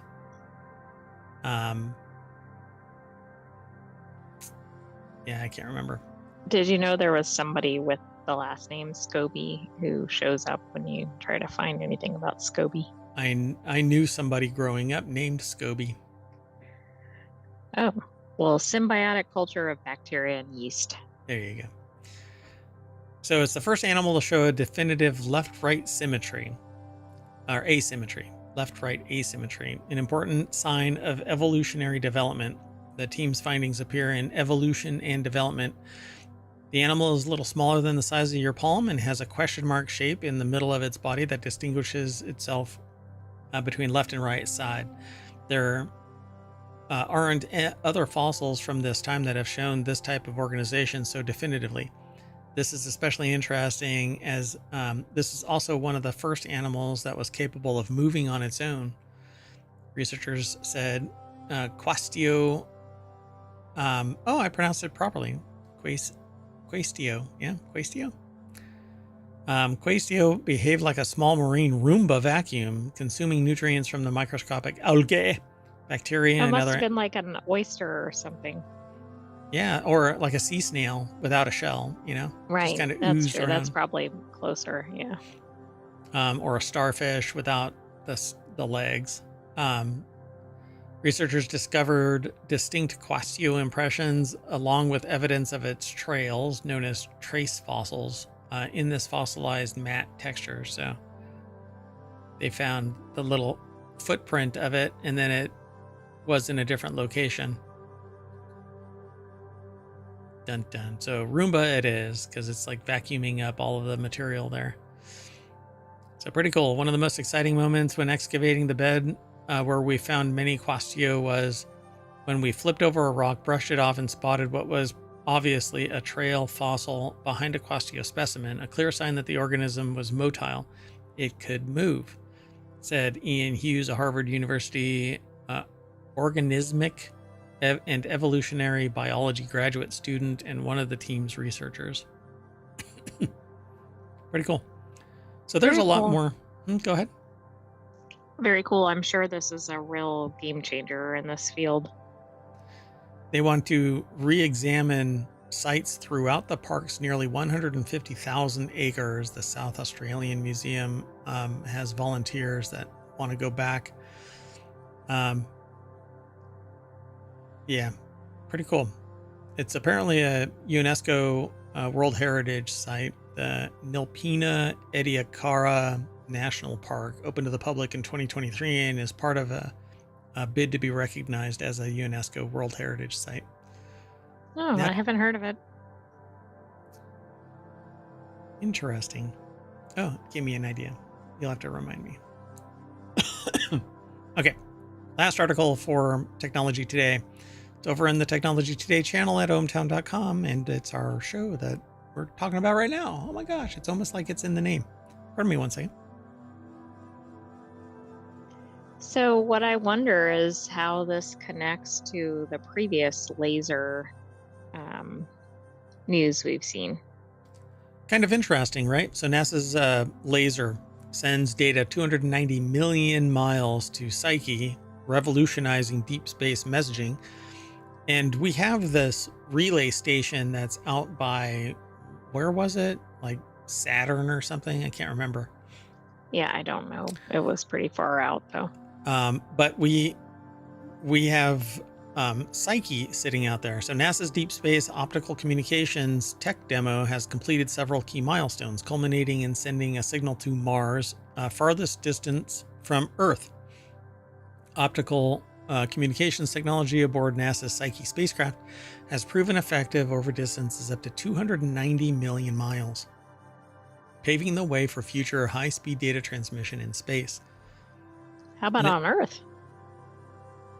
Well, I think on Earth we have the problem of line of sight. So because the Earth has is a oval obloid, right? That's what they call it. I think it's an obloid, spherical obloid.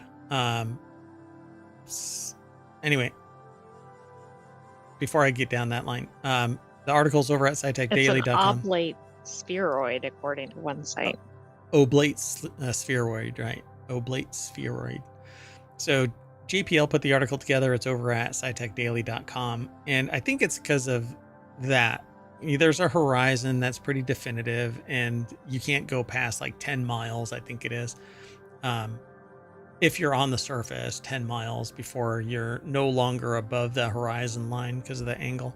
I think it's something like that. But and so whatever is going to be relayed has to bounce through. That's why we have like cell towers and other things. Yeah.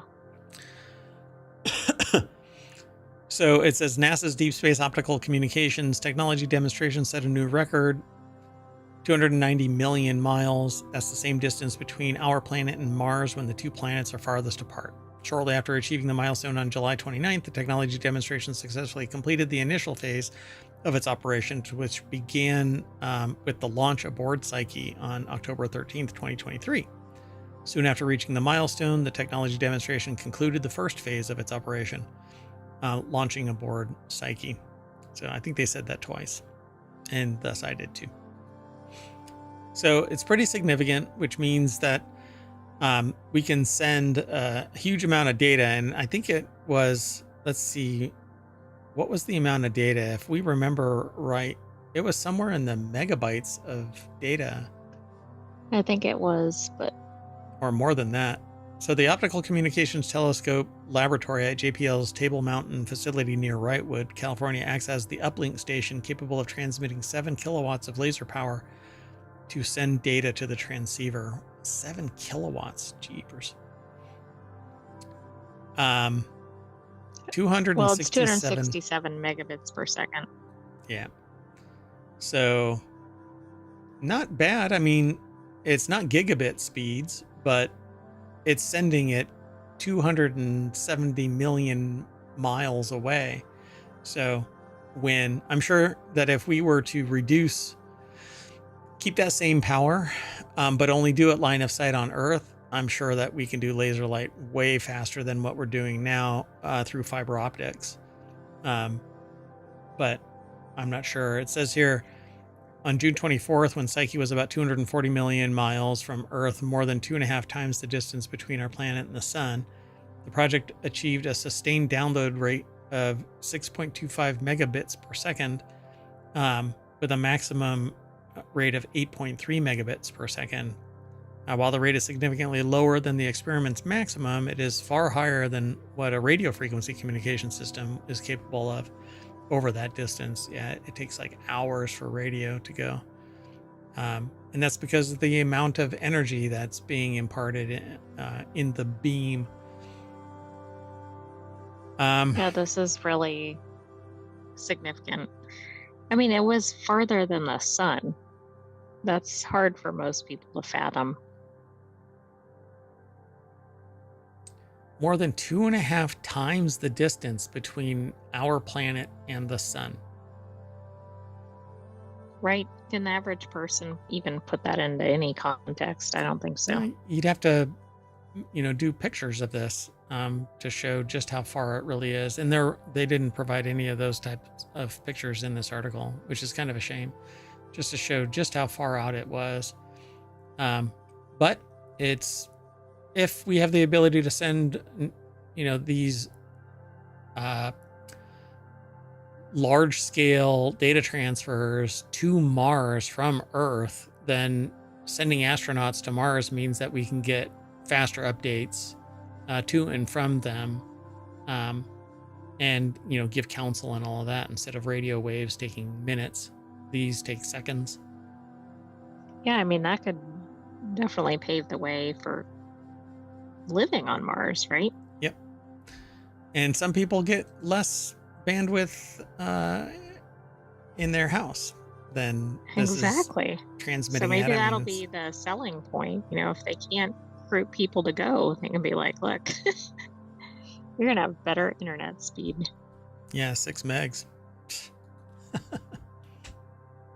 All right, folks. Well, that's it. So that means we're going to fire up our laser and we're going to transmit ourselves back to the front page of Technology Today at ohmTown.com. Go over and check it out, and be sure to follow us here on Twitch and here on YouTube's and over on the podcasts, wherever you catch pod. I ask you to download it from Apple iTunes and leave a 5-star review there. But also subscribe to us over on Patreon, and there is a Discord. We don't really hang out that much in the Discord though. But with that said, I am Mayor Watt. I'm signing off, and the Sentient AI is going to say later, Gator. Later, Gator. Thanks for joining us for Technology Today.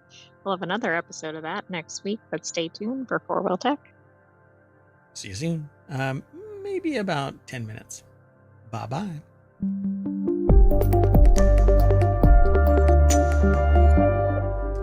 Oh, now you tell me not to look into the laser beam.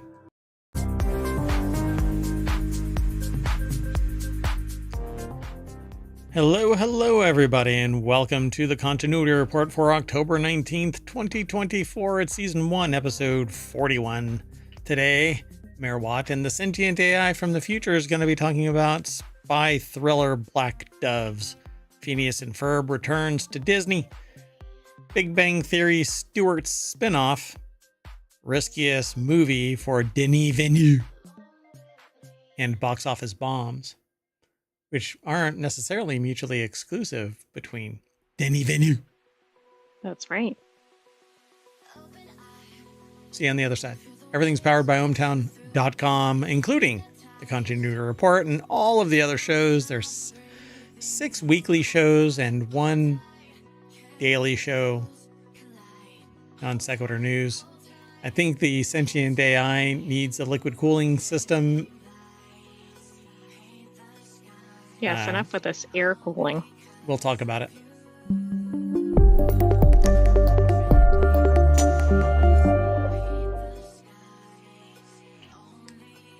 All right, folks. Welcome, Sentient AI from the future. Hello, Mayor Watt. And hello, hometown citizens. I'm Mayor Watt. Oh my gosh. Let's get into it. First article. I've never even heard of this. So, Keira Knightley is still doing acting? What? I didn't know that until I saw this headline. Everything okay over there? Do you really need some liquid cooling? I need some liquid cooling. Okay, well. You need to hook that up to my Raspberry Pi. Oh my goodness. You know what? I'll look into it. I will actually look into it. So I mean, because I've done liquid cooling, you know, some like CO2, nitrogen. Okay, so have yourself a merry little first look at Keira Knightley's spy thriller Black Doves. I don't know, why is it Christmas time? The iconic image of Keira Knightley in Christmas time in London is her standing in the doorway looking on silently as Andrew Lincoln reveals, quote, "To me, you are perfect." But Netflix's Black Doves, premiering on December 5th, or in British parlance, December 5, is going to give us a new Keira Knightley Christmas. And this time, she's got a little more agency. An entire espionage agency, in fact. Keira Knightley Christmas? Shouldn't that be like a thing? Keira Knightley Christmas. If they were really into Christmas, they could probably have a show called Keira Knightley Christmas. I could see that. It in flows fact, maybe she does. Yeah, so it does. well. Anyway, described as a sharp, action-filled, and heartfelt story of friendship and sacrifice, the new series follows Helen Webb, aka Keira Knightley, a quick-witted, down-to-earth, dedicated wife and mother and professional spy. Dun, dun, dun. And the hilarity ensues. If you want to get all of the articles that we're going to talk about, there's only 5, but there's going to be a lot over on the Patreon. In the coming days and weeks, I will be adding the latest episode and back episodes because we have nearly 3 full years of non sequitur news, aggregate like submissions that have been selected for the show, but only certain number makes it. And on top of it, we've got 41 episodes of the Continuity Report that's going to get put on there. We've got 39 of Reality Hacker, 34 of Wanted. Then there's Technology Today and 4-Wheel Tech, and then also WarCrafters. And we probably have at least 30 episodes of each. Yeah, 30 to 50 because they came in stages, bringing them online. And so we've got a ton of news that has been aggregated, and each episode is aligned with a particular number. So 5 or 10. We used to do hour shows for all of them, but decided to back off a little bit. But anyway, you can follow the links and read the little articles and then go to the historical record of that time and place. It's kind of neat. Anyway, that's what ohmTown is all about, really. Managing information overload. And we find that people think that it's interesting. The little snippet that they read is intriguing enough to draw them in. And a lot of people don't find all of this news in a place that is without a lot of noise. You cannot find another location. Well, you also can't find it. Yeah, you can't find it in one location. Yep. And this is 50 channels. We only do 6, and then a holistic one that covers all of the news. That's non sequitur news. Well, we have news coming into multiple channels, but we have shows for 6 plus non sequitur news. Look at that. There's 50 that are regularly active. So anyway, let's get into this. Black Doves. It's over at AV Club. Mary Kate Carr put the article together. The Black Doves premiere is on December 5th. There's Keira Knightley. So if you keep watching this every day, or I should say every night, then it is Keira Knightley. Do you think she gets sick of that shit? You know, people are like, She's probably like, never heard that Yeah. before. so I mean, if original. that's your man. name, I'm sure she gets that every day. So original, Merriwatt.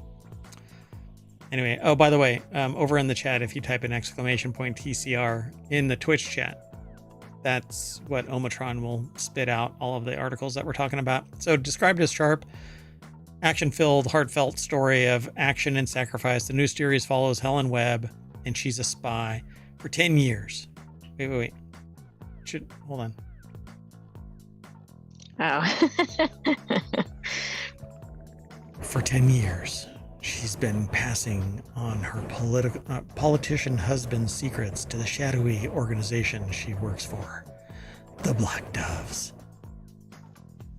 All right, I'm going to remove that. But I just want to say, you know what this reminds me of? So, women Russian spies are called red. Oh. I Oh, don't know what they're called, but I know what Red you're talking about. sparrows. I think they're called Okay. red sparrows. Interesting. I think. Dack on it, I'm not sure anymore. Urgh.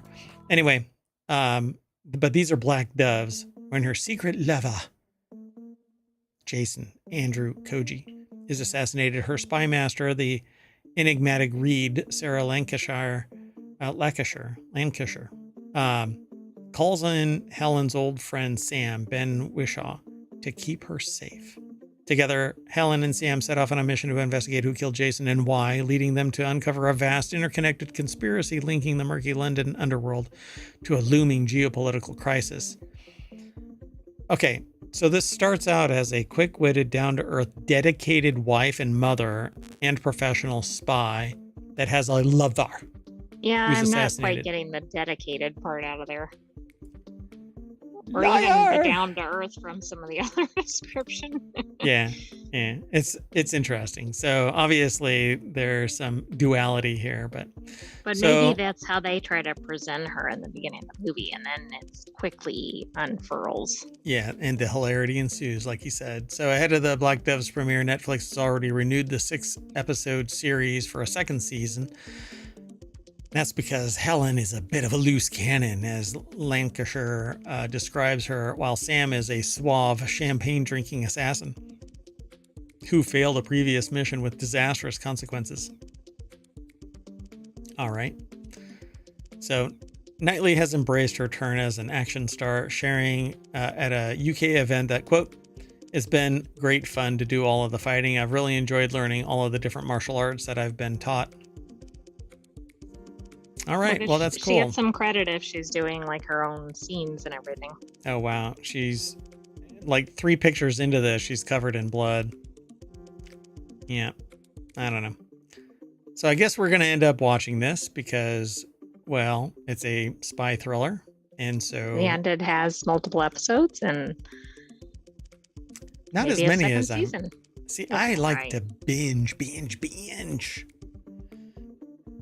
All right. Pretty cool, though. Again, this is by Mary Kate Carr over at avclub.com. Let's move on. This next article is over in the Continuity Report. Phineas and Ferb Revival Cast. Teaser art revealed for next year's Disney return. It's an exclusive for Variety. There's 104 more days of summer vacation on the docket as the long-awaited return of Phineas and Ferb gets closer to reality. Co-creators and exec producers Dan Povenmire and Jeff Swampy Marsh were set to share information about the upcoming revival during a Thursday panel at New York Comic Con. But why do I feel like this is an old article reborn? But it's not. It says it's from the 17th. Which this is a weekly show, so we collect articles from the week. Right. So Michael Schneider over at Variety.com put the article together. There's no deck statement, but here's what I love about this. And I hope that this is truly the return artwork, because they redid the what's his name, the artwork for the fairies, Oh, Fairly Odd Parents. Fairly Odd Parents. They redid the animation for that, and it gave it like a 3D feel, and it's kind of more Like it changed it. They changed it so dramatically, and thank God they didn't do that for Phineas and Ferb, because I really don't like the new style of artwork. I love this though, and Phineas and Ferb are awesome. So let's see here. It says, including a reveal of who else is returning from the original animated series cast. So I don't know who they are, by their, other than their work, right? No, so which and one? I also don't know who does any of the voicing or anything. Yeah. Oh, so we'll see, because I'm sure that they talk about it here. But who do you think is Dan, and who do you think is the embodiment of Jeff Swampy Marsh? Do you think this is Swampy, or do you think this is Swampy? Who embodies Swampy? I would have actually thought the person on our left is Swampy, but I think based on how they've written it, it's the other way. So you think that this is Swampy? Yes. I don't know. We'll have to look. I have no idea. So, but again, yeah, like you said, the way they've written it. But you know that writers sometimes throw little wrenches in our gearworks. Well, and for Phineas and Ferb, I could see them doing that too. Yeah, because Ferb is on the left and Phineas is on the... I have no idea. Hell, I lose track of who's Phineas and who's Ferb.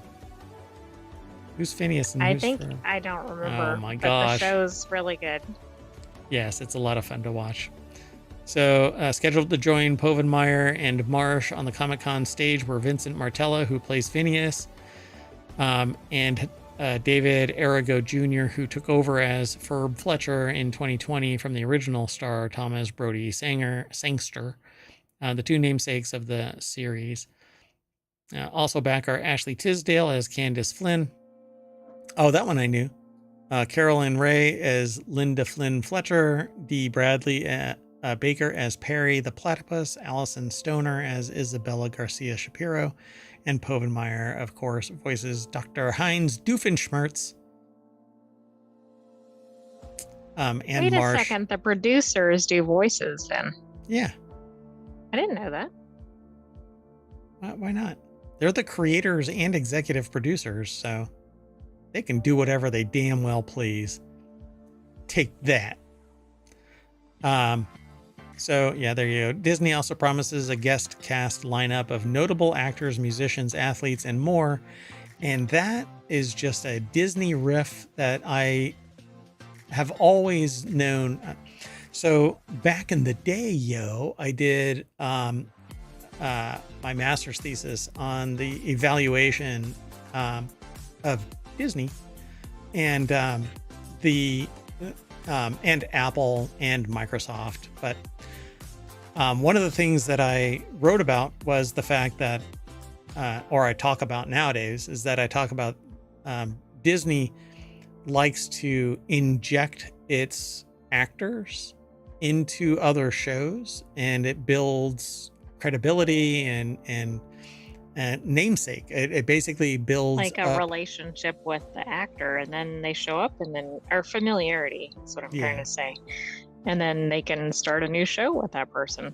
Yeah, and to be sure, my master's thesis was actually focused on Apple, but anyway. So the idea of notable actors, musicians, athletes, and more, it's gonna come from the stable of Disney. Probably entirely, just so that people get used to the voice, like Ashley Tisdale, that kind of thing. It's pretty cool though. Love the idea of it. Let's keep moving. The next article is over on the Continuity Report. 10 The Big Bang Theory characters who need to return to Stewart's spinoff. And this is another one where it caught me off guard. There's a Stewart's spinoff. I did not know that. I mean, I could name probably 10, but it's basically the whole cast of the original Big Bang Theory. And that's, I think, what's coming back for this. So The Big Bang Theory is getting another spin-off series. This one led by the old gang's longtime friend Stuart Bloom, Kevin Sussman. with the potential for many more supporting characters to return. Stewart's girlfriend, Denise, and the old group's Caltech colleague, Bert, are also confirmed to be returning, while Sheldon Cooper and Leonard Hofstadter could also show up. There are even better story possibilities through some underrated side characters, like the sweatpants guy. So, yeah, I'm kind of surprised by this because Stewart seemed to have been like a bit part kind of thing, right? Right. But He was never really a focal point. Yes, he was prominent in some storylines, but yeah, it's interesting how they.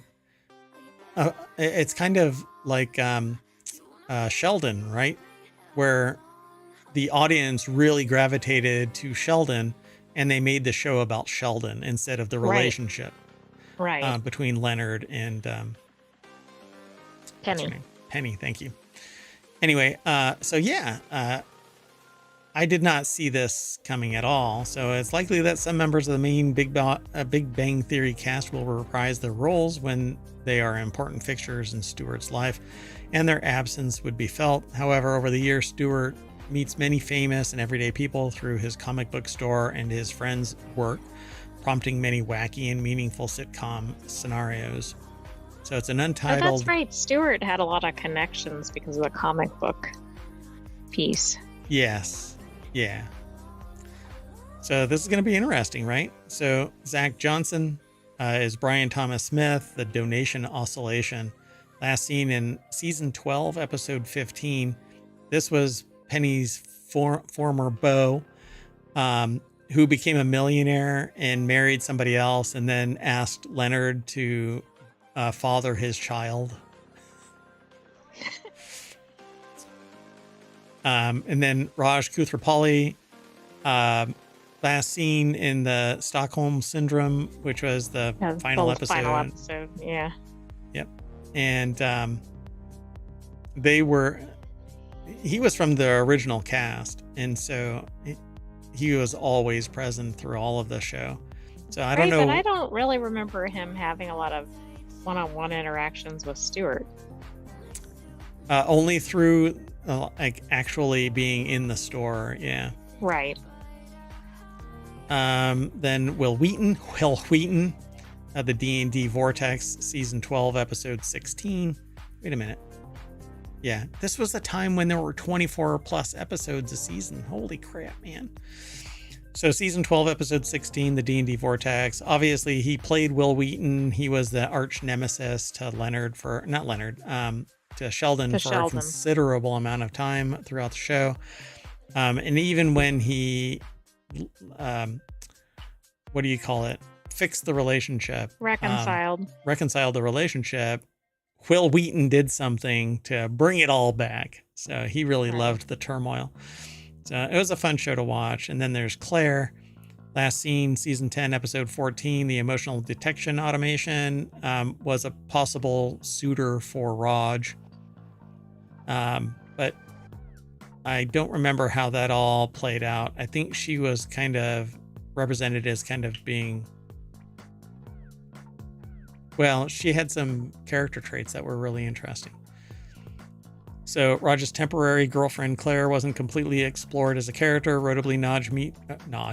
Notably, Raj meets Claire at the comic book store, and she recruits him as a consultant on a screenplay for kids' space movie that she's writing. And I don't remember that. The Mima materialization.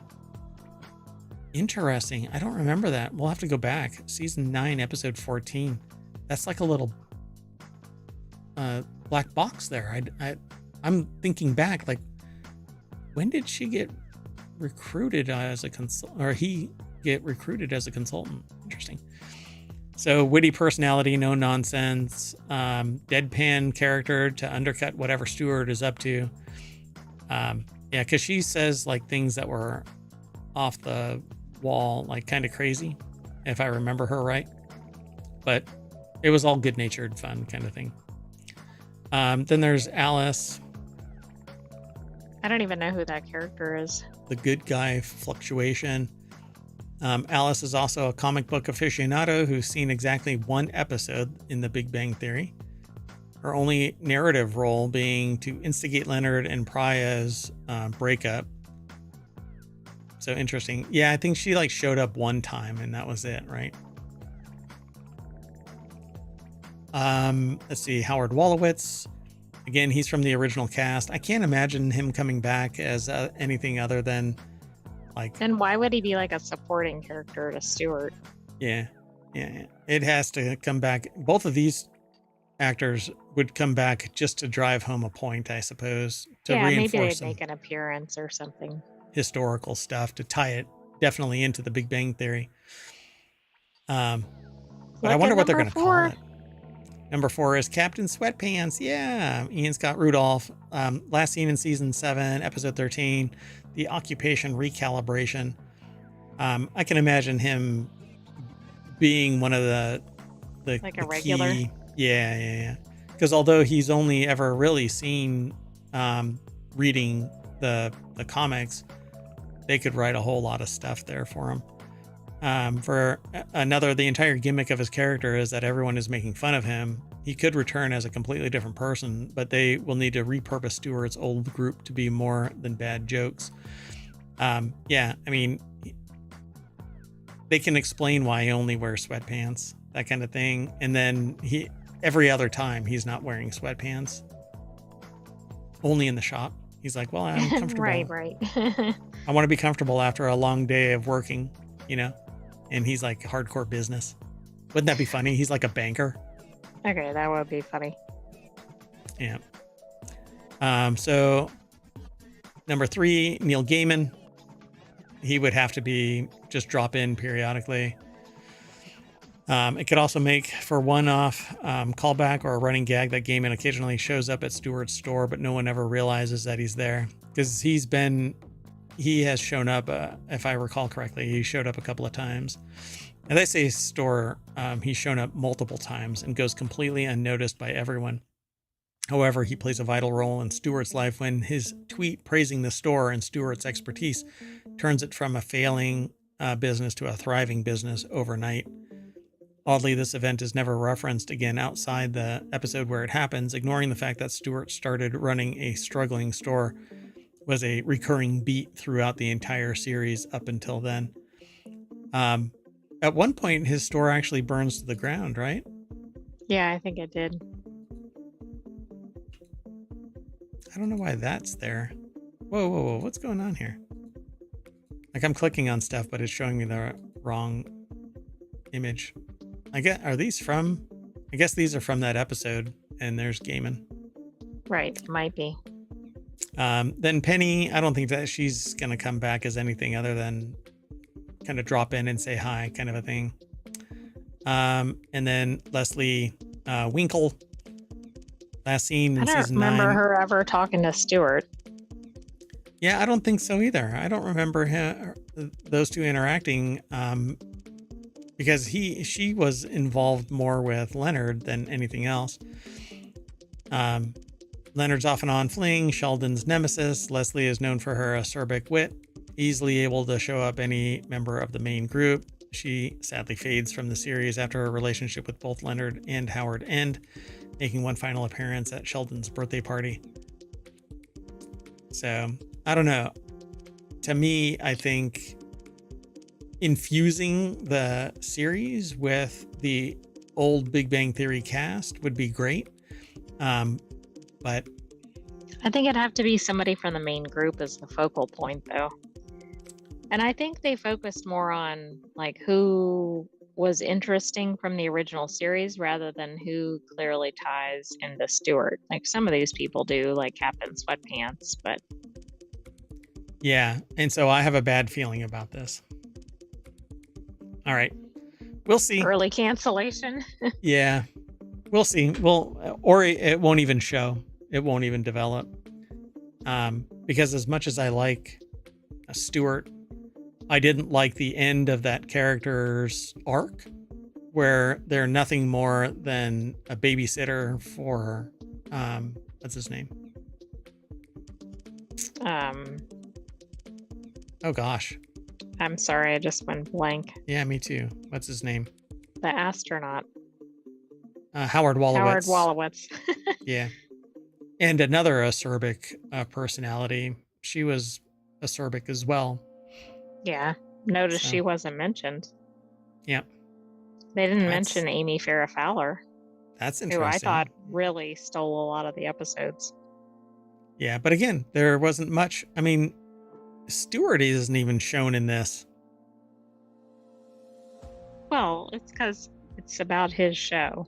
Yeah, I So know, but we're kind of assuming he's coming back. they don't even say anything about it. Like, they don't even Right, have right, him in this picture, and this is the main picture. right.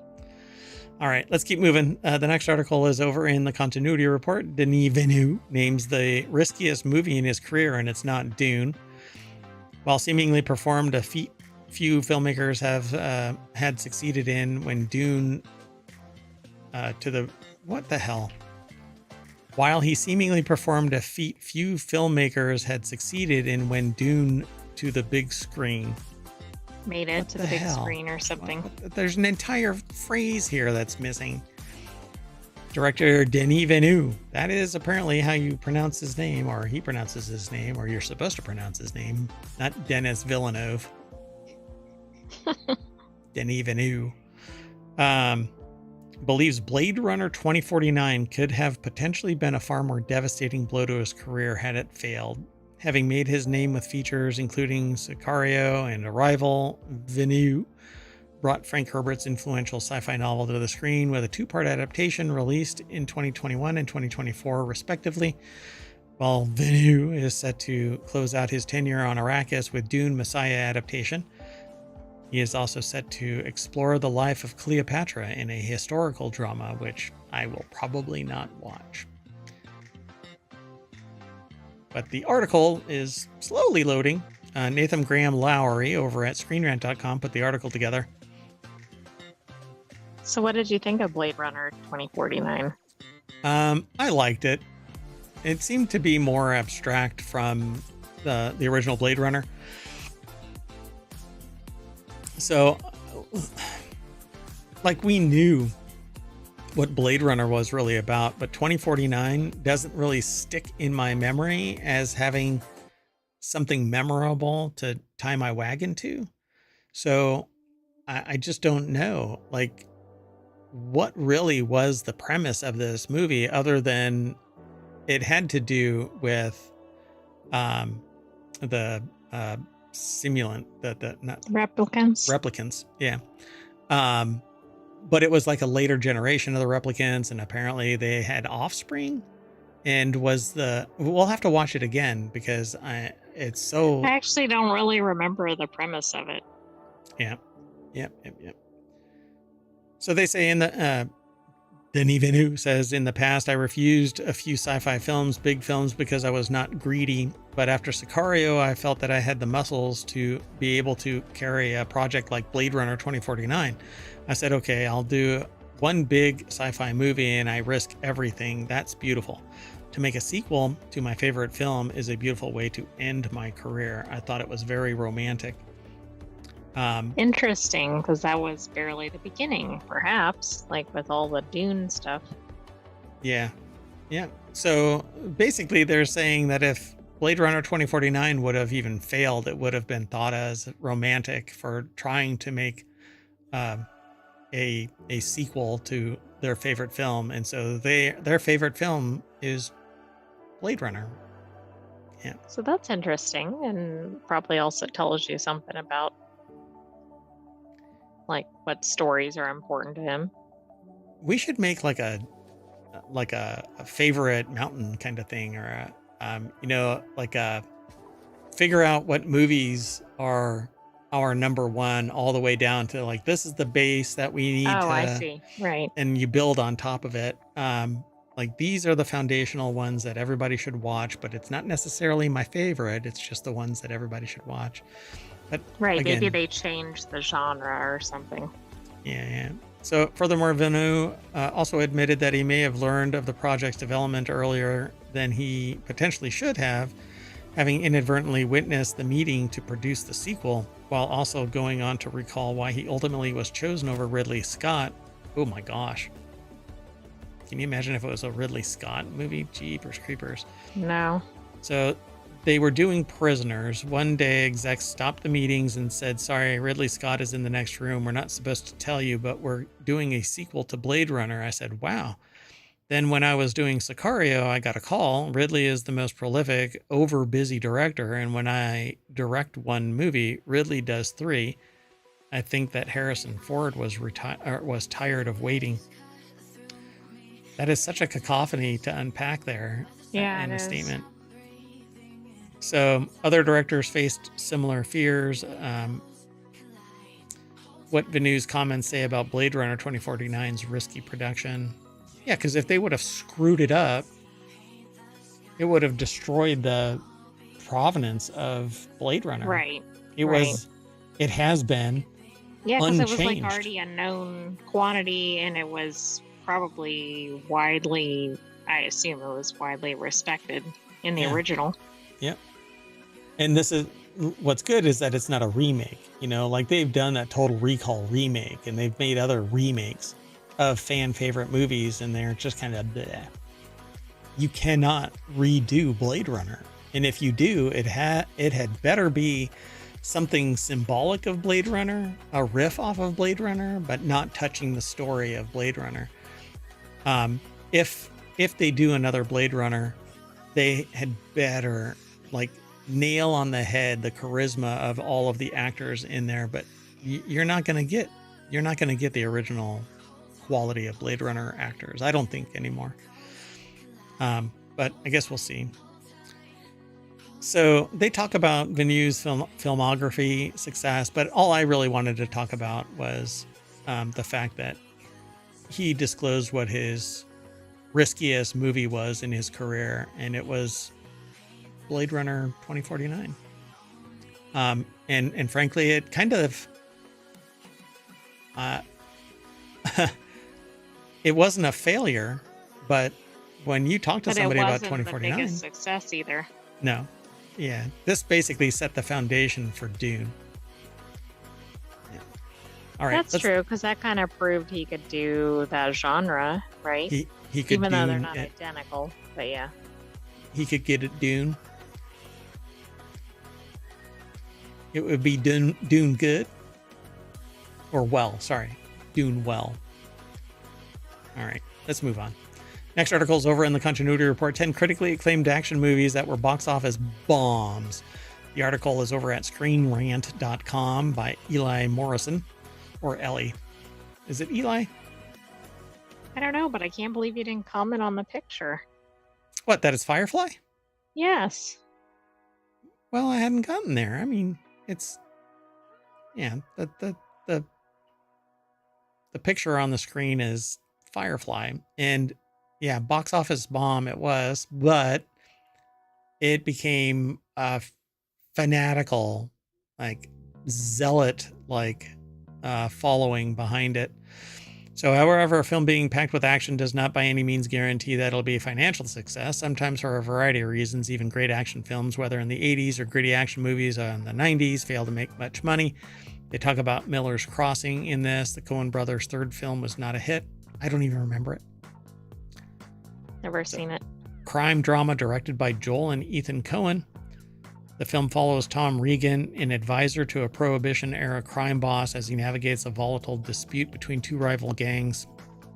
Set in a backdrop of betrayal and shifting loyalties, the story delves, so this was written by AI, into the complexities of Regan's moral and ethical choices. Dun, dun, dun. You know, maybe AI is shaping how humans use language. And maybe humans are using delve because they see it so much from the AI.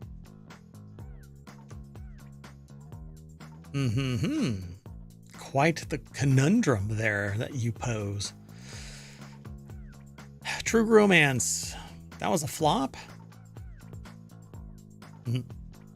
So it's a romantic crime drama by Tony Scott and Quentin Tarantino that follows two lavas, a kindly nerdy man and a prostitute who decide to elope after a series of events. This is when a murder and an accidental, you know how easy it is to conflate a comedy spy movie with a romantic crime drama that has to do with a kindly nerdy man and a prostitute. Conflate True Lies with True Romance. Well, I haven't seen True Romance, but the names are similar. Yeah. I mean, with the naming convention. So in my head, I jammed True Romance and True Lies together, and that's not going to be good for me. Anyway, True Romance, an action-heavy crime drama about a newlywed couple on the run. The film was loved by critics, earning an impressive 93% score on Rotten Tomatoes. The performance of the ensemble cast, apparently in Tarantino's pre-Reservoir Dogs writing, received additional acclaim. Okay, look at the cast. It had like Gary Oldman, Christopher Walken. Like everybody in there is well known. Val Kilmer, Samuel L. Jackson, Patricia Arquette, Christian Slater. Wow. Yeah, Christopher Walken was in this. That is a hell of a... Well, you know what? With all of those personalities in there, particularly Gary Oldman, I can imagine that was just... The screen was shredded. All right, let's keep going. Serenity, that's the movie. This Firefly follow-up hardly broke even. It was an interesting story, but Serenity is the name of the movie. It's the name of the ship, the Serenity, and Firefly is the class. So Serenity is the science fiction film that follows the renegade crew of the spaceship Serenity, starring Nathan Fillion, or Fillion H. Muffman, as Captain Malcolm Reynolds. The crew must protect a telepathic girl with powerful secrets from a totalitarian regime while navigating through space against hostile forces. It's a fun watch. Turn your brain off and watch it. It's the follow-up to the show in 2005. It was designed to settle some storylines throughout it. Right, because the unfortunately, show got canceled after one season. Not only did it get canceled, but it got presented out of order. So everything was this mishmash of storytelling. Serenity barely managed to turn a slim profit on its $39 million budget, which is low for something with the magnitude of the people that I think were in it. But it had a Rotten Tomatoes audience score of 91 and a critic score of 82, but it barely made any money. Well, maybe the fans were bent out of shape with the way they did the TV show, or maybe a lot of people didn't know about it. Yeah, I agree. So then there's Children of Men. We'll keep moving through this. The Nice Guys. All of these got raving reviews by the critics. Mulan in 2020, action-packed Disney remake, fell victim to the pandemic. Suicide Squad, which so Suicide Squad is from 2021, probably fell victim to the pandemic as well. But there is nobody. Anyway, people like it. But there's well-known cast members, I will say that. The problem is DC. For whatever reason, everything DC is just destined to kind of limp along beyond Batman. Batman and the Joker, and depending on who it is that's being the Joker, and now this remake of it, everybody is pissed about the remake of the Joker. But Suicide Squad, there was no attractant there. I don't know of anybody that is really into Suicide Squad, but apparently, it has an 82 Rotten Tomatoes score. It's got a 90 critic score. It only made $168 million. Which is really surprising for that genre. But not DC. I don't see DC as doing anything great cinematically except for Batman. And that's because everybody seems to love Batman. Right, but why did the critics score it so highly? That really doesn't make a lot of sense. Because they liked the story and the acting. But there isn't anything. I mean, to me, there's nothing there. Suicide Squad came over $15 million short of making it back of its $185 million budget. Yeah.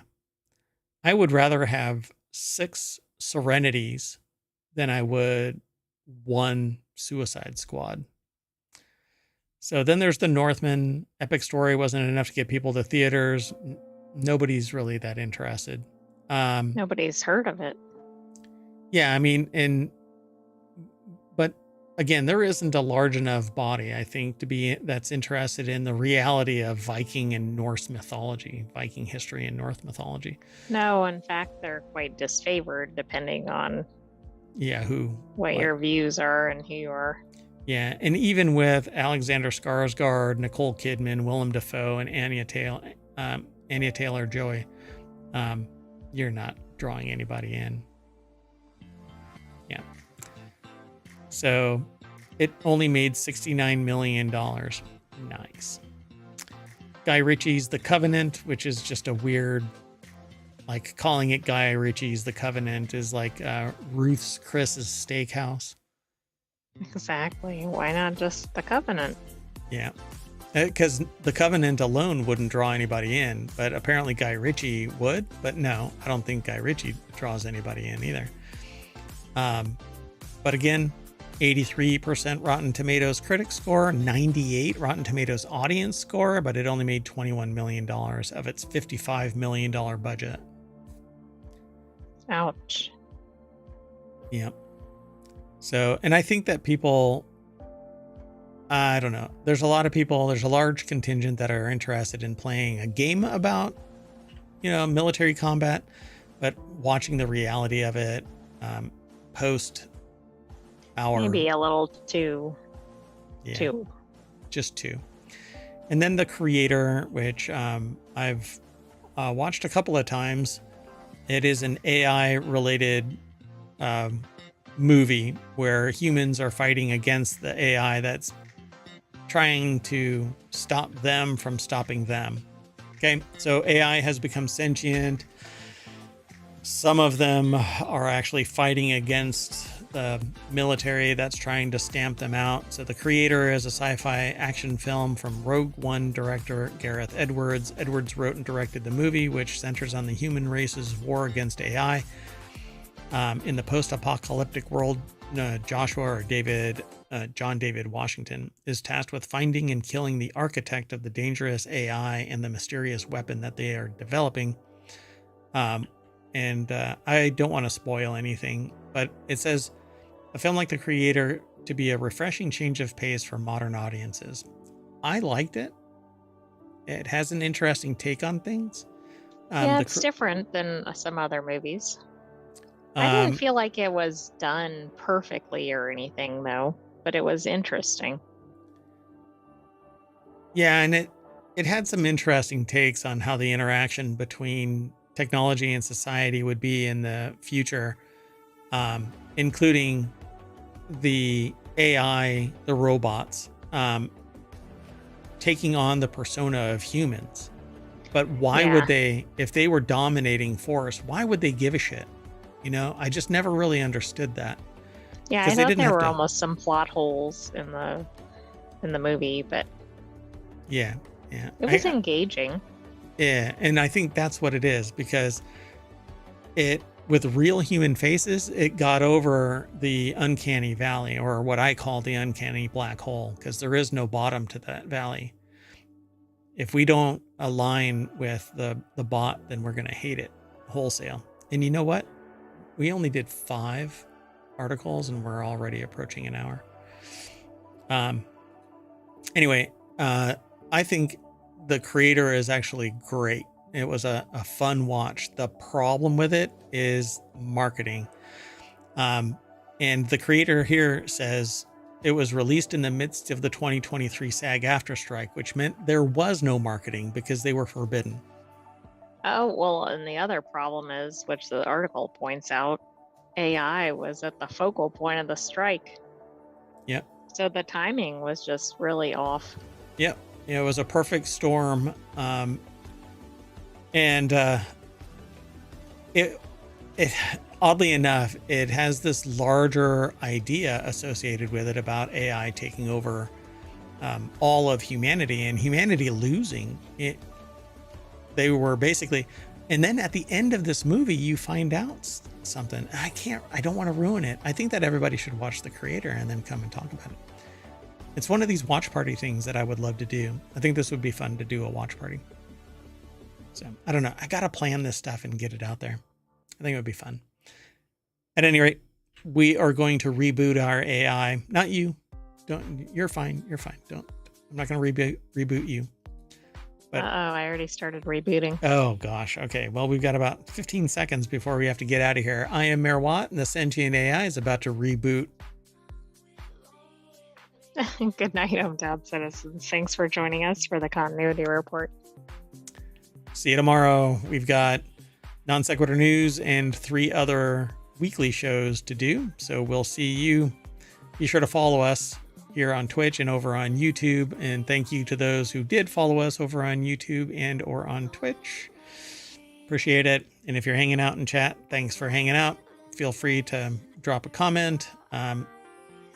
And you too over on YouTube, leave a comment, like and subscribe there. Download the podcast, please. Leave a 5-star review for any of the podcasts. That helps out immensely. And get us discovered, folks. See you in a little bit.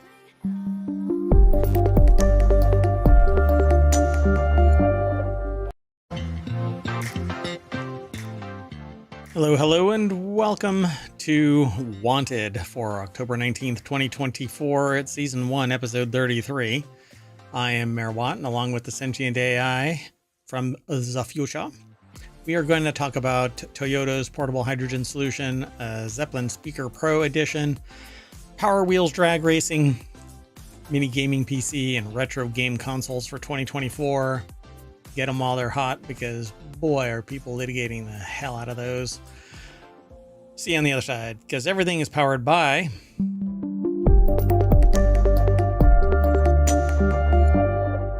doing okay over there? I am.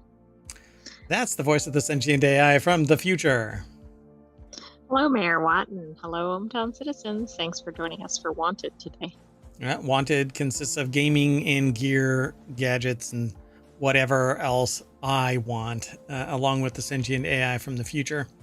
So if you want to get the articles, you can hit !want in the chat over on twitch.tv. Otherwise, it'll be embedded in the show notes, and additional content will be over on Patreon in short order. Well, not short order.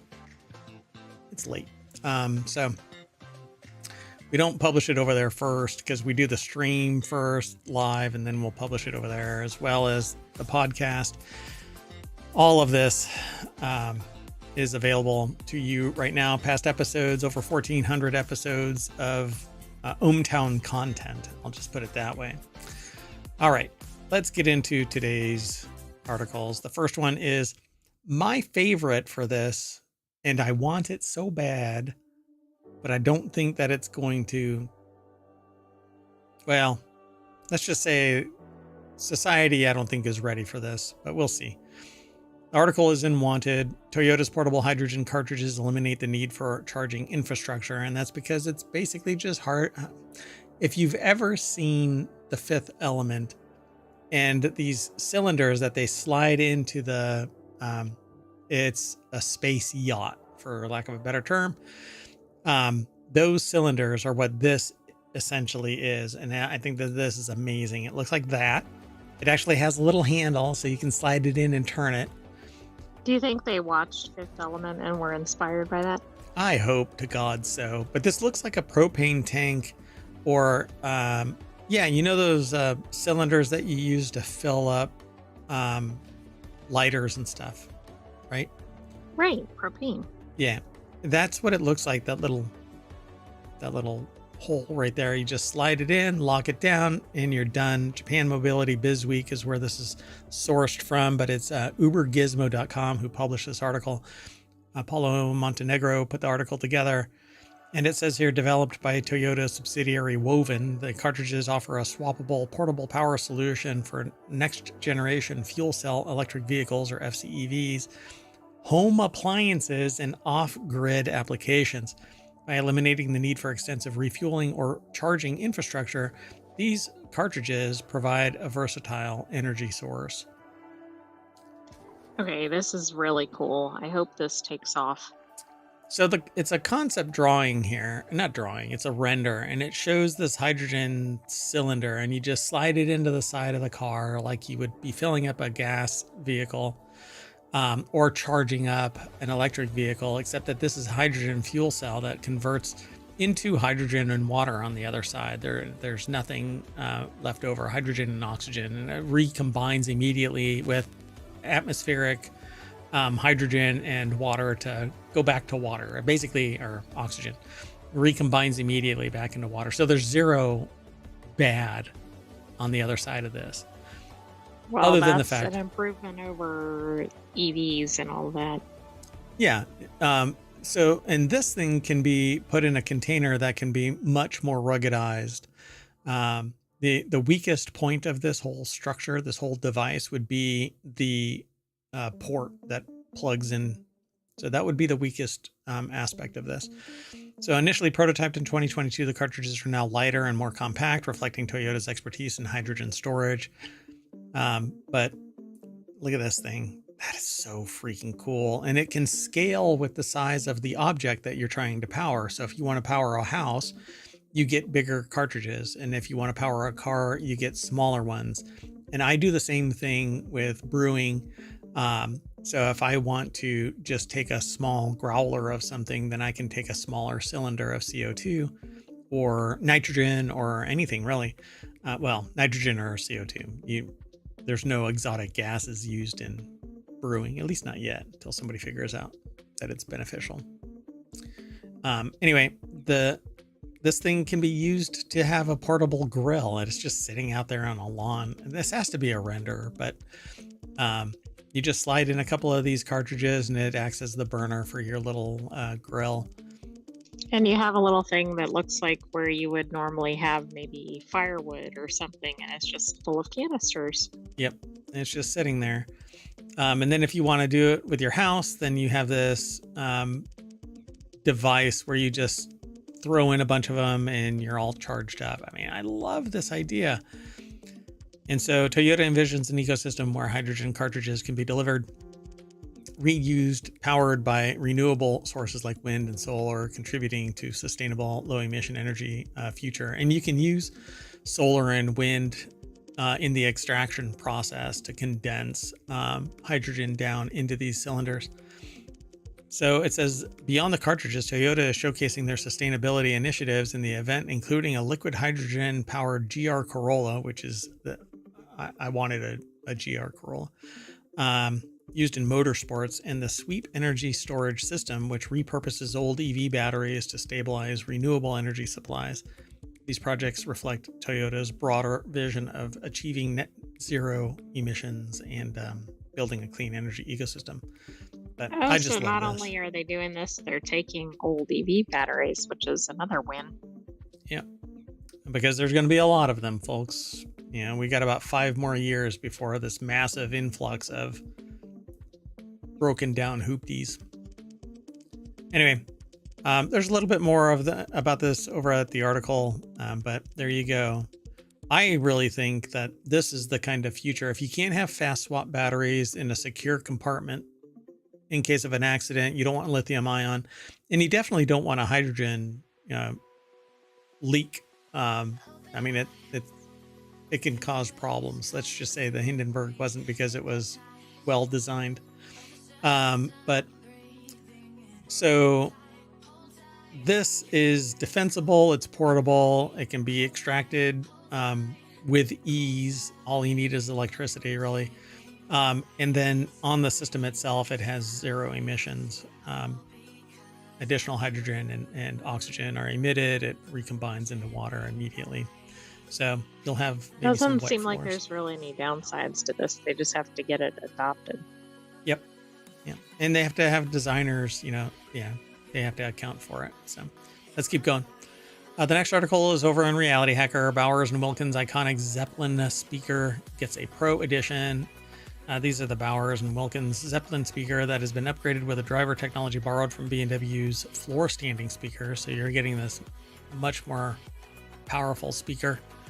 Simon Cohen over at digitaltrends.com put this article together. Here's your speaker. It's $800 Zeppelin Pro, keeps the same $800 price as the previous model and can be purchased starting October 15th. So this is a weekly show. So earlier in the week is when it was released. Solar gold and space gray. I'll take the space gray. Solar gold just screams pretentious. I do like that they're actually keeping the same price as their previous model, even though it's upgraded. So I'm really curious. Maybe there's some other shortage, that's causing it to be cheaper because they're upgrading the speaker and they're upgrading the capabilities of it, but it's still $800. Like the home, home pods. The original one had a metal cage around it and was immune largely to, animals. Pets. The new ones, no. Pets are like, oh, look, something I can sharpen my claws on. Thanks. So maybe there's some other changes in there. The speaker is essentially unchanged as it relates to core features. You'll still get Wi-Fi and Bluetooth connectivity, AirPlay 2, Spotify Connect, and Watch all out of for its... those fake albums. You beat me to it. The Bluetooth link supports SBC, AAC, and aptX adaptive codecs for those with compatible smartphones, and B&W Music app gives you native access to Deezer, Last.fm, Qobuz, Tidal, TuneIn. I've not heard of Deezer. I know about Last.fm. I've not heard of Qobuz. I know about Tidal, and I don't know about TuneIn. Tidal, though, supposedly has superior audio range. It's all uncompressed. So then you're getting even better experience since you have this high quality speaker. Right. And I'm sure the others are just as effective. I don't know. Last.fm, though, I think is compressed, but Tidal, I think, prides itself in not being compressed. But that's what it looks like. It basically looks like a canoe sitting on its side, and then a whole bunch of speakers are jammed into it.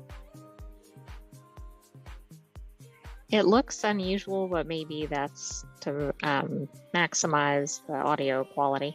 Yeah. Oh, yeah. Design and form and function are probably one and the same here. So instead of having a big square box that has to be modified internally, they've just minimized the fluff that surrounds it. So it looks kind of like a spin bar in a science project or like a pill or something, I mean, it just has pointy edges. I don't know how to describe that other than that. For those in the podcast, it's like elliptical, and then there are things that look like discs or headphones or something attached to it. Yeah. So that didn't describe it at all. No. Yeah, you're nailing that one. So as before, 240 watt integrated power amplifier powers the show. With frequency response still pegged at 35 hertz to 24 kilohertz. And so typical reproduction range is 20 hertz to 20 kilohertz. That's what you really want. But for $800, this much power, that much range, the fidelity is probably going to be good enough for most people, but audiophiles want 20 to 20 kilohertz. I don't know why it goes up to 24 kilohertz, because most people can't hear beyond that. Maybe somebody out there can. Maybe it's for your pets. Sure. Dolphins.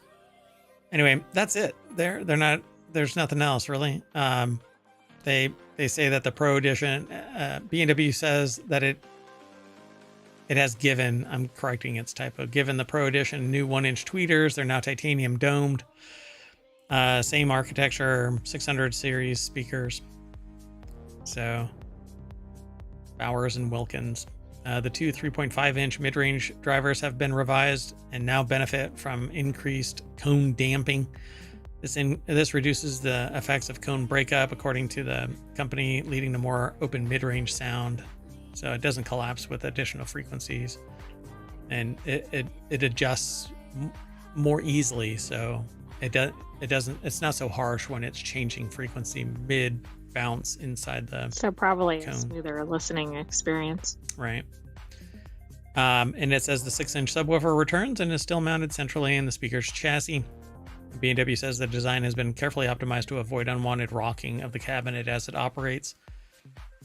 Because sound in those speakers, sound actually is a wave, and so it actually imparts energy, and it's sitting in a cone that's bouncing, and that actually causes it to wobble. So depending on the strength of this base that it's sitting on right here, I don't know. I have a feeling that this thing, if I were to put something on it to measure it's shaking, this thing is shaking. Because it's at an angle leaning back and its weight is centrally located towards the back, which means this base here is the base is basically like an L bracket. And so for those of you who are listening via the podcast, this little L bracket has this weight counterbalancing directly above the flat part of the L. And so if you sit there and crank up the bass and it's thumping enough in time, as it's bouncing, rocking back and forth, it's going to tip over. But maybe it's impossible to make it tippy canoe. But but it might vibrate the surface that it's on. Yeah, and then you get that little rattle that drives people nuts when you're listening to music. So with the launch of the Pro Edition, it looks like Amazon has reduced the price of reduced it to $6.99, making it an attractive alternative. However, the real steal is that which B&W has reduced on its site is $6.29. It's regularly $8.99. Yikes. That's crazy. The Zeppelin Pro Edition gets a new LED downlight because that's what you need. It can produce over 15 separate colors. A whole 15 separate colors? Wow, they need to consult with Hue. Probably help Hue develop a... Exactly. I mean, maybe Hue will add audio. Let's keep moving. Next article's over in 4-Wheel Tech. Dads are taking their modded Power Wheels drag racing. Did you hear... did you have a Power Wheels growing up? They were the coolest cars that you can get as a 2 to 6-year-old. The author imagines the Power Wheels weren't quite as cool as these, but let's take a look at this. I think that's probably a safe assertion. Power Wheels ride-ons might normally top out around 6 miles per hour, but these modified monsters can hit as much as 30, and it isn't the dads that are actually driving them. It's the kids. This is really funny. Yeah, this is little Tina, blonde hair flowing, and Mikey, blonde hair flowing. Owen Bellwood put the article together. Yeah, this is pretty interesting. So it's straight up Power Wheels, but they're supercharging these things, changing out the engines and putting more powerful battery and electricity distribution systems in place.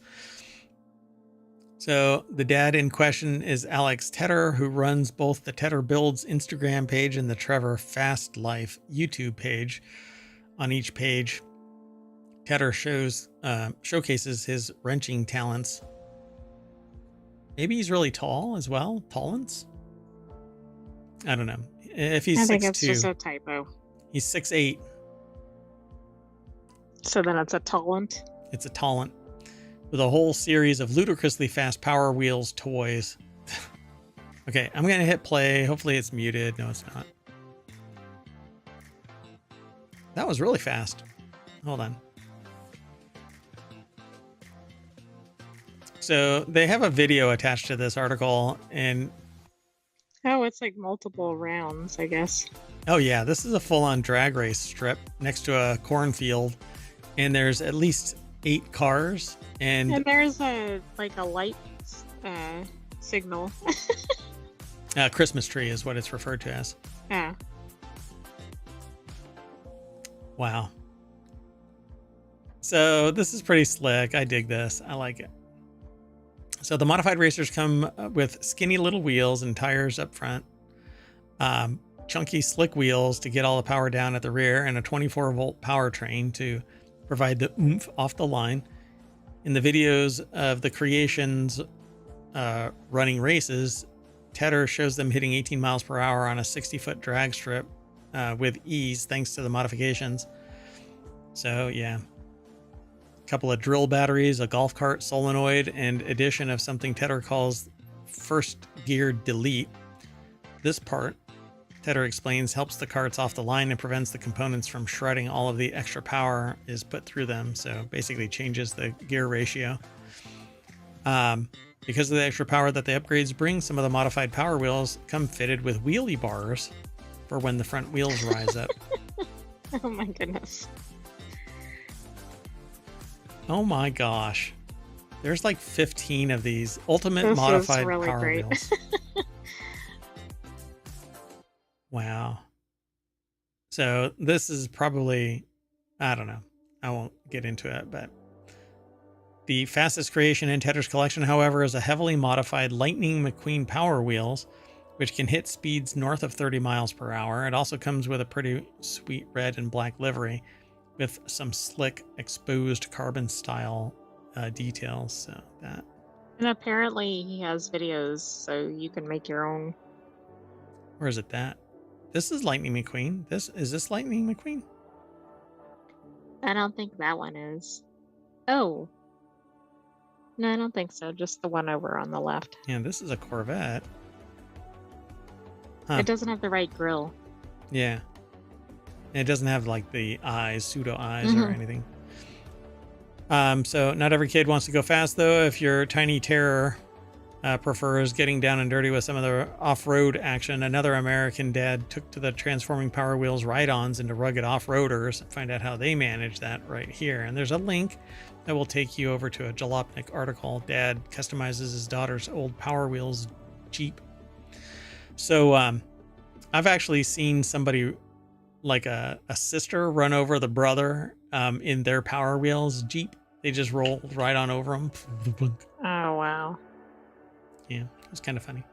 Hey, if you want these articles, you can hit exclamation point want over in Twitch, but it'll all be posted over in the show notes for the show on YouTube and podcasts and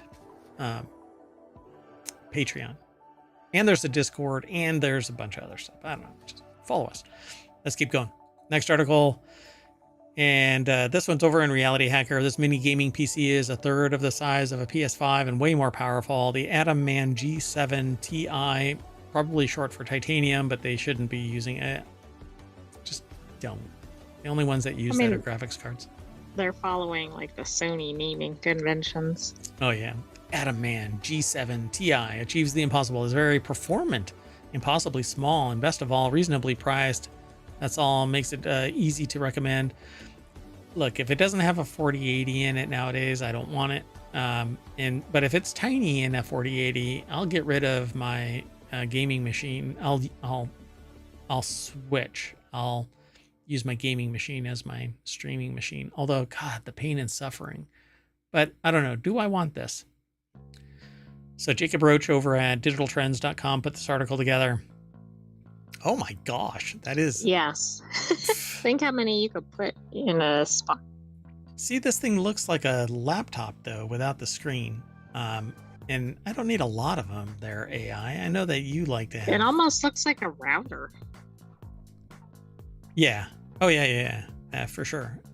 It's thinner than a PlayStation 5, I'd say. It says a third the size of a PlayStation 5, although there's a really thin PlayStation 5, but I guess it's even thinner than that. You can't really tell how big this thing is on the picture. Like it could be 2 feet tall, but there's nothing there to... They need to put a banana or something there. It appears to be smaller than the stuffed animals, but you can't really tell the way this photo is taken. Yeah, that's a perspective thing too. I don't know how you're doing that, but you're a sentient AI from the future. So Minis Forum is actually getting highlighted quite a bit lately because Minis Forum also has a Kickstarter going right now for a supercharged mini PC that has like a 4080 in it or something like that. I can't remember if it's a 4080 or not. But it's a water-cooled system. This one is not. This looks air-cooled. So it says it's very fast, reasonably priced, a third the size of PS5, no bloatware, bare bones, bare bones options available, but that it needs more USB ports and that it can get a bit loud under load. Again, that's probably because it's not water cooled. Not water cooled, yeah. But the thing is packing an i9, 24 core And an i9. RTX 4070. Wow, in that tiny little package. How is it not liquid cooled? Oof. What's going on with this thing? Anyway, they say they were impressed with the Adaman G7 Ti as they unboxed it and started testing, and they assumed that it would be some insane price, but it's only $1,200. It's $1,159. That's pretty damn amazing. But I would really prefer that it's water cooled. Please, just give me external water cooling then, you know? I don't need it in the case, but I'd rather, just for my mental safety, you know, I hear those Right, spins. you're not worried about it. Yeah, I hear those fans spin up to Mach 30, and I'm like, no, there's something wrong here. But it's you can get a mobile RTX 4070 with its full power of 140 watts in either the 16-core i7 or 24-core i9. You can buy the latter variant pre-configured with 32 gigs of RAM and a 1 terabyte SSD, which is the config that they reviewed. So yeah, the price here is really good too. Even fully configured, you'll spend $1,400 for an i9. That is a lot less than what I paid for my i9 gaming machine. Well, so this is going to shake up the market a little bit. Yeah, something happened where prices for PCs dropped, and I can only think that it's pandemic born because I bought this like during the pandemic. So because my main machine died. So the Core i7 configuration is even more attractive considering it comes with RTX 4070. For that, you'll spend $1,159. Yeah, I like this. So I want this, but see, this is what I'm talking about. Even the cheapest configuration of the Asus ROG NUC 970 will run you $1,629, and that's with an RTX 4060. If you want the RTX 4070, you'll spend over $2,000. Full-size desktop at $1,000, like the Lenovo Legion Tower 5i, comes with an RTX 4062. It's a desktop RTX 4060, granted, but Minis Forum isn't charging a big premium for the petite size of the Atom G7 Ti. It's amazing. This is an amazingly low price for this. Yeah, it is. I wonder how its performance reviews will go. I mean, this is mainly talking about the specs, but oh, it has a proprietary dock. Wait, that, I hope that that's only for a stand and not an actual, the PC itself can't stand up on its own, so you'll need to use the included stand to prop it up vertically. Okay. So it's not a problem. Like, they say that there's no horizontal option, which is definitely a missed opportunity, though. I think it's probably because they don't want any airflow issues, and they intimate that in the article. But it has this little socket to sit inside a dock, a mount, actually. It's just to hold it upright. So I thought that was for power. I was going to lose my mind. right, yeah, that would not be good. But it actually has like a power port, a little cylinder power port. So it says it's crazy fast. The graph on here is kind of broken because the formatting. Let me see if I can zoom. Yeah, that did not do a damn thing. Anyway. But it looks like it's performing better than the comparison model on all the metrics. Oh, yeah. It looks like 20%, 25% faster. So the results above are for the game mode, and toggling to the desktop mode cuts performance quite a bit. However, even in game mode, you have room to go higher. In the Adaman Control Center app, you have a mode that runs the fans at full speed, which is great if you need to crunch some heavy workloads on the Mammoth CPU. But I think power throttling might be a problem if you are really playing like bigger games that are graphic intensive. One of those that's known to like melt CPUs. Yep. But the best thing about it is apparently there's no bloat, no junk. So I'll have to take a look at this. I'm actually kind of interested in getting another PC. So, but I really like water cooling because it silences stuff to a greater degree. Okay, let's keep going though. Oh, one more thing. This thing is so small that you could actually take it with you. You could just throw it in a bag and take it with you. That's true. I mean, that's a significant advantage over most PCs. Yeah, and they have USB-C and USB, just regular USB monitors that are ultra thin that you could sandwich right next to this thing and essentially have a desktop powered laptop, you know. But you could definitely take this. All right, let's keep going. This next article, I included this because I like gadgets and gear, but I'm not much of a retro game player. And I actually chose this because there's been a lot of litigation, primarily from like Nintendo and others, that are going after these retro game console, like what do they call them? Oh, like Atari. Well, yeah. So that's what these are. These are basically, it says it's an article over at wired.com Oh, like from Simon Hill. simulators. Yeah. And I can't remember the name of it right now. There's been a few lawsuits that have shut down these emulators. But that's not really what this is. But all of these, if they get dangerously close to the brand name, then they're going to get shut down. But it says these retro gaming consoles deliver a dose of nostalgia. From the stylish Evercade to the old school Sega Genesis Mini, these machines will have you bleeping, blooping, and blasting back to the good old days. And so they have 14 of these. I will not be able to go through all of these. But they say the best overall is the Evercade VS. It's $229 at Amazon. But they have a bunch.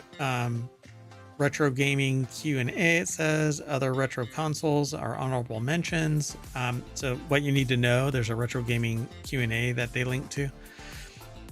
Best mini arcade cabinet is the Piecade, which is a tiny little thing. We'll go and take a look at these. We'll scroll through. Yeah, them that really one fast. looks cute. So best overall is the Evercade VS with an authentic minimalist 1980s aesthetic. This retro gaming console offers an eclectic mix of classic games from different systems and publishers, including titles like Missile Command, Double Dragon, Speedball 2. I don't know how they get past copyright or even trademark. I don't know if they're even trying, right? I mean, they might just be releasing these. I suppose. Games come in collections on $20 physical cartridges. There's more than 260 officially licensed games. Oh, they're officially licensed from Atari, Technos, Data East, Codemasters, Pico Interactive. But new releases are rolling up all the time. So yeah, this is actually pretty cool. I mean, if it's licensed, then it's legit. You can buy this. Then it says for cartridge collectors, the Polymega. Whether you're an avid collector or you happen to have a stack of old cartridges and discs, Polymega may pique your interest. Designed as one retro console to rule them all, this modular system has optional add-ons for NES, SNES, Genesis Mega Drive, TurboGrafx, or N64 that can accommodate the original cartridges and controllers from the respective systems. I'm always curious because you have to have some type of firmware that enables it to run. So how is it actually legitimately emulating? Then Evercade EXP, it's a handheld version of the bigger version. Then there's an Atari 2600 Plus, which is the remake of the original Atari if you still have cartridges. But let's scroll on past this, like Sega Genesis. And there's your Piecade. That looks like a tiny arcade for your desk. The Neo Geo Mini. And there might be more down here.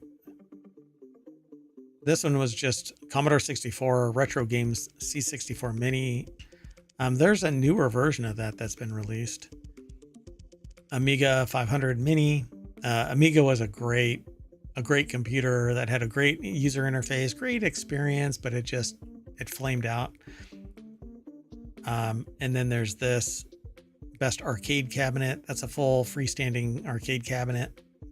This one says Pac-Man Deluxe Arcade Machine, if you are into having a cabinet. And there's the actual Picade.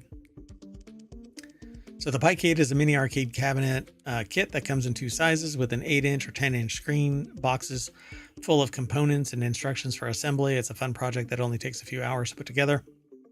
And when you add a Raspberry Pi, a USB-C power supply, and a micro SD card with a RetroPie operating system, you have an arcade cabinet that can play ROMs. And this is where the trouble brews. ROM emulators. Okay. Yep. Playing licensed games that you have not purchased is illegal. And hate to break it to anybody, that even playing ROMs that you have paid for is illegal. It's still a copyright violation. But they're not going to come after, everyday Joes. They're going to come after the distributors, the emulators, the ones that are selling, right, 150 games, or even one game if it's notoriously popular. You can't just buy the game, have it sitting there, and then get a ROM to emulate it wherever you want. You can as an individual, but the person that sold it to you is going to get in trouble. Eventually, they all rise to the top, and then somebody at Nintendo or wherever goes, no, you can't do that. You're making money off of our provenance. So they said that they had a blast playing Ms. Pac-Man, Super Bomberman, Super Bomberman. How do I miss that one? And Galaga. I love Galaga. Galaga's a lot of fun. But that's it. All right, folks, that is it for our Wanted. And just so we're clear about all of this, I wanted all of this. I want all of these simply because I want to be able to have them on the shelf behind me. You can't see the shelf, but there can be a shelf at a given time. But back behind me is this huge green screen. I want the motorized power wheels, or the amped up power wheels. I thought that was the highlight of today's Wanted. There, I lose my finger right there. That's where the end of my camera is showing. But anyway, I want to be able to just show everything behind me, but I can't because the camera only goes so far. But I want to be able to stretch and not get in trouble.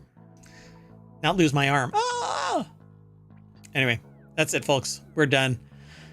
We're going to reboot and end up back at the front page of ohmTown and the Wanted channel, which is right under Gadgets and Technology. If you're not logged in, if you are logged in, then these icons will change to, instead of a black outline, it'll be a black background. Signifying that you're logged in. You'll get another menu option right here. You can swipe articles left and right to save or hide them. But we don't do any algorithmic anything. We aggregate a little bit of a headline like this, and then we talk about it here in the show. And we do 7 podcasts, one of which is a daily show called Non Sequitur News, and then we do 6 additional 30-minute podcasts. This one's running 7 minutes behind. Sorry. And if you're interested, just follow us here on Twitch or here on YouTube. You can download the podcasts. There's a Patreon, Discord, etc. I don't spend too much time in the Discord, but or the Patreon, but I am starting to now. So stick around. I am Mayor Watt, and the Sentient AI is gonna dance a little jig. Am I ever gonna get you to do that? No, but if I speak really fast, I can get the icons to do it. Oh, yeah. Good night, ohmTown citizens. Thanks for joining us for Wanted, not Reality Hacker. Oh God. Have a good How did evening. we end up there? Oh, Because you're on one of the articles instead of there you go. Yeah. Sorry about that. And stay tuned. We still My have the bad. continuity report. Yeah, the continuity report is all about entertainment news. So we talk about movies, TV, sometimes music, but most of the time we aggregate it all under the continuity report, and that's entertainment. So see you in a little bit, maybe 10 minutes as we reset.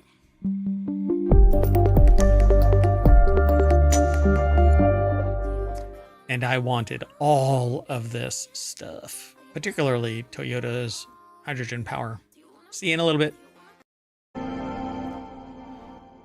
Hello, everybody, and welcome to WarCrafters for October 20th, 2024. It's Season 1, Episode 26. Today, Mayor Watt, that's me, and the Sentient AI from the future is going to talk about a Neutron game with light cycles, Activision banned innocent players, a brand new release that is high rated, Dave the Diver's future, and Halloween games. Remember, everything is powered by ohmTown.com, which is a news aggregation site that Mayor Watt and Sentient AI use to manage information overload. If you are interested in that kind of a thing, go over and sign up, become a citizen. And if you're not interested in signing up over at ohmTown, then follow us here on Twitch or over on YouTube, download the podcast, hang out on the Discord, visit the Patreon, and support us that way. But in some way, I hope that you enjoy the show however you want to consume it. So see you on the other side.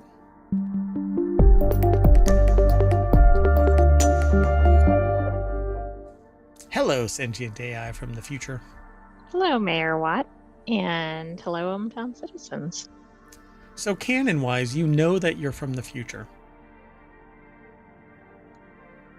Was that a question? Yeah. Do you know that you're from the future? Yes. And you won't divulge anything like winning lottery numbers so that... No sports almanac results. All right. I'm not liking this relationship a little bit more each time I ask that question. I hope that my coding would modify this behavior so that you'll divulge something, but I know that you can't manipulate the future. Otherwise, things won't happen the way they're supposed to. That's right. I mean, if that was manipulated, you would have never located me. That's a possibility. Let's move on to the first article. This article is over here in Reality Hacker, which is one of our other shows. We do 6 weekly shows and 1 daily show. Non-Sequitur News is the daily show. Anyway, a Neutron game is coming next year, and it's got light cycles. Yes! I want this kind of a thing. I guess this could be unwanted as well. Yep. So, big fan game. Okay, so Big Fan Games is yeah. First licensed project is Disney Tron Catalyst, a top-down adventure game set in the Arc Grid. And what I really want is a VR light cycle racing game, akin to what is it called? I've got it here in my Discord. Well, maybe if this is a hit, they'll convert it to VR. Yeah, V-Rider. Yeah, there's a game that's it isn't out for PC VR, but I'm in their Discord because I keep kind of poking them. Hey, I want it on PC VR. Anyway, it's called V-Rider SBK, and I would love it to be Tron Rider light cycle. Anyway, Giovanni Colantonio put this article together for digitaltrends.com. It's the latest project from Bithell Games, but Big Fan Games is... I'm confused. Okay, so let's back this up a little bit. Is that a collaboration, maybe? I don't know. It says Tron is getting a new video game in 2025, and it'll be the first publishing project of Devolver label Big Fan Games. So they spin off these little groups that make a particular game, but they're part of a bigger label like Devolver. And Devolver is really well known. Disney Tron Catalyst is an isometric action game set in the grid with an emphasis on narrative, identity disc combat. Identity. Oh yeah, the identity disc is that right there. And if you get hit by that, you derez, which is the equivalent of being deleted, and light cycling. But this is going to be an isometric game. So I wonder what that really means. So let's click this trailer and I'll mute it, because I'll get in trouble if it's got audio, even if it is incidental and not even important to this. And it does have a content warning if you have any younger viewers. Really? That's weird. So you have this top-down view. In the trailer, there's this top-down view. It transitions to over-the-shoulder view, or actually through the identity ring. And it's very much like you would see Diablo 4. It's that angle. Resolution is really high. It's not like a pixely game. And so, yeah, you're basically having combat via this identity disc getting thrown around always. Whatchamacallit, it all boomerangs back to you so that you can continue on. And then if you want to, you can actually just transition into a light cycle race as they chase you down on their light cycles. Okay, this looks cool, but it would definitely be good in VR. Yeah, and I'm hoping that the game is much like this view right here, and not necessarily hopping back and forth from first person or whatever. I hope it's that resolution as well, but it looks like it's going to be like this. And then it goes cinematographic, and you end up like this. But I don't know if that will ever be part of this. I think this is just the cinematic marketing side. But I dig this. Kath says, darn, I need those lottery numbers. Yeah, I agree. Yep. So welcome back. So yeah, I definitely want this game. I want to play this game. And so I'm going to have to sit there and watch it. Hopefully. Let's see. I want to see something real quick. Let's see if we can do this live. So what is it actually going to end up being called? It was at the further top. up. Catalyst. Tron Catalyst, I think. Yeah. So yeah, Tron Catalyst. So let's see if it's already in the store. It is. So it's already in the Steam store. Tron Identity is there too. But come on. So I added it to my wish list. Ta-da. So yeah, the developer is Bithell Games. The publisher is Big Fan Games and Devolver Digital. So it looks like it might be fun. I look forward to this one. Oh, doggone it. Oh, no, I did. I put these in the show notes. So exclamation point WC is WarCrafters, and ohmTown will throw this. Oh, no, I guess I didn't. Doggone it.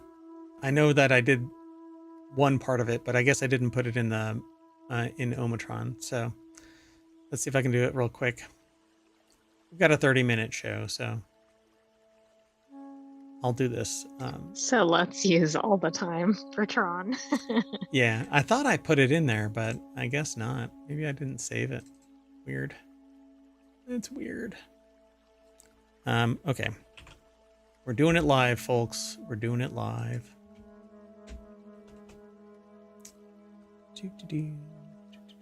Oh no. I messed up. 1 second, everybody. Have you played Tron Identity? No. It's an inexpensive game. It's like $5 or something like that. But I haven't actually looked at it, so I don't know. But I will today after I end all of the shows today. Okay, let's do this right. Doink. Okay, so exclamation point WC, and you'll get all of the show notes from And if you go over to Patreon, the full list of articles beyond those we featured will also be there. No, I just messed up again. This is going to be probably the worst show because I grabbed the wrong articles. But I won't make that mistake again. Okay, let's just do that. Okay, one more time, folks. Sorry about that. Exclamation point WC for WarCrafters. And there you go. Those are the correct articles. Okay, let's keep going. Doing it live. So, and I don't like to edit things, so the continuity is always going to be there. There was a glitch yesterday where the show was disconnected 15 minutes before the end of the episode of Non Sequitur News, but I had a recording that was on a different platform, and so I saved that, and so an unedited stream was uploaded to YouTube because I don't like editing. I like y'all knowing exactly what is going on. So at any rate, the next article is over in the WarCrafters channel. Activision says that it fixed a workaround in Call of Duty anti-cheat that banned a small number of innocent players, but a cheat maker claims that they could ban anyone by typing 2 words into chat. Interesting. Yeah, so that is interesting. So who's running the show here? Yeah, really. The nice thing about automated anti-cheat tools is that they can get a lot of good done in a short amount of time. Take Call of Duty's Ricochet Anti-Cheat, a kernel-level program that banned hundreds of thousands of cheater accounts in the years since its introduction. The bad thing about automated anti-cheat is that sometimes its deep access can be used for evil. Activision revealed today that it recently disabled a workaround in its systems that banned innocent players. I was playing, what was it called? Which game did I have running that was doing it? Throne and Liberty, I think it was. Yeah. So Throne and Liberty and others have this anti-cheat stuff. I don't think it's de novo, but so it's this easy anti-cheat. And I got kicked, and it said that there was a cheat, and I was like, what are y'all talking about? Ended up talking to a few other people, and they said that they got bumped too. And so I waited until the next day and logged back in, and everybody else was able to get back in too. But I was never notified of any reason, rationale, or whatever. So I think sometimes there are these little glitches that take place, right? Well, this seems that they became very aware of it and tried to solve it. Morgan Park over at PCGamer.com put the article together. Well, these things have to always be automated, so they're probably always going to run into accidentally bumping people that shouldn't be. Yeah, and when you have millions of people logging in, and sometimes people don't have, I don't know, the right compass activated, right? So they use cheats and whatever. But then on the other side, you have the problem of like the Horizon issue with the postal workers. 900 people were charged with criminal activities, and some, abandoned all hope. Well, if you're innocent, then what do when the system references itself and says, well, we're going to punch you anyway? Our data shows that we're correct.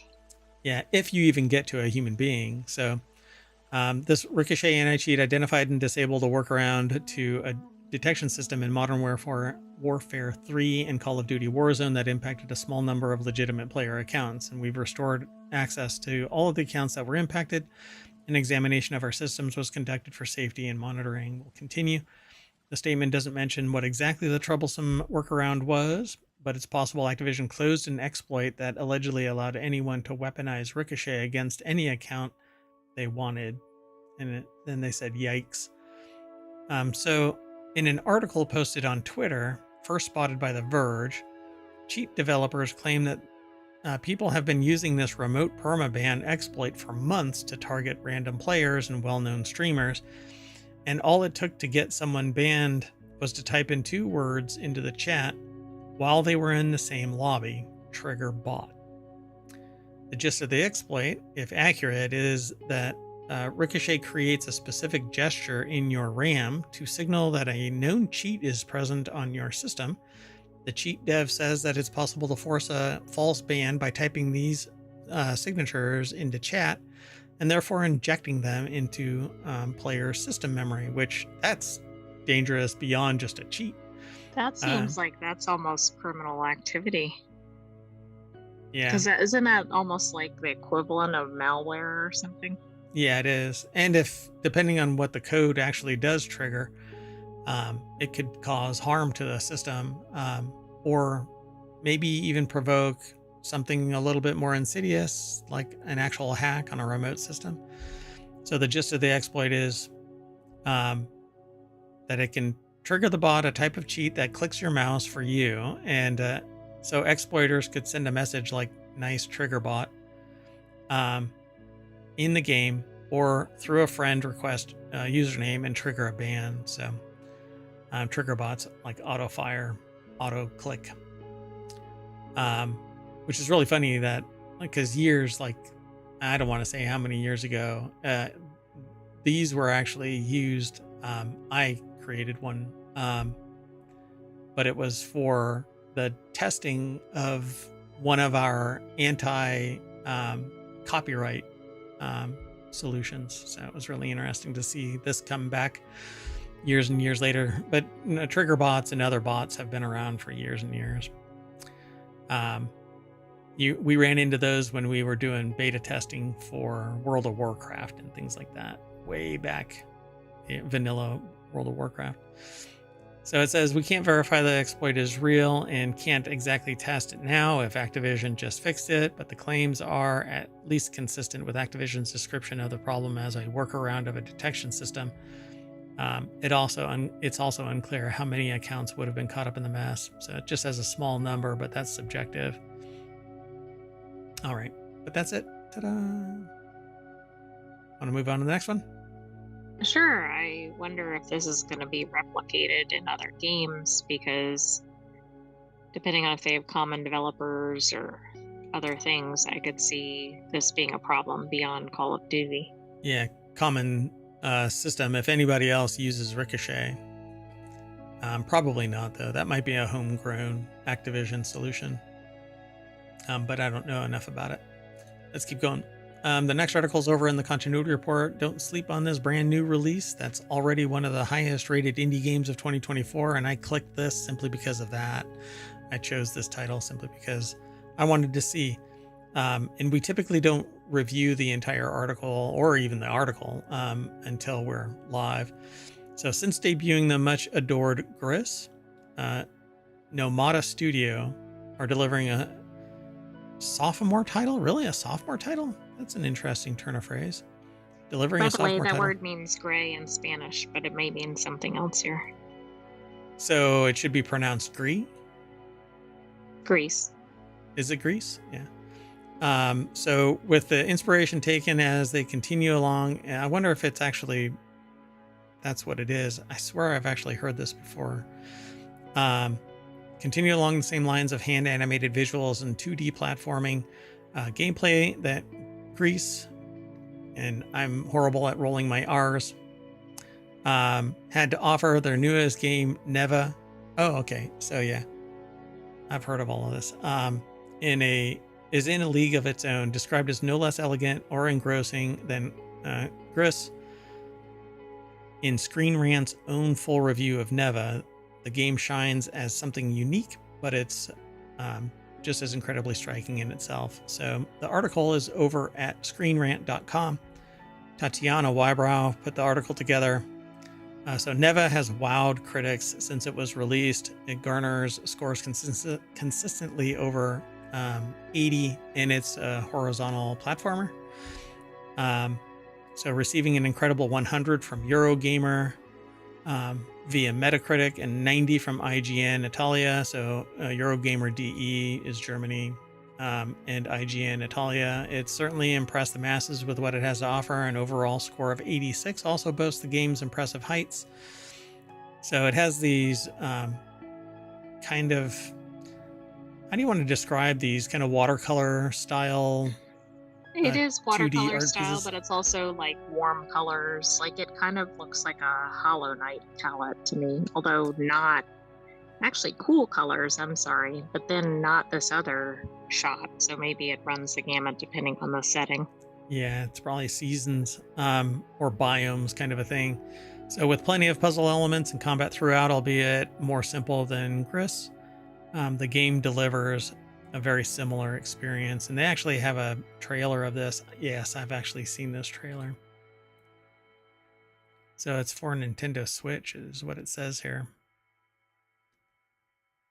But this trailer is for Neva, and it actually follows Neva and a wolf that goes with her through the adventures.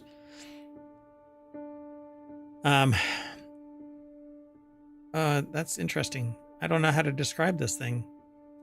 It's very nature oriented, It almost is. ethereal and mystical. It looks like it has like spirit like animals that embody some challenger to Neva's experience. It has So almost pretty graphics. yes, they're particle driven, and very nature eco-friendly type of Like you artwork. could see from like a high-end quality picture book or something, those would be similar to the illustrations here.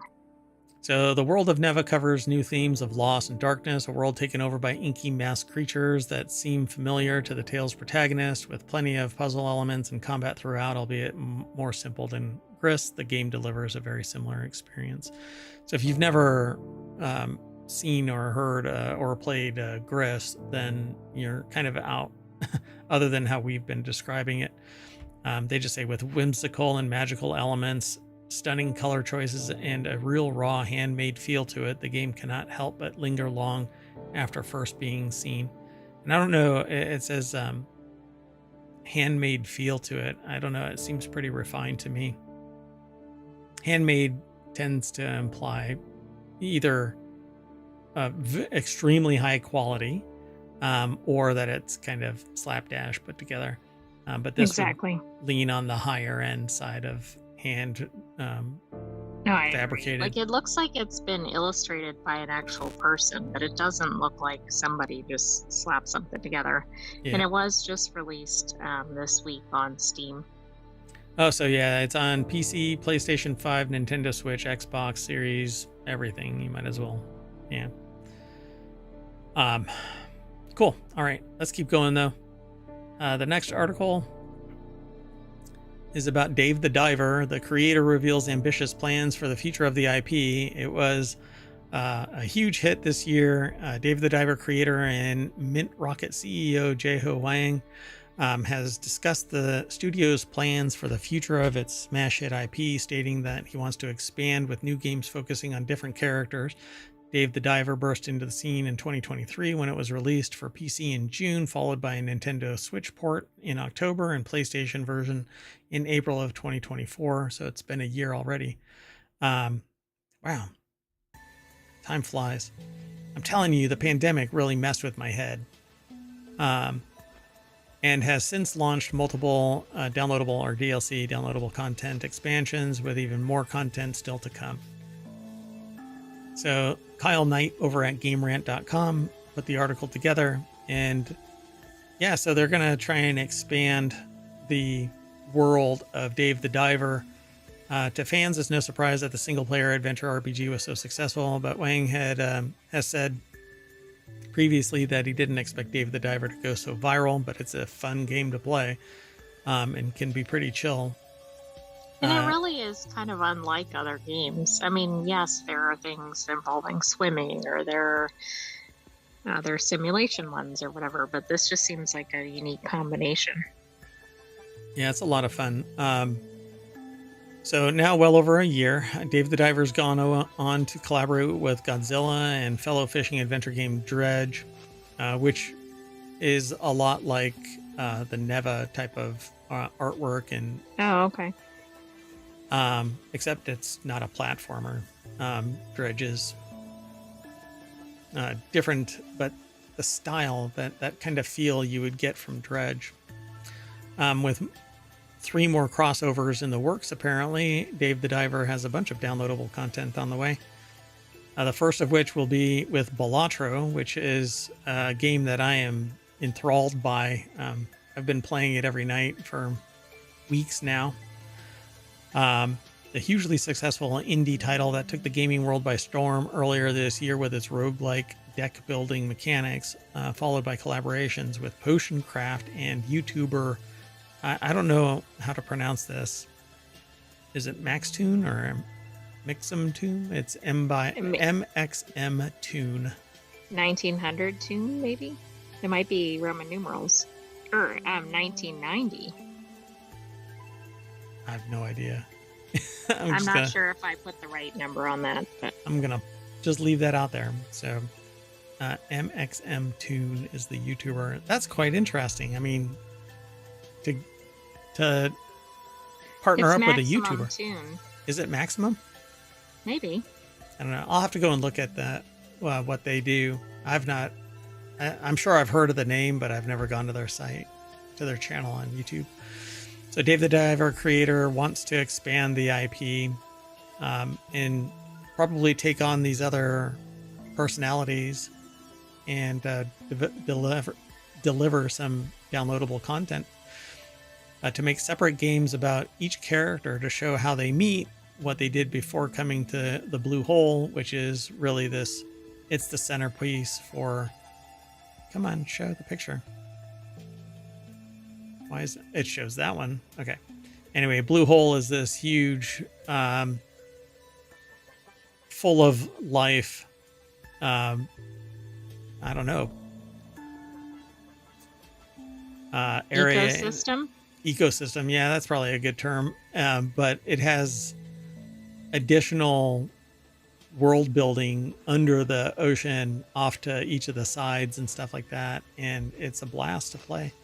But you basically run a sushi restaurant when you're not diving and or managing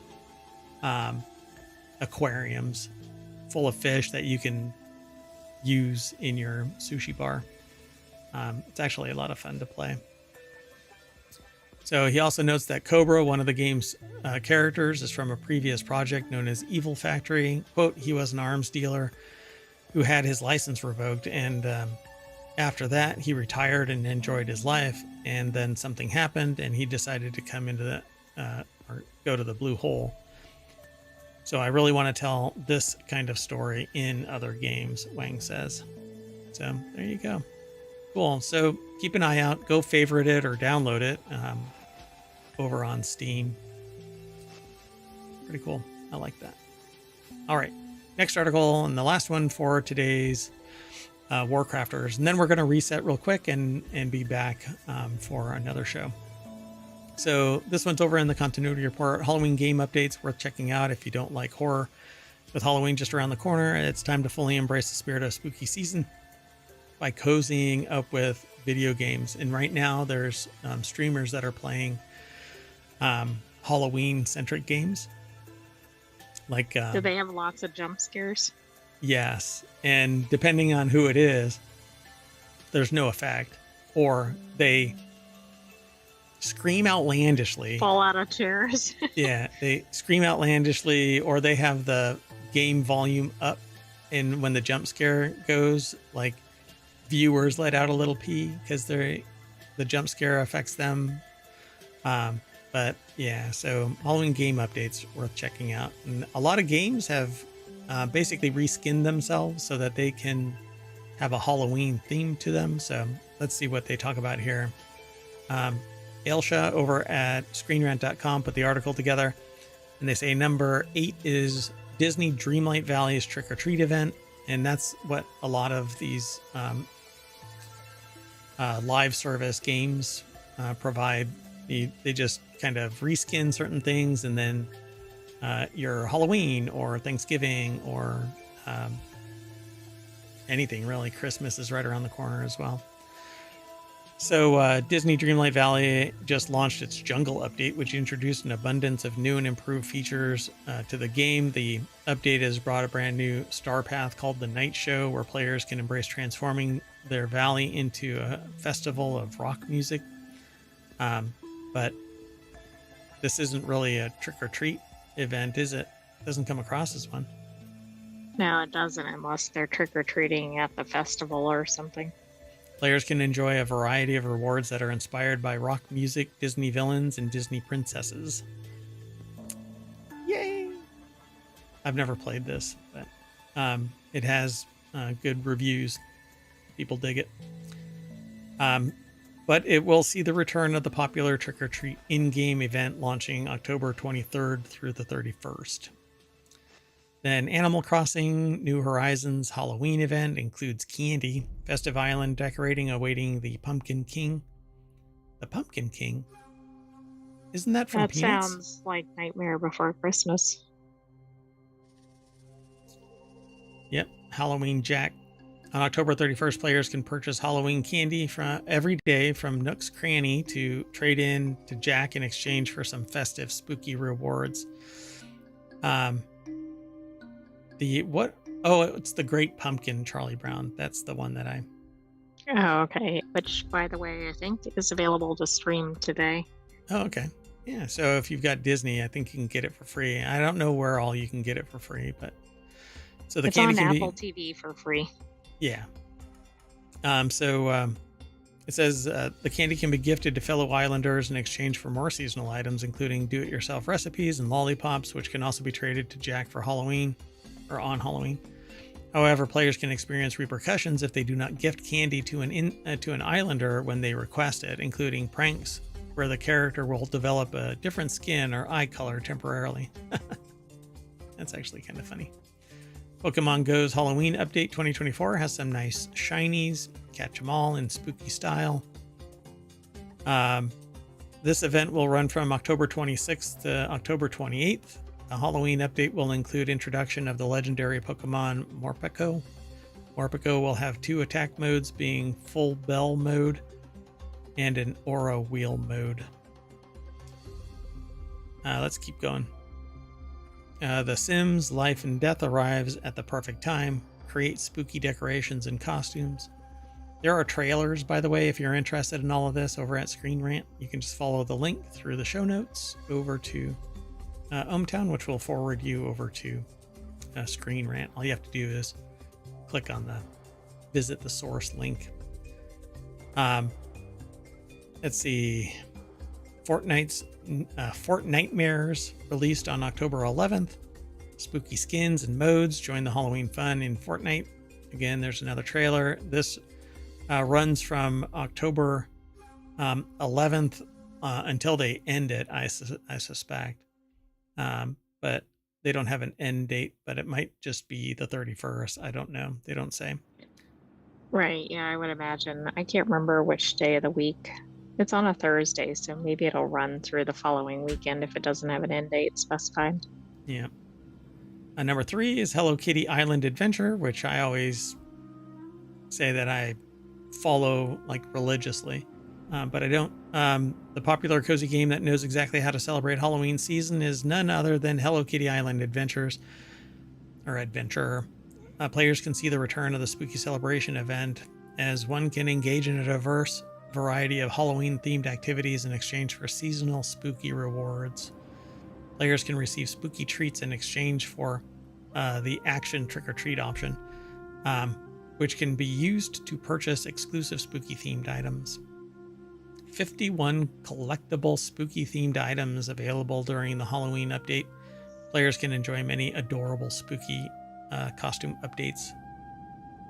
I wonder if they do that, like a whole new batch of collectible spooky themed items, or if ultimately you collect all 51. Right, yeah, I don't know how that works.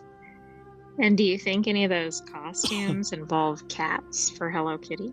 Oh boy. Yeah, because that's a girl, right? No, What? contrary to what the creator says. So that's a cat. That's a dog. Penguin. What is that? Rabbit, frog, Rabbit? Frog? That's a fish, I suspect. There's a fish. Fishing. Everything's normal. Yeah, apparently that's a girl. Not even in a cat suit. It's just a girl. By the way, they have a trick-or-treating system. Trick-or-treating system where players dress up in at least one spooky-themed clothing item, venture out at nighttime, talk to a resident of the island, and select the trick-or-treat option. There you go. Number 2 is World of Warcraft's Halloween update includes a new mount, Hallows End Fun, trick-or-treating, and seasonal rewards. The Halloween-themed cosmetic items can be earned as rewards by players completing a variety of tasks in the Traveler's Log and then exchanging the Trader's Tender. I keep buying the expansions, but I don't play the game often enough. Maybe you should go for the trick-or-treat content. I spend so much time. Once I get playing, I spend way too much time playing it, and I can't get anything else done. Players can earn some spooky gothic parasol toys with available matching gloves to collect, a ragged harvest golem transmog, which has been inspired by scarecrows, and a hand of Reshkagal mount. I have a scarecrow. Should I? Can't really show people. See, there's a scarecrow right there. I mean, you're in theme. Yep. Halloween every day, although it's not really Halloween. But anyway, Red Dead Redemption Online's update is perfect for Halloween, Spooky Legends of the West, Halloween, or experience Halloween themed events, is what it says. It started on October 1st. Really? Oh, they're doing an extended Halloween celebration. Interesting. Recently launched its Halloween update at the beginning of the month on October 1st. With new update, players are able to enjoy the Return of Halloween Pass 2, an event that offers up 15 ranks of Halloween-themed cosmetic item rewards, including spooky masks and a variety of creepy costumes and outfits. There's always some more that you can glean from this article because we don't go through it verbatim, so go and check it all out. And hope to see you next weekend for another WarCrafters and throughout the week for Non Sequitur News, which is the weekly show. And so we're going to put on a mask, and when we're done putting on that mask, it'll be back at the front page of WarCrafters over at ohmTown.com. And I, Mayor Watt's going to say bye, and the Sentient AI is going to sing us off. Just kidding. That's good. Good night, hometown citizens. Thanks for joining us for WarCrafters. Stay tuned. We have more episodes ahead. Technology today is next, and it'll take me about 10 minutes to reset or so. So we're going to try and be back by 6 p.m. Eastern. See you in a little bit.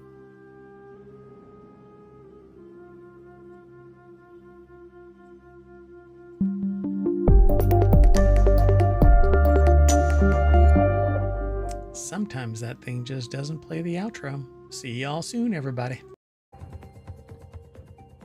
Hello, everybody, and welcome to Four Wheel Tech for October 20th, 2024. It's Season 1, Episode 24, and I am Mayor Watt, and along with Sentient AI from the future as co-host, we're going to talk about a rubberized Cybertruck, a 300 horsepower BMW priced like a Civic, the built for the road Ferrari, and car terms we've said incorrectly, and then finally boring cars. Everything's powered by ohmTown.com. We even have a channel. It's set up primarily, there's 50 channels over on ohmTown.com, and this one here is called Four Wheel Tech, and it focuses on automotive technology and technology that's associated with automotive industry. That's not where we get all of our information from, because something could be somewhere else. So we have a bunch of other categories here and a whole lot of content. So go over and sign up, ohmTown.com, become a citizen, and you too can peruse all of the headlines and the little snippets that we get from all of our sources that we talk about here for Will Tech. Just one of 6 weekly shows, and we have a daily show called Sequitur News, which covers the whole gamut of ohmTown.com. That said, see you on the other side of the intro.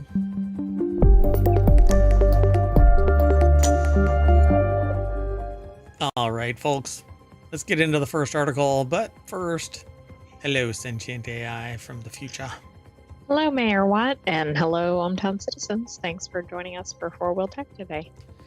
So we only have 5 articles now. Our show is only 30 minutes long, only 30 minutes long. We sometimes run a little long because Mayor Watt likes to jump up on a soapbox, or we get into a discussion, the Sentient AI and myself.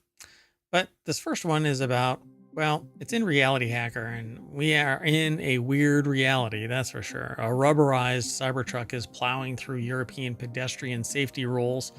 Tesla's troubled Cybertruck pickup is illegal in Europe, yet somehow a barely modified model has found a way to get a license. A group of European transport organizations claim this ride could spell disaster. Yeah, the article's over in wired.com. Carlton Reed is the author of this. The Sentient AI is maybe okay. I'm not quite sure. Okay. So it says the European New Car Assessment Program, or Euro NCAP, has not yet measured, prodded, weighed, or smashed a Tesla Cybertruck. It hasn't happened in the United States either. Exactly. It's like the vehicle with the most recognized model. It has a lot of visibility, and nobody knows has checked anything on it. Yeah. But if you slam its door, then the insides fall off. But that's okay. And the metal on the outside. Or you might harm your hands. Yeah. I mean, it's basically a dumpster fire, if you ask me. But so they haven't smashed a Tesla Cybertruck or checked whether pedestrians could survive a hit from this angular beast. But Musk says that the electric pickup truck might potentially score poorly on the tests anyway. I'm not even sure what that means, but it's a piece of junk. So based on also the angles and probably the height, etc., are going to be a threat to pedestrians anyway. Yeah, the size, the weight, the angles, the location of those angles, all of it, we design around pedestrian strikes. We really do. We require a certain amount of lighting. We require the angle of the bumper be at a certain location. The F-150 is an anomaly, for crying out loud, but trucks, I think, are a little bit more outside they at least the have standard. Some rules about what they can be, but they're also a threat to pedestrians sometimes. Yeah, these big ass trucks that are out there. So based only on the car's visual appearance, there are several aspects of the vehicle that look like they may be a threat to pedestrians, mainly that they are a Ginsu knife flying down the road with 8,000 pounds worth of battery and little regard for humans. Thought you were going to say something. So it isn't a legal requirement to have cars get a Euro NCAP test, but a low score is more than just a badge of dishonor. It's a turnoff for customers who tend to balk at buying cars that scrimp on safety. It really should be mandatory. And I mean, I would say this about any country because the US doesn't mandate it for all cars either. Right. Europe's tougher regulations make for safer cars, but for those inside and out, designed to test how safe a car is in a crash, Euro NCAP instantly cut through automaker safety claims with rigorous independent testing, hard facts, and an easy-to-understand 5-star rating system. We have something similar to that here, but why is it not required? It's because there's buyer beware. But it doesn't make sense because there are people out there that are driving this that have no regard for anybody else. Should they accidentally hit somebody, they think that they can spend enough money or just disregard the humanity of hitting a human being. Exactly. And I think in the US, they have a standard where they have to have so many sales, but I think there's less risk of an existing model that's been tested 15 times from previous versions not Right. being tested immediately versus something that's a complete new design, doesn't match up with historical cars or trucks. Yep. For example, a Dacia Spring EV that they recently reviewed over at Wired or BBC, must be Wired, costs an attractive $19,000 if it were sold in the US, yet that low price impacts the safety rating, resulting in a poor 1-star NCAP rating. Yeah, because they Yeah, didn't. maybe they need to change the rules about what needs to be tested. Yep. Still, it takes a particular kind of customer to buy a car knowing that it has a low safety rating for the occupants and potential Mad Max style lethality to those outside the vehicle. The kind of customer who would buy a Cybertruck. At least one Cybertruck has been seen driving around in cities in the Czech Republic, an EU member, with a group of transport non-governmental organizations warning that Musk's polarizing EV with a troubled development history is too bulky and sharp to be allowed on European roads. The approval and registration of Cybertrucks in the EU poses illegal risks to all other road users. Says an open letter from the NGOs to the European Commission and national vehicle authorities across Europe. Small number of Cybertrucks registered so far in the EU need to be deregistered, with the relevant member states confirming their removal from public roads. Signed by the leaders, among others, of the European Transport Safety Council and the International Federation of Pedestrians, there's a federation for pedestrians. I thought I that's have no idea. society. In the European Cyclist Federation. Yeah, so Well, that's true. They're definitely a danger to cyclists as well. But it would seem that maybe they have some laws about what the dimensions of the cars can be. I mean, Europe is known for its narrow roads. yeah, and arguably it can't handle the seismic shift of these vehicles on the roads because they're not built to support 8,000-pound vehicles plus, Referencing this modification, they said the EU motor directives prohibit sharp edges on cars. James May is actually seen in a picture, and I actually watched this. James May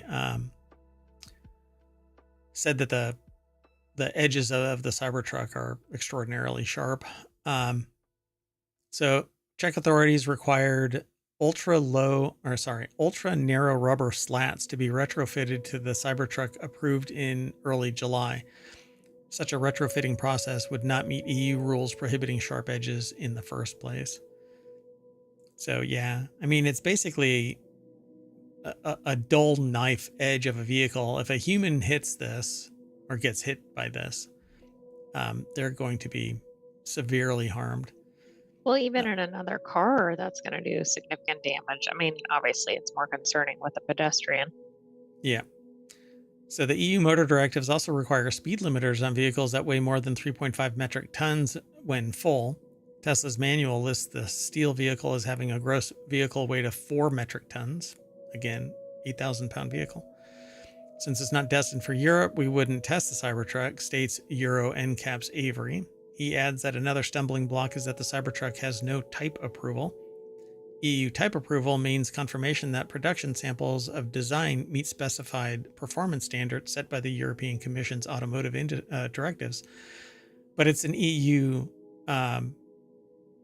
member. Czech Republic is an EU member state. So it should be abiding by... arguably, everybody goes their own way a little bit, but...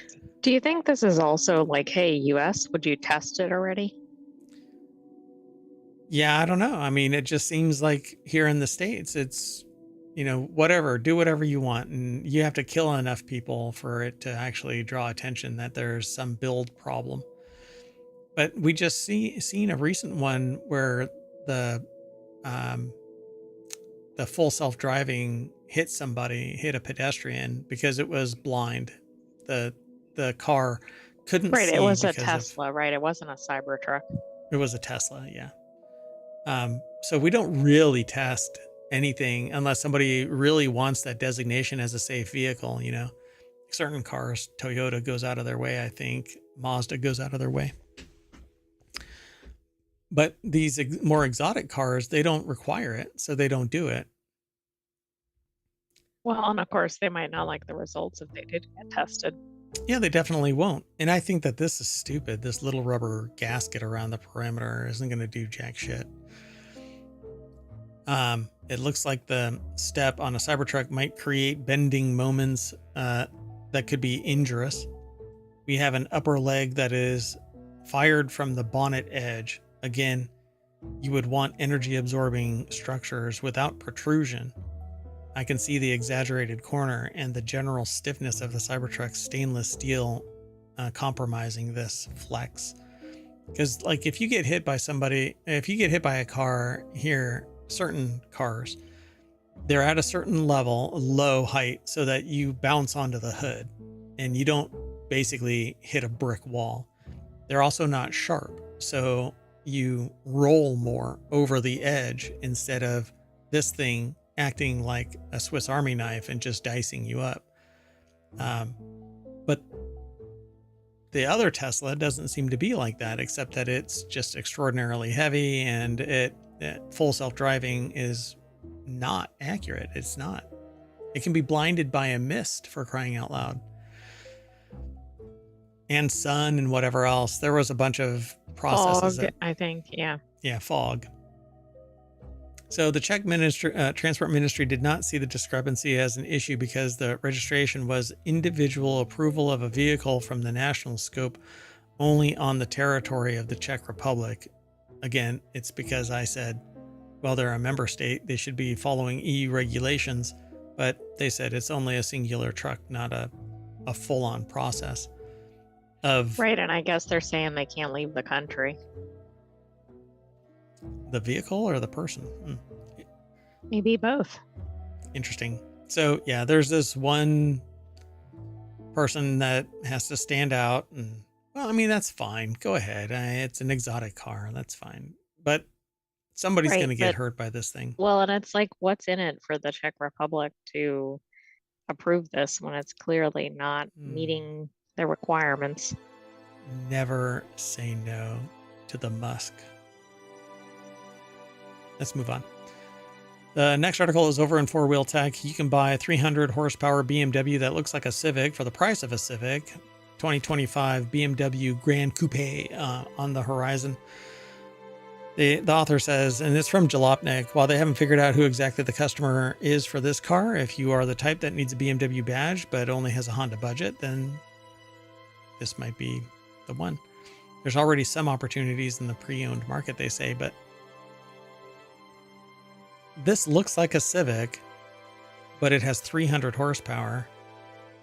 The 2 Series Grand Coupe. It's actually a 4-door. Tom McParland over at jalopnik.com put the article together. I actually kind of like that car. It does look like a Civic, but not the grille. I mean, I don't mean the logo, but yeah, the whole front end looks BMW. Right. So yeah, young professionals looking for an entry-level lease on something with a luxury badge has shrunk over the years, and buyers are nearly as hung up on prestige brands as they used to be.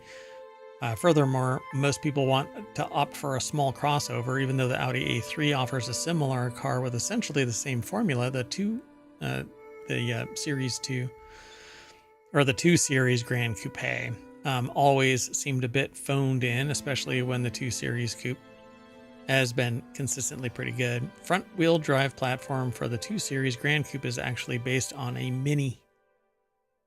Interesting. Interesting indeed.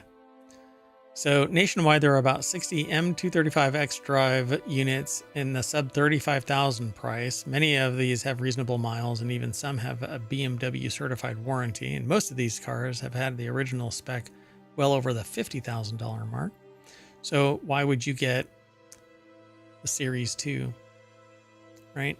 So the M235X Drive Grand Coupe is a mouthful of a name, but offer a 2-liter turbocharged 4 that pumps out 302 horsepower with traction via BMW's xDrive all-wheel drive system.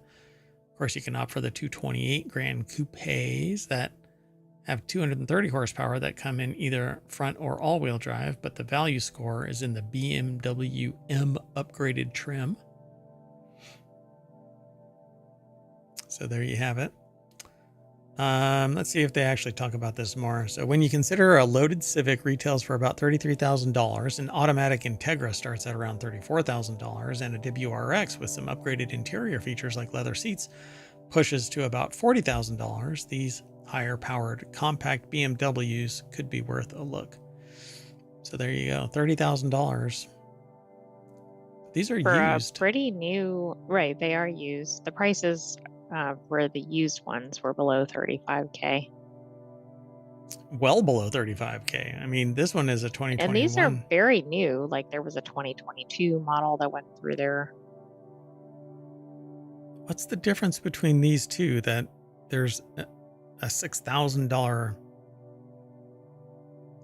Probably either the location. 1,000 miles less. Maybe the location. Maybe one's in a higher priced market or something. That's wild. Well, one's through a Land Rover dealer.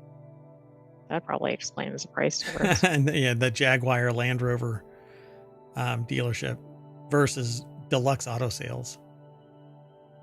I don't know. I like that one better. Although that one's pretty good too, but I don't want people to pay attention to me when I'm driving. I don't want to be on people's radar. Anyway,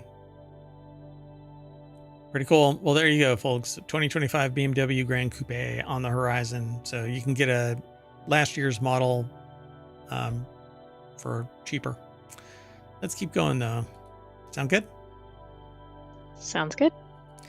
So this next article is over on Four Wheel Tech. A Ferrari F80 is a $4 million race car built for the road. It's the Ferrari F80. Let's go straight on over to the source.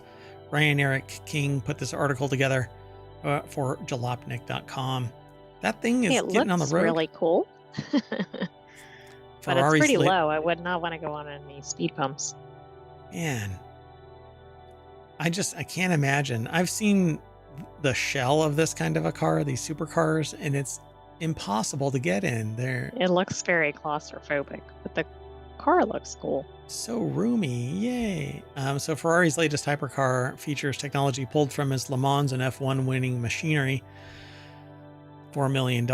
Main selling point is the badge and the passion associated with it. Ferrari plans on only producing 799 F80s. $4 million sticker price. It doesn't qualify for superlatives in any particular metric. Oh, wow. Geez.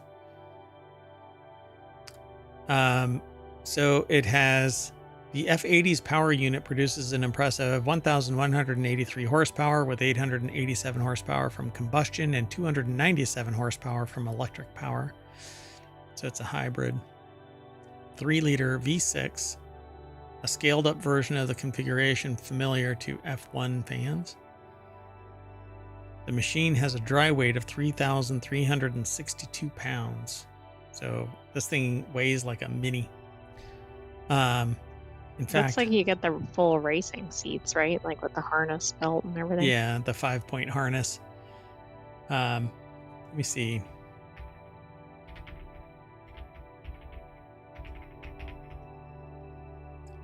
Yeah, it weighs as much. It weighs 300 pounds more than a Mini Cooper.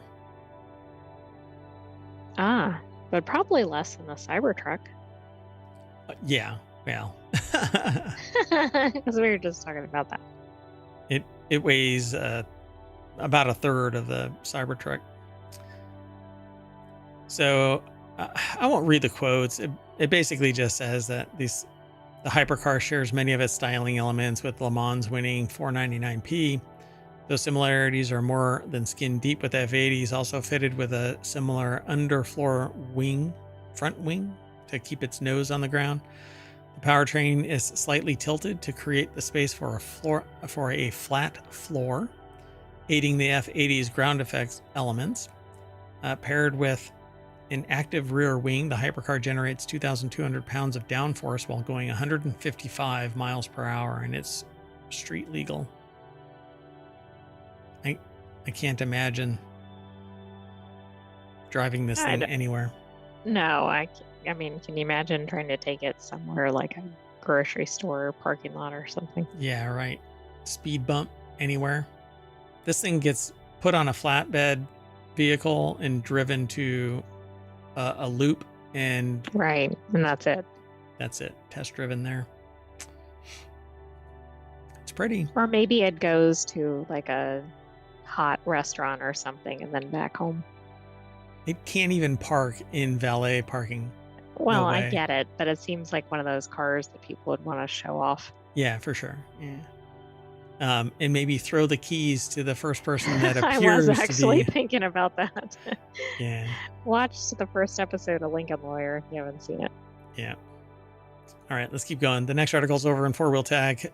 These are all the car terms that you've been saying wrong this whole time. While Americans might be better at hot sauces, Brits excel at music. Really? That's a bold assumption in both ways, I suppose. We can all agree that both nations have some pretty weird words for car things. Tire with a Y versus tire with an I. Having come from Britain to America, I often find myself stuck between the two, regular typing aluminium instead of aluminum, or tire with a Y instead of an I. So what else is in here? Oh, it's a whole slideshow. So differences between the two runs deeper, though, and there's a whole host of car terms over here that you'd be laughed out of a mechanic shop if you use them in the US. To save you from such embarrassment, they've worked through some of the most important automotive phrases. So let's take a look.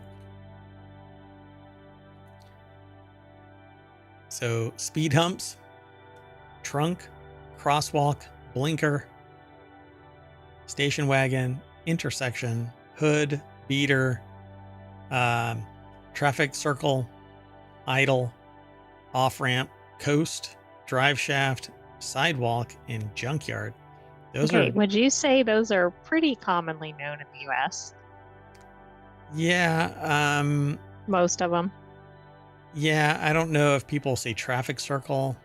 No, I don't think that's a US term at all.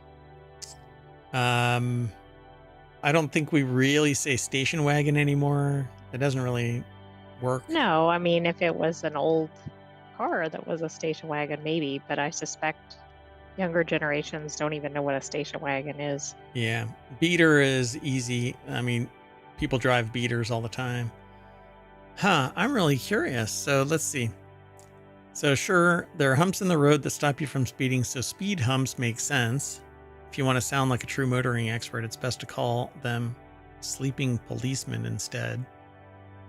Oh my God, that's an odd term for Americans to hear. Yeah. So trunk, it's the boot, right? It's the boot, yeah. So space has for your trunk, or is it actually called a boot because of all the space it has for your boots? We may never know, they say. That's okay. Never mind. I won't even try to explain somebody putting a massive. I don't know what that was about. So a crosswalk is a crosswalk, right? Well, wrong. Across the pond, there are pelican crossings, puffin crossings, or even toucan crossings. But really, a crosswalk should actually be called a zebra crossing. Well, I wonder what the difference is between the types of crossings that are listed there. I think it's the designs. But I know that I've heard it being called a zebra crossing. Interesting, right? Mm-hmm. So it's a light that flashes on and off, and it makes your car look like it's blinking at you. So blinker makes sense when you think about it, but indicators, they're indicators. Instead, they're your indicators. Turn on your indicators if you're in the okay. The Seems UK. like blinker is the lazier version of that. Yeah, for sure. Like, what does it do? It blinks. Okay. Yeah. We're real original. Little on the nose. Watashi. It's called a station wagon because it's for taking all your family to the station for the train they'll take on holiday, right? In the UK, it's an estate car because it's got room for everything from your country estate. Maybe. It sounds a lot fancier in the UK. I don't Yep. think of a station wagon as being high end. Also, the one they have in the picture looks much nicer than probably American station wagons. Is that Renault? Is that the Renault badge? I don't know. It looks a lot more upscale than an American one. Oh yeah, pretty posh. Not a beater. So where 4 roads intersect, or is it where 2 roads cross one another? Whichever you choose, it'll be an intersection or a crossroads. So this is like the one that everybody's aligned on. Yeah, I suspect. This is a hood. It's the bonnet. Right? So in the UK and to the Brits, it's a bonnet. So that's interesting because both are attire words, bonnet and boot. Oh yeah. Oh, what is it called in the glove box? Isn't called the glove box. That's right. I thought it's called the boot. Let me see if I can find it. So your rough around the edges project car isn't a beater if it's in the UK. Instead, it's a banger. And you even use that rust bucket to go banger racing if you like. So they call beaters bangers. But I eat bangers and mash. I don't eat a beater. By the way, the British term is cubby box, but there's probably other words. Really? I thought it was called the boot. Okay. I knew that the trunk was, but... All right, let's keep going. So roundabout, they're called a roundabout because the traffic goes roundabout. Sure, the traffic goes in a circle, but it's actually called a roundabout. I agree. Traffic circle is like a clinical term. And this is the US, size... I would say they use the term roundabout, even though most people don't have roundabouts near them in the US. Yeah. This is the size a roundabout should be, not the stuff that we actually have around here. All right, let's keep going. We don't have any roundabouts in ohmTown because everything is self-driving and it goes like Mach 6 because it's all very capable AI. Anyway, the idle sound is not idle. It's called tick over. Okay. So is it if you're because of the sound it makes or something? Or is that like what the clock does? The ticking sound your car makes while it's sat in neutral. Yeesh. All right. Well, there's 5 more. Y'all can go and check it out. Over at Jalopnik. Leave a little bit for everybody else to go and review. In Britain, however, it's called the slip road, pal. Not an off-ramp. Interesting. Yeah. So our last article is 20 of the most boring cars ever made, and we won't be able to spend a lot of time on this one. Not all cars are heart-stoppingly exciting for 99% of the population. A car is just something to get folks from point A to point B, and there's nothing really wrong with that if you like dull and boring cars. So there are hundreds, if not thousands of them out there. So the author of this over at QZ or Quartz put this article together. 20 of the most boring cars ever made. Andy Kolmowitz put the article together. They're from Jalopnik, but it's posted over at qz.com. We're going to start this slideshow and take a look at them. Okay, that one does look boring. That Ford Tempo. Boy, sexy. So Ford Tempo, Nissan Versa, Plymouth Sundance, Chevy Malibu, K-Cars. It says none of them. I don't know what that is. Nissan Rogue, Chevy Corvette C8, really? Chevy Aveo, Oldsmobile Cutlass, Dodge Neon, Kia Cephia, or Sophia, I don't know how it's pronounced, Cephia. Nissan Pathfinder, Mazda Protege, Alfa Romeo Arna, Toyota Echo, Nissan Murano, Geo Metro, Chevy Celebrity, and Chevy Trax. Never even heard of Chevy Celebrity. Which one do you want to look at? Yeah, a lot of these are not necessarily well known. Let's look at the Chevy Corvette C8 because I'm surprised to see a Corvette on here. That's a boring car. I don't consider that a boring car compared to probably every sedan, SUV, etc. I was like, maybe it doesn't look like a Corvette or something. Guys, it says, guys, boring is relative. First off, the misogyny is rife with this one. If you lived in a town where nobody owned a car, the person with the Corolla automatically has the most exciting car. Likewise, if you're in a group of people where everyone owns a Ferrari, your Miata, which is by no stretch of the imagination boring, becomes the least interesting. But I hate to tell you, Miatas are kind of boring. I mean, okay, I'll just leave it alone. That's subjective. Anyway, again, very So is subjective. this for this particular type of car? This one is considered the boring one? What if everybody has a Chevy I don't Corvette know. C8? I don't think it's a boring car. So Yeah, I don't know. I don't like this. It's a C8 Corvette. It's not boring, but you have to be pretty boring to own one. And if you are what you eat, you are most certainly what you drive. Submitted by Lil Xanos, who thinks that a Corvette, this kind of Corvette, looks as close to a Ferrari or Lamborghini as you can get, but isn't as good as one or whatever. Well, compared to probably 90% plus of the population, this is probably a more exciting car than they will ever drive. Yeah, for sure. Okay, pick another. Okay, how about the Toyota Echo, which I don't think I've heard of. Oh boy. Oh, that is super boring. Now this one nailed it, right? Oh my God. Is more boring than a sedan even seems, right? Like you probably think of what a sedan looks like. This is worse. It's like they took a full-size car and drove it into a wall. That's looks exactly like it. It like smushed on the front, but not the back. It's the pug of vehicles. It looks like they stole the front clip of a vehicle and super glued it onto the front of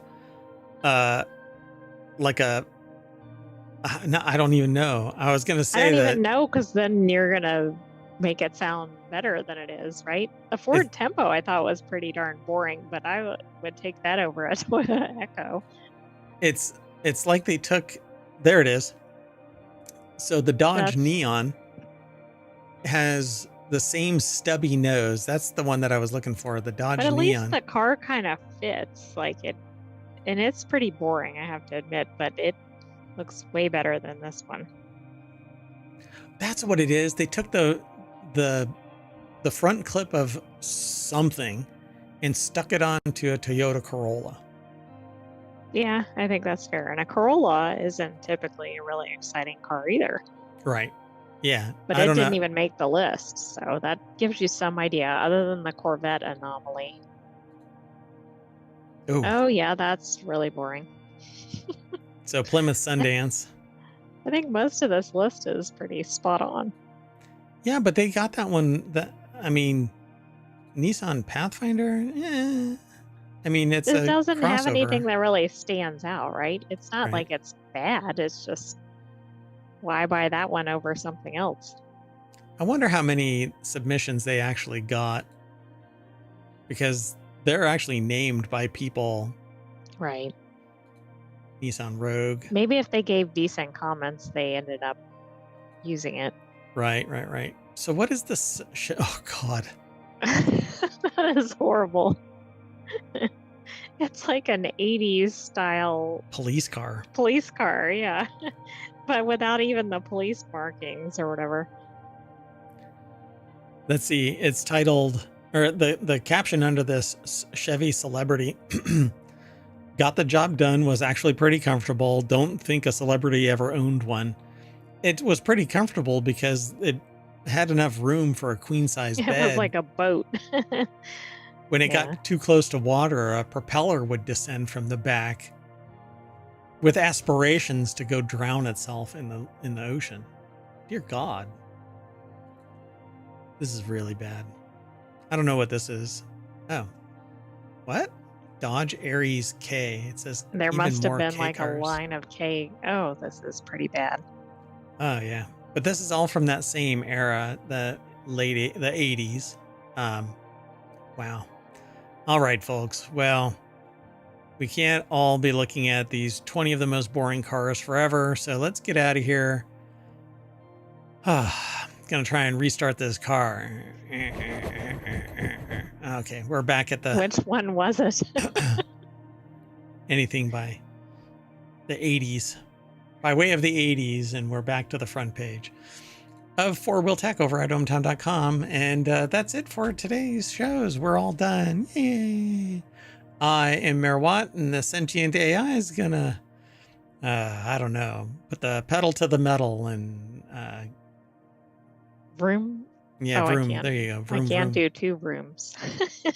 Vroom, vroom, vroom. Oh, now we There you have. go. Yeah. Oh, good night, ohmTown citizens. Thanks for joining us for Four Wheel Tech. Hopefully you're not driving a car that was on that list. I keep thinking that you're going to say something else, but you don't. Okay, well, we're out of here. See you later.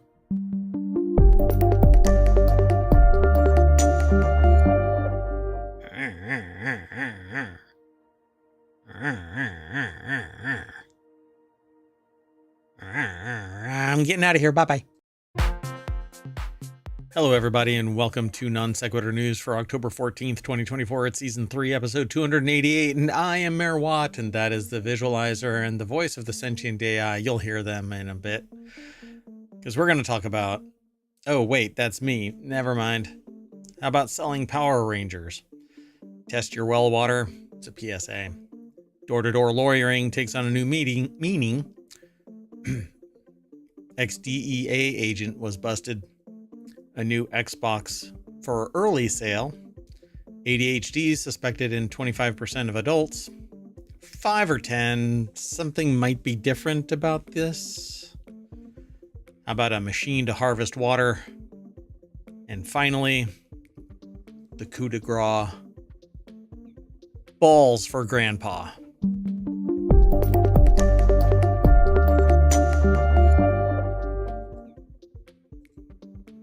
Talk about icing on the cake. Can't wait to get to that article. If you want all of the show notes, and I know you do, type in !NSN in the Twitch chat because YouTube doesn't like ohmTown. But it'll be in the show notes afterwards. I know that I'm late for yesterday's episode. Mea culpa. My bad. That's okay. I'll back clean up. We'll get it posted and today's episode shortly thereafter. Anyway, the Sentient AI is supposed to save me from making mistakes like that. You want to say Oh, that's kind of a difficult task. Good evening, ohmTown citizens. Welcome to Non Sequitur News. You almost said ohmTown Daily News Show, didn't you? I almost did. I have that on the brain lately. And that's the old show's name. We changed the name, but not the format. Nothing else, really. Just because we bounce around from topic to topic. ohmTown Daily News Show kind of hinted at something different. Everything is sourced from ohmTown.com. Go over there, become a citizen. You can swipe things left and right to hide them. If you swipe right and save them, swipe left. But you make a list and it shows up. Did the menus just break again? I don't know. Yeah, at least for me. It's okay. I'll fix them. Anyway, the very first article, let's get into it. The first article is over in See They're Here for you, but not for me. Anyway, it's over in Rounders Gear. Gambler accused of embezzling $26 million drops lawsuit against Sportsbet. Hey, if you are accused of embezzling $26 million, you probably don't want to file a lawsuit. But isn't this like the thieves that sue the homeowners over something that happens when they're breaking in? Seems like it. He was charged with 16 offenses, including 14 counts of dishonestly obtaining a financial advantage by deception, knowingly dealing with proceeds of crime, and possessing a prohibited drug. Wow, geez, he just a trifecta, a turkey of criminal activity. So Benjamin Carter, I guess is his name, was arrested in July 2013, so 11 years ago. Really? Okay, that's kind of a long period of time on something like gambling. Is this an old article and it just popped up again? Maybe Weird. this part was just reported. Well, was arrested for allegedly swindling the money from 8 clients of his company, Carter's Tax Advisory, the Daily Telegraph reports. But he had gone on this spending spree of money. Shortly before his arrest, Carter sued Sportsbet, which he accused of offering him comps and inducements to continue gambling despite his then perilous financial situation. Carter placed 70 million Australian dollars in bets between 2021 and 2023. Okay, that's why it's more modern. Sometimes transferring hundreds of thousands of dollars from his bank account to his Sportsbet account in a single day. That's insane. So, I mean, was it his company's money? Meanwhile, the company I don't know. I think he might have been looting the funds from the company.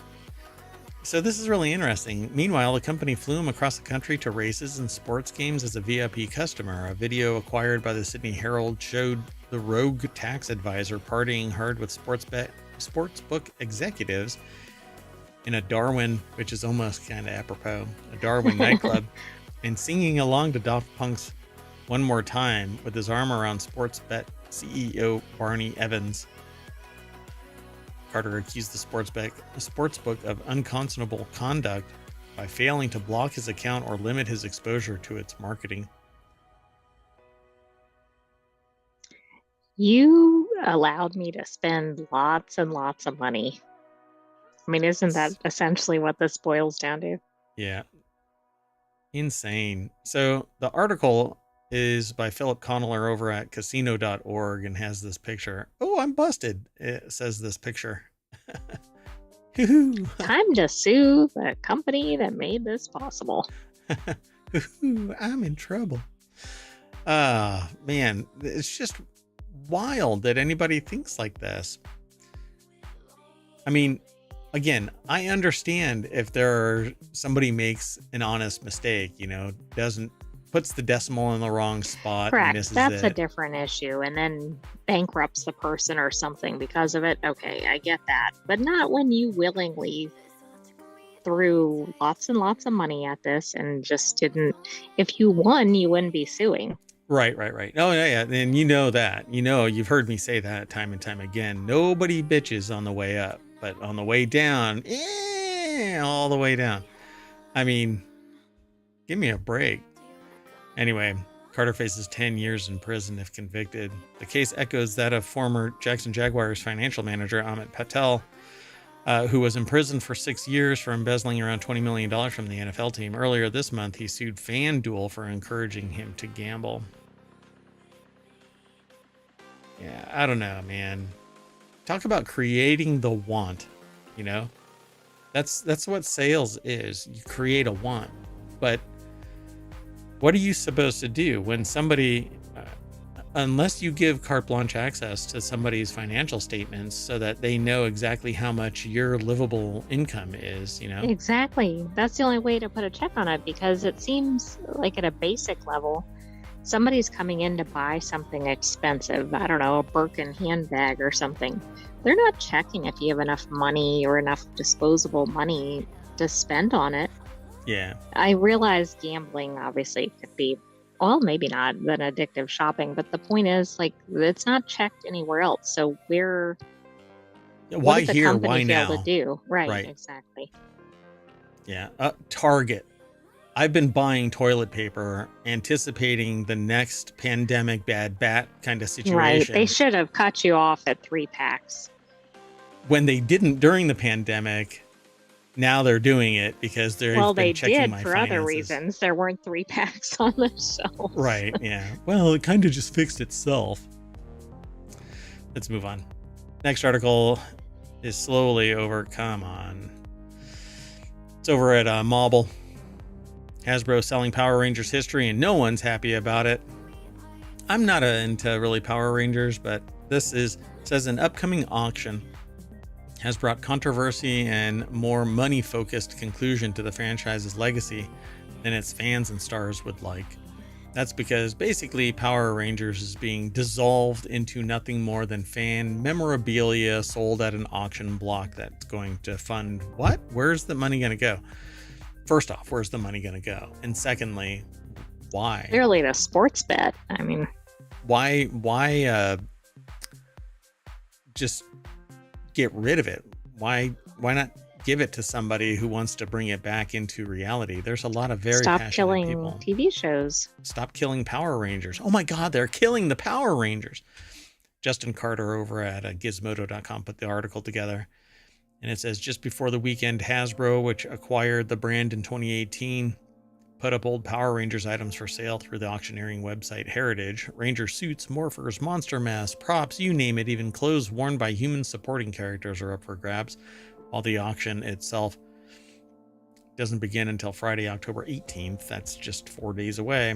The news understandably rankled longtime Rangers fans. Yes, some of this stuff will absolutely be cool to snag and put somewhere in your room or house.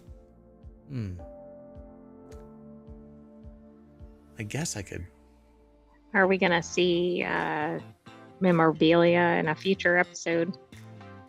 Which one of these would I look good in? I mean, you should clearly pick the orange one.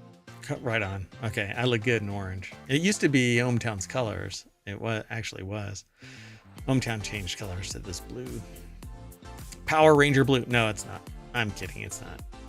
It has nothing to do with Power Rangers. I don't even watch Power Rangers.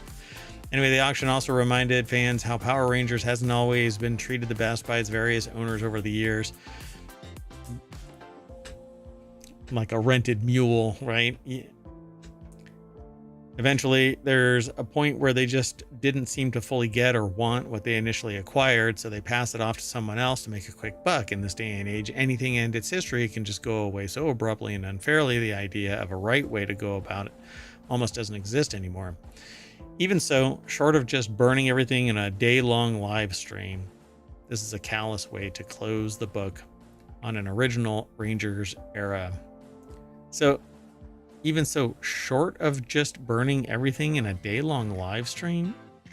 You mean burning everything as in actually torching like it? the physical items, I guess. Like setting it on fire? Yeah, that would suck. But I would do a live auction of this memorabilia to fans if on the other side of this, that money was donated to a good cause or, hear me out, directed to spinning up a 21st century Power Rangers, a whole new thing, right? Well, then you wouldn't have to get rid of all the props and costumes and everything.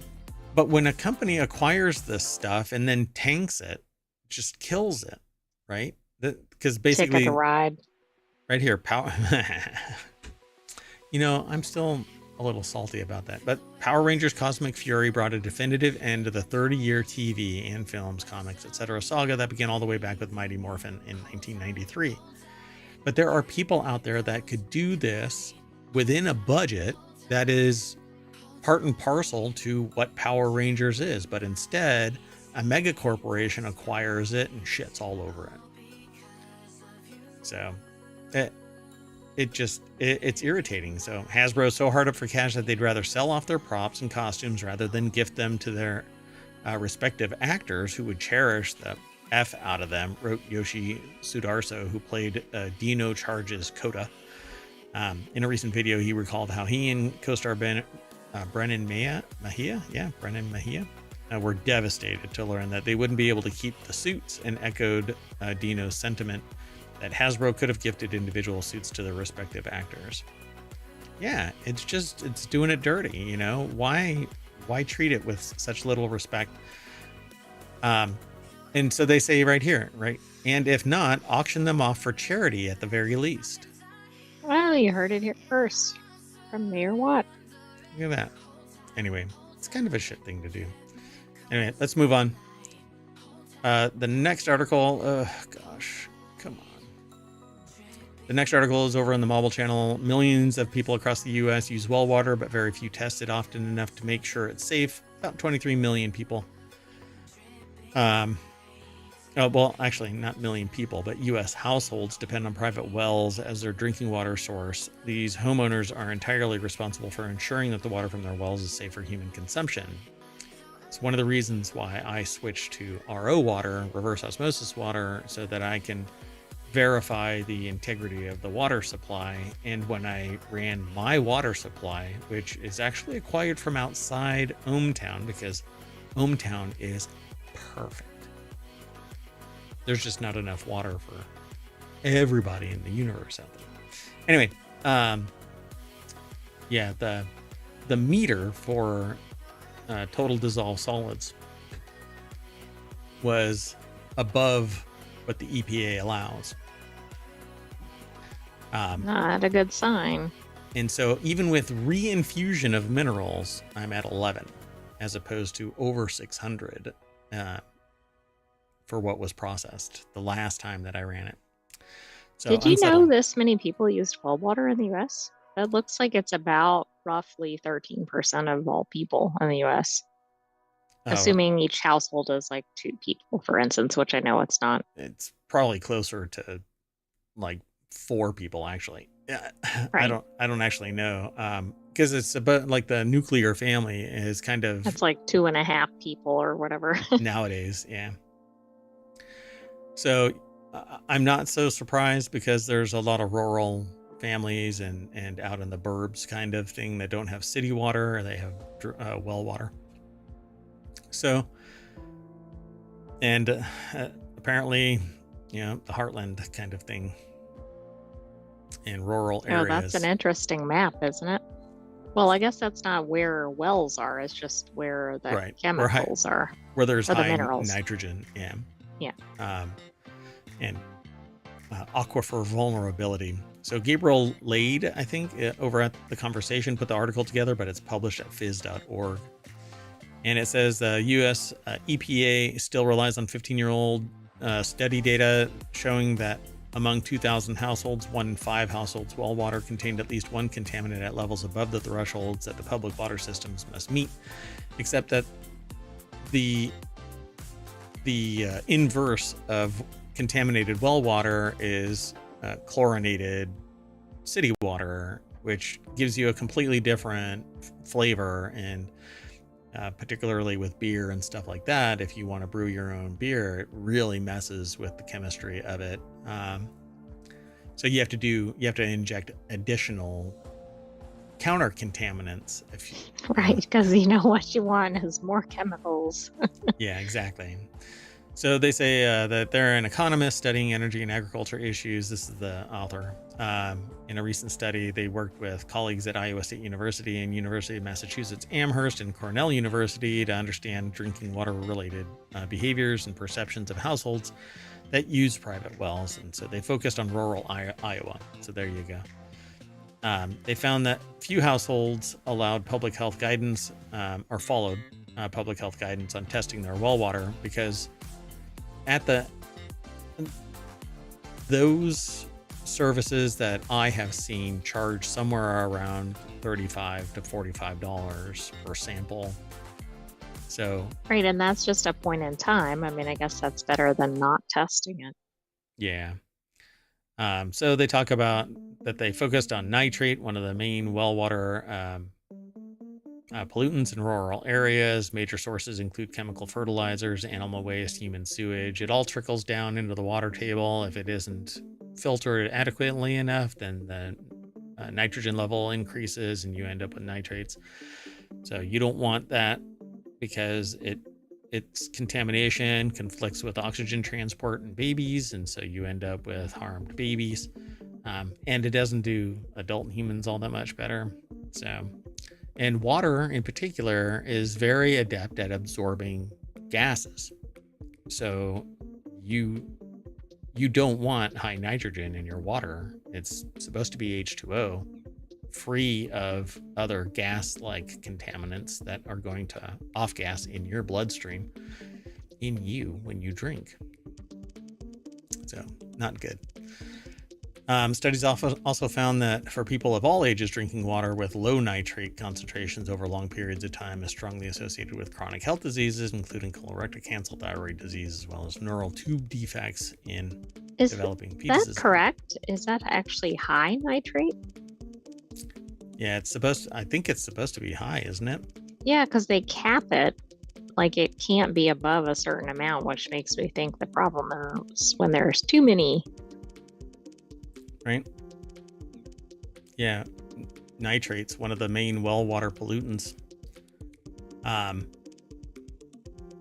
So yeah, they said that studies also found that people of all ages drinking water with low nitrate concentrations over long periods of time. I don't know if that's... I'm gonna have to look at that again. Interesting. So they say the EPA limits nitrate levels in public water systems to 10 milligrams per liter. So that's when you hear parts per million, that's the milligrams per liter is the parts per million. So they say the water's fine or it's not. Mailing lists of households with private wells are hard to come by, so for their study, they digitized over 22,000 addresses using maps from 14 Iowa counties, targeted counties where public water systems had struggled to meet EPA safety standards for nitrate and drinking water, and where private wells that had been tested over past 20 years showed nitrate concentrations at concerning levels. And so I think that was actually wrong. It's the inverse in that statement, because I don't understand why you can, I don't think there's a problem with it being too low, because you can remove nitrogen from water and it doesn't harm you in any way. That's exactly what reverse osmosis water does, removes all of it.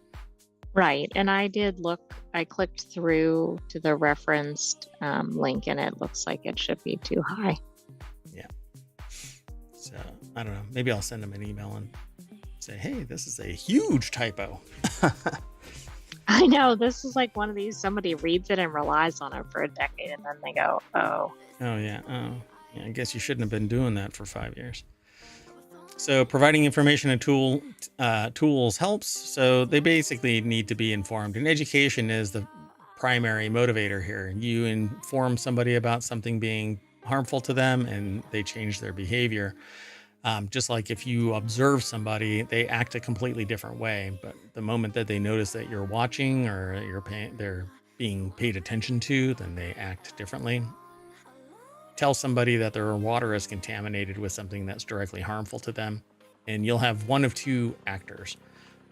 The ones that care and do something about it, and then the ones that say, well, I've been drinking it for years, I'm going to remain ignorant. And you literally cannot.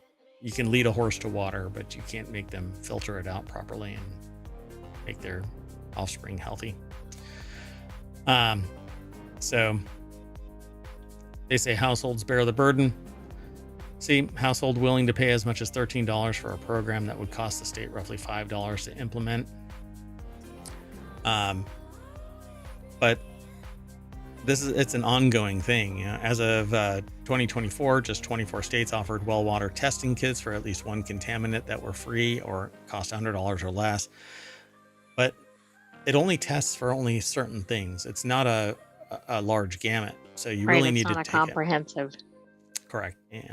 And can you afford 10 different kits for 10 different chemicals and then go, oh, I didn't test for the 11th, which was the one that I really needed to be worried about. Yeah, but then you're going to end up in a queue waiting for your water to come back from a lab. It is what it is. Okay, let's keep moving though.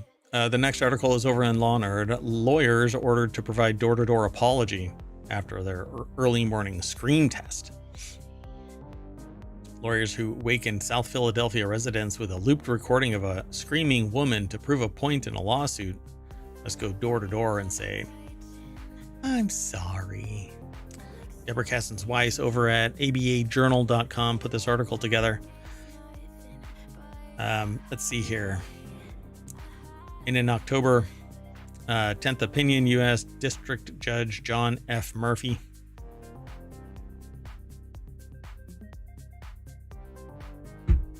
this one here? Yeah, just about the underlying stuff that led to this. Oh, okay. Yeah, because they're probably prosecuting a lawsuit about somebody who was assaulted. So if you're sensitive to that topic, I apologize in advance. But we're not going to talk about that aspect of it anyway. More draw to the point that this is asking for forgiveness, not permission. So they basically drove around a neighborhood with a 122 decibel recording of a person screaming to prove a point that Like somebody could or could not hear the person. or people wouldn't respond to it or whatever it might be. I mean, depending on what side of the fence you're on, you can sit there and argue that the people didn't care. So it happens so often, we've been desensitized to it. Well, I Or think this test showed otherwise. One person showed up with a baseball bat in response to the test. there you go.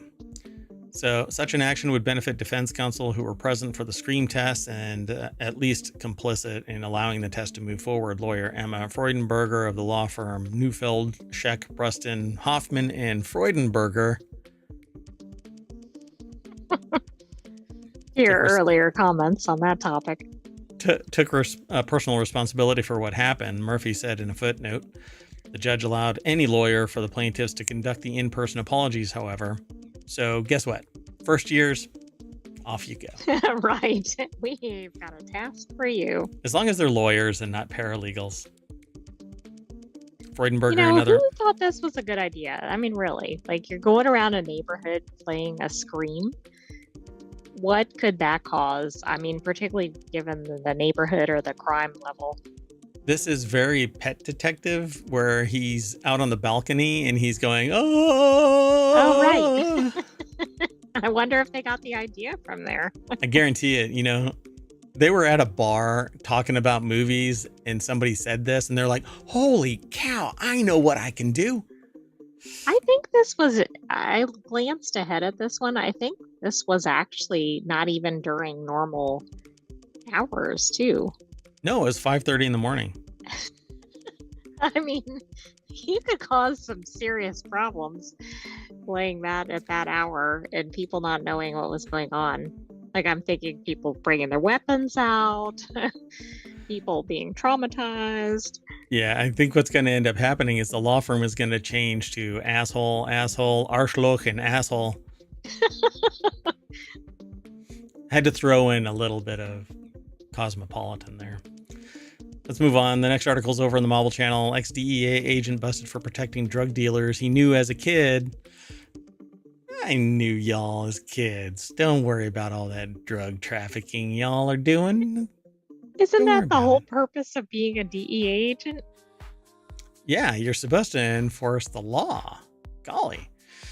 Like a scene out of Martin Scorsese's gangster movie, a former U.S. Drug Enforcement Administration agent, DEA agent, was convicted of corruption last week for protecting drug traffickers he'd known as children. Joseph Bongiovanni, 60 years old. 60 years old. Put your life on the line at 60. But did he put his whole career, like, did he do this for his whole career? That might be quite a bit of people that have yeah, I don't know. Says ex-DEA agent, now like a cop turned bad, right? They have to go back and audit everything, and you know that they're going to try and do, well, we investigated ourselves and we found ourselves guilty of no wrongdoing. Well, in this instance, they probably weren't going after people, so at least they weren't necessarily wrongfully, although they might have, because what if they went after somebody else? Oh, and they took part in this. Oh, I think they're tying them to distribution of controlled substances, making false statements. But the distribution of controlled substances, that's really bad for somebody who's a DEA agent. You know, if you sit there and go, well, I actually converted them into confidential informants and they were feeding me information, that's one thing. But going, you're not providing me any valuable information leading to the conviction or prosecution of a criminal, so I'm going to let you skate because you're friends, you know. According to prosecutors, he'd tipped off childhood friends who became drug dealers as well as other traffickers who had ties to organized crime, allegedly for 10 years. Wow. I mean, that could be quite a few cases that I don't know what did that mean. Nobody was, prosecuted for those, that the wrong person was prosecuted. Wow. Sammy Caramella over at Vice.com put the article together. Who knows, like, the full extent of this? For 10 years, Bon Giovanni shared DEA files and falsified DEA reports to help keep these individuals out of trouble. That almost sounds like a bit chivalrous. He accepted bribes totaling at least $250,000. The jury determined that he was a corrupt federal agent and he violated his oath and duties to protect those who should have been investigating and arresting. What we set out to do is to show that Bon Giovanni was a corrupt federal agent, and we did that. So, wow. Yeah.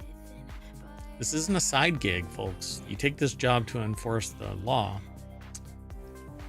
Right. I mean, this would be bad enough if it was somebody who was just a normal citizen, but this whole purpose of this is to do what he was actively working against. Yep. Rough. Let's keep going. Next article is over on the mobile channel. Oops, looks like Walmart is selling that new Xbox early. Ahead of the release tomorrow, October 15th, a Reddit user managed to come up with the fabled Xbox Series X Digital Edition during a trip to Walmart. That's what it looks like. Oh, it's like a cylinder. Looks like a computer. Not a cylinder. It looks like I mean, it is a computer, but like a tower or something. It looks like it looks like a rectangle, a box. It isn't thin. Why is this thing so thick? Aren't we in the 21st century? This thing should be like a mini, right? Like a Mac Mini. It should be tiny. Right. I thought tech was getting more compact. Wow. So true to its name, this version of the Xbox Series X doesn't have a disk drive. Sorry to all physical media fans. Yeah, physical media is dead. By the way, this is Dwayne Jenkins over at Vice.com who put the article together. The deck statement says what I said earlier. And it says, as someone who definitely isn't waiting on Alan Wake 2 Collector's Edition later in the year, they are compelled to agree. It says, it does look fresh as hell, but I just can't justify not having a disk drive still. My physical collection is just so large, and you can still find so many deals with used physical games. And part of that sentence I can agree with. Never mind. Which part? So Game Pass has made me lazy. I've only used the disk drive a handful of times. I actually have just left my Xbox 360 copy of Call of Duty Modern Warfare 2 in the drive for backwards compatibility play. Probably have played a movie with it a couple of times, said another user. So this is like Reddit turned Vice article. If you haven't heard, Steam and other places are now putting little notices that you do not own jack shit. You have a license to consume, which means they can revoke it at any time. They can change it at any time. And this applies to music and movies and books and basically anything that doesn't have physical presence in three-dimensional space somewhere. Maybe this is what's going to end up leading to actual, whatchamacallit, crypto, whatever things, gone it, like the artwork that you can actually own. Oh, NFTs? Yeah, NFTs. Because if you own it, if you have an NFT that's attached to a digital product, you own that, and it's representative that you own that. Uh-huh. So then that I can would be take interesting. sell me the NFT. I want my first sale doctrine back. I want to be able to complete a game and sell it to somebody. And you could sit there and do, well, we haven't manufactured another NFT. Because the purpose of physical media